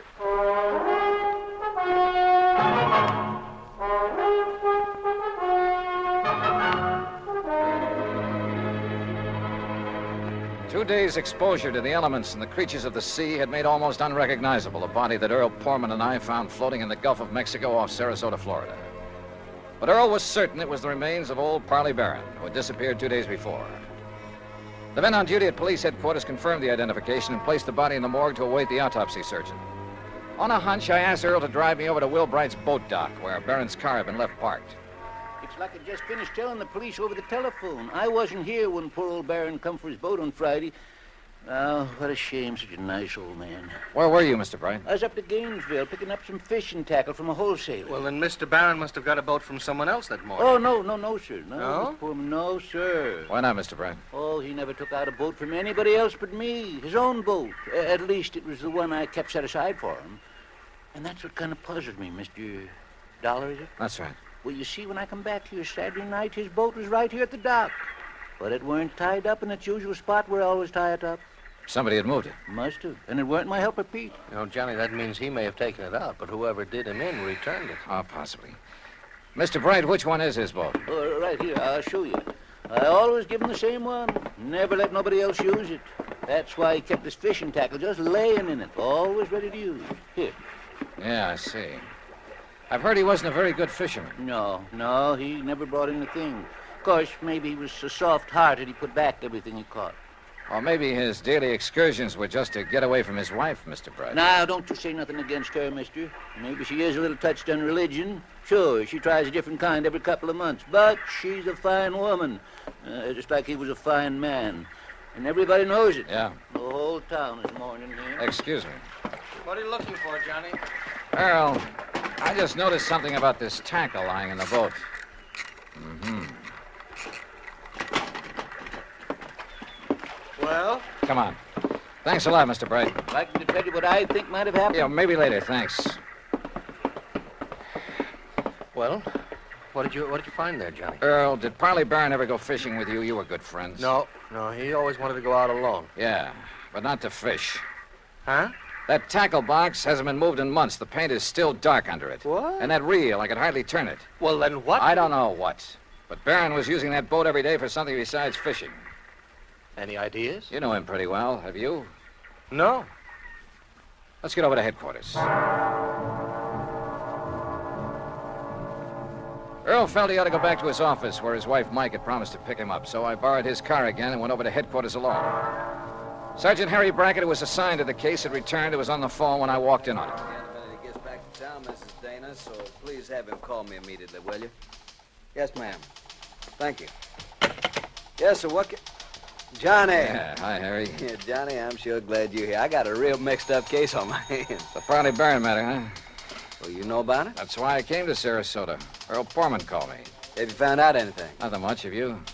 Well, only what's here, the autopsy report. What's in it, Harry? Doc Snowden says that Parley Barron was dead before he was put into the water out there in the Gulf. Oh? No water in the lungs, you see what I mean? It probably means murder. Have you told anybody this? No, not yet. Why not? Well, I don't know. Maybe because I just can't figure anybody in the world would want to kill Parley Barron. Did you talk with Will Bright down at the boat dock? Just before you came in. You know, it sounds like somebody went with Barron in his skiff that morning. Killed him, dumped him over the side, and then brought the boat back alone, doesn't it? Yeah, except for one thing. Pete Marino, a little kid who plays around Bright's dock all the time, he's sort of a self-appointed caretaker when Bright isn't there. What about him? Well, Peter saw Mr. Barron take off in his skiff Friday morning, alone. But he didn't see him come back. Pete went home for lunch. When he got back to the dock, the skiff was in. Uh-huh. Then whoever did it met him out on the water somewhere. Maybe several people, so that one of them could return the skiff. Be taking an awful chance, wouldn't it? How do you mean? Yeah, Doc's in a pretty isolated spot, all right, but the killer showing up in Barron's skiff without the old man along, that's too much of a chance. How else could it be returned? Tied. Tied? Little Pete says that when he got back to the dock, the skiff was there, all right, but not in its usual place. So Will Bright mentioned. Also, it wasn't tied up. It was just sitting there. Oh, then you meant untied. No, I meant T-I-D-E. When the tide's rising, it floats everything from the pass between Lido and Longboat Keys right up to Will's Dock. You think the boat just floated back by itself? You got a better idea? Harry. Yeah? Are you sure it was Barron's body we picked up out there? After all, the fish and whatnot disfigured it pretty badly. Honey, I've known him for years, and didn't Earl Pullman recognize him immediately? Yeah. In the clothes he was wearing, his own straw hat? Well, have you checked on his dental work, things like that? I'm waiting now for Dr. Dana. He was his dentist to get back to. You know, that's a funny thing. What? I called Dana the minute that body was brought in. After all, teeth are about as solid identification as you can get. Oh, I thought you were sure anyway. Well, I wanted to be doubly sure. Anyhow, when Dana didn't get here right away, I called him again. I got his wife on the phone, and according to her, he suddenly left for Tampa. Urgent call or something. Where in Tampa? She didn't know. At least she wouldn't say, but it seems kind of fishy to me. Well, it may just be that one of his patients... Dana. That's right. The man who got so much publicity about atomic radiation studies, effects on the teeth and so on. That's the one. What's the matter, Johnny? Well, when you're stumped on a case, says Earl Pullman, go fishing. We did. We found a body. What are you getting at? Me, when I'm stumped, I play my hunches, no matter how crazy they may seem. And the hunch I have right now, man, is the craziest. I'll see you later. I learned a long time ago in this business, when you got a hunch on the line, you play it for all it's worth. Item 3, 10 cents for a phone call from a booth in the drugstore just around the corner. Hello? Hello, Mrs. Dana. Yes, this is Mrs. Dana. My name is Larkin, Mrs. Dana, from the Federal Bureau. The Federal Bureau? That's right, so you can see why it's important you say nothing to anyone about this call. Well, how can I be sure you I'm are? simply checking to make sure your husband has followed instructions. Oh, I see. Has he left for Tampa? Why, yes, the minute he got the phone call. Did he tell you who called? Why, no, but I did hear him mention the name Dufresne. Dufresne? Yes, only he didn't know I heard. And... Oh, maybe I shouldn't have mentioned it. Just be sure you don't mention it to anyone else. Oh, no. Goodbye. Item 4, $3.90 at the sign of the Flying Red Horse on the way to Tampa. The least I could do for the use of Earl's car was fill the gas tank. On expense account, of course. The FBI gag had worked before, so I used it again to bowl my way through the gate at Dufresne Chemical Corporation and to the office suite of Dufresne himself. I wasn't at all surprised to see activity in the suite despite the late hour. Sir, are you the man the front gate just called about? Yes, that's right, FBI. Which is the door to Mr. Dufresne's office? Well, I'm afraid he has some people with him, sir. What did you say your name is? Never mind. Is this the door? Sir, please, you'll have to wait. Come in, Mr. Dollar. Come in. Oh. I'm Arnold Dufresne. This is Dr. Dana, and this is Mr. McLaughlin of the Federal Bureau. How are you? We've been expecting you. Oh, have you? Sit down, Dollar. I guess this is your show now, McLaughlin. My credentials, Mr. Dollar. First, I suppose I should prefer charges against you for impersonating a member of the Bureau. Yeah, well, I can hardly say that I blame you, though, under the circumstances. Incidentally, our man in Sarasota's had quite a time keeping track of you. You mean there was a tail on me? From the moment you arrived. No kidding. Well, we didn't dare take the chance that you might upset things for us. After all, you've a reputation for being pretty sharp. We should have anticipated that you might be called in on the case, but though we planned things very carefully, we, shall we say, overlooked you. Even as we almost slipped up with Dr. Dana here, who would identify that body. Look, will you please tell me what this is all about? A man named Poorman called you in Hartford and asked that you come here to investigate the disappearance of his old friend and client, Parley Barron, right? Yeah, that's right. Now, where is he? What happened to Barron? Do you know? We do. And we were afraid you might find out and let the, shall we say, cat out of the bag. That is why we were all ready to send for you to come here, but, well, as it turned out, you came all by yourself. Mr. McLaughlin. Parley Barron, by the way, Mr. Dollar, is all right, alive, healthy, and happy. Then that body we picked up?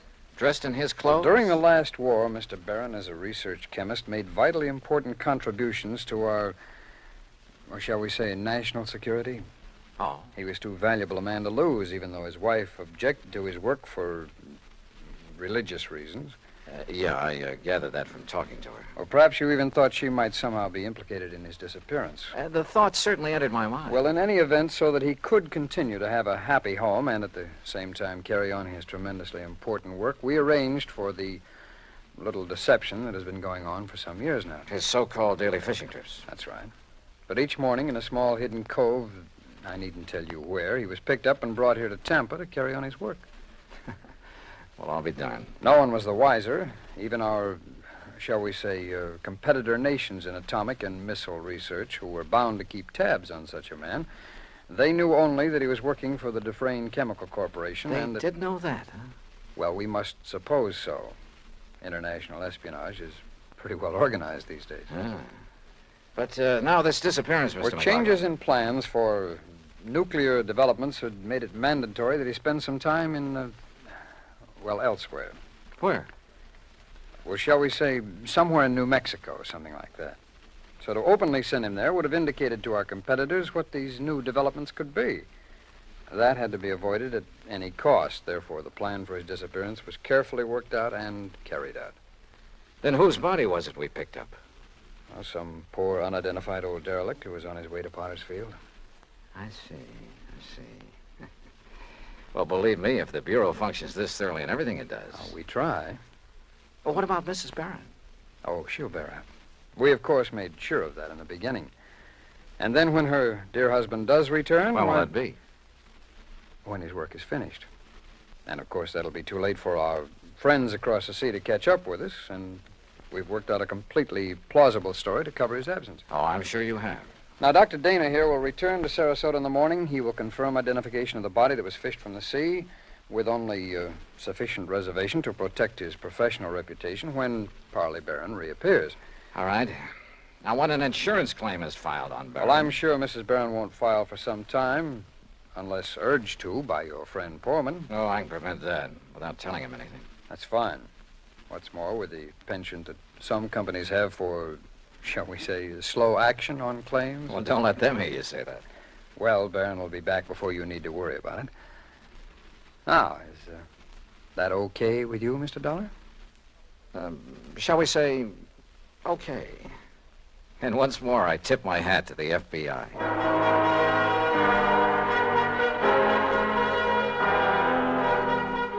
Expense account total, including plane fare and incidentals back to Hartford, $421.50. Remarks?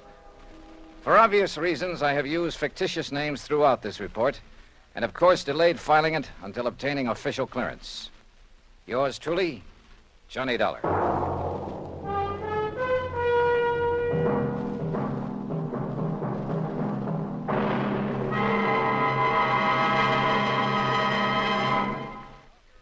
And now, here's our star to tell you about next week's story. Next week, a strange old character, the most beautiful girl I've ever met, and money all over the place. Counterfeit. Join us, won't you? Yours truly, Johnny Dollar.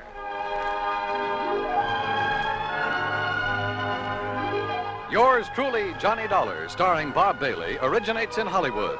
It is produced and directed by Jack Johnstone, who also wrote tonight's story. Heard in our cast were Virginia Gregg, Jeanette Nolan, Will Wright, Barney Phillips, Lawrence Dobkin, Stacey Harris, and Harry Bartell. Musical supervision is by Amerigo Marino. Be sure to join us next week, same time and station, for another exciting story of yours truly, Johnny Dollar. This is Dan Cumberly speaking.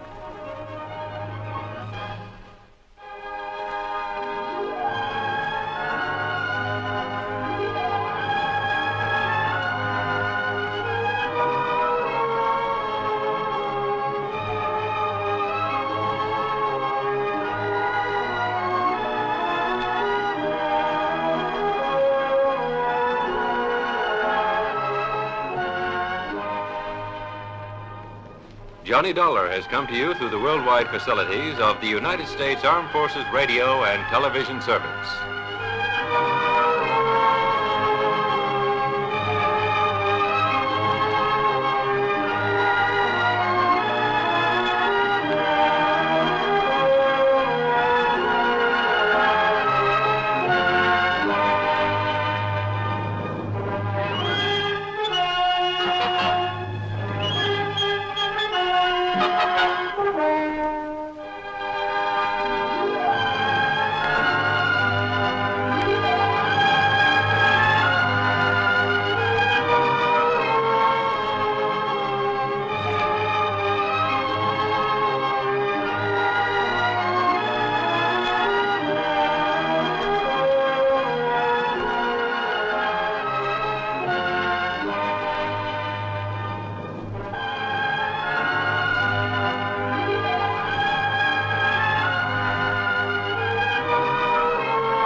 Johnny Dollar. Now, why don't you get married? Huh? To me? Well, Johnny Dollar. Well, will you marry me? Well, sure. Why not? Anytime you say. Janet? Janet? Janet who? Oh, sorry. I meant Carol. Oh, you did? Mariana? No. Gladys? No. Janie? Now, stop that. Well, let's try Hildy. Marilyn? How about... No. This is Betty Lewis. No. Yes. And you listen, What? You knew it all the time, didn't you? Yes, dear. Just leading me on again, like you have been for all these umpteen years. But you listen to me, Johnny Dollar. Yes, dear. If it weren't for that crazy business of yours, jumping around all over the country, getting slugged and shot at, enough to drive a loving wife to drink. Yes, dear. Why, Johnny, I'd trick you into a date with a preacher. What was that? Yes, dear? Yes, dear. Yes, dear. It sounds like we're already tired old married folks. Well, you wouldn't like that. Of course I wouldn't. Oh? That is, I mean, well, you know what I mean, you rascal. Oh, sure I do. You drive you to drink every time I have to be away or tangle with a killer. And if you'd just stop being so darned insistent about my popping the question, why, well, who knows? Maybe I'd, well... Yes? If I did stop trying so hard to land you, you'd what, Johnny? I decline to answer on the grounds it might tend to incriminate Oh, me. honey, you're such a big, heartless dope. Sure I am. And I'm such a shameless hussy for admitting the way I feel. But if you ever do decide to become a normal human being, get into some safe, sane, honest business that only Johnny... Yes, sweet? I'm afraid it's about business that I really called you. I mean insurance business. Oh, my entire ego just flew out the window. Well, what is it, hon? I've got to see you right away. Betty, I'll be out there at 13325 East Maple Drive before... No, honey, I'm not at home.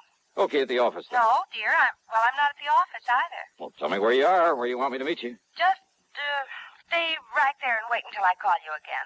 Will you, please, honey? Well, now, look, I just hung up on a frantic phone call from Fritz Melchior over at Continental Insurance and Trust. Apparently the usual sort of emergency. I know. Huh? No, I mean, I'm sorry, but this is so important, honey, and since it concerns me, and if anything were to happen... Happen to you? Betty. Johnny, dear, I can't talk anymore right now, but wait. Wait until I call you and tell you where to meet me. Hey, now listen, Betty. I'll call you. No, listen. Something very funny about this.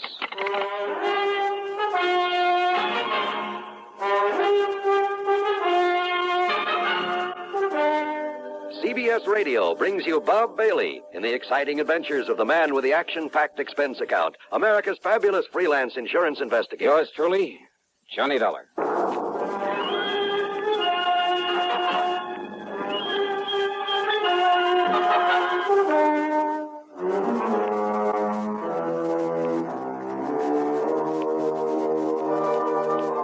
Expense account submitted by Special Investigator Johnny Dollar to the Continental Insurance and Trust Company, Home Office, Hartford, Connecticut. Following is an account of expenses incurred during my investigation of the Mystery Gal matter. There was something very strange about that call from Betty Lewis. Except for the end of it, I'd almost exactly the same conversation with her only a couple of days before, almost word for word. Oh, sure, the marriage talk has been going on for a long time.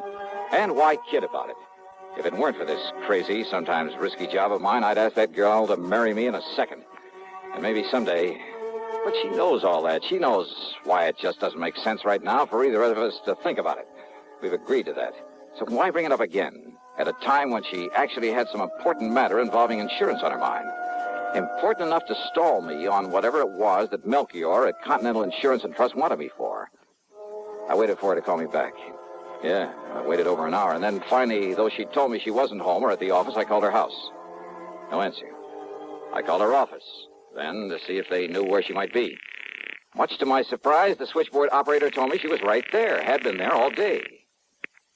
Betty Lewis? Yeah, hi, hon. Listen, I thought you were going to call me back. Johnny, hi, dear. Well? Fancy hearing from you at this?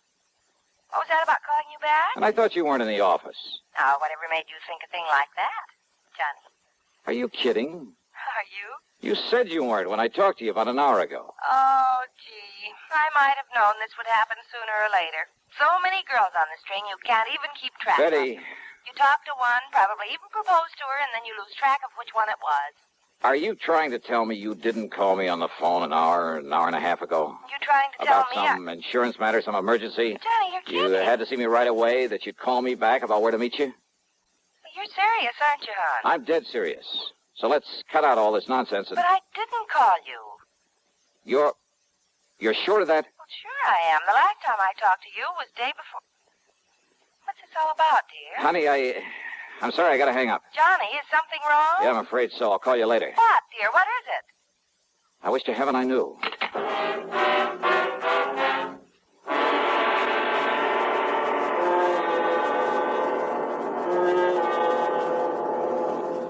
Pepsi-Cola refreshes without filling. Why? Because it's truly light. Charlie, you're forgetting something. Wait, Kay, there's more. Yes, ice-cold Pepsi is the delicious refreshment that goes great at a picnic or a party. But, Charlie... And Pepsi goes fast. People like it, so keep plenty handy. There. Oh, you did fine, except for one thing. Well, I mentioned lightness and how Pepsi refreshes and how fast it goes. You left out Pepsi sociability. You know the Be Sociable song. But, Kay, I can't sing. I can. Listen. Be sociable, look smart, keep up to date with Pepsi. Drink light, refreshing Pepsi. Stay young and fair and debonair. Be sociable, have a Pepsi. Well, at least I can say this. Pick up an extra carton of Pepsi today. Please do. And now, Act Two of yours truly, Johnny Dollar and the Mystery Gal Matter. Expense account item 1, $1.15 for a taxi to Fred Melchior's office at Continental Insurance and Trust. I didn't bother phoning ahead to tell him why I was so late in responding to his call for help. I found him literally pacing the floor. Oh, Johnny, thank goodness. Yeah, hiya, Fritz. Only I didn't expect you in here so soon. Sit down. Is everything all right? So soon, did you say? What? And here I was, all set to apologize for not having got here when I was supposed to, nearly 2 hours ago. Well, as long as you called me back and asked if you might go right on over. I called you back? Why, yes, of course. And I agreed with you it was best not to waste time coming here for the facts on the case. No, wait a minute, Fritz. So I told you all about it. Though I still think it shouldn't have been gone into on the telephone. Told me about what? But since time was so important, and since you're going out there right away might... Johnny, what did you say? I didn't, but I will. Now listen to me, Fritz. There's something very screwy going on around here. Oh? What do you mean? You called me on the phone about an hour and a half, maybe 2 hours ago. Yes, you that's asked right. me if I'd come on over here and see you. Yes. Now, you said you were still in bed, but that as soon as you could get shaved and dressed and a cup of coffee, you'd come on over here. Okay, so far so good. And then? Well, naturally, I waited for you. Yeah? But then after half or 3/4 of an hour when you didn't show up, oh, and believe me, this matter is so urgent, so pressing, so important. Matter? No, wait, let's not go into that just yet. So what happened when I didn't appear? I decided I'd better call you again, but I didn't have a chance. Why not? Why not? Well, you know why not. Because you called me back. I did, huh? Well, yes. And as I reminded you a moment ago, you suggested that instead of wasting time coming here to the office... Only, Fritz. Yes? I didn't call you back. Now, why do you say a thing like that? Of course you... Didn't? No. But, Johnny... But it's pretty obvious somebody did. Oh, but I'm Yeah, sure... somebody who tried to make you think it was me, who must have succeeded pretty well. Yeah, but that's Johnny, I hope you're not joking. I am not. Because I'm certain, absolutely certain. I mean, well, how could I mistake your voice after all these years? It looks like you did, though, doesn't it? Well, then, who was it that called me and told me it was you and asked me for all the details on this case that I want you to handle for us? Brother, I wish I knew. And then when I told him where to go and whom to see, he agreed to get on it right away. And I, thinking it was you, oh, no. No. Oh, good heavens. Now what? Well, this all means that you haven't been out there to see him. Our client, I mean, out on East Maple Drive. Who, Fritz? Oh, good heavens, Johnny. Oh, if we're too late. Well, come on. We've got to get out there and see him. Yes, right away. Yeah, sure, anything you say. But first, would you mind telling me who this client is and what's bothering him? No time, Johnny. No time. No, you just come along, and I'll tell you all about it on the way.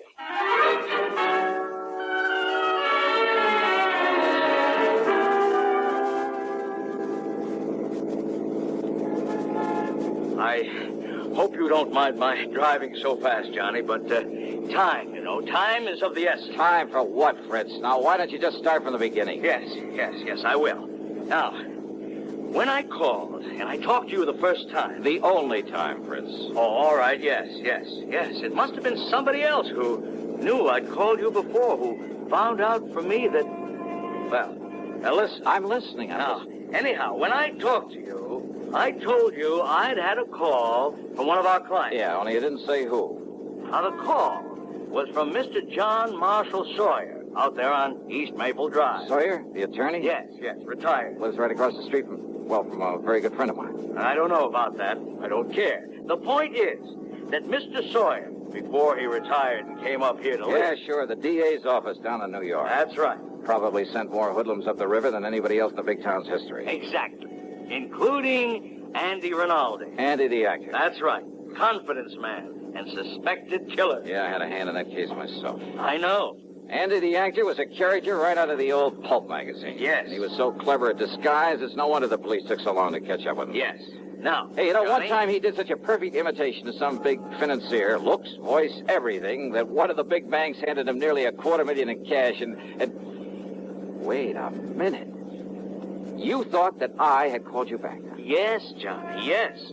And Andy Rinaldi got out of prison only a few days ago. So that's who it was. So Mr. Sawyer thinks he may come here and try to get even with him. Andy disappeared, contrary to all the parole regulations and so on. But being such an actor, such a master of disguise, well, I suppose he figures he can make it just as difficult for the authorities to track him down as he did some years ago. And he's probably right. Oh, a con like that ought to be kept in the clink forever. Oh, of course, he's been reported here and there. Half a dozen innocent people have been picked up all over. Why, as far west as Los Angeles. Ah, he's too smart to travel far. The longer the trail, usually, the easier it is to pick up. The point is, Mr. Sawyer was awakened last night by somebody prowling around outside his home, apparently just casing it. Well, it could have been a common burglar. He thinks it must have been Andy the actor.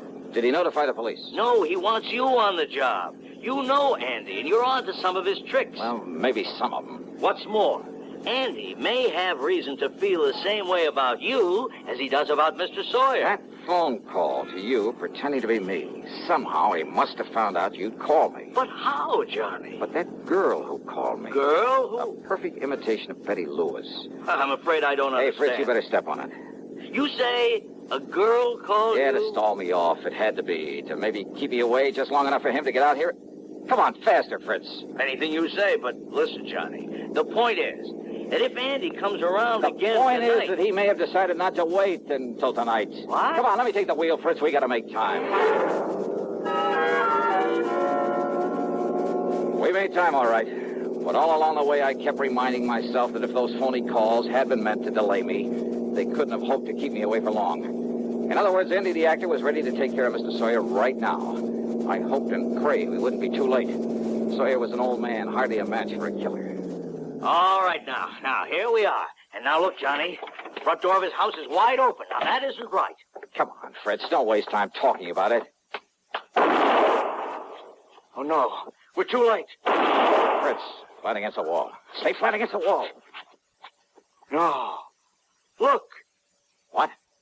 The body fallen there in the doorway. Yeah.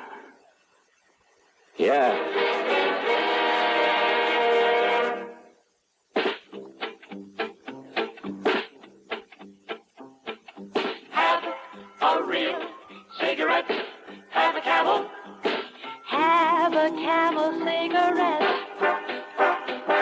Have a real cigarette. Have a Camel. Have a Camel cigarette. Best tobacco makes the best smoke. Have a Camel cigarette. Best tobacco makes the best smoke. Have a Camel cigarette. If you're smoking more these days, but enjoying it less, change to Camels. The Camel blend of caustic tobaccos has never been equaled for real smoking satisfaction. Have a real cigarette. Have a Camel. Start to really enjoy smoking again. Now, Act 3 of yours truly, Johnny Dollar. It was not the body of Mr. Sawyer lying there in the doorway of his home. But then it was Sawyer who slowly stepped out onto the porch where Fritz and I were still flat against the wall. He stood there quietly for a brief moment, then handed the still-smoking .38 to me. Here, Johnny. Yeah. Thanks, Mr. Sawyer. Only one shot? The first one you heard was from his gun. I'm sorry about this, about killing a man, but I'm afraid he gave me no choice. It's Andy the actor, all right, Johnny. Yeah. Look, here, these false sideburns, the mustache. Is he still alive, Fritz? Yes, he's still alive. Thank you. Then you better call an ambulance and the police. Yes, sure. Well, Mr. Sawyer? Hey, and you know something? You may have saved my life, too.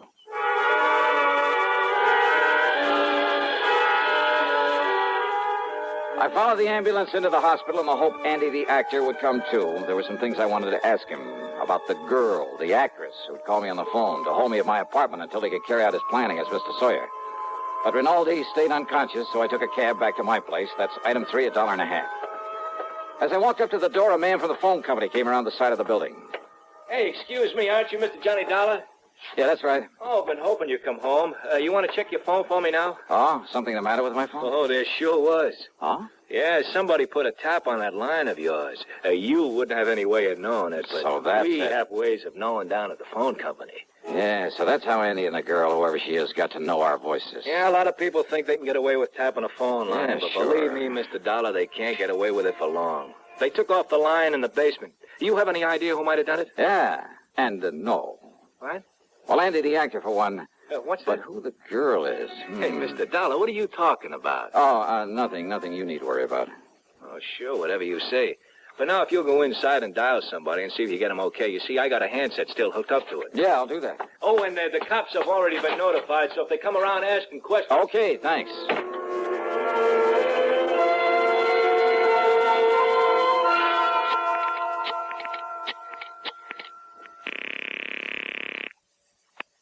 Hello? Okay, fella, you can get off this line. It's all right now. Yeah, sure. What? Is that you, Johnny? Yeah, Betty. Oh, thank goodness. Now listen, tell me one thing. No, you listen, Johnny. Can you come out here to my house right away? Betty, listen to me. Night before last, we went to the movies. I know, but Johnny... We got there in the middle of the picture. I know. What part of the picture? What?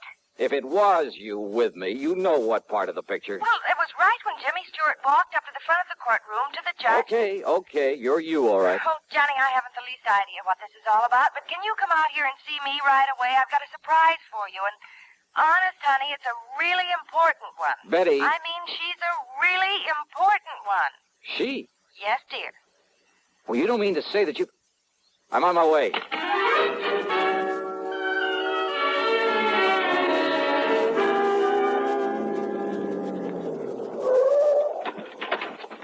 Hi, dear. Come on into the house. Now listen, Betty, if this is some kind of a Oh, gag... honest engine, honey, cross my heart, but listen. Yeah?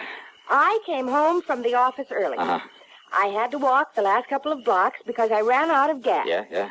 All of a sudden, you and somebody else came charging up in a car to that house across the street. You were here where then? that nice old Mr. Sawyer You were lived. right here? Yes, but I suddenly got too busy to call at you or anything. You see, I was just letting myself in through the back door. Okay, now, this surprise you You talked see, about. I'd forgotten my key to the front door, so I had to sneak in the back one. I always leave that key under the mat. Honey, will you get to the point? But the key wasn't there.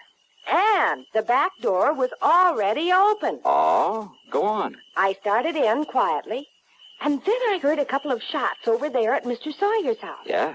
And Johnny. Yeah. There in my living room, standing behind the drapes of the front window and with a gun in her hand, was this girl. The girl. Standing there watching across the street so intently that she didn't hear me come in. She started aiming the gun over at you and that man who was with you and Mr. Sawyer who'd come to the door. Yeah, well, listen, look, so let's go I sneaked inside up behind her and... Well, I'm afraid I kind of ruined one of my nicest vases on her head. And you've got her? You've got her inside? All tied up with all the clothesline I could find. Oh, honey, I love you dearly. Where is she? Here. Right here in the living room. Oh, great. What a girl you... Holy, you must have really clouded her. Well, I did. But when she came to and started talking, Well, honey, this burglar, or whatever she is, well, she started talking her head off, trying to tell me I didn't understand. Well, how could she with that gang? And you know something? She sounded so much like me, and I got so tired of listening to that voice. Well, that's the reason I put that gag in her mouth. Well, are you proud of me? Don't you agree? She must have had something to do with it. Oh, Johnny. You know something? I love you, gal. Oh, no, that's what I like to... Oh, honey. Why don't you and I just... And you preach to me about getting mixed up with people like this? Had any sense, I'd turn you over my knee and I'd... Yeah, rascal. This is much more fun, isn't it? Mwah.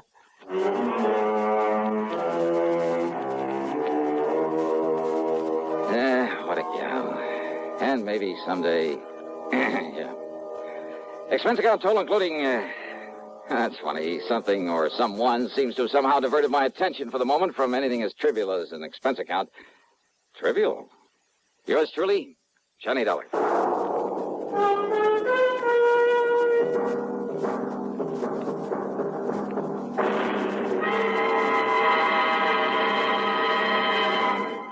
Hi. Maybe you'll recall this tuneful reminder of times past.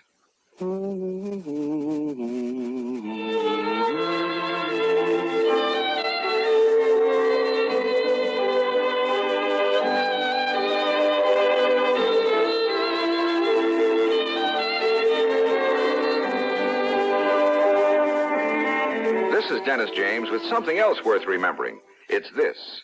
You're so right to stay regular with Kellogg's All Brand. See, it's the normal, natural way to useful regularity. The whole brand content of Kellogg's All Brand supplies your system with all the bulk-forming food that you need every day. There's only one All Brand. It's Kellogg's All Brand. So relieve irregularity from lack of bulk, as millions do, with a bowl full of Kellogg's All Brand each morning. ALL-BRAN. It's Kellogg's All Brand. Now here's our star to tell you about next week's program. Next week, I'll tell you about the biggest deception that was ever pulled. By me. So join us, won't you? Yours truly, Johnny Dollar.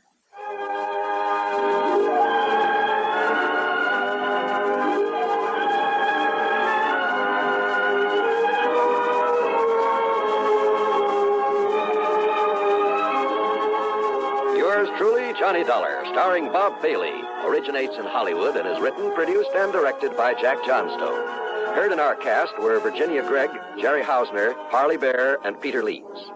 Be sure to join us next week, same time and station, for another exciting story of yours truly, Johnny Dollar.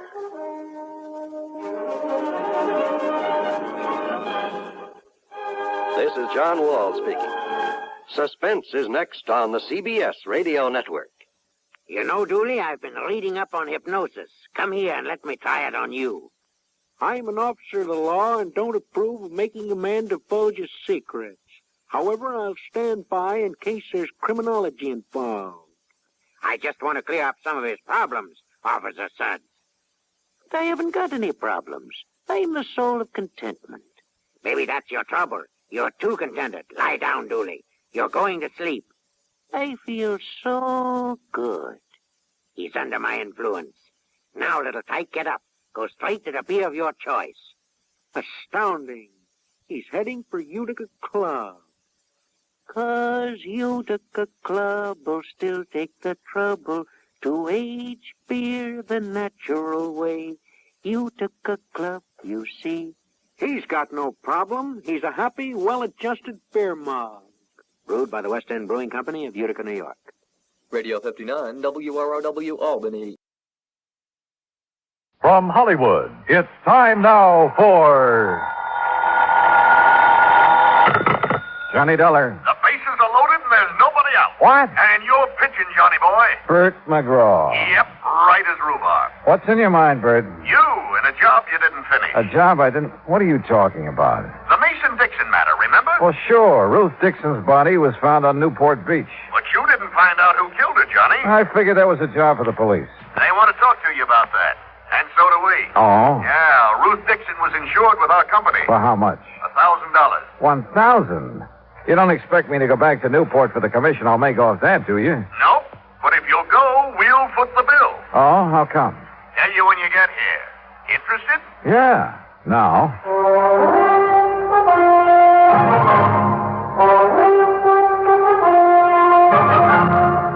Bob Bailey in the exciting adventures of the man with the action-packed expense account. America's fabulous freelance insurance investigator. Yours truly, Johnny Dollar.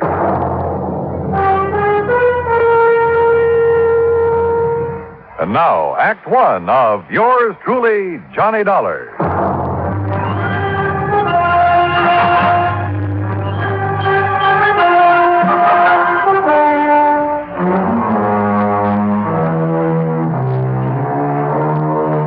Expense account submitted by Special Investigator Johnny Dollar to the Providential Assurance Company, 393 Dewey Avenue, Hartford, Connecticut.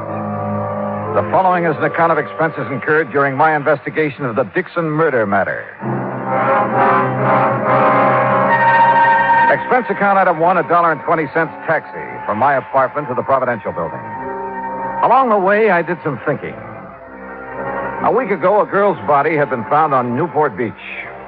The Masons and the Dixons had each identified it as the body of their missing daughter. I managed to locate the Mason girl. That meant that Ruth Dixon was the girl on the beach. Who had killed Ruth? Well, I didn't figure that was my job. But evidently the brass at Providential did. Why? Well, I hoped Bert McGraw would tell me. Oh, Johnny, come in. Morning, Bert. About this Dixon matter. I suppose you're wondering why I was so anxious for you to go back to Newport. Well, I am kind of curious, Bert. Well, I told you, Ruth Dixon was insured with our company. But for only $1,000, you'd save money by paying it off and forgetting it. Maybe. But it isn't that easy. Oh, why not? Because of the Newport police, for one thing. Well, what have they got to do with her insurance? Oh, not a thing. But they have got plenty to do with our company and its representatives. And last week, you were one of them. So, the Newport police, Captain Lewis of Homicide to be exact, called here this morning. Who's Lewis? Miller was the man I worked with. Lewis took over because Miller didn't follow up on you.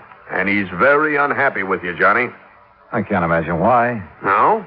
Well, Captain Lewis says you left Newport without giving his office all the information you had on the Mason girl. The Mason girl? What's she got to do with the Dixon investigation? Well, how should I know? Darla Mason didn't even know Ruth Dixon. Lewis says different. But that's beside the point.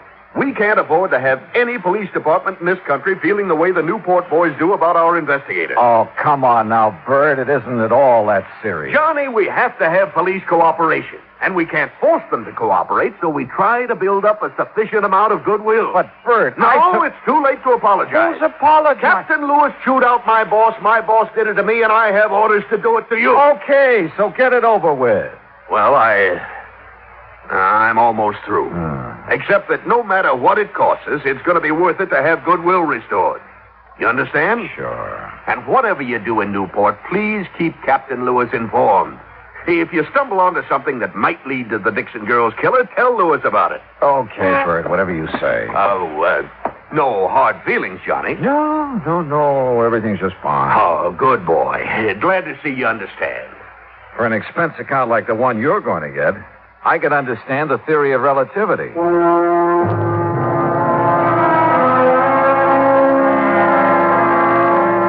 I took a cab back to my apartment. That's item 2. Item 3, $18.50, transportation to Newport, Rhode Island. After checking into the Ogden Hotel, I called headquarters. Captain Lewis wasn't in, so I left a message asking him to call me. Then I called the girl in question, Darla Mason. Johnny, hi. What are you doing back in Newport? Oh, just winding up a little unfinished business. Nothing to do with me, I hope. No, not a thing. Darla. Yes? If you're not busy tonight, why don't you meet me for dinner? Why, Johnny, I'd love to. Fine. You say where? Well, how about the yacht club at 8? Good. I can take the cruiser from our dock. And after dinner, we can go for a ride on the bay. Sounds great. See you at 8:10, Johnny. Bye. Bye.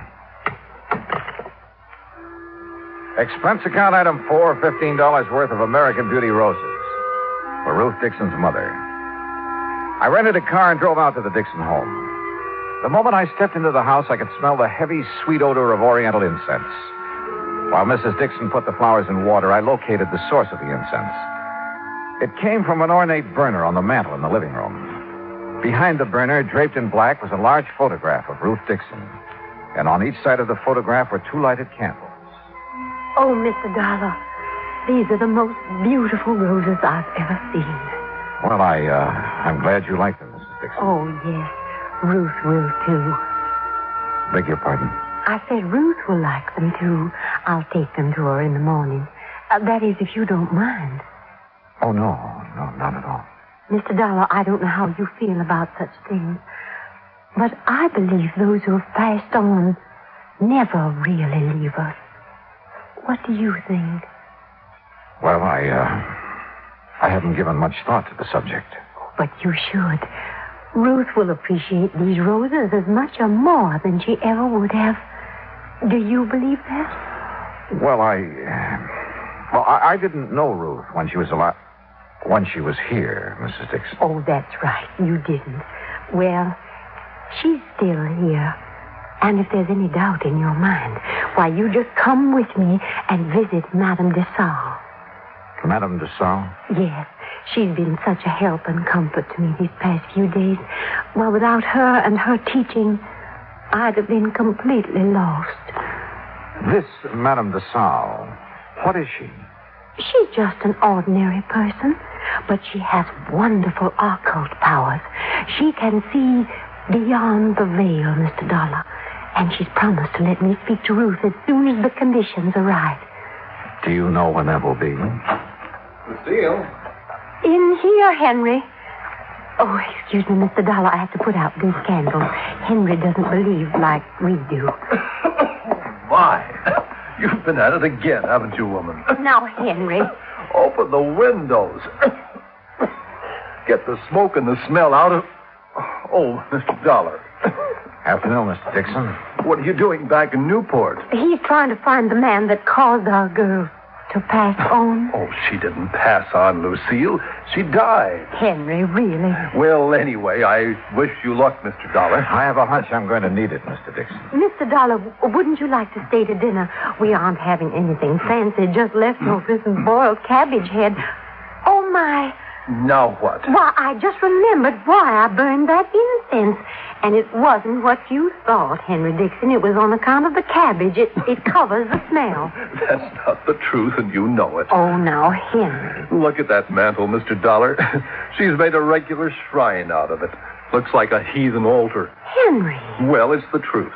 And I wouldn't blame Mr. Dollar if he was afraid to stay to dinner with a woman like you around. You aren't afraid to stay, are you, Mr. Dollar? No, of course not, but I do have another engagement. Oh, well, anytime you can come, you just let us know. Yes, thanks, I'll remember. Well, now, if you men will excuse me. You will. And you open the windows in the back. Yes, Henry. Oh, Mr. Dollar. Yes? When Madame de Stael arranges... That fraud. When Madame de Stael arranges for me to talk to Ruth, I'll let you know what she says. Good evening. Poor dear. She hasn't been the same since Ruth's body was found on the beach. Mr. Dixon, according to the medical examiner, Ruth's body was in the ocean for approximately 6 weeks. That's right.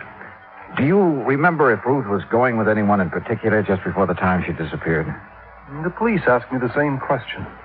I couldn't answer it. You mean you don't remember? I mean that Ruth wasn't a girl to be tied down to one man and any more than she's content to live like she had to after my health failed.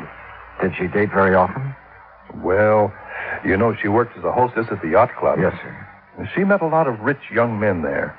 And if you ask me, she dated too much. Of course, her mother took Ruth's side, said she had to if she was ever going to get herself a husband. But she went with no one in particular. No. She never settled down enough. What about her friends, Mr. Dixon? Was there someone she might have confided in? She didn't have any girlfriends. Liked men a lot better. But, Oh, there was somebody. Well, I expect you could say he was her friend. Too old to have been a boyfriend. Besides, he doesn't have enough money. Who is he? His name's Sam Hood. He runs a small craft repair shop down by Viking Beach.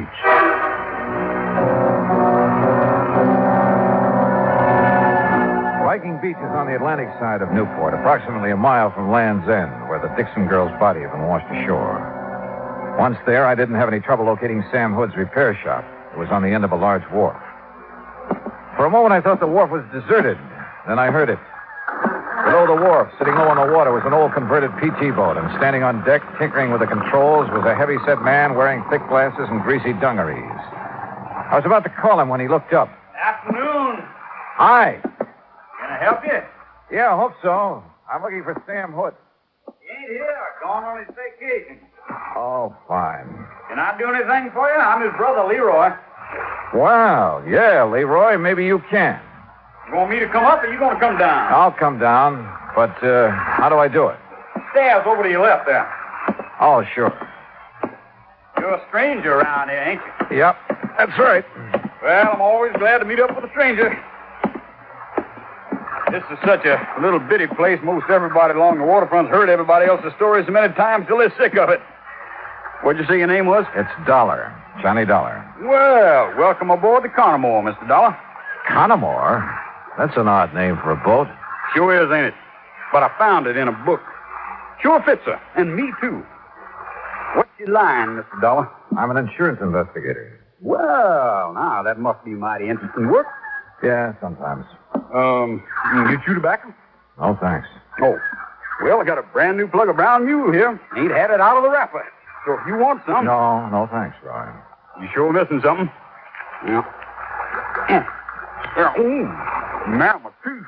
You want to take a look around? Go ahead. Of course, the Connemore ain't no fancy yacht. Excuse me, what did you say? I said the Connemore ain't no fancy yacht, but she's all mine and Sam's, and I'm proud of her. Oh. Where did you say your brother was, Leroy? Sam? Oh, he's visiting our folks down in Augusta. I would have gone, too, but somebody had to stay in mind the store. Yeah. You know when he'll be back? Not for sure.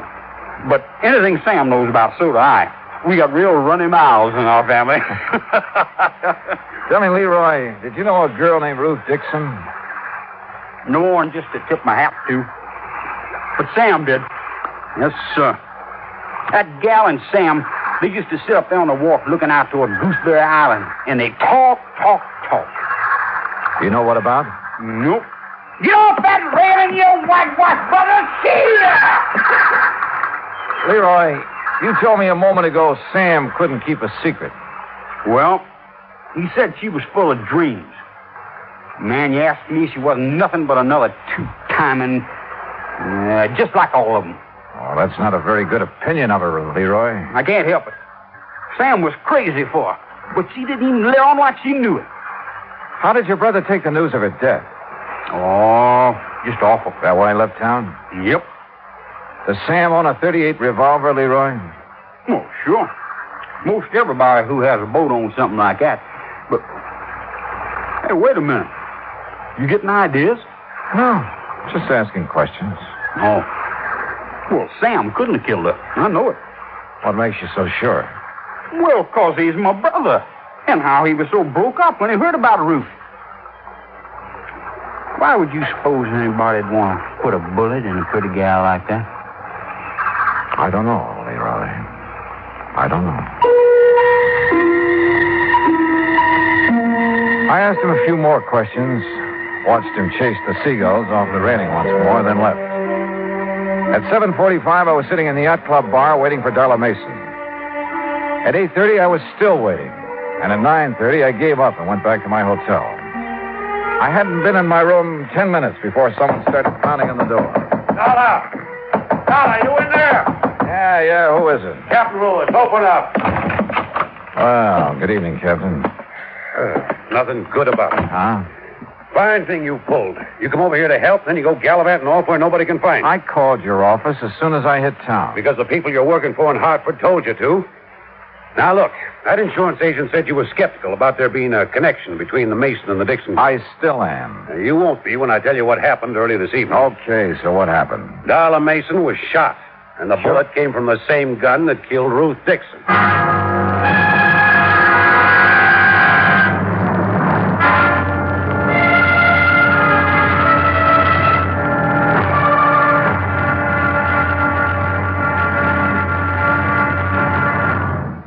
Act two of yours truly, Johnny Dollar, in a moment. It is a very well-known fact that symbols are important to men everywhere. Whether they be symbols of country, religion, or honor, they're a cherished part of the culture and tradition of all peoples. As in almost all countries of the world, the people of Spain are very religious. And in the Spanish town of Vendrell, the people were having difficulty with a symbol. A 300-pound angel sitting on top of a 150-foot church steeple. The angel had been there since 1784 and needed repairs to keep it from falling down on the heads of the parishioners.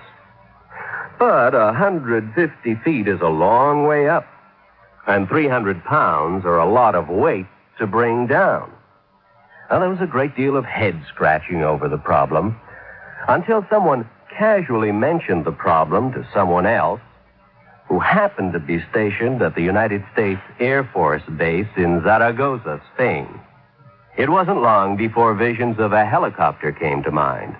Because Americans like to help other people everywhere, the Air Force whirlybird lifted the angel from the church steeple, brought it down for repairs, and later returned it to its perch. So grateful were the people of Vendrell for this act of friendly cooperation that they held a mass celebration of American Day to show their appreciation. Television and newsreels carried the story of kindness. So did the newspapers and magazines throughout Spain. This gesture on the part of the United States Air Force created a new symbol, a symbol of friendship and understanding. It became a symbol of freedom, the right of all men everywhere. Now, Act two of yours truly, Johnny Dollar, and the Dixon Murder Matter.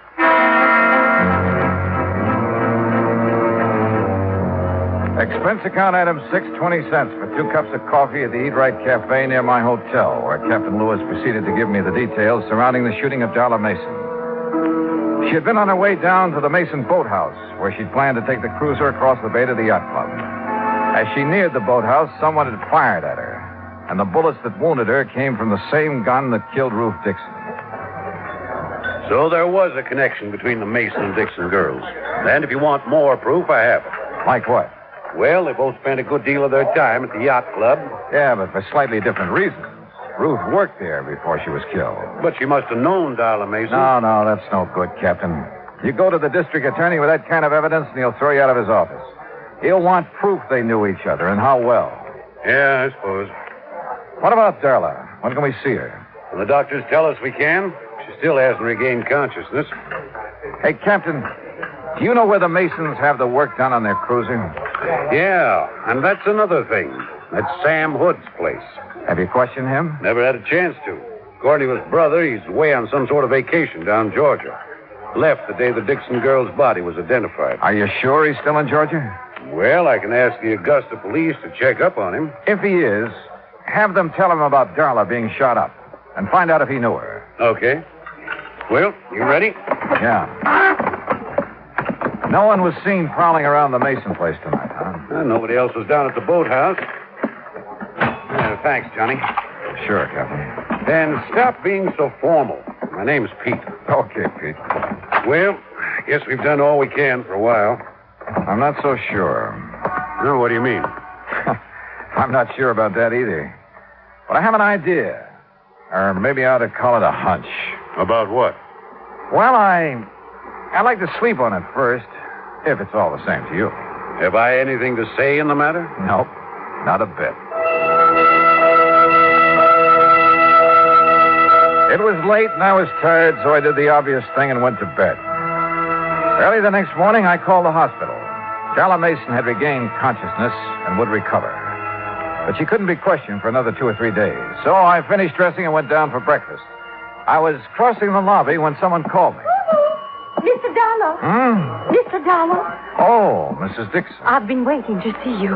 Well, you should have called. I'd have come right down. Oh, no, I was afraid I'd wake you up, and I didn't want to do that. Oh, that's very thoughtful of you. Mr. Dollar, is there some place we can go and talk? Well, there's my room. Oh, no, I mean, well, it wouldn't look right, you know. Oh, yeah, well, then, how about over here? Looks like a nice, quiet corner. Yes, this will do nicely. Mr. Dollar, remember I told you about Madame de Salle? Yes, I remember. Would you like to sit down? Oh, no, I'm too excited to sit. Excited? About what? Well, I've been trying to tell you about Madame de Salle and what happened last night. What did happen? The conditions were right. I beg your pardon? The conditions. They were right. Remember, I told you Madame was going to let me speak to Ruth when the conditions were right. Well, they were last night. Oh. Well, aren't you interested in what Ruth had to say? Yes, I am, Mrs. Dixon. She told me who killed her, Mr. Dollar. What? Yes, sir. Just as plain, I heard it from Ruth, and there's no doubt about it. It was her voice, all right. Mrs. Dixon, exactly what did Ruth say about the person who murdered her? Oh, Ruth described her to a T. Her? She said it was a woman. Young, dark hair, brown eyes, and a big red scar on the back of her left hand. I see. You seem disappointed, Mr. Dollar. I guess I was doing a little wishful thinking, Mrs. Dixon. Well, wishful thinking or not, Ruth told me who it was that killed her. Oh, her name, too? Well, she didn't know her name. Oh. But that big red scar. Now, you find a woman who has a thing like that on the back of her left hand, and you'll have the guilty party. Yes, well, I'll look for someone like that today, Mrs. Dixon. Now, come on, I'll buy you some breakfast.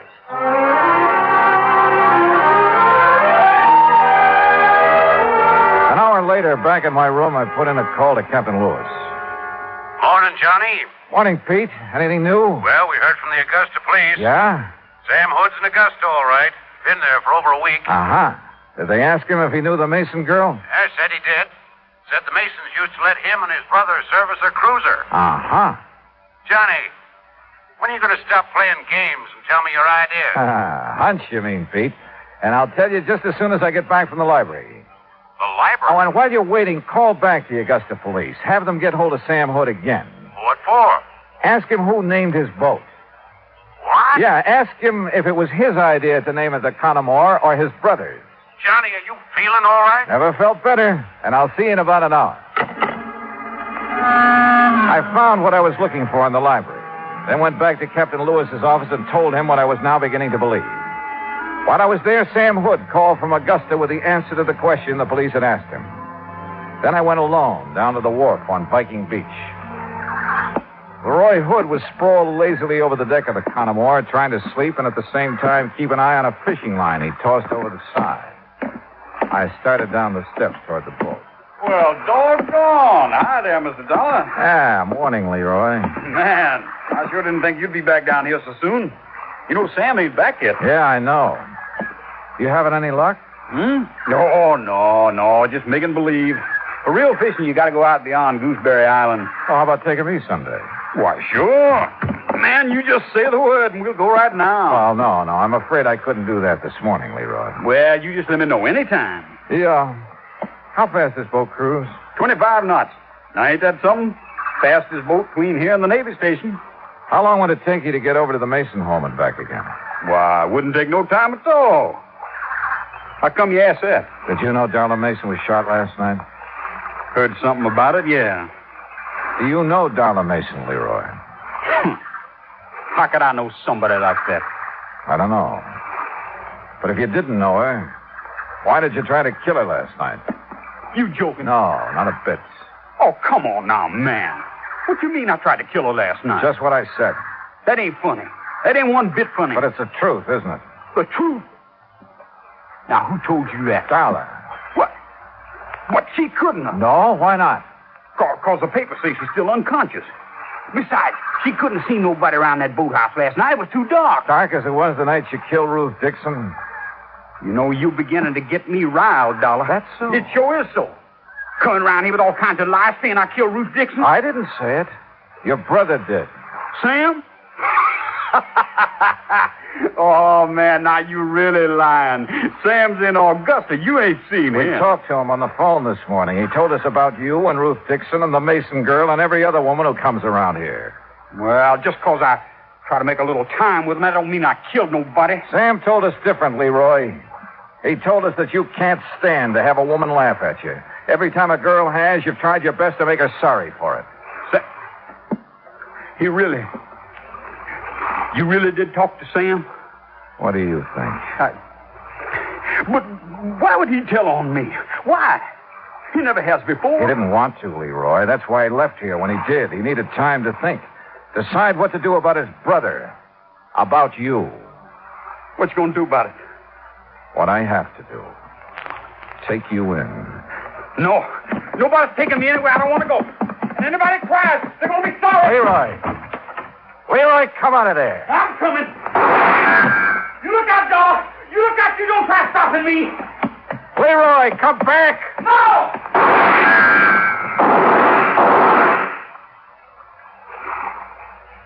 Johnny? You all right? Oh, yeah. I'm just fine. Come on up. All over. Yeah, Captain. I know.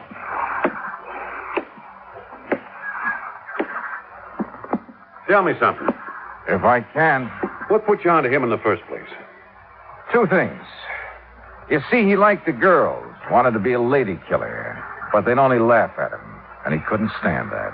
I see. But the big thing is, what he named this boat, Connemore. I don't get it. Well, a man like Leroy, not much education, he'd have to have a real reason for wanting to name it that. But why? What's so special about that? You ever hear of Bluebeard? A lady killer? Sure, who hasn't? Well, Connemore was his real name.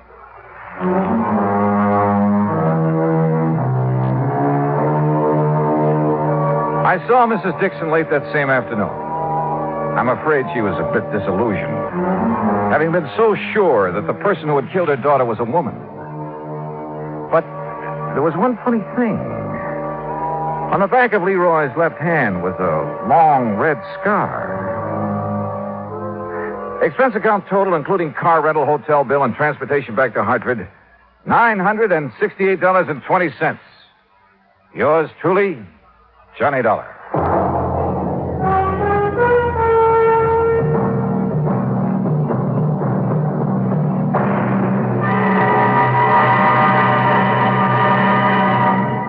Now, here's our star to tell you about next week's story. Next week, a case that couldn't be solved because there was no solution.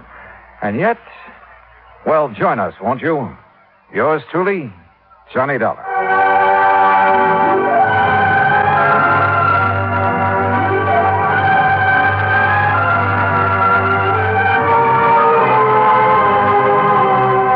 Yours truly, Johnny Dollar, starring Bob Bailey, originates in Hollywood.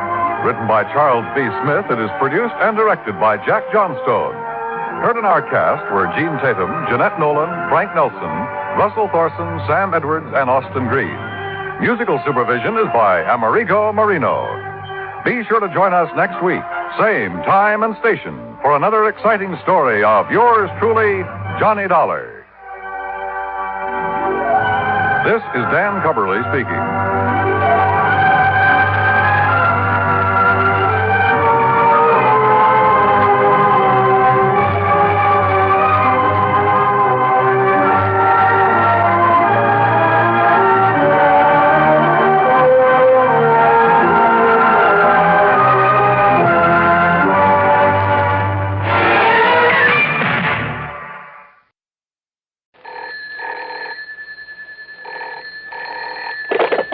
Johnny Dollar. Monsieur Dollar, you will be amazed. You will be thrilled. Yeah, well, I think I've had all the thrills I need here in Paris. And who are you? I, monsieur, am the night clerk here in the hotel. Oh, well, what's all the excitement about? Monsieur Dollar, I have the telephone call for you. And, monsieur, Yeah. it is wonderful. It is the long distance. It is the transatlantic. A transatlantic call. From the, what you call the United States. Well, bully for you. But across the ocean. It must be the most important. Yeah, well, put them on and we'll see. Oui, monsieur. Hello? Johnny? That's right. George Reed here. Well, George. All right, clerk, you can get off the line now. What, Johnny? You hear me? Clerk? Oh, monsieur. Go on, hang up. Very well, monsieur. Now, George, you get my cable report on the only jewels? Yes, you did a great job in spite of all the money you threw around. I mean, what you gave that man de Marsac. But listen, I'm glad I caught you before you left. I'm flying on back tonight. See you in Hartford in the morning. No. What? Contact Mr. Maurice Rigaud there at our Paris office. Oh, what about? Getting those jewels back to America? No, that's all taken care of. But in talking with him a minute ago, I happened to mention that you're there, so he wants you to stay around and see if you can help locate a Cellini medallion. Cellini, the famous Italian artist? Yes, and the medallion was stolen from the galleries of the Louvre 2 or 3 weeks ago. Priceless, so it has to be found and returned to them. Well, I'll do what I can, George. Good. Now, contact this man Rigaud at our office there immediately. Contact Rigaud, huh? That's right. But why do you say it that way? Because maybe I won't bother him. What? George, maybe I've got a better idea.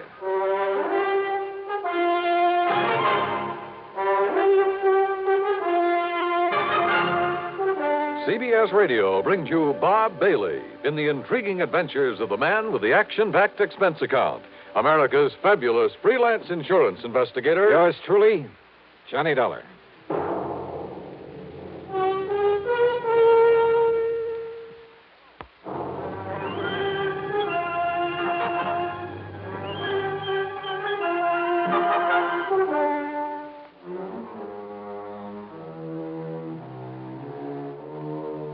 Expense account submitted by Special Investigator Johnny Dollar to Floyd's of England, North American office. Or maybe it's the Paris office. We'll see. Following is an account of expenses incurred during my investigation of the Embarcadero matter.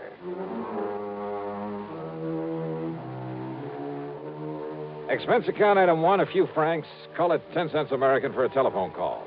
Not to Rigaud at Floyd's of England, but to my old underworld contact, Louis de Marsac.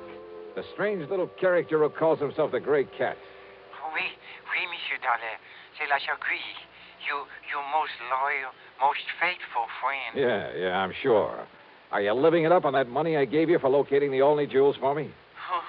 Alas, monsieur, I have been most unfortunate. Only one small, what you call investment. And now...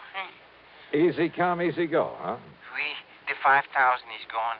And I was so sure of this one. What kind of an investment, de Marsac? Well, even you would have been attracted. Oh, she was young. She was so beautiful. She? Oh, no. Oh, that Marcel.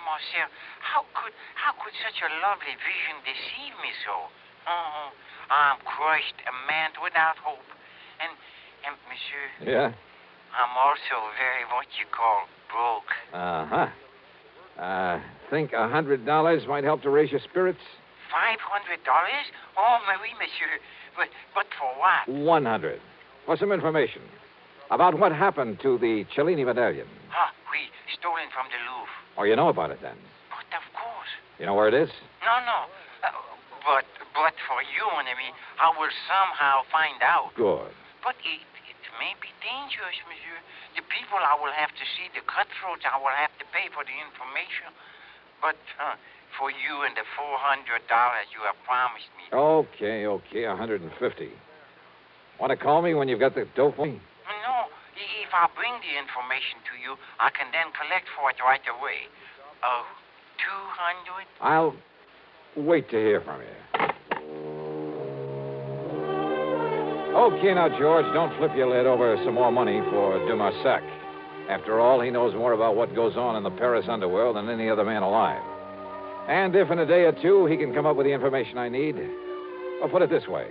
He saved the company a lot of time and money in the past, and I'm sure he can do it again. Also, if his poking around is as dangerous as he seems to... Yeah? Well, come in. De Marsac. Oh, oui, monsieur. De Chagrie.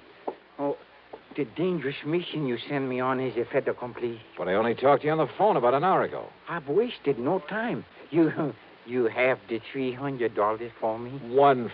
You have the information? Oui, the Cellini medallion. Well, it's on the way to your own country. On the way? How? Hidden away in a case of wine aboard the ship, the Klemper Hall, out of Le Havre. The Klemper Hall, huh? Destination? San Francisco. Now, when's it due to arrive there? Late tomorrow night, the cargo is many cases of wine. Yes, bottles of wine. The medallion is hidden away in one of them. You're sure of all this, Tomasak? But of course, mon ami. Because if I fly all the way to San Francisco and find out you're giving me a wrong steer... Oh, no. How can you, my oldest, my dearest... Yeah, sure. Now, this means that someone over there is going to have to pick it up. Oui, at the warehouse at the pier. And Monsieur Frank Gerstel. Gerstel? You know? If he's the one I'm thinking of. A fence who used to operate in New York, but they can never pin anything on him? It must be the same. But in the shipload of wine, how'll he know which case has the Cellini medallion in it? Ah, by this mark, mon ami. Yeah? So. A tiny circle, yeah? Ah, with a Maltese cross in it. Oui, like so. Okay, Tomasak. I better pack up and catch a plane back to the States. Mon ami. Huh? Oh, yeah, sure. Here you are. 50, 100, 150. Oh, Monsieur, such a dangerous... Okay. 170, 90, 200. Ah, merci. Merci beaucoup. Bon voyage. Oh, success. Wait a minute. Huh? You dug up an awful lot of information in a very short time, Tomasak. Even about that mark on the case of wine. Oh, but of course, monsieur. You see, I put it there myself. You what? Oui, when I helped my friends to smuggle the medallion aboard the ship.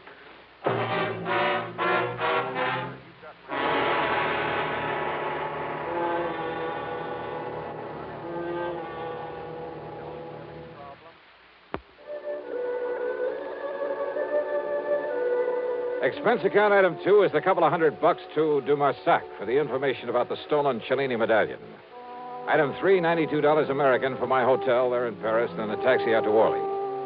Item 4, $5.99 even plane fare, Paris to New York to San Francisco, and a taxi to my favorite hotel, the Huntington, up on Nob Hill. A pea soup fog had settled over the city, and the driver had to practically feel his way the last couple of blocks. By the time I cleaned up and changed my clothes, it was late, and I was hungry. And after the long plane trip, I was glad for a chance to walk over to the Fleur de Lis on Sutter Street. Cocktails and a rare good dinner ran up item 5, $11 even. Then I started back to the Huntington, again on foot. I say I started. It was late, remember, and dark. Not many people on the streets. And suddenly I was conscious of someone behind me, slowly catching up with me. In the fog, he was only a shadow, but I was sure he was following me. I slipped out my gun under my coat and slowed my pace. All right, brother, what? Huh? Yeah. Hi, Johnny. Smoky Sullivan. Yeah. Well, what under the... How are you, Smoky? I thought that was you coming out of that Fleur de Lis. Hadn't you better put that back in your coat, huh? Oh, yeah, sure. Hey, listen, you're just the man I want to see. Yeah? Yeah. And if you can dig up some information for me about somebody, I'll make it worth your while. You're real good to me, Johnny. I'll do anything I can. And listen. Yeah? I don't know why you're out here this time, and maybe this ain't got nothing to do with it. What's that, Smoky? I've been hanging around the docks the last couple of days, down to the Embarcadero. Doing a little honest work for a change? Yeah. I'm real clean now, Johnny. I've been going straight. That's the stuff. But I know how to keep my eyes open. You know what's going on down there? What?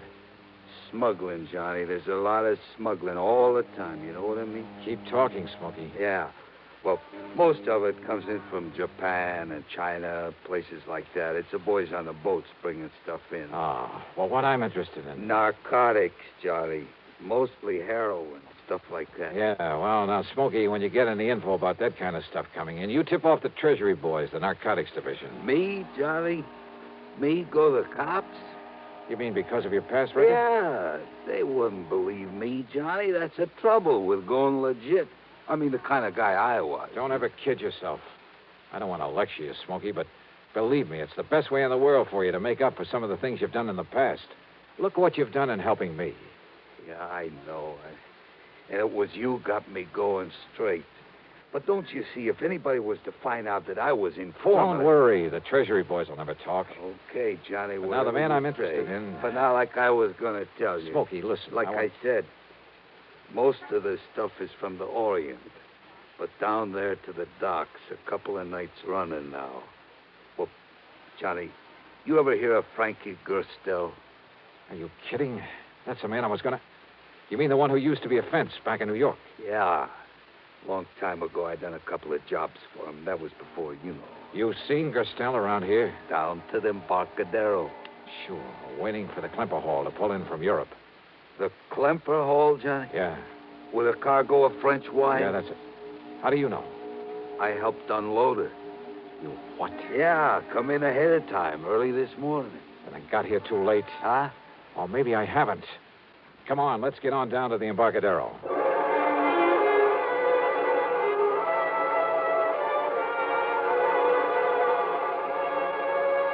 Item 6, $1.50 for a taxi.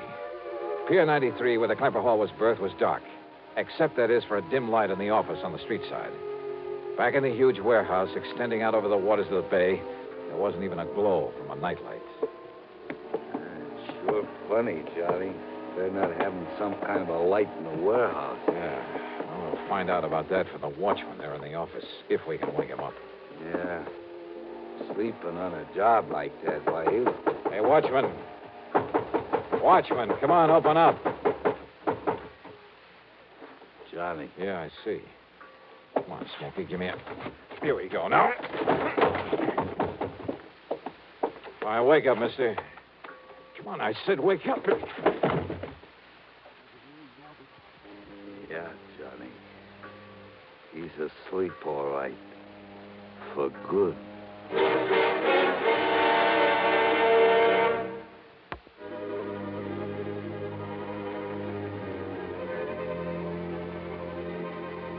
Fog-shrouded San Francisco, or the Embarcadero at night. There in the little office on the shore end of Pier 93, we found the watchman. Found him dead, with a bullet in the back of his head. Which meant that in all probability, Frankie Gerstel had gotten there before us, had already taken the Cellini medallion out of its hiding place. Or was it still there, in one of the cases of wine, stacked up in the warehouse in the long, dark pier? There was only one way to find out. Oh, we better get out of here, Johnny. If the cops come around, they find this watchman laying here dead, even with Johnny Dollar to explain Reach up and it. pull off that light, will you? But, Johnny... All right, here, I'll do it. But, look, don't you see, if the cops come around, they see this office dark. Yeah, we got to chance it. Now, if this watchman had a flashlight on him... Yeah, in the side pocket of his coat. Side pocket here. Yeah, here it is. What are you going to do, Johnny? I'm going back into that warehouse. But, Johnny, don't you see, if you put on the lights back there... That's why I've got this flashlight. I've got to locate a case of wine in there with a peculiar mark on it. Well, something else in that case? A priceless medallion that was stolen from the Louvre. It was smuggled in so Gerstel could pick it up. But if he's already been in here and taken Well, I it... gotta make sure. Now, you wait right here. Johnny, if a prowl car comes down the street... Okay, shove the watchman's body under the desk. Turn the light on again and sit there in that chair with your hat pulled down over your face. If a prowl car comes along, wave to it. Whatever you say, Johnny. If anybody else comes along, tries to get in here, yell bloody murder and get out the best way you can. Now, I'm going back in the warehouse. And don't switch on the lights in there. But be careful, Johnny. Yeah.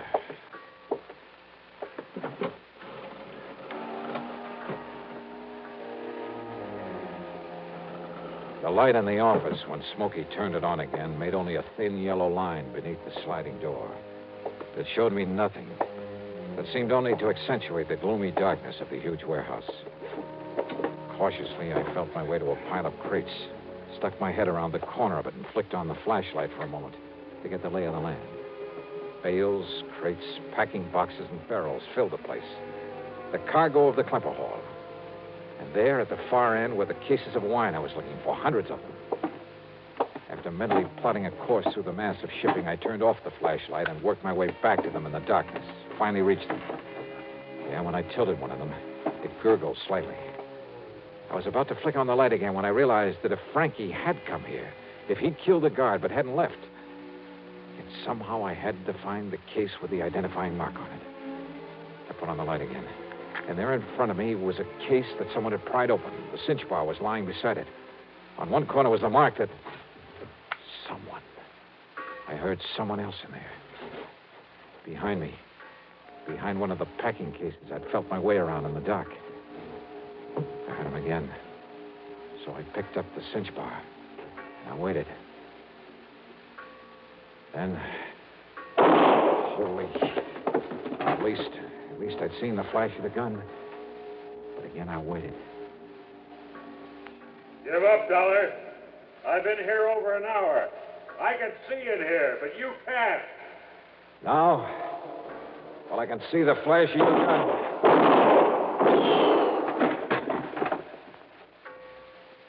You see what I mean? Dollar?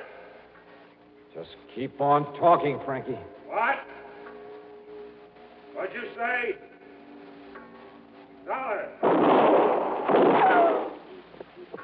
The cinch bar. All right, here, Frankie. Ah, that's a stupid trick.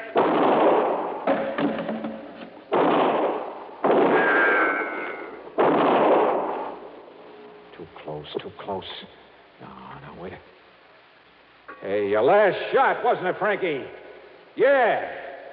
Hey, Smoky. Okay, Smoky, come out here in the warehouse. Turn on the lights and we'll... Didn't figure I had two guns, did you, Dolly? But you haven't. Not now. You're through. And by the time you can reload... Yeah, Smoky, put on the lights. I can use them now. No, Smoky, no. That's right. And leave them on. And, Dollar, I'm going to dig you out from behind those crates and kill you. You hear me, Dollar? You can't get away. Yeah, because now I see you. So I pull this trigger. Oh! Smoky. Johnny, I took the gun off the dead watchman. Are you all right, Johnny? Yeah. Are you all right? Yeah, sure I am. You saved my life, Smoky. Thanks. Yeah, you're welcome, Johnny. But listen, the cops are coming. Yeah, I hear them. Well, then, Johnny... Stop worrying, Smoky. But don't you see... You're on their side now, remember? But if they... Yeah, I guess I am. Sure.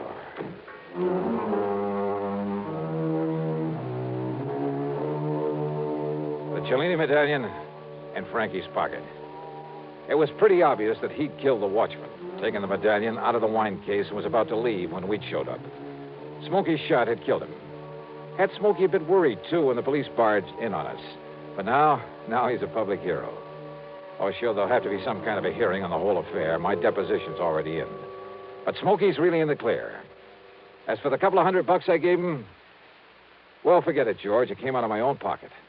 So, expense account total, including the trip home, $1,174 even. Yours truly, Johnny Dollar.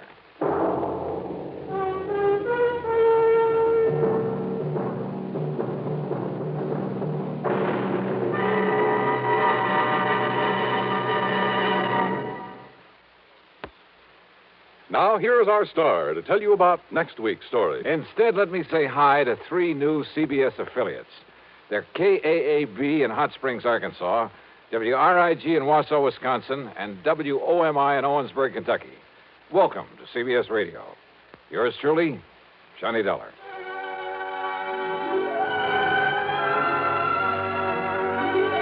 Yours truly, Johnny Dollar, starring Bob Bailey, originates in Hollywood and is written, produced, and directed by Jack Johnstone.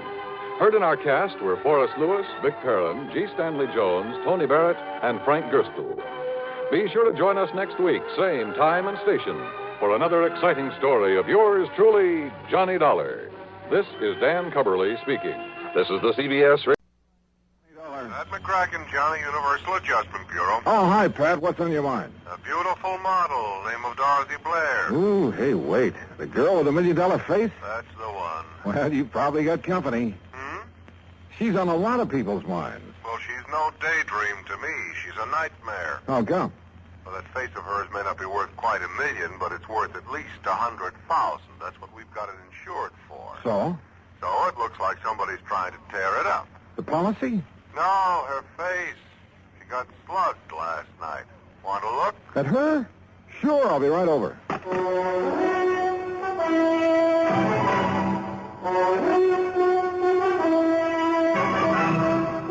Bob Bailey in in the exciting adventures of the man with the action-packed expense account, America's fabulous freelance insurance investigator. Yours truly, Johnny Dollar. And now, Act One of yours truly, Johnny Dollar.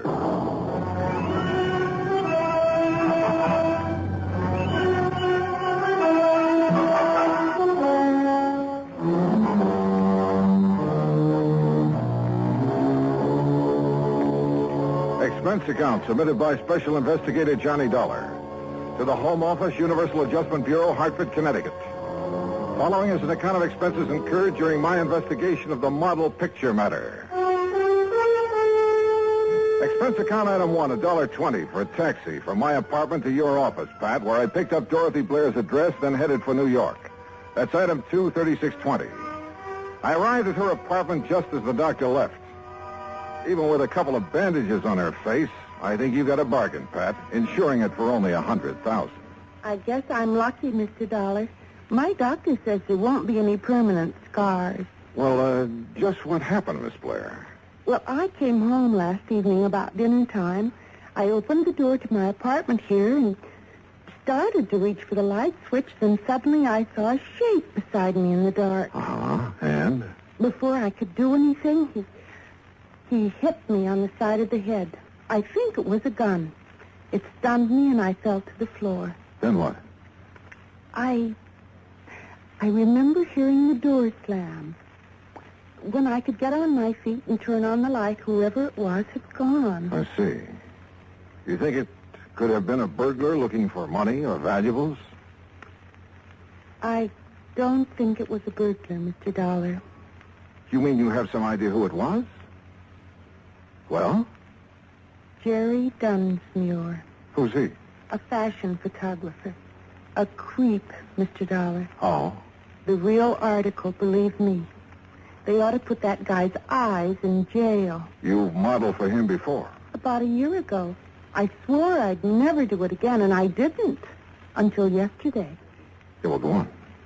Jerry'd gotten a commission to do a spread on winter fashions. He wanted to make some street shots with me in tweeds. Things like that. Street shot? Well, I figured the street would be a lot safer for me than his studio. But it didn't turn out that way, huh? No.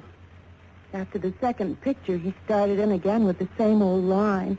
And he's not very subtle, believe me. So? So I walked out on him. He didn't like it. But is that enough reason for him to break into your apartment and slug you? It wouldn't be for most people. But like I say, he's a creep. Yeah. Okay, Miss Blair. Thanks. I'll have a talk with Dunsmuir. And that was easier said than done. I took a cab to his address. That's item 3, $1.60. But his studio was locked up tight. So I contacted my old friend, Detective Lieutenant Al Rico at 18th Precinct Headquarters. You think you got troubles, Johnny? Try some of mine on for size. Oh, like what, Al? Like an unsolved murder I got tossed in my lap. Oh, that one I've been reading about. The girl up in... Yeah. Edith Summers. No lead. Sure, a real fat lead, except it's no good. Her ex-boyfriend, Ed Chatsworth. Lots of motive, but no case. Alibi? Airtight. So I got troubles. Now tell me yours. Mine? Well, I'm trying to get a lead on a fashion photographer named Jerry Dunsmuir. Dunsmuir? I never heard of him. How come you're interested? Dorothy Blair got slugged last evening. Oh, yeah, the girl with the $1 million face. I heard about it. She thinks Dunsmuir might have done it. I went up to his studio to have a talk with him, but it was locked up. Well, I'll have her files checked, but if we had anything hot on him, I think I'd remember. Yeah. Well, it was just a chance. Excuse me. Rico. What? Yeah. Okay, I'll be right down. That was about your Jerry Dunsmuir, Johnny. Oh? A couple of my boys have found him. Great. Yeah. They found him floating face down in the river. Act Two of yours truly, Johnny Dollar, in a moment.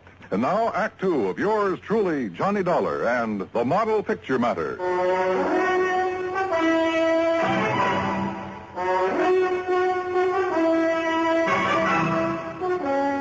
Expense Expense account item 4, $1.80. Cab fare back to Dorothy Blair's apartment.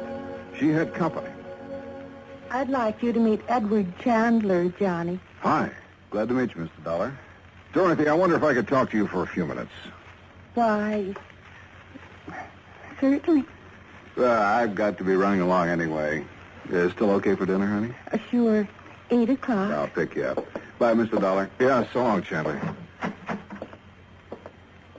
Dorothy. Did you talk to Jerry Dunsmuir? Now, look, you say Dunsmuir tried to get a date with you while he was taking some fashion shots of you on the street yesterday. That's right. He was pretty persistent about it. That's putting it mildly, John. And you think Dunsmuir is the one who was hiding in your apartment and slugged you last evening? Yes. I think he must have been the one. Why, who else could it have been? And why are you asking me all this again? There's nothing you haven't told me, Dorothy. Of course not. Why? Well, the police just fished Dunsmuir's body out of the river. He was murdered? I haven't seen the medical examiner's report yet, but it's a good bet. People don't usually go for a swim with all their clothes on. But who could... Johnny, you certainly don't think I had anything to do with it. I didn't say that, Dorothy. But your tone of voice, the question. Look, I'm telling you the truth, Johnny. Can you prove it? I can prove the part about him taking pictures of me yesterday. This manila envelope. It came in the mail today. Here.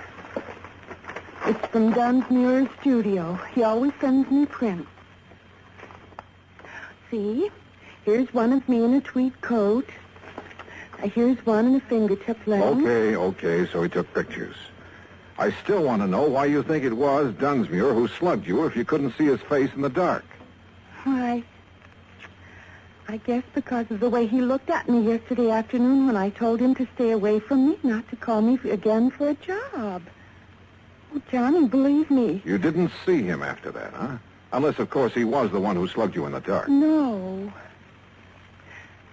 I didn't have anything to do with what happened to him, and I don't know who did. It's the truth, Johnny. Okay, Dorothy. If it is, I'll find out sooner or later. But if it isn't, I'll find that out, too. Maybe Dorothy Blair was leveling with me. But there were a few pretty important facts I didn't know. Was it really Dunsmuir who'd slugged her? And who killed Dunsmuir? And why? Also, this fella I'd met at Dorothy's apartment, Edward Chandler. Where had I seen his face before? Item 5, $1.75. Cab fare to Dunsmuir's studio. A blonde secretary named Susan Billings was just closing up when I got there. She looked pretty dragged out. Please, Mr. Dollar, I've already told the police all I know. Right now, I don't exactly need any more questions. What you need right now, Susan, is a drink. Come on.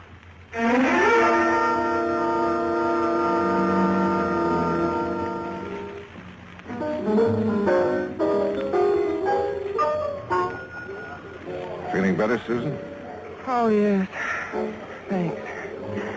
But I really don't know anything that would help you, Mr. Dollar. How long did you work for Jerry Dunsmuir? About a year. And you can't think of anyone who would have reason to kill him?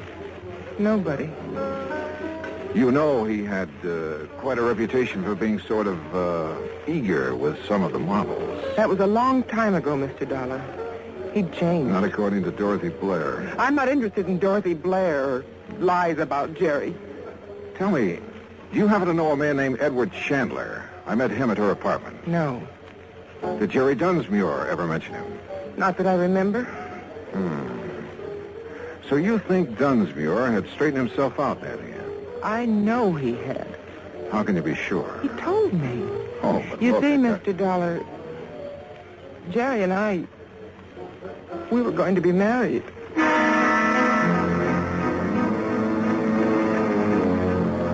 Either Dorothy had been lying to me about what kind of a guy Dunsmuir was, or else Susan had been living in a dream world. Either way, I was fresh out of leaves. I headed back to Lieutenant Rico's office, hoping I'd find some there. Johnny, The only thing we know for sure about Dunsmuir is that he sure had a weakness for women. Yeah, but Susan Billings believes that she was his one true love. I know. And I've been thinking about her. Maybe she found out about Dunsmuir's activities and didn't like it. It's a possibility. But if she knows more than she's told us, she's a pretty good actress. The same goes for Dorothy Blair, which reminds me I want to have another talk with Dorothy. I picked up a couple of names out of Dunsmuir's past, and I want to see if they mean anything to her. Want to come along? Sure, but we'll have to hurry. Hurry? Why? She has a dinner date with a guy named Chandler at 8 o'clock, and it's 1:45 right now. Okay, let's go.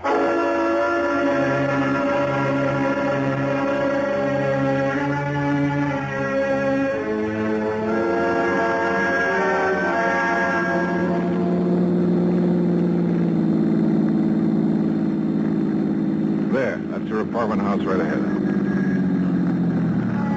Wait a minute. Isn't that Dorothy coming out the front door? Yeah, with Chandler. Come on, we can still catch Hold it. What's that? Who'd you say he was? A friend of hers. His name is Chandler. I met him in her apartment this afternoon. Johnny, remember when you came to see me today, I told you I had a murder case in my lap? I mean, before the Dunsmuir murder? Sure, a girl, Edith Summers. I told you her ex-boyfriend was the logical suspect, except that he had an alibi. Ed Chatsworth. Oh, hey, wait a minute. I knew I'd seen that guy's picture somewhere. It was in the paper. Dorothy introduced him as Chandler. But his real name is Chatsworth. And now it turns out he's a friend of Dorothy's. Al, you said either Dorothy had told us all she knew or she was a pretty good actress. Yeah? Well, it looks to me like she's a pretty good actress.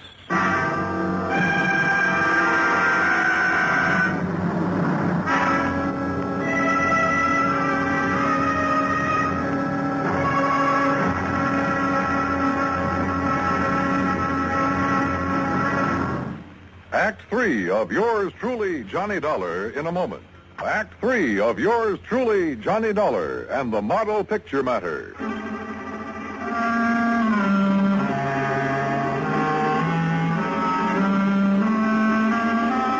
Well, it had started out as a real simple assignment, but it hadn't stayed that way long.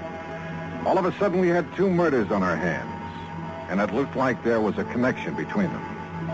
Now, watching Dorothy Blair leave her apartment with Ed Chatsworth, we realized that she was somehow right in the middle of them. They're driving off in his car. Gonna tail him, Al? That won't be necessary. Ever since I questioned Chatsworth about the Edith Summers killing, I've had a tail on him. No, Johnny, what we better do right now is start putting some pieces together and see what they add up to. Okay. The first victim was Edith Summers. Killed in her apartment, the Blackton Arms. And you figure that her ex-boyfriend, Ed Chatsworth, had the motive. Well, we heard that Chatsworth wanted to drop her, but she wouldn't drop. But you say he has an alibi. Two people swear he was out of the city the day that she was killed. All right. Dorothy Blair gets slugged in her apartment. She thinks the photographer, Dunsmuir, did it. Then Dunsmuir winds up dead that night. Right. And now we find out Dorothy and Chatsworth are friends. Begins to add up, Johnny. You think Chatsworth was trying to drop Edith Summers for Dorothy? If so, maybe they rigged a deal. Chatsworth was to get out of town while Dorothy handled Edith Summers. In that case, you're figuring Dunsmuir found out about the deal and came to blackmail Dorothy. Right. She won't go for it, so he slugs her. Then either she or Chatsworth, or both of them, decide to close Dunsmuir's mouth for keeps. It's a possibility, Al. Yeah. It is a possibility, isn't it? Al dropped me off at my hotel and headed back to his office. Item 6, $2, drinks. While I thought about the picture Al and I had built up to explain the killing. Well, it was all pretty logical, but somehow I couldn't buy it. Maybe, like Al had hinted, that $1 million face had gotten to me. If I could only talk to her alone, I felt I could find out if she was lying. About 10 o'clock, I went back to her apartment. No answer. Probably still out to dinner. I was about to leave when she stepped off the elevator. Why, Johnny, what are you... Hello, Dorothy. I'd like to talk to you. Well, I'm afraid I haven't time right now. Oh? Mr. Chandler's just parking his car. He'll be up in a few minutes. We have business. Your friend will have to wait. I want to talk with you. Why? All right. For just a minute. don't understand all this, Johnny. Well, let's start out calling your friend Chandler by his real name, huh? What? Ed Chatsworth. I don't understand. I thought his name was Chandler. Oh, yeah? What's this all about, Johnny? Oh, drop the act, Dorothy. I suppose the name Chatsworth doesn't mean anything to you. Why, no, it doesn't. How about Edith Summers? Wait. She was the girl who was killed the day before yesterday. She sure was. I read about it in the papers. But I didn't know her, Johnny. You're sure you and Chatsworth didn't happen to arrange her death? Johnny. What's this all about? And your friend Dunsmuir, he wasn't by any chance trying to blackmail you? I don't know what you're talking about. Please, believe me. I didn't have anything to do with either of those killings. Johnny, I swear it. Okay, Dorothy. I guess I never could buy it. But I don't get this buddy-buddy routine, you and Ed Chatsworth. I only met Ed Chatsworth, or Chandler, as he called himself, yesterday. Let's have that again. That's right. He said he was organizing a big promotion and wanted to feature me in it. Why would he give you a line like that? I didn't realize it was a line. He sounded very convincing. He said he wanted to see some of my pictures to see if Pictures? Wait a minute. Those pictures Dunsmuir took of you. Ed's coming up any minute to see them. He wanted to see some outdoor shots, he said. When did Dunsmuir take those shots? The day before yesterday. The day Edith was killed. Where did he take them? We moved around from place to place. You still have the pictures? Right there on the table. Come on, let's take a look. Are these all that he took? As far as I know. Yeah. No, nothing here except you. Here, wait. This shot looks like the front of an apartment house. Part of the name in the picture. Black. Blackton Arms. The apartment where Edith was killed. Johnny, look. In the background. A man stepping out of the apartment house. Yeah, out of focus. Hard to... Hold it. What is it? Is there a service entrance to your apartment? Yes. Somebody just came in. Get down. I shoved her to the floor and hit the light switch. None too soon. I eased out my gun but couldn't see a thing. And I knew I had to locate him before he located us. There was a cigarette lighter on the coffee table. I heaved it toward the kitchen and my aim was pretty good. The flash of his gun pegged him for me. I turned on the lights. It was Chatsworth, all right. I'd hit him in the shoulder, but he'd keep for the state. Johnny. He's the one who killed this Edith Summers. Yeah, sure. He had an alibi rigged, but he spoiled it by walking out of her apartment into the background of that picture Dunsmuir took of you. Then he's also the one who was in my apartment. He probably recognized you by your face. Figured he could find the name of the photographer here. Slugged you when you came in. And I thought it was Jerry Dunsmuir. Poor Jerry. Yeah. Well, I imagine when Chatsworth comes to, we'll find that he killed Dunsmuir to get the negative. He certainly wanted that picture. Yeah. Most pictures don't do people justice. But I guess this one will do him all right.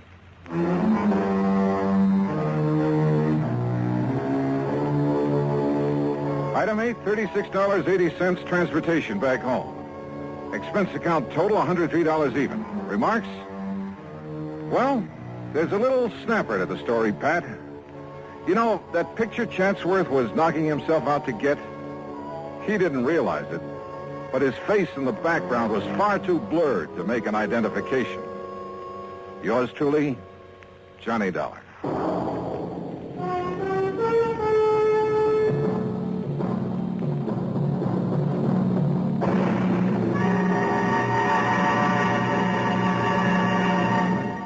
Our star will return in just a moment.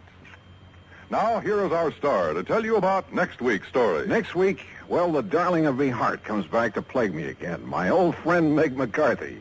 So join us, won't you? Yours truly, Johnny Dollar.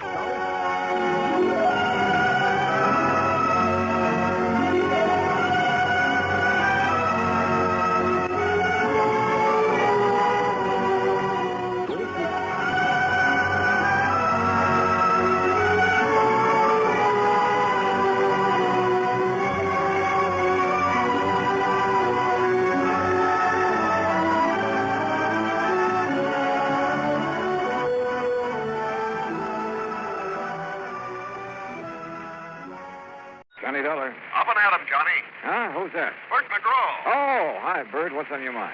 Haley's Comet. What? Harry Haley, pitcher for the Spartans. They call his fastball Haley's Comet. Oh, yeah, sure. Great guy. Reminded me of a cross between Schoolboy Rowe and Bob Feller. Sure too bad about him and the Spartans. Breaks my heart. Oh, why? Haley's disappeared, and right in the middle of spring training. Well, maybe he got tired of playing ball. You kidding? A man that pitches like he does and is making $60,000 a year doing it? Your company hold a policy on him? For $50,000 double indemnity. But that's incidental. The Spartans don't stand a chance this year without Haley. You're wrong, Bert. Huh? What about? That policy. $100,000's never incidental.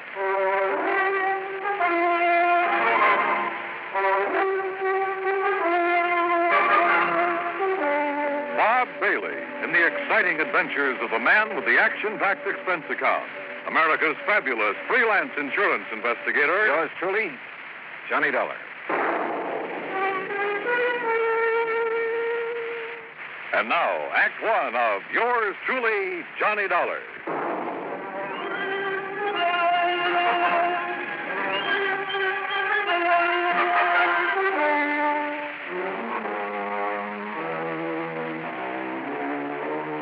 Expense account submitted by Special Investigator Johnny Dollar to the Providential Assurance Company, 393 Dewey Avenue, Hartford, Connecticut. The following is an account of expenses incurred during my investigation of the Melancholy memory matter.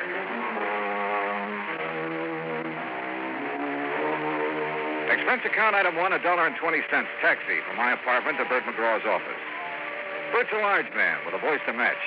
Before becoming an insurance agent, he played ball with the Bush Leagues and eventually spent a year with the Spartans. He'd never forgotten it. Come in, Johnny. Sit down, sit down. Thanks. Sure didn't take you long to get here. No reason why it should. But That's why I called you, boy. Always on the ball. Yes, sir, I said to myself, if anyone can get in there and pitch, it's Johnny Dollar. A man with a real batting average. And just what the job needs. Yeah, sure. So what's the catch? Find Haley, that's what. Find Haley, dead or alive. Only I sure hope it's alive. Dead, he wouldn't be much good to the Spartans. Or your company, who'd have to pay out at least $50,000, huh? Or have you forgotten about that? Oh, good gravy. No, I'm a company man first, last, and always. In fact, I'm the bird who sold Haley that policy. When was that? About 6 months ago. The day me and the boys at the Lions gave him a testimonial dinner. Who's the beneficiary? Well, the original beneficiary was Haley's sister. Her name's Mildred Womack. Lives in Omaha. Oh, did Haley change the beneficiary? Yeah. Who figures to collect now? His wife. Her name... Wife? Papers didn't say anything about him being married. I know. Well, it happened recently? Since he's been in Tucson for spring training with the rest of the team. Oh, well, maybe he's on his honeymoon. Not Haley. Why not? Because, like I said, the team's been in spring training. Last week, they started playing exhibition games. Haley wouldn't miss those for anything in the world. And according to Slats Lewis, he's the Spartan manager, Haley was going to stand up against the Redlegs last Wednesday. But nobody's seen him since Tuesday night. Almost a week. Yeah, sure is. But it's still no sign he isn't taking a little vacation. Oh, Johnny, come on. This man's an athlete. A precision machine built to pitch baseballs. Did you know he started playing when he was 8 years old? Loves the game, huh? Yes, sir. And he doesn't think of anything, ever, except playing it. Oh, I wouldn't say that. Hmm? He got married, didn't he? Oh. Oh, well, you know what I mean. Okay, Bert. Well, what do you got to go on? Well, maybe I got it right here. What's that? A telegram came in late yesterday. Here, read it. Feel sure my brother, Harry Haley, has been murdered. Please conduct thorough investigation before settling any claim on his estate. Signed, Mildred Womack. Where did you say she was? Well, she lives in Omaha, but that wire came from Tucson. You have her address out there? Yeah. I'd better have a talk with her. That's the way I'd play it. And, Johnny, yeah? Me and the Spartans, and, of course, the company are counting on you. You get a hit, okay? Coach, I'll do my best.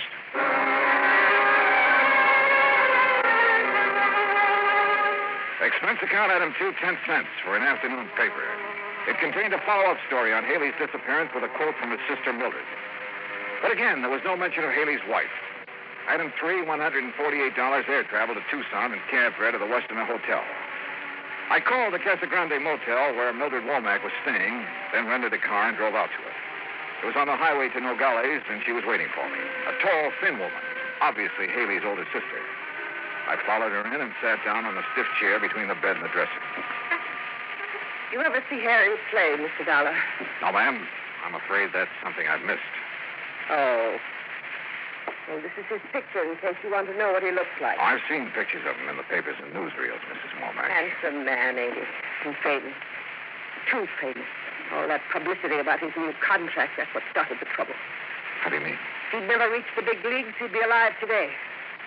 Do you really believe he's dead? Of course I do. Did you read my telegram? Well, yes, ma'am. But do you have any proof of his death? Have all I need. Would you mind telling me what it is? The record of my brother's doings before I came to Arizona. Oh? I didn't get out here until the day before he disappeared. I came because Harry wasn't writing to me like he was supposed to, so I hired me a detective to find out what he was doing with his time. You hired a detective to follow your brother? There's no law against it. No. Especially when I suspected something was wrong. Yeah, I've had to watch out for Harry since our pa died 12 years ago. How old is your brother? 25. That's physically, but he's still a baby. Mrs. Womack, about this proof you have. I'll get to it. See, before Harry signed up with the Spartans, he never had nothing. And after last year, well, now they're paying him a heap of money.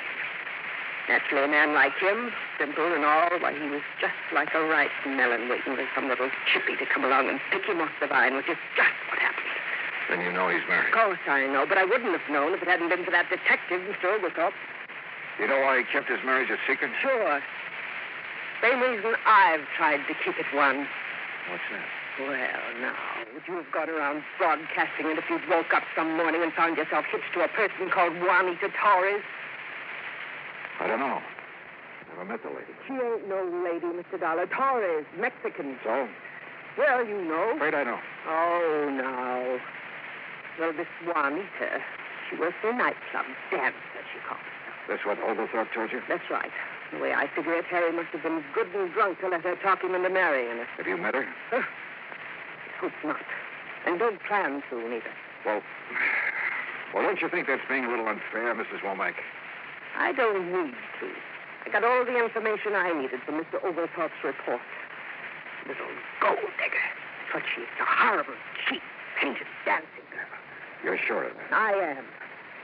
As soon as she could, she had Harry change his life insurance, making her the beneficiary. And that was like putting a gun in her hand. And you think she had something to do with his disappearance? It's murder. It ain't no disappearance. That's a very serious charge, Mrs. Womack. But she's serious. Mister, Harry didn't run off. Leave me. He had no reason to. There just wasn't no reason for him to leave without telling anybody. You're sure of that? You find the reason. I'll change my mind. When I finally got away from Mildred Womack, I headed cross town to the Oglethorpe Detective Agency. Mr. Oglethorpe wasn't in, so I left word for him to call me, then stopped by Tucson's police headquarters. Lieutenant Snyder was in his office eating his lunch out of a paper bag. Dollar, come in. Pull up the chair. Thanks, Lieutenant. You like hard-boiled eggs? Sometimes. Me too, sometimes, but not every day like my wife thinks I do. You want it? No, thanks. Me either. Sergeant tells me you hear about that Haley case. Yeah, that's right. Well, that's not much, but you're welcome to anything we have on it. Well, what do you think's happened to him, Lieutenant? I don't know. When I'm around that sister of his, I'm convinced he's been murdered. When I start thinking about it logically. Yeah? Well, if he was murdered, where's his car, for instance? That missing, too? It sure is. Bright new red convertible. Well, if you've got the license, it shouldn't be too hard to find. Man like Haley shouldn't be either. Face as well known as his, you'd think somebody'd spot him. Dollar, we got an all-points bulletin out on both sides of the border, but so far, nothing. Just how far is the border from here, Lieutenant? About an hour's drive. Could be down there someplace. Yeah, but like his sister said, why would he leave his team, his friends, his sister, all of them, without even a goodbye? No, it's got me. What's his wife say? Oh, didn't you know? No, what? She's gone, too. Disappeared the same day Haley did.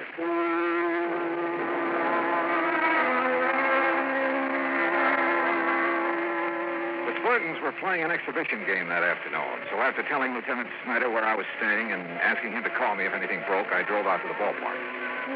You know, there's a saying in baseball, if anybody knows a pitcher, it's the man who catches for him. And the Spartan catcher was Crawfish Crawford. After the game, I sent word in to him. A few minutes later, was standing in the steam-filled locker room. figured one of you insurance men would be showing up. You knew about his policy, huh, Crawford? Crawfish will do. Yeah, every man on the team knew about it.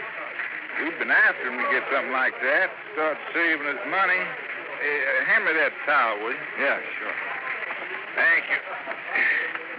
Now, what was it you wanted for me to tell you? Anything you can about Haley's disappearance. Well, there ain't nothing much to tell. Well, did you see him at all the day he disappeared? Sure. He was my roommate. This was our second year together. A real nice boy. Picked up his clothes, showered every day, didn't snore. Are any of his clothes missing? No, nothing. He even left his razor and toothbrush behind him. What about his wife? Why? Oh, now don't tell me you didn't know he was married. Well? Wasn't much he didn't tell me. But when he'd tell me something he didn't want talked about, I always told him I wouldn't open my mouth to nobody. Don't figure on doing it now. But it's no secret. The afternoon papers are playing his marriage up big. Well, then I reckon it's all right. What sort of a girl was, or is she? I only saw her one time. Reckon she seemed nice enough, but you can never tell about a woman. Boy, I remember one time down Beaumont, Texas, there was this gal, and she looked so sweet, but what she done to me, ooh-wee. Yeah, well, let's get back to Haley. How is he doing this year? Well, he was off, way off. But being in love like he was, well, that can hurt any man's control. Are you sure being in love was the only thing bothering him? I don't know what else could have been. But if I think of something, I'll let you know. Okay, Crawfish. I couldn't make up my mind about Crawfish. I didn't know if he'd held out on me or if he just didn't have any information that would help me find Haley. I drove back to my hotel, put the car in the parking lot, and then started across the lobby when somebody called to me. Hey, Dollar! Johnny Dollar! Ah, yeah? Oh, Lieutenant Snyder. Took a chance on your being here. I received a call from the Nogales police this afternoon. They find Haley? No. It looks like his sister's been right all along. How so? Mexican Highway Patrol found his car abandoned about 30 miles below Nogales. Well, that doesn't mean he's been killed. No, but there's something else that does. What? There was dried blood on the front seat.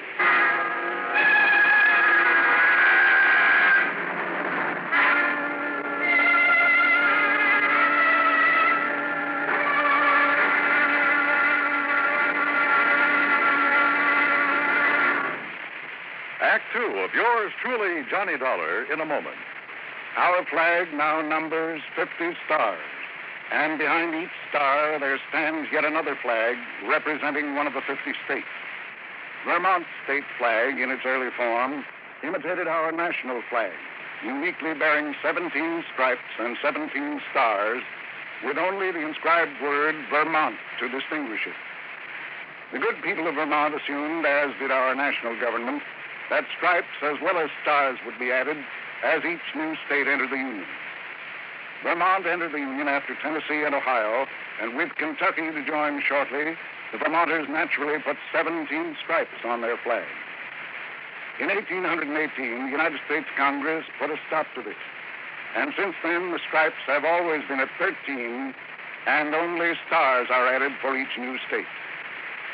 Vermont's present flag captures the famous beauty of the Green Mountain State in its coat of arms, and inscribed is the phrase, Vermont, freedom and unity.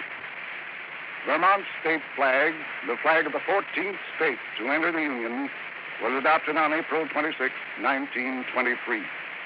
Now, Act two of yours truly, Johnny Dollar, and the Melancholy Memory Matter. After Lieutenant Snyder told me about the Mexican police finding Haley's car abandoned below the border, I asked if he was going down there. He said it was out of his jurisdiction, and besides, he felt the Mexican police could do as well as he could. Snyder left, and I crossed to the desk to pick up my key and messages. There was one from the Oglethorpe Detective Agency. Upstairs, I called their number. Oglethorpe speaking. Oh, Mr. Oglethorpe, this is Johnny Dollar. Oh, yes, Dollar. I'm sorry I missed you this morning. Well, it wasn't important. I just wanted to ask you a couple of questions. About Haley? About Mrs. Haley. Oh? What kind of question? Well, what kind of person is she? How do you mean? Do you think she married Haley for his money? I don't think nothing. I don't get paid for thinking. Just for reporting what I see. Well, what have you heard about her? You've been in the place where she worked, haven't you? Why, sure, but like with everybody, some folks liked her, some didn't. Look here, Dollar. You want me to do your job for you, fine, but you got to come up with some cash.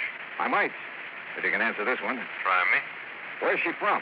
What's her hometown? Easy. Place called Magdalena. About 50 miles below the Mex border. Things were beginning to add up, but the total didn't look too good for Haley, or for his wife either. And as much as I hated believing it, it did look as if Haley's sister, Mildred Womack, was right when she said the Mexican girl her brother had married was responsible for his disappearance. I called down for a drink and was getting ready to take a shower when somebody pounded on the door. Yeah, come in. It's unlocked. Just put it on. Oh, crawfish. Yeah. Oh, come in. Sit down. No, I can't stay long. I'm going out to eat with the rest of the gang. Well? Well, I've been thinking, and I figure you might be able to make something out of this. Out of what? I'm breaking my promise to Harry by telling you. Go on. Well, he's been going to a doctor here. Oh? I ain't gonna tell you no more than that. Oh, come on now. At least give me the doctor's name. It's Wolf with an E. Wait a minute. Wolf with an E. What are you doing? Looking it up in the phone book. Well, you can't call tonight. It's after office hours. I'm just curious to see if there is such a doctor. What's the matter? Don't you trust me? Yeah. Yeah, I trust you, Crawfish. Is it here? Let's see. Yeah, Dr. George M. Wolf. Specializing. Yeah. Yeah, I see it. Thanks, Crawfish. You've given me the one thing I had to know. By the time I had the car checked over and filled with gas, it was about 8:30. The sign over the office of Casa Grande Motel served to light the whole court. Mrs. Womack's bungalow was dark, but I knocked on the door anyway. Yes? Who is it? Johnny Dollar. Mrs. Womack. I'm sorry if I woke you up this You didn't. I've been sitting and thinking about Harry. Lieutenant Snyder told me they found his car. There's blood on the seat. It's like I knew all along. Mrs. Womack, I wouldn't give up hope if I were you. I gave up hope when I heard he'd married that girl. And if I ever get my hands on her, Do you remember telling me this morning that if I could find a reason for Harry wanting to get away from everyone, to disappear, you'd change your mind about his wife? I remember. Well, I have that reason. What is it? I'll tell you late tomorrow afternoon. Tomorrow afternoon? Yes, ma'am. Provided you'll be ready to leave here with me at 8 in the morning. Leave for where? A little town south of the border. It's called Magdalena.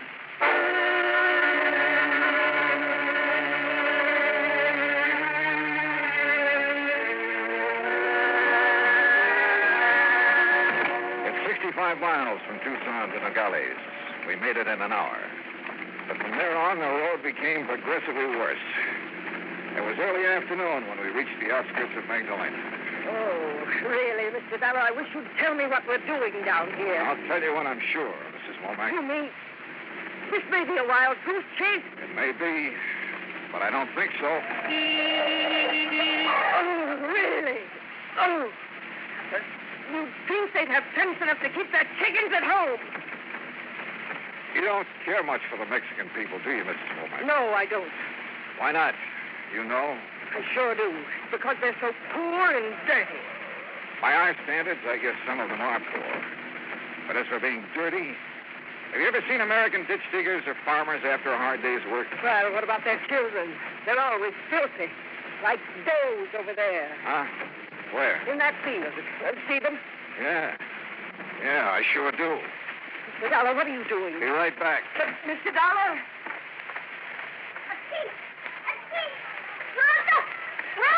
Hey, Sonny. Sonny. Machado. Come over here a minute. Why? Here it comes. Yeah, that's right. You understand English? American? Poco. Good. Whoever taught you how to play baseball? You do not know too good, senor. Yeah, I see. You have 5 bases out there. Yesterday, for the first time, she came to explain to us. I am sure she said 5 days. No? No. Oh, it does not matter to you. We are grateful for what she gives to us for the, how do you say it? Home run! The bat. The shoes, the bat, and the guantes, the gloves. Well, who is this lady? What's her name? What is she? What? Senorita Juanita's daughter. Do you know where she lives? Oh, see. In the room of her father. You want me to show the way? Yes, son. That'd be fine.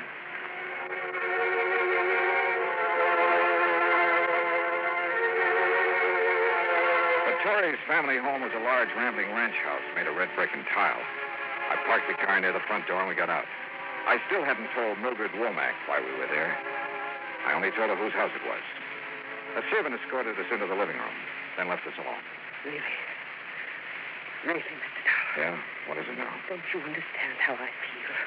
You think I can face these Torres people after that little slip of a daughter has got away with my brother? Your brother hasn't been done away with, Mrs. Womack. Oh, you aren't really sure of that. I'm not sure of anything. Whose blood did they find on the front seat of his car? Why not ask him? Him? Your brother. He's standing there in the doorway right behind you. Harry.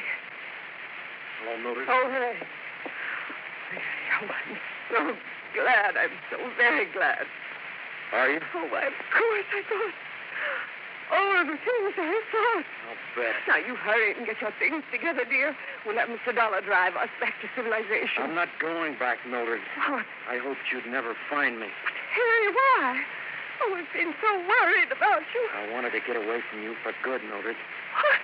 I'll never forget the things you said to me about Juanita. Oh, Harry, after all... They made me sick, you hear? You know what she did, mister? She invited me over to dinner, not me and my wife, just me. Last Tuesday night. Yeah. And when I got there, and I should have known what she had in the back of her mind, she tried everything she could to get me to leave Juanita, including calling me names and telling me what a dirty, sneaking detective had found out about Juanita. It was all true. Even if it was true, who cares what she did before we were married or what I did? Harry, you shouldn't talk to me like this after all the things I've done for you. Oh, now, don't give me that routine, Mildred. I'm sick of it. Ever since I was a kid. But I did everything for you, even after you grew up. Sure. Even tagging along every year to spring training to see that I behaved like a nice little boy. Harry, well, ain't it the truth? I had to protect you, Harry. Don't you understand? You're all I have. You can get a husband. And have him leave me like Joe did. Joe left you because you were so busy making a fuss over me you never had time to even cook his meals. Oh, Harry. Oh, Harry, please. Your name's Dollar? That's right. Insurance investigator. We thought perhaps you... met up with an accident, huh? Yeah. What about that blood in your car? Hit a chicken on the way down here. We were a little tight by then. Thought the blood would make it look like we'd been killed. Nobody come looking for us. Why didn't you take your clothes? 2 reasons. When we left Tucson that night, we hadn't planned on disappearing. What's the other one? Mildred bought most of them for me. Harry, don't hurt me, please. I couldn't stand it if I thought you... You're out of here, Dollar. No, I won't leave. Go on back to Omaha, Mildred. Back to your roses and your cat. I never want to see you again.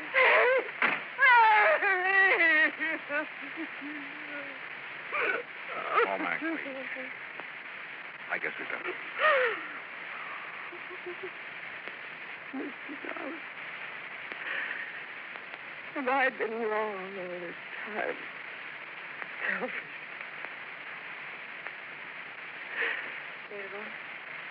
Senor. What? Yes? Senora, I am Juanita Torres Haley. You... I know how you must feel about me, Senora, but please, I cannot help it if I love your brother. You really love him, even as you do. More. And you must not feel too bad, too angry for what he had said. See, he is not well. He's not well. I do not know all of it, but he has had very bad news from the doctor in Tucson. Oh, no. He's very upset. I am sure he will forgive you when he's better. When there is better news. Thank you. Thank you for telling me. Juanita? Juanita! Come in, querido. Adios.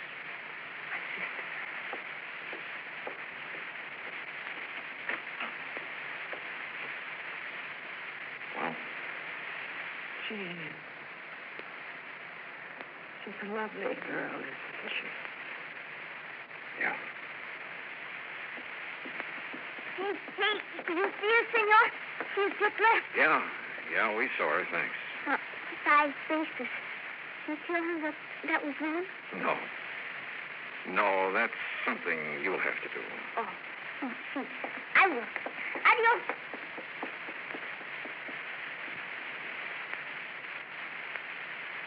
$1. Yeah. In Tucson last night. You said you knew the reason for Harry wanting to disappear. But you couldn't have known what he said just now. I learned he's been going to a doctor in Tucson. A specialist. Diseases of the eye. What? I called the doctor before we left Tucson this morning. He told me your brother is losing his sight. What? He's going blind.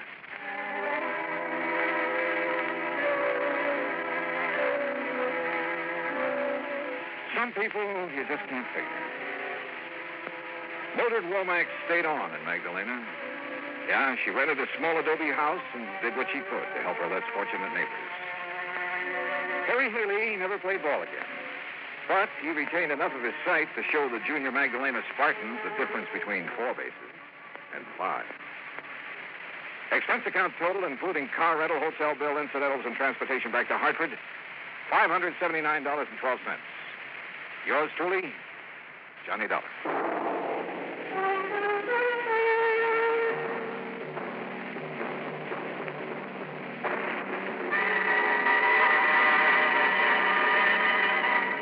Now, here is our star to tell you about next week's story. Next week, 3 of the most unforgettable characters I've ever met. And believe it or not, a case that solves itself.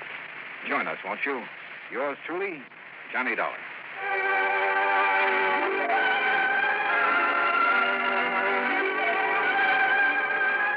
Yours truly, Johnny Dollar, starring Bob Bailey, originates in Hollywood. Written by Charles B. Smith, it is produced and directed by Jack Johnstone. Heard in our cast were Virginia Gregg, Lillian Bayef, Richard Beals, Barney Phillips, Frank Nelson, Harry Bartell, Dick Crenna, and Lawrence Dobkin. Musical supervision is by Amerigo Marino. Be sure to join us next week, same time and station, for another exciting story of yours truly, Johnny Dollar. This is Dan Cubberly speaking. From Hollywood, it's time now for Johnny Dollar. Mr. Dollar, I want you to come over here right away. What's that again? I want you to come over here right away. That's what I thought you said, but who is this and where's here? This is Ellis P. Watkins, Mr. Dollar. You've heard of me, perhaps? Yeah, I think so. Manufacturer, aren't you? Well, at the moment, that seems to be a matter of opinion. Over here is Broad Acres at Fairfield, Connecticut. Would you mind telling me what this is all about, Mr. Watkins? It's very simple. I have $100,000 to give away. All? To whom? That is what you are going to tell me, Mr. Dollar. I'll get there as soon as I can.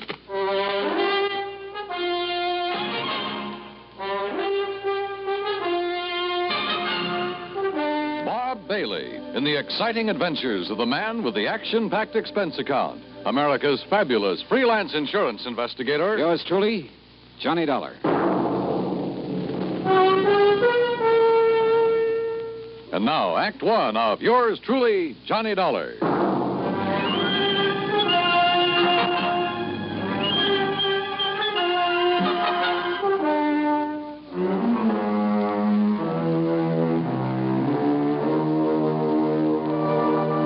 Expense account submitted by Special Investigator Johnny Dollar to the estate of E.P. Watkins, Fairfield, Connecticut.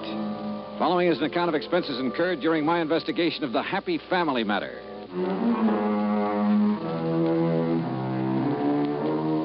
Expense account item 1, $1.20 taxi from my apartment to the home office of the Universal Adjustment Bureau and Pat McCracken. Well, didn't take Mr. Watkins long to get in touch with you, Johnny. Yeah, I figured he must have got my name from you, Pat. E.P. Watkins holds a life policy for $100,000. Beneficiary was to have been his wife, but she died several months ago. Now he wants to designate a new beneficiary. You mean he wants me to tell him who the beneficiary should be? That's right. No, thanks. Now, look, You Johnny... look, Pat. I got tangled up in a family matter once before. I still have the scars to prove Johnny... it. Why doesn't Mr. Watkins pick his own beneficiary? Ordinarily he would, but in a case like this, it might take time. So what? From what I can gather, Johnny, Mr. Watkins doesn't have much time left to live. Oh? Okay, Pat.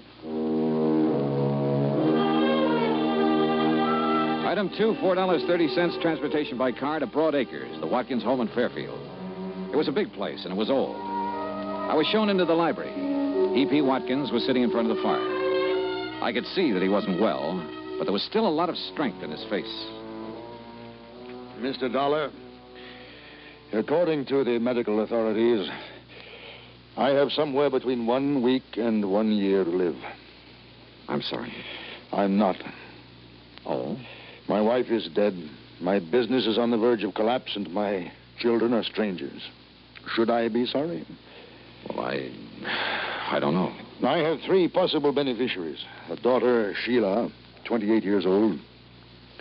A son, Michael, 26, and another daughter, Elizabeth, 24. Well, why not have all 3 share equally? Mr. Dollar, had I wished to do that, I would not be calling on you.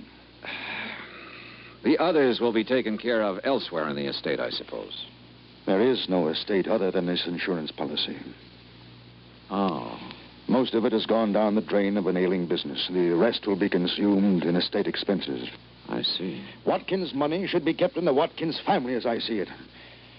But I most emphatically wish the money to go to 1 member and 1 member only. And the other 2?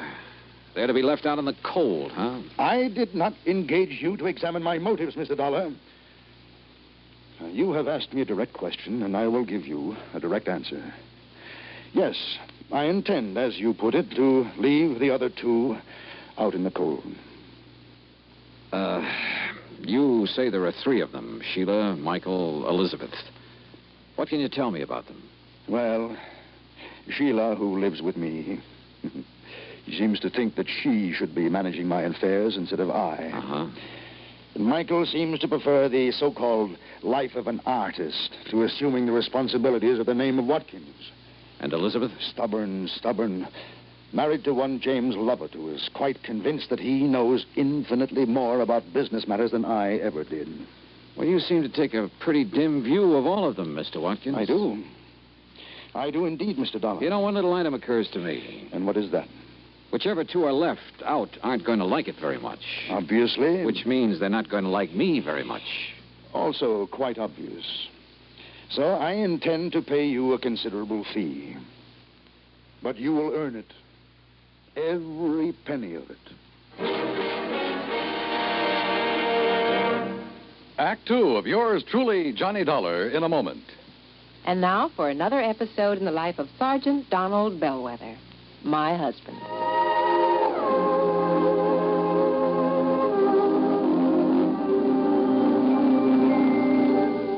Reba, is everything packed in this duffel bag? Yeah, everything but these, Sarge. Oh, let me see that bottle.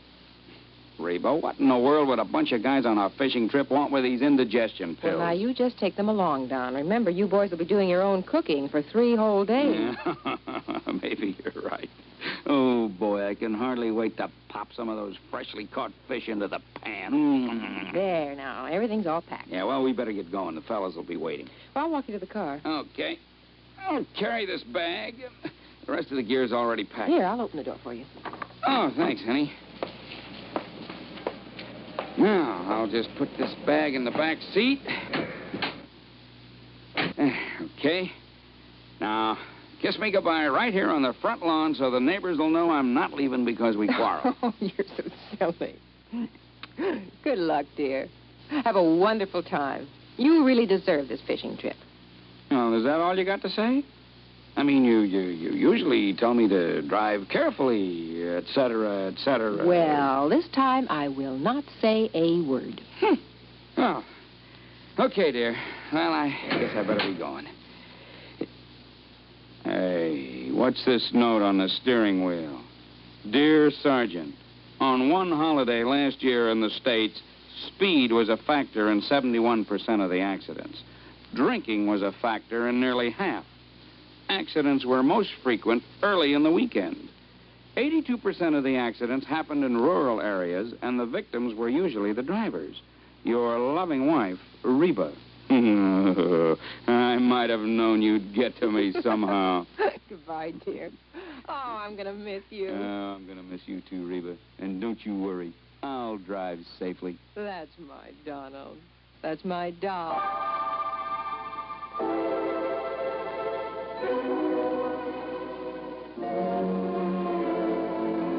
And now, Act Two of yours truly, Johnny Dollar and the Happy Family Matter.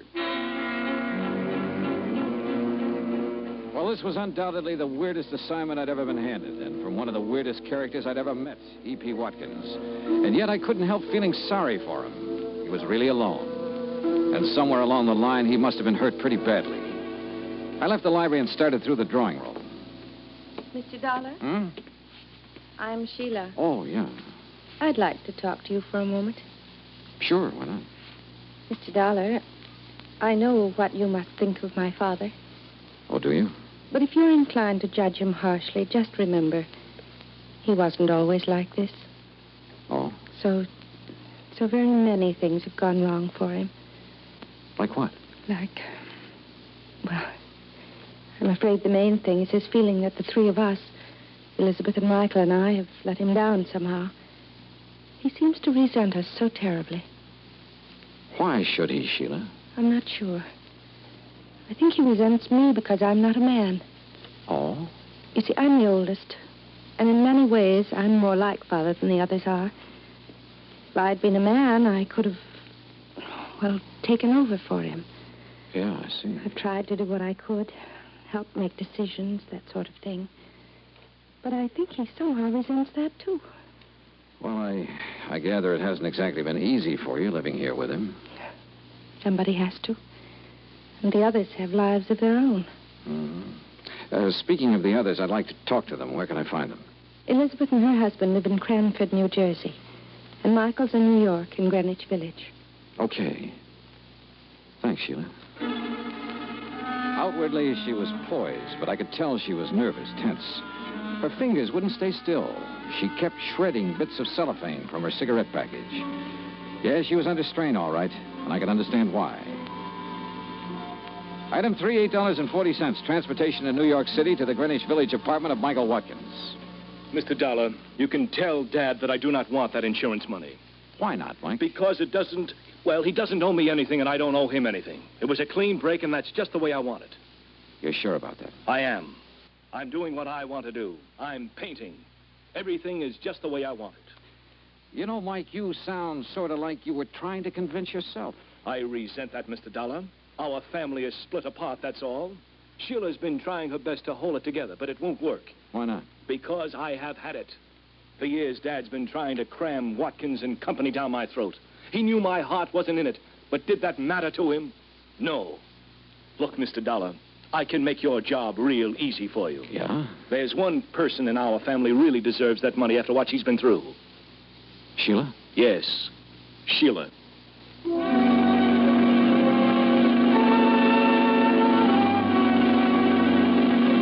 Item 4, $6 even. Transportation to the Lovett's home in Cranford, New Jersey. Look, Mr. Dollar, if sending you here is some scheme of Dad's to force us into line, you're wasting your time, and so is he. Now, wait a minute, Elizabeth, After the way he's treated Jim. Relax, honey. That's all over and done with. Look, Dollar, I can simplify your job for you. Can you? Give the insurance to Elizabeth here. Why? Because then I can get my hands on it. Oh? Well, What would you do with it, Jim? Buy a controlling interest in Watkins and Company and put the business back on its feet. You once worked for Watkins and Company. Why did you leave? Because he's still running it the way he did 30 years ago. It won't work, and I wouldn't be a part of it. Jim tried, Mr. Dollar. He really did. But Dad wouldn't even listen to him. For years, he tried to get Mike to take over the business. But Mike prefers to be off in Never Never Land painting those lousy pictures of his. Now, Jim. They are lousy, and you know it, Liz. Look, Jim, you say Mr. Watkins didn't give you a chance to put your ideas into effect, huh? No. Finally, things got to the breaking point. Dollar, I sent him a written contract guaranteeing I'd raise the necessary financing. I asked for only 6 months in charge. Contract? But he wouldn't accept your offer, huh? No. Sheila begged him to sign. Finally, he sent word back for me to tear up the contract and get out of the company. I see. Well, Dollar, you've met all three of us now. Who's going to be the beneficiary? Sheila, or Mike, or Elizabeth?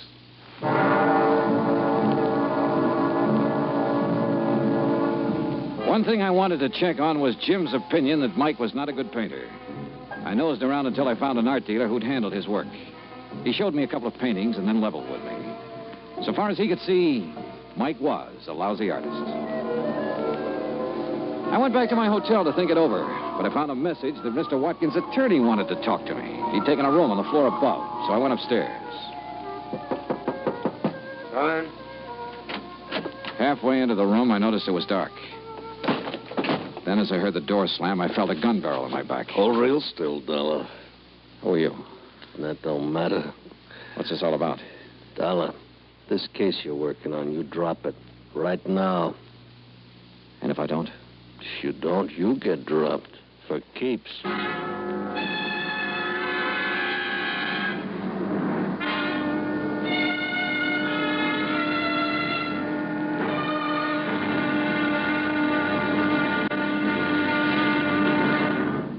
Act 3 of yours truly, Johnny Dollar, in a moment.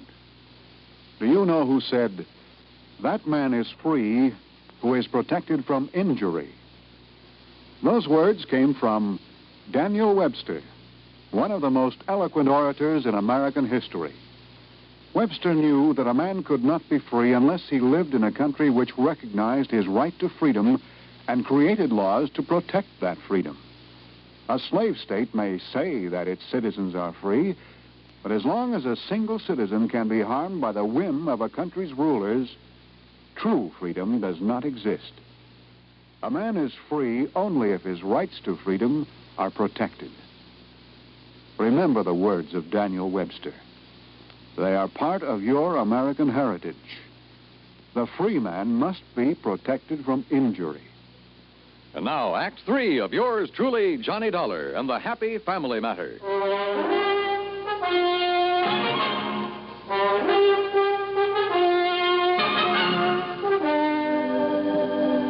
You get the message, Dollar? Sure. I dropped the case or else. Look, you're obviously not Watkins' attorney. The message was just a decoy to get me here. Who hired you to give me this warning? Don't get so nosy, Dollar. You got the warning. It's the main point. Just to make sure you get the message.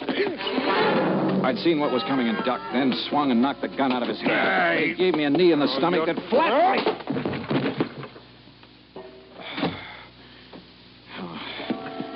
By the time I got to my feet, he was gone. I turned on the lights and looked around. And then on a table, I spotted something that stopped me cold. The truth had been right under my nose all the time. I called the various members of the family, asked them to meet me at the Watkins home. When I got there, they were waiting for me. Mr. Watkins, Sheila, Mike, Elizabeth, and her husband, Jim. There was a stiff, chilly politeness in the air. There was tension, too. Mr. Dollar, I want you to know that I resent your theatrical gesture in assembling us like this. And I'm sorry, Mr. Watkins, but you hired me to do a job, and I'm trying to do it. I'm sure you have reasons for this, Mr. Dollar. But you must know how painful this is to Father. Yes, I know, Sheila, but it's necessary. I don't see why, Dollar. I'm coming to that, Mike. Now, look, let's face it. This is not exactly the happiest family in the world. It's been torn wide apart. All right. Why is it torn apart? Oh, that's ancient history, Mr. Dollar. Maybe some of it is, Elizabeth, but a lot of it isn't. Well, I don't see what's to be gained by rehashing all this. Let him finish, honey. Just what are you driving at, Dollar? Just this, Jim. I was hired to find out what I could about the 3 beneficiaries. On the surface, everybody was very cooperative.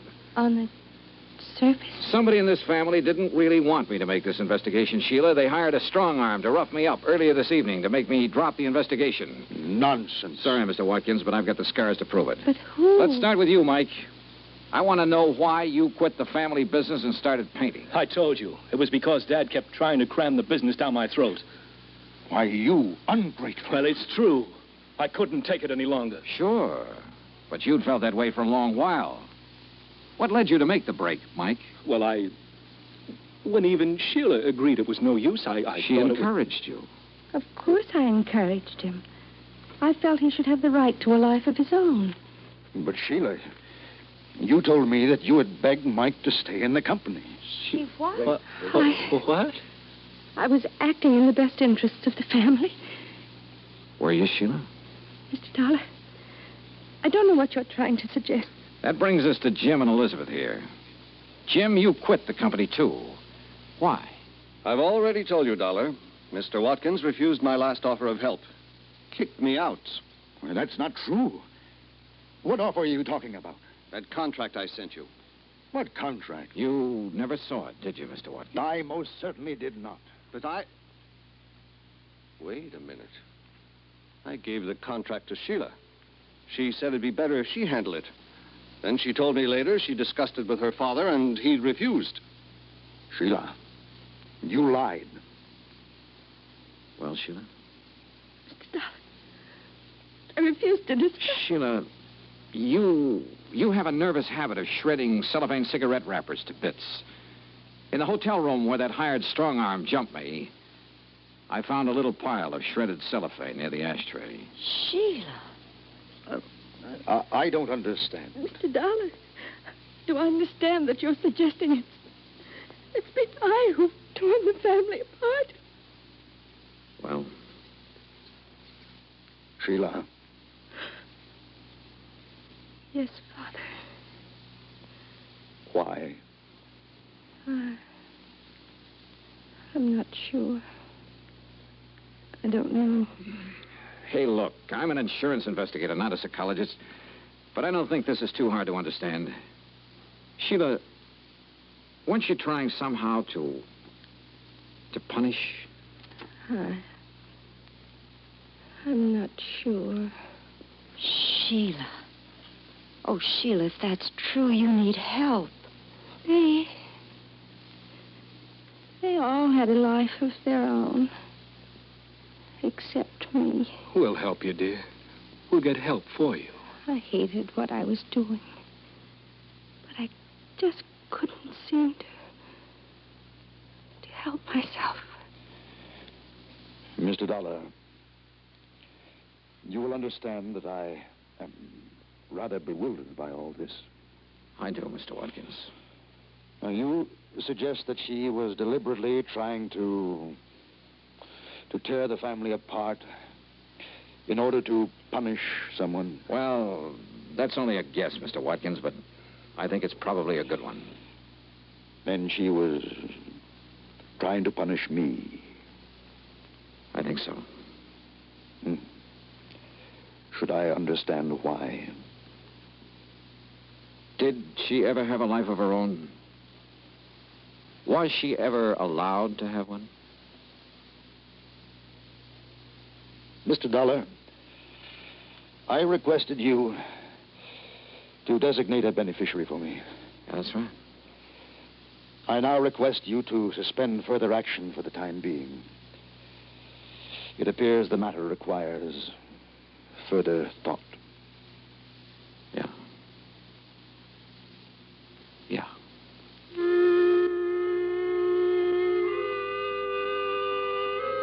Item 6, $8.50. Transportation and incidentals back home. Expense account total, $73 even. Remarks? Sheila is now undergoing treatment, and the outlook is favorable. Elizabeth's husband, Jim, is managing the affairs of Watkins and Company. Mike is helping him. And I guess he's doing a good job. Mr. Watkins, well, he's still alive. And his doctor tells me that now the old gentleman has found some reasons to be alive, he'll probably be with us quite a while. and make all 3 of his children his beneficiaries. Yours truly, Johnny Dollar.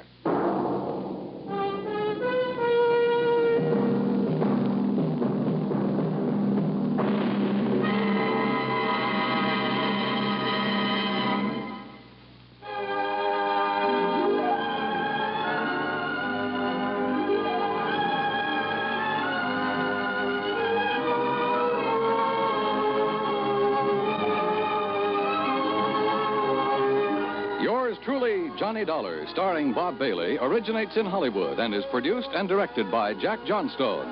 Tonight's story was written by Robert Wright. Heard in our cast were Virginia Gregg, Shirley Mitchell, John Daner, Larry Dobkin, Peter Leeds, and Paul Duboff. Be sure to join us next week, same time and station, for another exciting story of yours truly, Johnny Dollar. This is Dan Cubberly speaking.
From Hollywood, it's time now for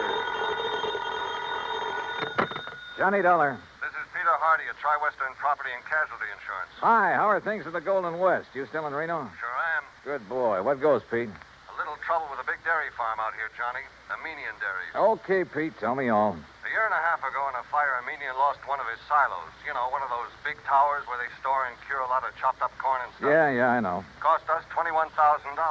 $21,000 for a silo? This time it's a compound silo, and the claim is for $56,000. Oh. But I don't want to pay it. I don't blame you. Sure, because, Johnny, I think it was arson.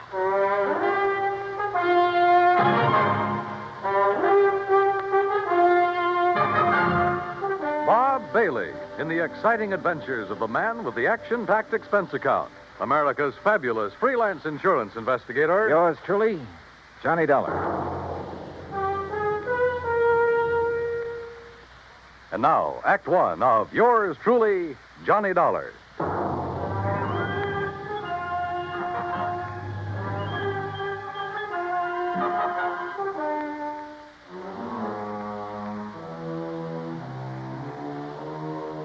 Expense account submitted by Special Investigator Johnny Dollar to the Tri-Western Property and Casualty Insurance Company, Reno, Nevada office.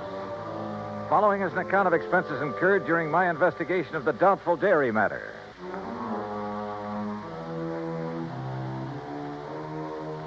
Expense account item 1, $141.20. Transportation and incidentals, Hartford to Reno, Nevada. It was about 9 a.m. when I arrived, so I checked into the Mapes Hotel, then walked over to Pete Hardy's office. Armenian Dairies is just north of here, Johnny, in Warm Springs Valley off Route 33. Well, then I'd better rent me a car. Or you can use mine. Now, Pete. How can I run up my expense account unless I have something to run it up with? Johnny, for once... Anyhow, the reason why these silos Armenian has are so expensive. Is that the owner's name, by the way? Yes, Aram Armenian. And I take it he's Armenian? Strangely enough, no. Now, he's had all his silos very specially built. Oh, how specially can you build a silo? Just a concrete base, a lot of long wooden staves to get the circular shape, and a good roof on top. Well, he has some trick with them inside. Like what? That's his deep, dark secret. But he claims it makes better silage for his cattle than is possible anywhere else in the world. And one of these things burned up a year and a half ago. The word exploded best describes it. Yeah. And as I said, cost us $21,000. And now the replacement has gone up in flames. Yes, day before yesterday.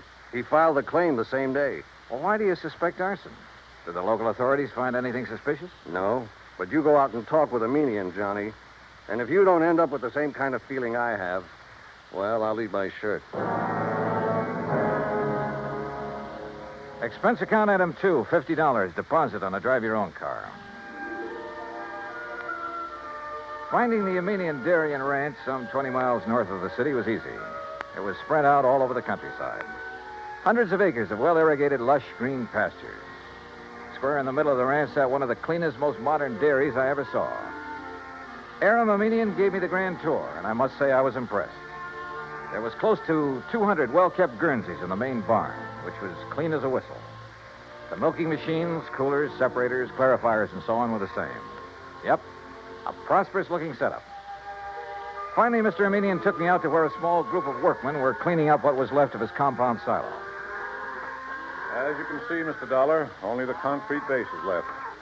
That must have been a pretty big silo, Mr. Armenian. Yes, the largest and most efficient in the entire West. Still, $56,000. Oh, the size had nothing to do with that. It was the inner construction, known only to Barnwell, the man who built it for me, and to myself, of course. Well, what was so special about it? Principally a method of venting. Venting? Yes. It increases the phosphorus and lactic acid content. Well, I thought the point in the silo was to keep it pretty well sealed up. Venting within, Mr. Dollar. But that's all I'll tell you about it. It cost me $56,000 to have Barnwell build it. And I wish the company to pay my claim as quickly as possible, because I'm starting construction on a new one immediately. Of the same type? Oh, a vastly improved type. Oh, then it was to your advantage to lose the old one. Just what do you mean by that? Your loss came at just the right time, didn't it? Now, just a minute, Dollar. With the insurance money, you can build a new and better one. And when it gets out of date, I suppose you'll have another fire. Oh, I see. You think perhaps these last two were deliberately set? Were they? Ridiculous. Is it? But if they were... Yeah? If they were, I certainly wouldn't know it. Oh, come on now. After what you've just said. And what's more, Mr. Dollar, I'm sure you'll never be able to prove it.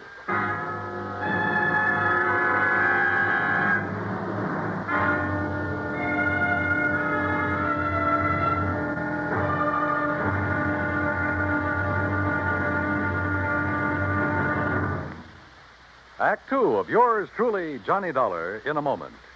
We sometimes wonder, what is the life of a human being really worth? Not too much? Or maybe a great deal? Does it depend on whose life it is? Whatever the answer, one thing is certain. Fred Hargesheimer, since World War II, has felt that his life is worth quite a lot of gratitude. During the war in the Pacific, about June of 1943, Lieutenant Hargesheimer had his P-38 fighter plane shot out of the sky. Badly wounded, he bailed out over a tiny island, New Britain. It looked pretty small from where he hit the silk, but he found it much bigger when he hit the ground. It was bigger, and in complete control of the enemy. But Hargesheimer was lucky. After a month of lonely hiding, he was found by a group of friendly natives from the village of Nantambu. They cared for him and successfully hid him from enemy patrols for the next 4 months at the risk of their own lives. Then Hargesheimer was able to make it back to civilization. For the next 17 years, Fred Hargesheimer thought about those wonderful people of Nantambu. 12,000 miles away in the United States of America, Hargesheimer put a great plan into effect. He made speeches, took up collections, sold jewelry belonging to his family, and worked out a way to bring a bit of civilization and happiness to the little village of Nantambu. Needless to say, the villagers gave him a spectacular welcome upon his return.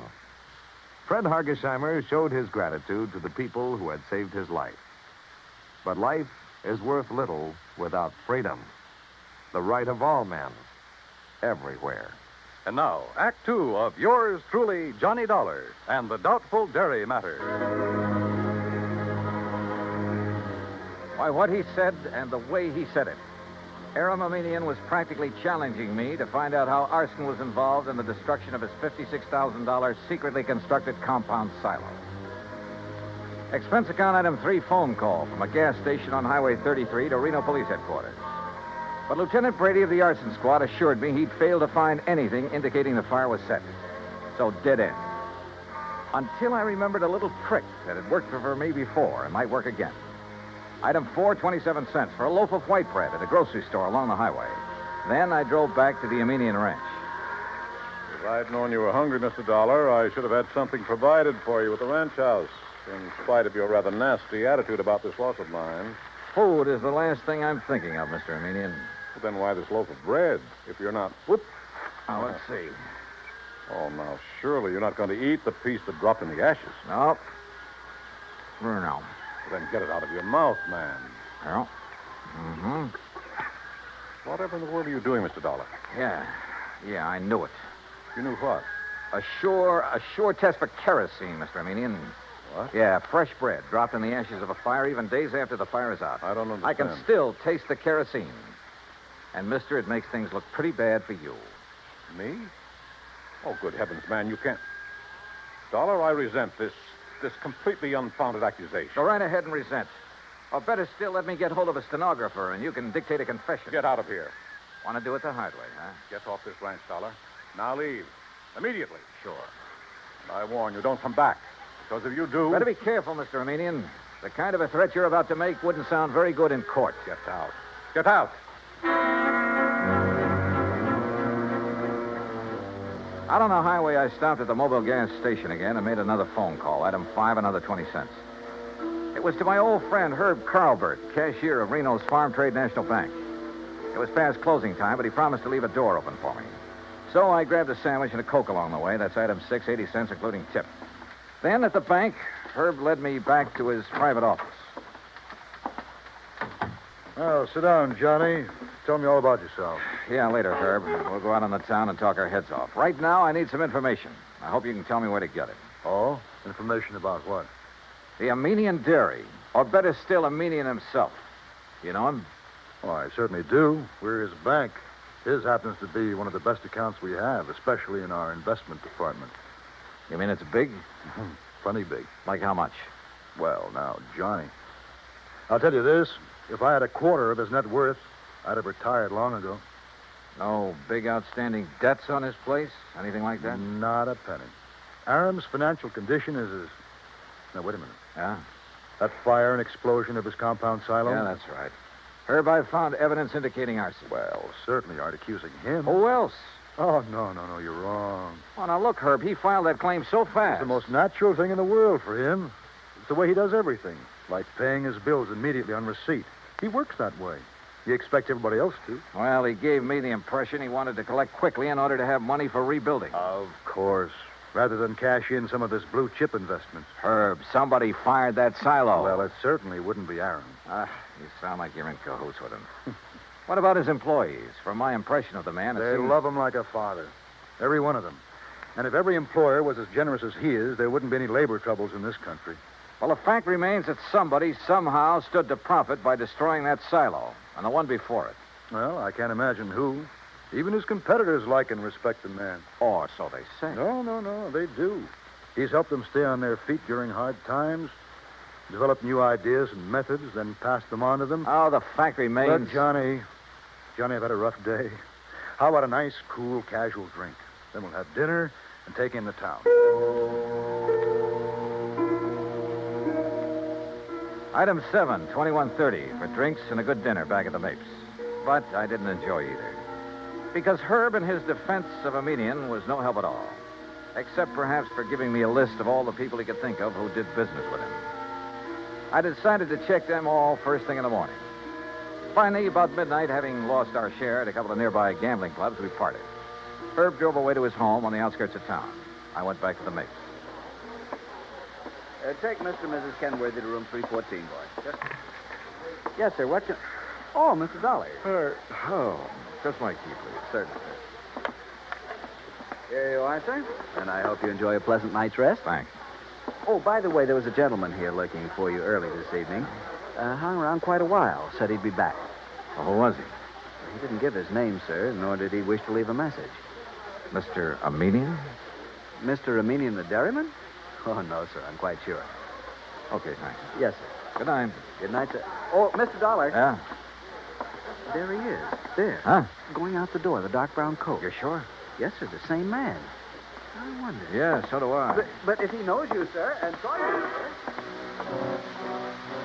By the time I got out the front door, the man in the brown coat was halfway down the block and walking fast. Faster and faster, as a matter of fact, as I gained on him. He turned the corner, and by this time, both of us were running. Hey! Hey! Were you looking for me? By the end of 3 or 4 blocks, it was a real foot race. Then suddenly he turned into an alley, and like a darn fool, I plunged into the darkness of it after him. Hey! Hey! Right here. Oh, no, you...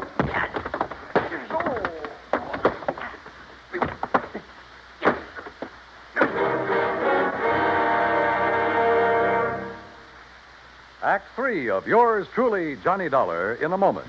Our flag now numbers 50 stars, and behind each star there stands yet another flag representing one of the 50 states. New Hampshire state flag carries its state seal on a field of dark blue. The seal is surrounded by a wreath of laurel leaves, the symbol of peace, interspersed with 9 stars because New Hampshire was the 9th state to join the Union. The heart of the state seal is a representation of the frigate Raleigh, recalling the glory of the early days of sail. New Hampshire state flag, the flag of the 9th state to enter the Union, was adopted on April 29, 1931.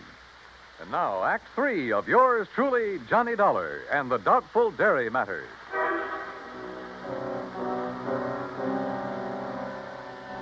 If it hadn't been for a big interstate moving van that drove into the alley where I'd been waylaid, well, I have a strong hunch I wasn't supposed to have lived through that beating. The truck driver, who absolutely refused a tip, incidentally, half walked, half carried me back to the Mapes. And the desk clerk had a doctor in my room within a few minutes. A terrible thing, Mr. Dollar. You're being attacked like this. And, of course, I'll have to make a report of it to the police. Oh, do anything you like, Doctor. Just get me patched up, will you? And you, easy now. You have no idea who could have done this to you. Believe me, I intend to find out. Judging by this swollen hand of yours, you got in some good licks, though, and whoever... What's the matter? Well, this is a very unusual ring you're wearing. Oh, some kids in the YMCA gave it to me a couple of years ago. I helped them with a softball team. Oh, yes, of course. That's the Y insignia. Yeah, one of them made it. And the 3 raised points stand for spirit, body, and mind. Yeah, that's right. Well, now, if you just... Oh, wait, what's that for? To make sure you get plenty of rest. Oh, no, now, wait, Doc. I'm the doctor. Roll up your sleeve, please. Here, I'll do it. Look, if this shot leaves me groggy in the morning... You'll wake up feeling fine. There you are. Incidentally, that ring... Listen, before you notify the police... Ooh, hey, this shot works pretty fast. Yep. As I started to say, Doc. If that ring of yours didn't leave a mark on whomever you defended yourself against out there in the alley, I'll be very much surprised. In a few seconds, I was out like a light. But then a whole set of weird dreams began to plague my somewhat battered mind. And questions about who would attack me and why. Only the why was only too obvious to keep me from finding an arsonist who... Yeah, who probably bore the mark of my ring on his kisser. I thought of the names Herb had given me and his insistence that none of them could be guilty. Wait a minute. There was one name he hadn't mentioned, but Armenian had. Of one man who stood to gain a lot by the destruction of the silos. Or maybe it was just a crazy hunch, part of the wild dreams that came from the beating I'd taken. In any event... In the morning, as soon as the bank was open, I was in Herb Carlbert's office again. Well, yes, he has an account here, too, Johnny. At least he did before. How about loans? Has this man we're talking about taken out any loans? Well, yes, but, Johnny, you know I can't... Yeah, I know. The fact remains he's pretty hard up for dough, isn't he? Well, I didn't say that. Although, of course, if that's the conclusion you choose to draw... Tell me this. He owes the bank money now, doesn't he? Yes. All right. Did he also owe the bank a lot of money about a year and a half ago? Johnny. Yeah. Well? Johnny, you're right. But who would have suspected? And when you consider that Aram Armenian is the one man who has given him money for all the work he's... I can't believe it. Herb, it started out as a pure hunch, but right now I'd bet my... Where can I find him? Well, if Aaron plans to go ahead with new construction, Sure, he's probably over. sure. Out there at the dairy. You want to come along? Well, maybe I'd better after the way Aaron threatened you. I guess I owe him an apology for the way I tore into him. Let's go. Johnny. Yeah? What if we're wrong? What if this man we think is the arsonist... Will you agree that the firebug is the same man who attacked me in the alley? I suppose so. Then we'll soon know. Because believe me, he's a marked man.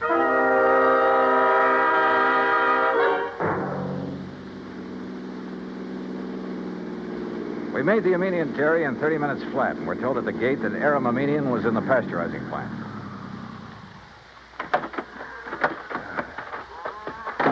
Maybe you better let me talk to Aram first, Johnny. It's not Aram that I'm interested in, Herb, and you know it. Oh, just a minute. Huh? What's the matter? Hold it a second, will you, while I tie my shoelace? Yeah, sure.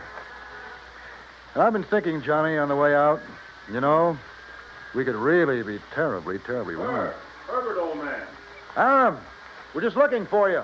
Well, when I heard the car pull up, I thought it was Joe Barnwell. He's due here to show me final plans for the new silo he's going to. Well, Mr. Dollar. That's right, Mr. Armenian. I want to apologize for... Well, what's the matter? That dressing on your cheek. What about it?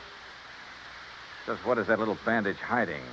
Johnny. Well, Armenian? As a matter of fact, I cut myself shaving this morning. Well, I'm sorry, mister, but that bandage is going to have to come off. Look, Johnny. Now, just a minute, Dollar. Ah, here you are, Aram. Here's the final blueprint for it. Why, what's wrong, Joe? Oh, gentlemen, this is Mr. Joseph Barnwell, Herb Carlbert. We know each other. And Mr. Johnny Dollar. Yeah. I think we know each other, too, Barnwell. Oh, do we? Joe, did you have an accident of some sort? Your face. What's going to happen to him now won't be any accident, Mr. Armenian. And I apologize for doubting that you cut yourself with a razor. What?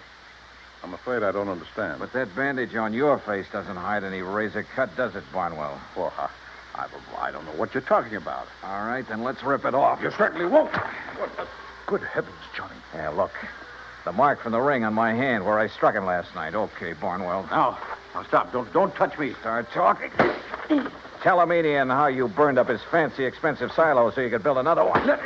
How you burned the other one up. Talk. I swear I... Talk. Talk. Talk.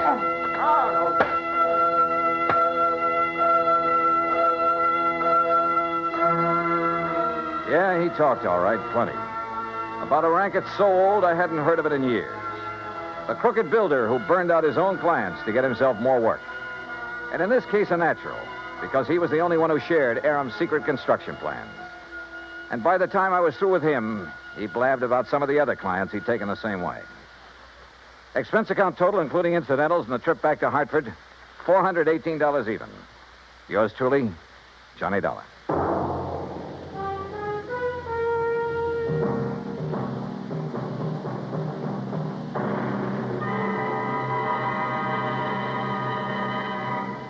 Our star, Bob Bailey, will return in just a moment to give you a hint about what's in store for you on next week's program. Meantime, listen carefully. There is a biblical verse which promises life is going to be better for everybody in the world when mercy and truth are met together and righteousness and peace have kissed each other. When the people of the United States of America express that thought, it is not in idleness, but in deeds. Today, it is common knowledge that when the gigantic earthquakes and tidal waves struck the Republic of Chile in South America not too long ago, thousands of lives were lost and tens of thousands were left homeless, hungry, and suffering. Immediate aid in the form of food, medicine, clothing, supplies, and professional and technical help were flown to Chile by the United States Air Force in a Mercy airlift. When the work was done and the suffering people made happier and more comfortable, American servicemen received such grateful thanks from the people of Chile that they felt increased pride in being able to wear the uniform of the United States of America. This same pride has come to other Americans in uniform when mercy and truth have come together to follow the wake of disaster in other parts of the world. After the earthquake in Agadir, Morocco, after 2 devastating cyclones swept across the Bay of Bengal into East Pakistan, after a typhoon rocked and battered Japan. As mercy and truth got together, so did peace and righteousness to form a pact for freedom, the right of all men everywhere. And now, here is our star to tell you about next week's intriguing story on yours truly, Johnny Dollar. Next week, well, I get into cattle country again. And a Hereford steer solves a case for me. So join us, won't you? Yours truly, Johnny Dollar.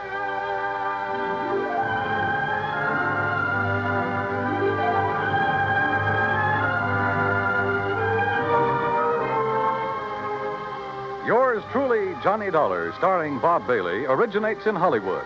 It is produced and directed by Jack Johnstone, who also wrote tonight's story. Heard in our cast were Paul Duboff, Will Wright, John Daner, Harry Bartell, Parley Bear, and Forrest Lewis. Be sure to join us next week, same time and station, for another exciting story of yours truly, Johnny Dollar.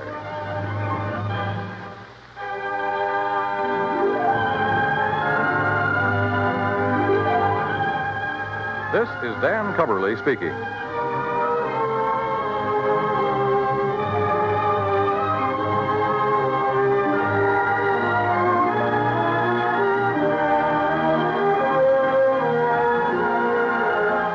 This is the United States Armed Forces Radio and Television Service.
Johnny Dollar. This is Al Turner at New Britain Mutual. Hi, Al. What goes with you these days? Johnny, one of our important clients is very anxious to get in touch with you. Says that she's an old friend of yours. Oh, who's that? Her name is Mrs. Virginia Haskell. Virginia Haskell? That's right. Sorry, Al, but I'm afraid I never heard of her. Before she got married, about a year ago, her name was Van Doren. Chinny Van Doren? Yes. Oh, well, now that's something else again. And I mean something. Well, then you do know her. One of the most delectable bits of feminine pulchritude I ever ran up against. Believe me, a young man's fancy didn't have to wait for spring to turn to thoughts of her. Now, what's that mean? Oh, Al, even I had serious ideas about that gal at one time. Oh? Yeah, right after college. Isn't every kid of that age intrigued by the idea of marrying into a fortune? And very beautiful. At least she was when I knew her. Still is, Johnny. So she's married to somebody by the name of Haskell, huh? Gordon Haskell. They live on Birchbrook Road, down in Bronxville, New York. Funny. What? Well, when I knew her, that blonde charmer didn't have eyes for anybody but Paul Snowden. Who's Paul Snowden? Childhood sweetheart, that sort of thing. Poor boy, making good on his own, you know the bit. Ah, yes. Too proud to marry her because of her money. But she swore that she'd never marry anybody else, that he was her one true love. But I guess she changed her mind. What did she want to see me about, Al? She didn't say. She did make it clear, however, that it has to do with some of the family insurance. Well, that's as good an excuse as any. Well, then, do you want to run on down there? For a longing look at the gorgeous Ginny Van Doren? But it'll cost you money, Al. Listen, Johnny, with the premiums we get for all the insurance she carries, life, house, property, and so on, the sky's the limit. Brother, have you stuck your neck out? Well, now, that doesn't mean you have Albert, to... I'll be in touch.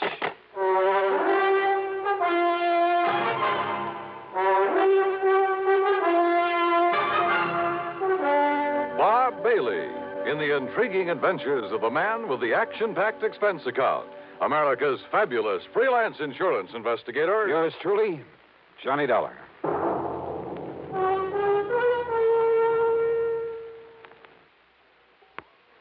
now, Act One of yours truly, Johnny Dollar.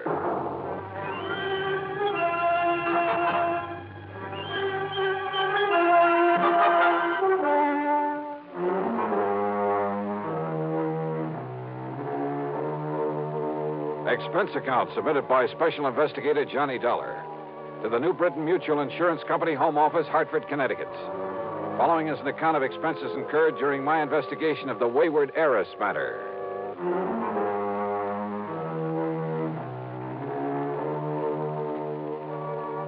I decided it might be handy to have my own car along for this one, so expense account item 1, $4.25 for a tank full of gas. I picked up the freeway and headed south and west to fashionable Westchester County, New York.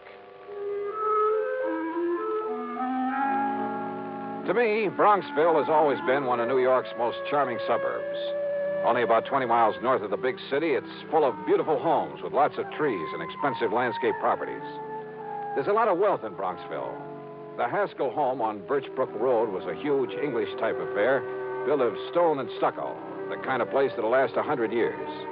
18 or 20 rooms, I'd guess, and surrounded by well-kept lawns and flower gardens, oak and sycamore trees and neatly trimmed hedges.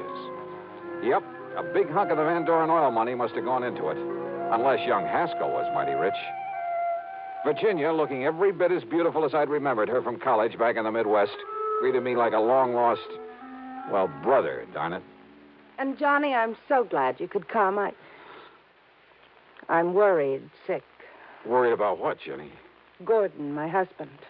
Well, look, it's none of my business, but it kind of surprised me to learn you'd married somebody other than Paul Snowden. It's Paul who has me worried, Johnny. Oh? Yes. How? Well, back in the old days in college, I wasn't interested in anybody in the world but Paul. I mean, seriously. Yeah, I remember. The rest of us couldn't get to first base with you. I loved him, Johnny. And I hoped that as soon as he could get established in a business of some kind, he'd ask me to marry him. Well, what stopped him, Jenny? Money.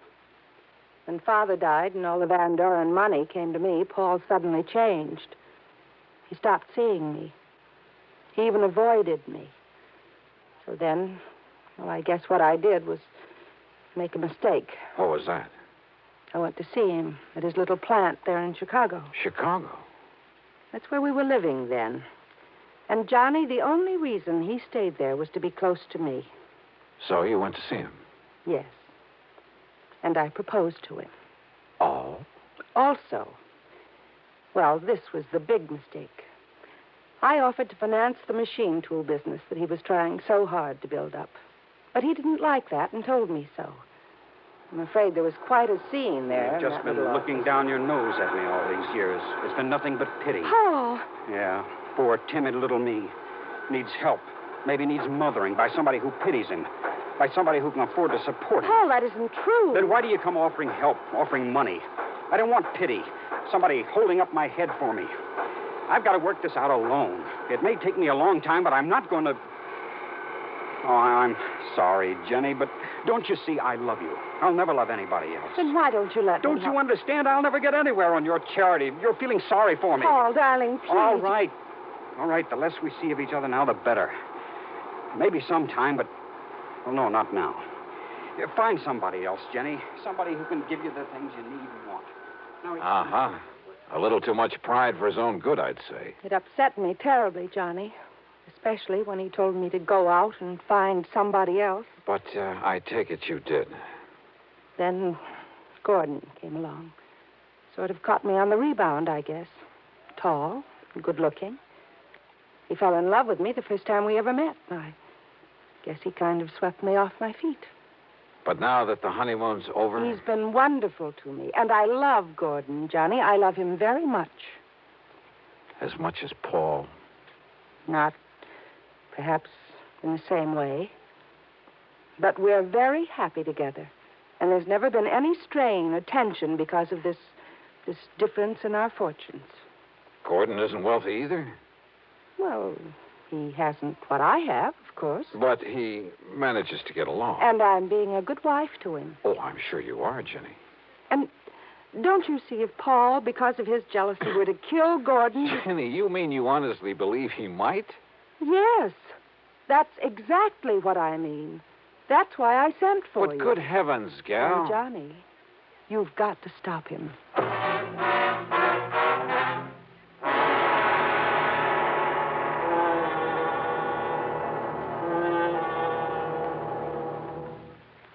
And now, Act Two of yours truly, Johnny Dollar and the Wayward Heiress matter.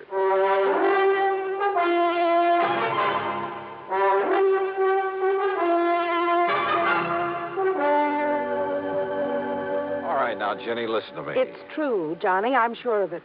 Paul Snowden has come here to kill my husband. He's told you as much? Haven't you been listening to me? Well, of course I have. Maybe my marriage to Gordon was on the rebound, on the spur of the moment. Call it anything you like, but it was Paul who turned me down. At least for the time being. I told you what he said. And simply because of a misguided sense of pride, because you had money and he didn't. Yes.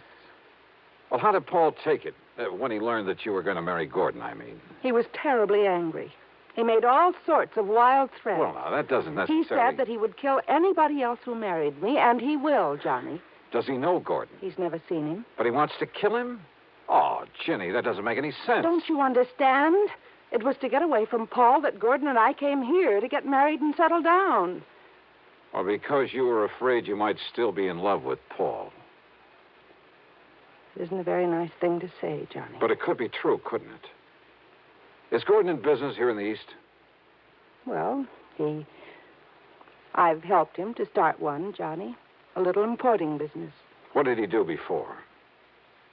Jenny? Well, his family had quite a bit of money once. But they lost it all in some bad speculations. And, well, if you must know, Gordon just sort of played around for a while. Did Paul know all this? I don't know. Because if he did, maybe you shouldn't blame the poor, hard-working guy for not liking him. But Gordon is good, and he's good to me. He's good to you. Seems to me you're the one You mustn't say that, Johnny. He is good to me. And he's all I have now. If only Paul hadn't found out where we've come to live. Oh, look, Jenny, I'm an insurance investigator, not a love counselor, and... Oh, what's the matter? Don't you believe me? All I've told you? Or are you just trying to be very cold-blooded about this? Jenny. All right, then. This happens to be a cold-blooded insurance matter. For the simple reason that Gordon's life is insured. And if you have no heart, if all you can think about is business, all right. It's your job to keep Paul from killing Gordon. Now, listen, Jenny, you've been married nearly a year. Nothing's happened, nothing at all. Yet now, all of a sudden... Because Paul has come here. He telephoned me. And there can be only one reason why he's here. I doubt that. But where is he? In New York, at a hotel. What hotel? He didn't say. Well, is he coming out here to the house? He said he wouldn't come until he could be sure that Gordon was here. And then? Then to prepare for the worst. Those were his very words, Johnny. Prepare for the worst. Wasn't Gordon here when he phoned? Yes, but I didn't tell him that. Where's Gordon now? Over in Larchmont at the Beverly Arms. In hiding, in other words. I want him to stay there until something can be done about Paul, that's all. Well, if Paul's so all-fired determined... He is, Johnny. He always was. That could be a pretty admirable quality, Jenny. Of course it is. But when he's determined to do such a horrible... Johnny, I don't understand you, the way you're taking all this. Are you going to help me, or aren't you? Yes. Okay, Jenny, I'll see what I can do. If by any chance what you suspect is true, if Paul really has come here to get him... Of course he has. Paul doesn't give up, no matter what he set out to do. Which is to say that sooner or later, if you'd kept your head, if you hadn't gone off the deep end, if you had waited and married him, Jenny... I know, I should have. I should have waited for him, no matter how long it took. And... Yeah? And what? No, Johnny, I didn't mean that. I'm married to Gordon now, and I must protect him. Okay, then. The first thing to do is get him over here. What? Sure. If Paul's staying undercover, it's the only way to bring him out in the open. But if anything happens to Like Gordon... you say, it's my job to see that it doesn't. I'll see you later. Yeah, like I've said many times before, in this business of mine, you run into some real wildies, and this was one of them. Made me feel like an advice to the love shorn column. And it was pretty obvious that Ginny was still in love with Paul, that she was sorry she had married and was supporting this Gordon Haskell, who, incidentally, must have been a smart cookie to have caught her on the rebound, latched onto her and her fortune. But she'd made her bed, and by golly, out of nothing but stubborn pride, she was going to lie in it. It was well after dark by the time I left her, and as I walked out to my car, I decided that what I'd better do first was to locate Paul Snowden somewhere in some hotel in New York City. Find out what this whole crazy affair was really all about.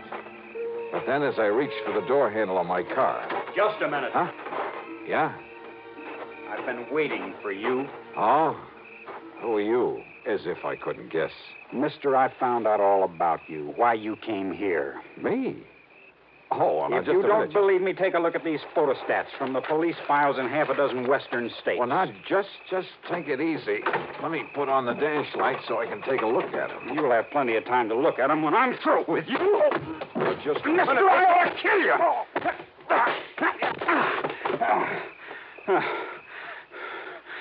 All right, now. You want some more? Johnny, what on earth's going on out there? Huh? Johnny? What? Johnny! Oh, no. Paul! Paul, what have you done to Johnny Dollar? Johnny! Oh, dear, this is terrible.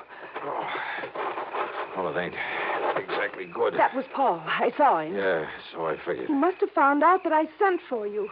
Why, if I hadn't come out of the house to see what the noise was all about, he might... Don't you see, Johnny? Don't you believe me now when I say he's come here to kill Gordon? Jenny, I guess if you didn't convince me, Paul has.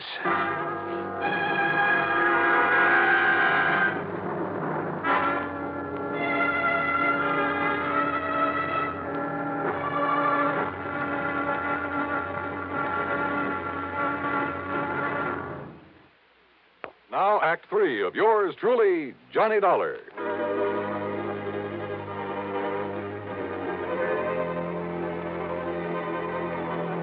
I went back into the house with Ginny's help, and a good stiff drink plus her tender menstruations brought me back to normal.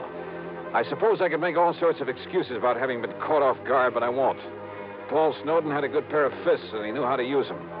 My plan had been to call on the New York City police for help in locating Paul, but now this had suddenly become a personal matter. And yet, wait a minute. Ginny. Yes, Johnny. Are you feeling... Listen, didn't you tell me that Paul and your husband Gordon didn't know each other, had never met? Yes. What about those papers, the photostats? Papers? And we've been thinking that Paul jumped me because he'd found out you'd called me in to protect Gordon. Of course. Well, it just happens we were wrong. Oh, Johnny, I don't understand. Listen, I'll be right back. But, Johnny, he may still be out there somewhere. I wouldn't be at all surprised. Well, but, Johnny, don't you... I found no sign of Paul or the papers he'd shoved at me. But I was certain that he was still in the neighborhood, waiting. But not for me. I jumped into my car, drove away, then circled around the block, parked, and sneaked into the house the back way. Johnny! I thought it was Gordon coming in this back door. I phoned him that Paul had been here. Yeah? What'd he say? Only that until Paul is taken care of, he'd better get out of town. But, Johnny, that's such a... Oh, great. And yet, if he plans on being away for any length of time... Excuse me a minute. Yeah, there was a chance, a bare chance, that this whole thing could come to a head very quickly, with a bit of luck. I opened the front door, then called out into the darkness beyond the porch. Paul? Paul Snowden. This is Johnny Dollar. If you're out there, stick around. Now, listen. I'm leaving this front door unlocked, so use your own judgment. I went back into the library. Standing there with Ginny was a man, a few years older, slightly gray around the temples. He had a worried, furtive look about his eyes. He was momentarily startled when I walked in on him. Johnny. Gordon, this is Johnny Dollar. Hiya, Gordon. He sneaked in the back way, Johnny. But I'm not staying around to get killed. Now, listen, Virginia. Gordon, it'll be all right now. No, I don't know who Dollar is or why you've called him in, but I'm not staying around here with Paul Snowden gunning for me. You're afraid of him, Gordon? Wouldn't you be? Come on, Virginia. Open up the safe. You've got plenty of money in it, I know. But look, darling... Come on, get it for me. Give it to me. But to run away like this... Oh, because Paul wouldn't run away. You know that isn't what I mean. Give me the money, Virginia. Or do you want a dead husband on your hands? Well? Now, listen, Gordon. You listen. This is none of your business. I wouldn't be too sure of that. Well, I am. Virginia? Now, just a minute. Will you keep out of this? No. Oh, yes, you will. You see what I mean? Gordon, that gun. Give me that money so I can save my life. Put that thing down, Gordon. Stand back, Dollar. I'll pull this trigger. Brother, that's what you think. Yes? Oh, I'll kill you.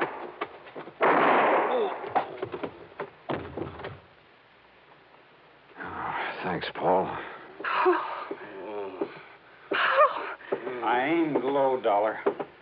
I'm afraid he'll live. Yeah, he'll be okay. Should have killed him, I guess. But I'd rather see him face the courts. Oh, what are you talking about? Those photostats you have? Yeah. Police files all over the West. He has a record as long as your arm, under various names.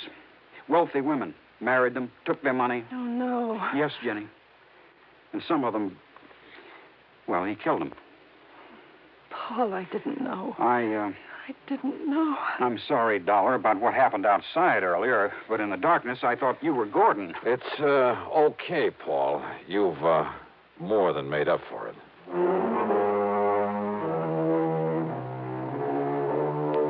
Well, maybe Paul and Jenny will finally get together for keeps. I don't know. I don't even know whether I care. I'm just glad I wasn't involved. That is, any more than I was. Expense account total, including mileage of my car back to Hartford, a lousy $10. Yours truly, Johnny Dollar.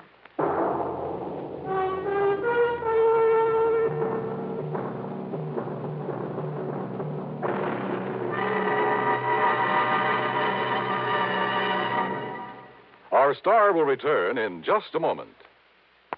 Now, here's our star to tell you about next week's story. Next week, a sweet little old lady involved in one of the dirtiest rackets I know.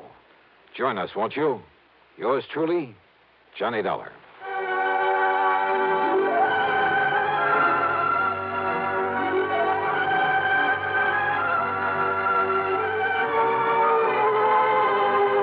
Yours truly, Johnny Dollar, starring Bob Bailey, originates in Hollywood and is written, produced, and directed by Jack Johnstone. Heard in our cast were Virginia Gregg, Les Tremaine, Sam Edwards, and James McCallion. Be sure to join us next week, same time and station, for another exciting story of yours truly, Johnny Dollar. This is Dan Coverly speaking. The Greater Southwest Insurance Company office in Kingman, Arizona. The following is an account of expenses incurred during my investigation of the Red Rock matter. Expense account item 1, $1.70 for a telegram to Jake Kessler giving him my flight time. Item 2, $169 even, plane fare and incidentals, Hartford to New York to Las Vegas, Nevada. Early the next morning then, Jake was there at the Vegas airport waiting for me. Tall, angular, well-tanned, wearing jeans, a denim shirt, high-heeled boots, and a broad-brimmed hat. Well, he looked like he should have been riding a range pony instead of a car. We headed east on 95 through Boulder City, then south toward Kingman, Arizona. All right, now, Johnny, now that we got the how-to-dos over with, I better tell you why I called you out here. Hey, you said something about a murder, Jake. We'll know for sure when we get down to Kingman. Now, back in 52, Johnny, a couple of boys named Ralph Garrett and Jerry Bisbee were doing quite a bit of prospecting around these parts. Gold? Gold, silver, copper, anything they could find. Well, how they ever joined up together, nobody could rightly understand it. Now, why do you say that? Well, Ralph was okay. Not much money, but a nice wife, home, family. But Jerry Bisbee, well, the town had been hoping he'd go somewhere else for years. Ah, I see. Anyhow, one day they set out to pound the rocks up near the town of Chloride over near Mount Tipton. A month or so later, though, Jerry Bisbee came back to Kingman alone. Oh? Folks asked him where Ralph Garrett was. He said Ralph had left him to go out and get a job in California. And left Bisbee with the rights to all their claims? Now, that wasn't even talked about. Not then. Yeah, well, go on, Jake. Anyhow, Ralph's wife claimed it was all a big lie, that Bisbee had taken Ralph out there in the desert and killed him. But why? Why did she think that? Claimed Ralph almost hadn't gone on that particular trip, that he'd gotten suspicious of Bisbee, that he was scared of him, and that Ralph wouldn't have just up and left her like that. Well, did she tell this to the police? Sure did. So they looked around all over the state, even notified the boys over in California, but nobody couldn't find a sign of Ralph. I see. So then she got a hold of some relative she has over in the state's attorney's office over in Phoenix. And, Johnny, before you knew it, Jerry Bisbee was up on trial for murder. Oh, but on such flimsy evidence and without a body. Sure. Jerry was acquitted. Now, like I say, that was back in 52. But we only paid off the insurance on Ralph about a year ago, lacking any legal proof that Ralph was dead until that statute of limitations said he had to be here or something. Yeah, I know. But now about this man Bisbee. Does he still live in Kingman? No, Johnny. As soon as that trial was over, he sold his little place, left town, and never come back. Uh-huh. And with no actual proof that he'd killed his partner. Now, just a minute. Yeah? Didn't your Eastern papers carry anything about that big windstorm we had out here last week? Windstorm? Biggest one we've had in years. Must have blew 70, 80 mile an hour. Johnny. Oh, yeah, I guess I did read something about that. Sure you did. Yeah, I remember now. That wind uncovered the bones of a man who'd apparently become lost somewhere out here in this desert some years ago. Lost, huh? What do you mean? There's something the papers didn't say, Johnny. There was a bullet hole in the back of the skull. Oh. From exactly the same caliber as the old Winchester 94 Jerry Bisbee'd always carried with him. Uh-huh. Then it looks like the skeleton is Ralph Garrett's. Murdered and buried out there by this Jerry Bisbee. Well, now, there's only one person can identify that skeleton for sure, Johnny. Who's that? Young Doc Blessing. And if we're lucky, we'll find him awaiting for us in Kingman.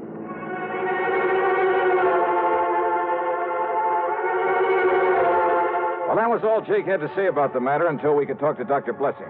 When we got to Jake's office there in Kingman, we found a note in the door from Dr. Blessing asking us to wait for him. So we sat there and waited. And then he came here and... Rat the dang flies. Think out here in this nice, clean desert air, they wouldn't... There you are. Oh, I won't be able to hear out of this here for a week. Yeah, I thought you were trying to knock your head off there for a minute. I almost did. But you were saying that young Doc Blessing took over his father's practice out here. Yeah, a couple of years ago. And that included all the records his pa had always kept, complete records of every case he'd ever handled. Notes, prescriptions, x-rays, everything. Boxes, crates, cartons of them, Johnny. And that's what young Doc's looking into right now, all those old records. Why, Jake? Because he had a vague remembrance that one time, a long while ago, his pa... Oh, howdy, Doc. Jake, I take it you're Johnny Dollar. That's right. I'm Doc Blessing. Glad you're here, Dollar. Jake, I've been over at police headquarters. And you found something, Doc? Yes, Doctor. Now, you must understand this, Dollar. The police around here are fine. Good state authorities, too, but this thing may be beyond their reach. What'd you find in your pa's old records? Jake, I found evidence, including x-rays, that prove that my father patched up a broken thigh for Ralph Garrett back in 47. X-rays clearly showed the steel femoral plate he used to pin two sections of bone together. Then, Doc... It's been kept from the papers, Dollar. But on the skeleton they found in the desert was that very same fractured thigh bone and the stainless steel plate that my father... I knew it. Well, there's no question about it. That skeleton is Ralph Garrett's. Well... And with that bullet hole from Jerry Bisbee's gun in the skull. Exactly. Or a gun like Bisbee's. Yeah, now, don't start kidding yourself, Johnny. Yeah, now, Dollar, Okay, you got a point. It looks as though Bisbee murdered him, all right. Of course he did. Why else would he skip out after the trial? So what you've got to do, Johnny, is get out and find it, bring him back to justice. That's all. That's all? Well, yes. Oh, sure.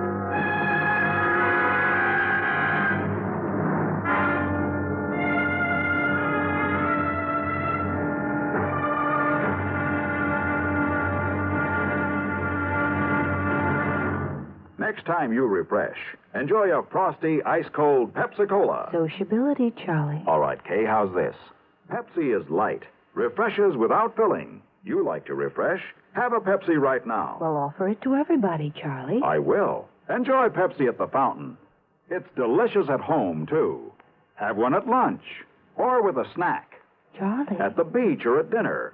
Wherever you go, wherever you're thirsty, Pepsi is there. It's here, too, in our Be Sociable song. Be sociable, look smart, keep up to date with Pepsi.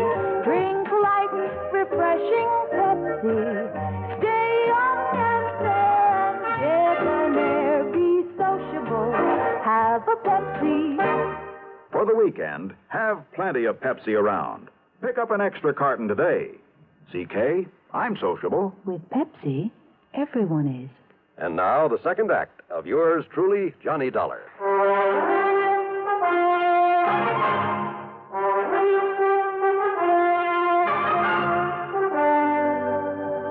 Now, Jake, you say that right after his trial, Bisbee left town. And no forwarding address, and I don't need to tell you nobody's seen hide nor hair of him since. Well, what happened to the rights to the mining claims? Sold them out, didn't he, Doc? That's correct. Did he get much money for them? No. And, of course, he had to share and share alike with Ralph's widow. Hey, Doc, you say you just saw the police. Yeah, Dollar, and of course they're certain, too, that Bisbee murdered Ralph Garrett. On the strength of the evidence I was able to provide for him. Uh-huh. Any idea how they plan to proceed? Yeah, I assume they've notified the state police and that they'll put out bulletins all over the country. All of which will take time, of course. Yeah, in other words, they have no idea whatsoever where Jerry Bisbee might be by now. Well, after all, Johnny, after all these years. Yeah. Bisbee may have gone anywhere after he left here, and since he alone had knowledge of his guilt at that time. Yeah. So all I have to do is perform a slight miracle and... Hey, wait, you say that he was a prospector while he was living here in Kingman. That's right. Well, what else did he do? Well, he kind of worked some of the mines now and then, enough to keep him in food and clothes and tobacco's all. And liquor, of course. He was a heavy, disagreeable drinker. But that's all. It's the only work he knew. Now, I got some house calls to make. If I can be of any further help. Yeah, well, maybe that gives me an idea. Yeah? No, you go ahead, Doc. I can work on it right here. Very well. Don't hesitate to call me. What's this idea, Johnny? Just let me use this phone. Well, sure, go ahead.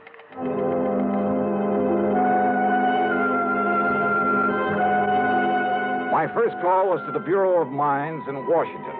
I practically had to have them check me out with the FBI before they give me the information I wanted. But finally, in the course of running up a $27 phone bill, that's item 3 on the expense account. Yes, Mr. Dollar, I've located a listing of mining claims in the name of Jerry Bisbee. Then he's still prospecting. The list begins with 1944. All claims up to 1952 were in Arizona. Yeah. Would you like me to read them to you? No, thanks. What I'm interested in is recent claims, and I've got a suspicion they won't be in Arizona. Let me see now. Yes, you're quite right. Yeah? Within the past few years, he's apparently been doing some prospecting in the state of Nevada. Where? Well, in several rather widely separate... Well, of course, the office in Carson City could give you more up-to-date information than we have. Yeah, you're right. I'll call him. Thanks very much. Progress? Yeah, Jake. It looks like maybe we're getting somewhere. I knew you would, Johnny.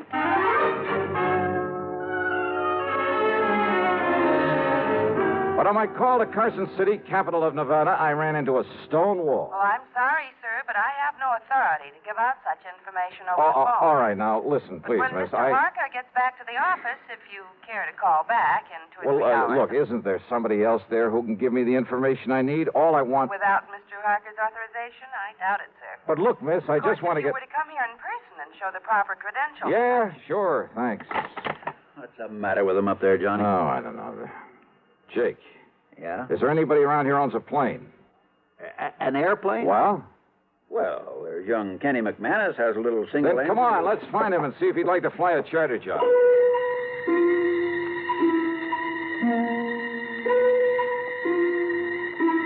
Expense account item 4, $175 to Kenny McManus for the use of his plane and his service as pilot. Only I'm not so sure I would have chartered that particular plane if I'd taken time for a real good look at it before we started off. Yeah, with 2 passengers, a full load of gas, and my luggage, it was hardly...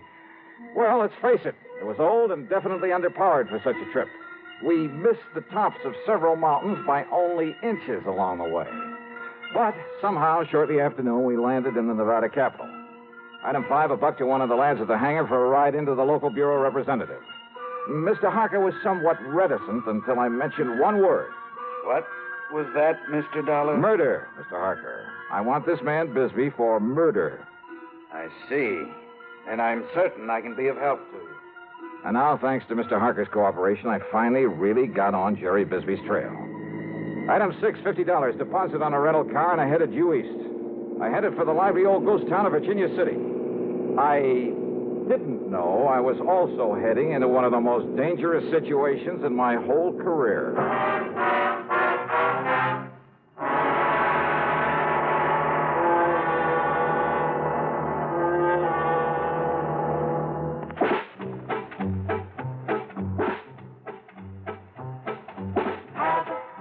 real cigarette. Have a Camel. Have a Camel cigarette. Have a real cigarette. Have a Camel. Have a Camel cigarette. Best tobacco makes the best smoke. Have a Camel cigarette. Best tobacco makes the best smoke. Have a Camel cigarette. If you're smoking more these days, but enjoying it less, change to Camels. The Camel blend of costly tobaccos has never been equaled for real smoking satisfaction. Have a real cigarette. Have a Camel. Start to really enjoy smoking again. Now back to yours truly, Johnny Dollar, and the Red Rock matter.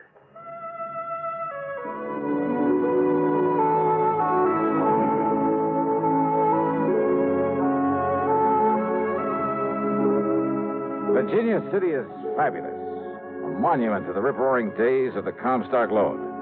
When all too often a man's life depended on how fast he could draw, or how well he could defend a hunk of barren ground that he chipped away at in the hope it would give up millions of dollars worth of gold-bearing quartz, or the heavy blue mud so rich in silver ore. Still standing are many of the colorful buildings put up in the 1860s. Piper's Opera House. You picked up your key at the Bucket of Blood Saloon. There was the office of the Territorial Enterprise that carried editorials by Mark Twain. The famous Crystal Bar. The gambling halls where debts were paid in dust and nuggets. Famous names, too. O'Reilly and McLaughlin, Comstock and Gould, McKay and Mills, Fair, Flood, and O'Brien. Yeah, the Bonanza Kings. All of them had meant fabulous wealth in the days of the gold rush. Yep, you can almost see their ghosts walking the streets. Well, I found a fount of local information and a grizzled old character parked on a rocker in front of one of the ancient saloons. Bisbee, son. Jerry Bisbee. Yes, sir, that's right. Well, if I was you, I'd stay away from him. Yes, I would. Well, why do you say that, sir? Because, son, that D4 man's crazy. Staying up there in that shack on top of Red Rock Pass. Red Rock? Working away at that worthless claim he has up there. Oh, where is Red Rock Pass? About halfway up 12-mile road over there. There's a wagon track up the pass. Well, look, can I make it with this car of mine? Yeah, that pretty new car? No. It take a horse or a burro to get... Yeah, but you ain't going up to see that crazy Bisbee. Why not? Well? Whoa, he'd catch you anywhere near that mine of his. Then he'd shoot you first and find out who you was after. Yeah, well, I'll have to take that chance. Oh, no, you... Thanks a lot, old-timer. At Martin's stable, I had to shell out a $100 deposit when they learned I was going up into Red Rock Pass. And again, I got a warning about running into Bisbee. But I made sure my gun was free in the holster and set out for the pass. It was after 3 when I left the 12-mile road and nearly sundown by the time I reached the top of the pass. And there I found Jerry Bisbee's weathered old shack, but no sign of Bisbee himself. Bisbee! Jerry Bisbee! And then I saw the trail leading to the little mine on the face of a cliff. So I started over toward it, walking around the huge red boulders in my path, scattered about as though some giant hand many centuries ago.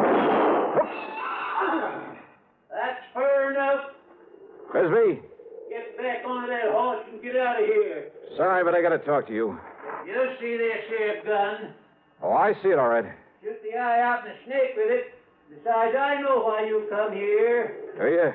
Because maybe... they found Ralph Garrett's bones down to the desert. That's right. But you won't take me in third. Don't be too sure of that. Talk up, boy. Son, I don't hear very good. I said I'm going to take you in for murder. Talk up, I said. Besides, you got no right to take me in. Wrong, Bisbee. You hear me? I say you're wrong. Wrong, am I? Didn't they try me once for murdering? Didn't they let me free? So what? That doesn't mean I won't... So you and anybody else ought to know they can't try a man twice for the same thing. Holy smoke, he's right. Them fools down there, they let me off. So now there's nothing you or anybody else can do about it. So get out. I said get out of here. A well-aimed shot kicked up the sand in front of me. I ducked behind a pile of boulders and crouched there, waiting to see what he'd do next. Then I heard it from a sort of hole under one of the rocks. A rattlesnake, almost to my feet. Slowly, carefully, I pulled out my gun. I took aim and... Hey, there were others in there. There must have been a nest of them. No use, boy. I'm coming over there to get you. Yeah, well, listen. I'm going to kill you. There was another rock to my left, a boulder that maybe I could reach without his seeing me. And the sound of the rattlers at my feet wasn't exactly friendly. So I bent down low and made a dash for it. Brother, that time I could practically taste the lead. It's no good, boy. You're not so smart. Because from where you are now, you ain't got no place to go. Not without me having a shot at you. And all it's going to take me is one clear shot. Bisbee, can you hear me? And this rock pile where you was, I can get to it without you having a shot at me. So I got you cornered, boy. Yeah, he was right. He knew it and I knew it. Through a narrow cleft in the rock in front of me, too narrow even to push the barrel of my pistol, I could see him advancing slowly toward the pile of boulders where I'd left the nest of rattlers. But if he was so deaf, he'd never hear them. Oh, Bisbee. Hey, Bisbee, listen to me. Look up. You got anything to say? Stay away from that pile of rocks. I'm going to kill you. Hey, look, I said stay away from that pile of rocks. I'm going to kill you dead. Unless you throw out your gun and come out here with your hands up over your head. Come on out of there. Yeah. Okay. I'll do it. What you say? I said yes. Here, look. Here's my gun. You coming out like I told you? Yes, look. With my hands up. Sure going to fool you. What? Because I'm going to kill you anyway. The same as I did Ralph Garrett. Bisbee. Hey, Bisbee, wait. Stay away from those rocks. If you got another gun hit on you, it'll do you no good. Bisbee! Things happened fast. He jumped backward into the protection of the rock pile, and he raised and aimed his gun to shoot me down. But a sudden movement among the angry nest of rattlesnakes. No! Rattlesnakes! No! William! No!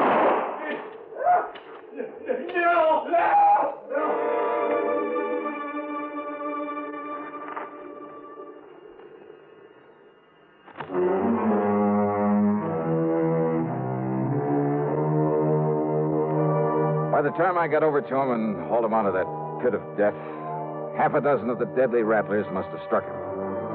He died before I could get him back to Virginia City. Yeah, justice again. In one of her own inscrutable ways. Expense account total, including a couple of good stiff drinks.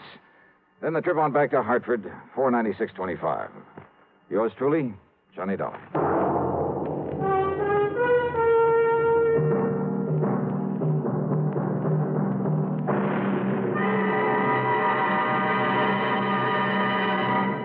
Hi, this is Dennis James. Say, remember way back when this melody was popular?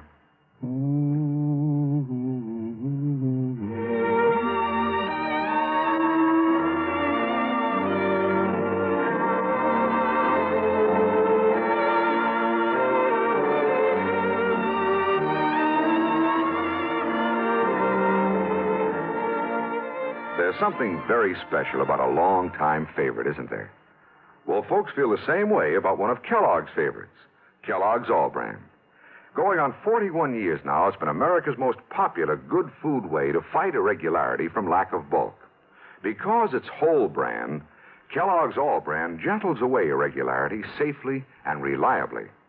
And because it's deep toasted for extra crispness, it never gets mushy in milk. There's only one All Brand, Kellogg's All Brand. That's ALL-BRAN. Kellogg's All Brand. Now, here's our star to tell you about next week's story. Well, next week, the canned canary matter. You heard it right. And I promise you that title is a real fooler. Join us, won't you? Yours truly, Johnny Dollar.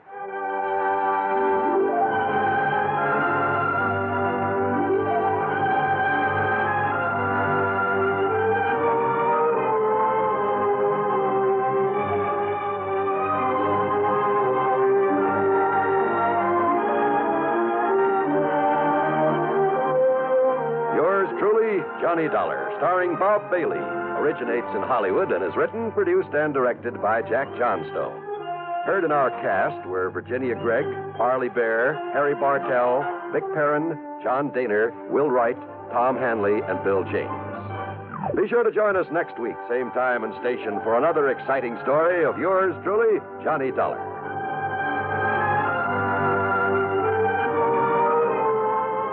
This is John Wall speaking. Suspense follows on the CBS Radio Network. You know, Dooley, I've been reading up on hypnosis. Come here and let me try it on you. I'm an officer of the law and don't approve of making a man divulge his secrets. However, I'll stand by in case there's criminology involved.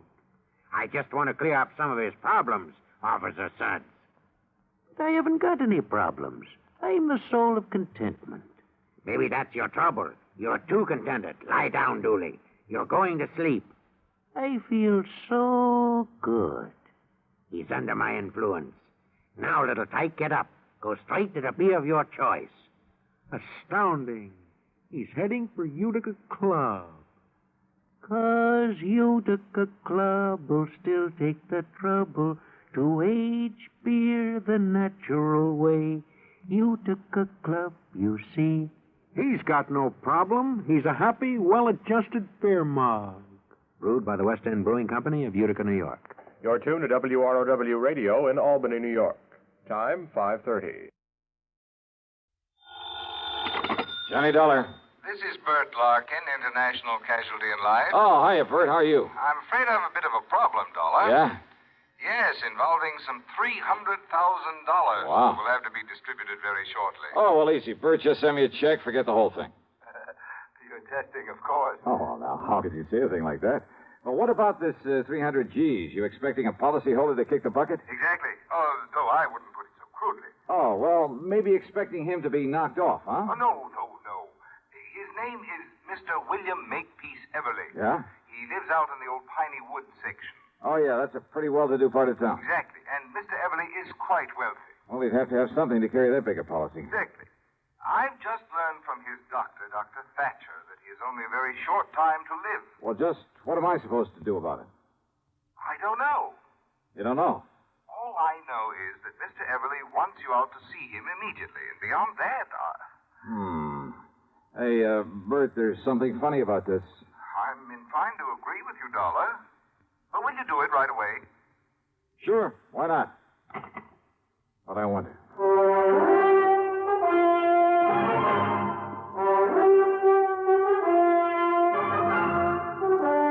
CBS Radio brings you Bob Bailey in the exciting adventures of the man with the action-packed expense account, America's fabulous freelance insurance investigator. Yours truly, Johnny Dollar.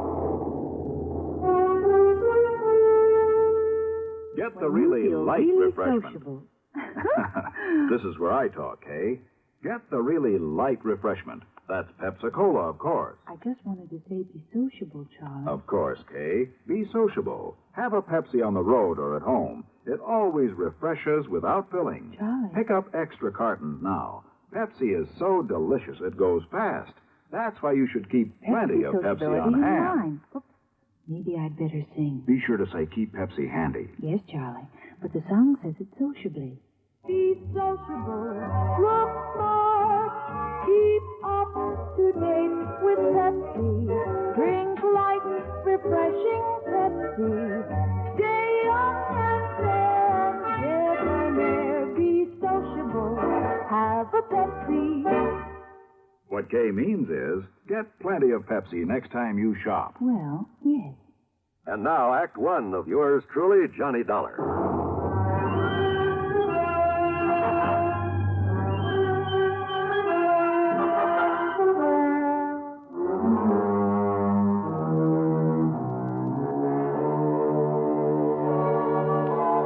Expense account submitted by Special Investigator Johnny Dollar to the International Casualty and Life Insurance Company, Hartford, Connecticut. Following is an account of expenses incurred during my investigation of the Harried Heiress matter. Expense account item 1, $4.85 for a tank full of gas, and I drove to the Everly address at the edge of Piney Woods. That was a beautiful old place in a setting of tall oaks and sycamore trees that spread protectively over and around the rather large frame house, with its slate roof, its cupolas and dormers and broad porches. Even before going in, I knew the inside was filled with heavy, overstuffed furniture and velvet draperies, gilded mirrors, that it had a kind of musty smell, perhaps a trace of camphor, and the parlor closed off except for very special occasions. It was that kind of place. In answer to my knock, I was met at the door by a man who looked anything but on his last legs. Mr. Dollar? Yeah, that's right. Good. Come in, please. Ah, thanks. But are you Mr. I'm Dr. Thatcher. I'm the one who called your insurance company. Oh, I see. At Mr. Everly's request. Or I should say at his insistence. Come along, please. He's in his bedroom upstairs. Yeah, sure. I'm afraid he has only a few days to live, Mr. Dollar. Early yesterday, I notified his stepson, Alfred Harker, but I haven't been able to locate his niece, Nancy Everly. And that is what has him upset. That's why he wants to see you. Oh? They're his only living relatives, by the way. Well, just what does he want me to do? Well, suppose I let him tell you. Oh, and although he realizes he hasn't long to live, he has no idea how short his time really is. All right. Please bear that in mind when you talk to him. Yes, sure. And above all, try not to excite him. Now, in here, please. Oh, okay, thanks. Mr. Everly, I have brought Mr. Johnny Dollar. Oh, isn't that nice? Well, sit down here beside my bed, Mr. Dollar. Let me tell you why I've sent for you. Yes, certainly, sir. Well, young Thatcher here doesn't really know what he's talking about, but he seems to think I have only a few months to live. A few months? Of course, I don't believe him. Mr. Dollar, I'll probably end up outliving both of you youngsters. That's the spirit. Well, I hope you do, sir. But he's given me something to think about. My estate. What about it, sir? I've willed everything to my niece, Nancy. And my insurance automatically goes to her in the will. Or did you tell him that, Thatcher? I thought it better if you did. Yes. Well, Dollar, it's not only because she's been kind and loving over the years, but, well, she's had gumption enough to stand on her own feet, rather than depend on me for a living. Where is Nancy, Mr. Everly? I don't know. Well, But I want you to find her, Mr. Dollar, and bring her here so that I can see her before I... Well, now, I still don't believe this young sawbones, but I... Yes, I think I understand, sir. And she is your only heir, your only living relative? I told you, Doctor. My only heir. And I want to be sure. I want you to be sure it stays that way. Well, I'll do everything I can. I want nothing to go to my stepson, Alfred Harker. I see. Idle, worthless, sponging off me all these years, even forging my name to checks to get my money now and then. That kind, huh? Yes. And if he finds out I'm leaving everything to her, there isn't anything he wouldn't do to... Please, take it easy, Mr. Everly. I'm all right. Well, of course, Nancy realizes this about Alfred, doesn't she? No. And that's why you must find her. Bring her to me. I'll certainly try, sir. Yes, you must. Please, Mr. Everly, now you... If anything happens to me, you must protect her from him. You must. You... Dollar, hand me that hypo there on the tray. Yeah, sure, Doc. Here you are. I was afraid he might get too wrought up over this. Oh. There now. Just relax, Mr. Everly. Relax. Yes. Thank you.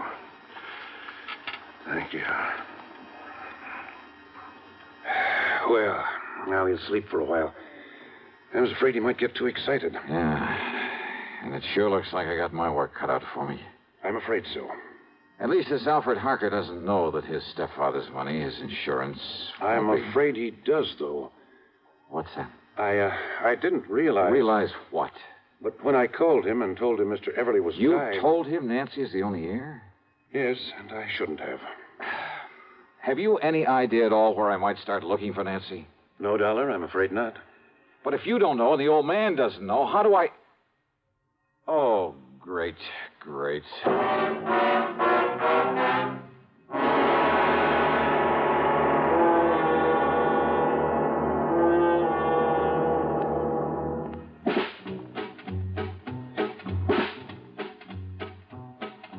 Have a real cigarette. Have a Camel. Have a Camel cigarette. Have a real cigarette. Have a Camel. Have a Camel cigarette.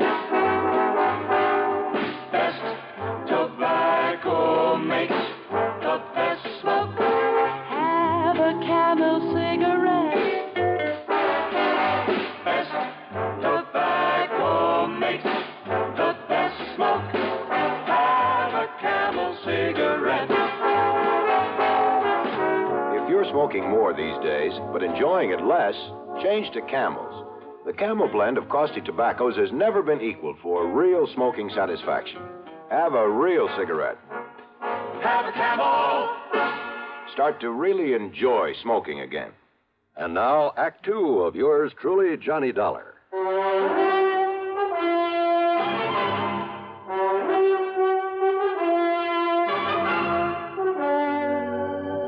Now, look here, Doctor. If nobody knows where Nancy Everly is or how to find out where wait, she Dollar. is... Yeah? Mr. Everly's stepson, Alfred Harker, always kept close tabs on Nancy's whereabouts. Oh, he would. Well, what do you mean? Sure. So that if anything happened to the old man, he could start sponging off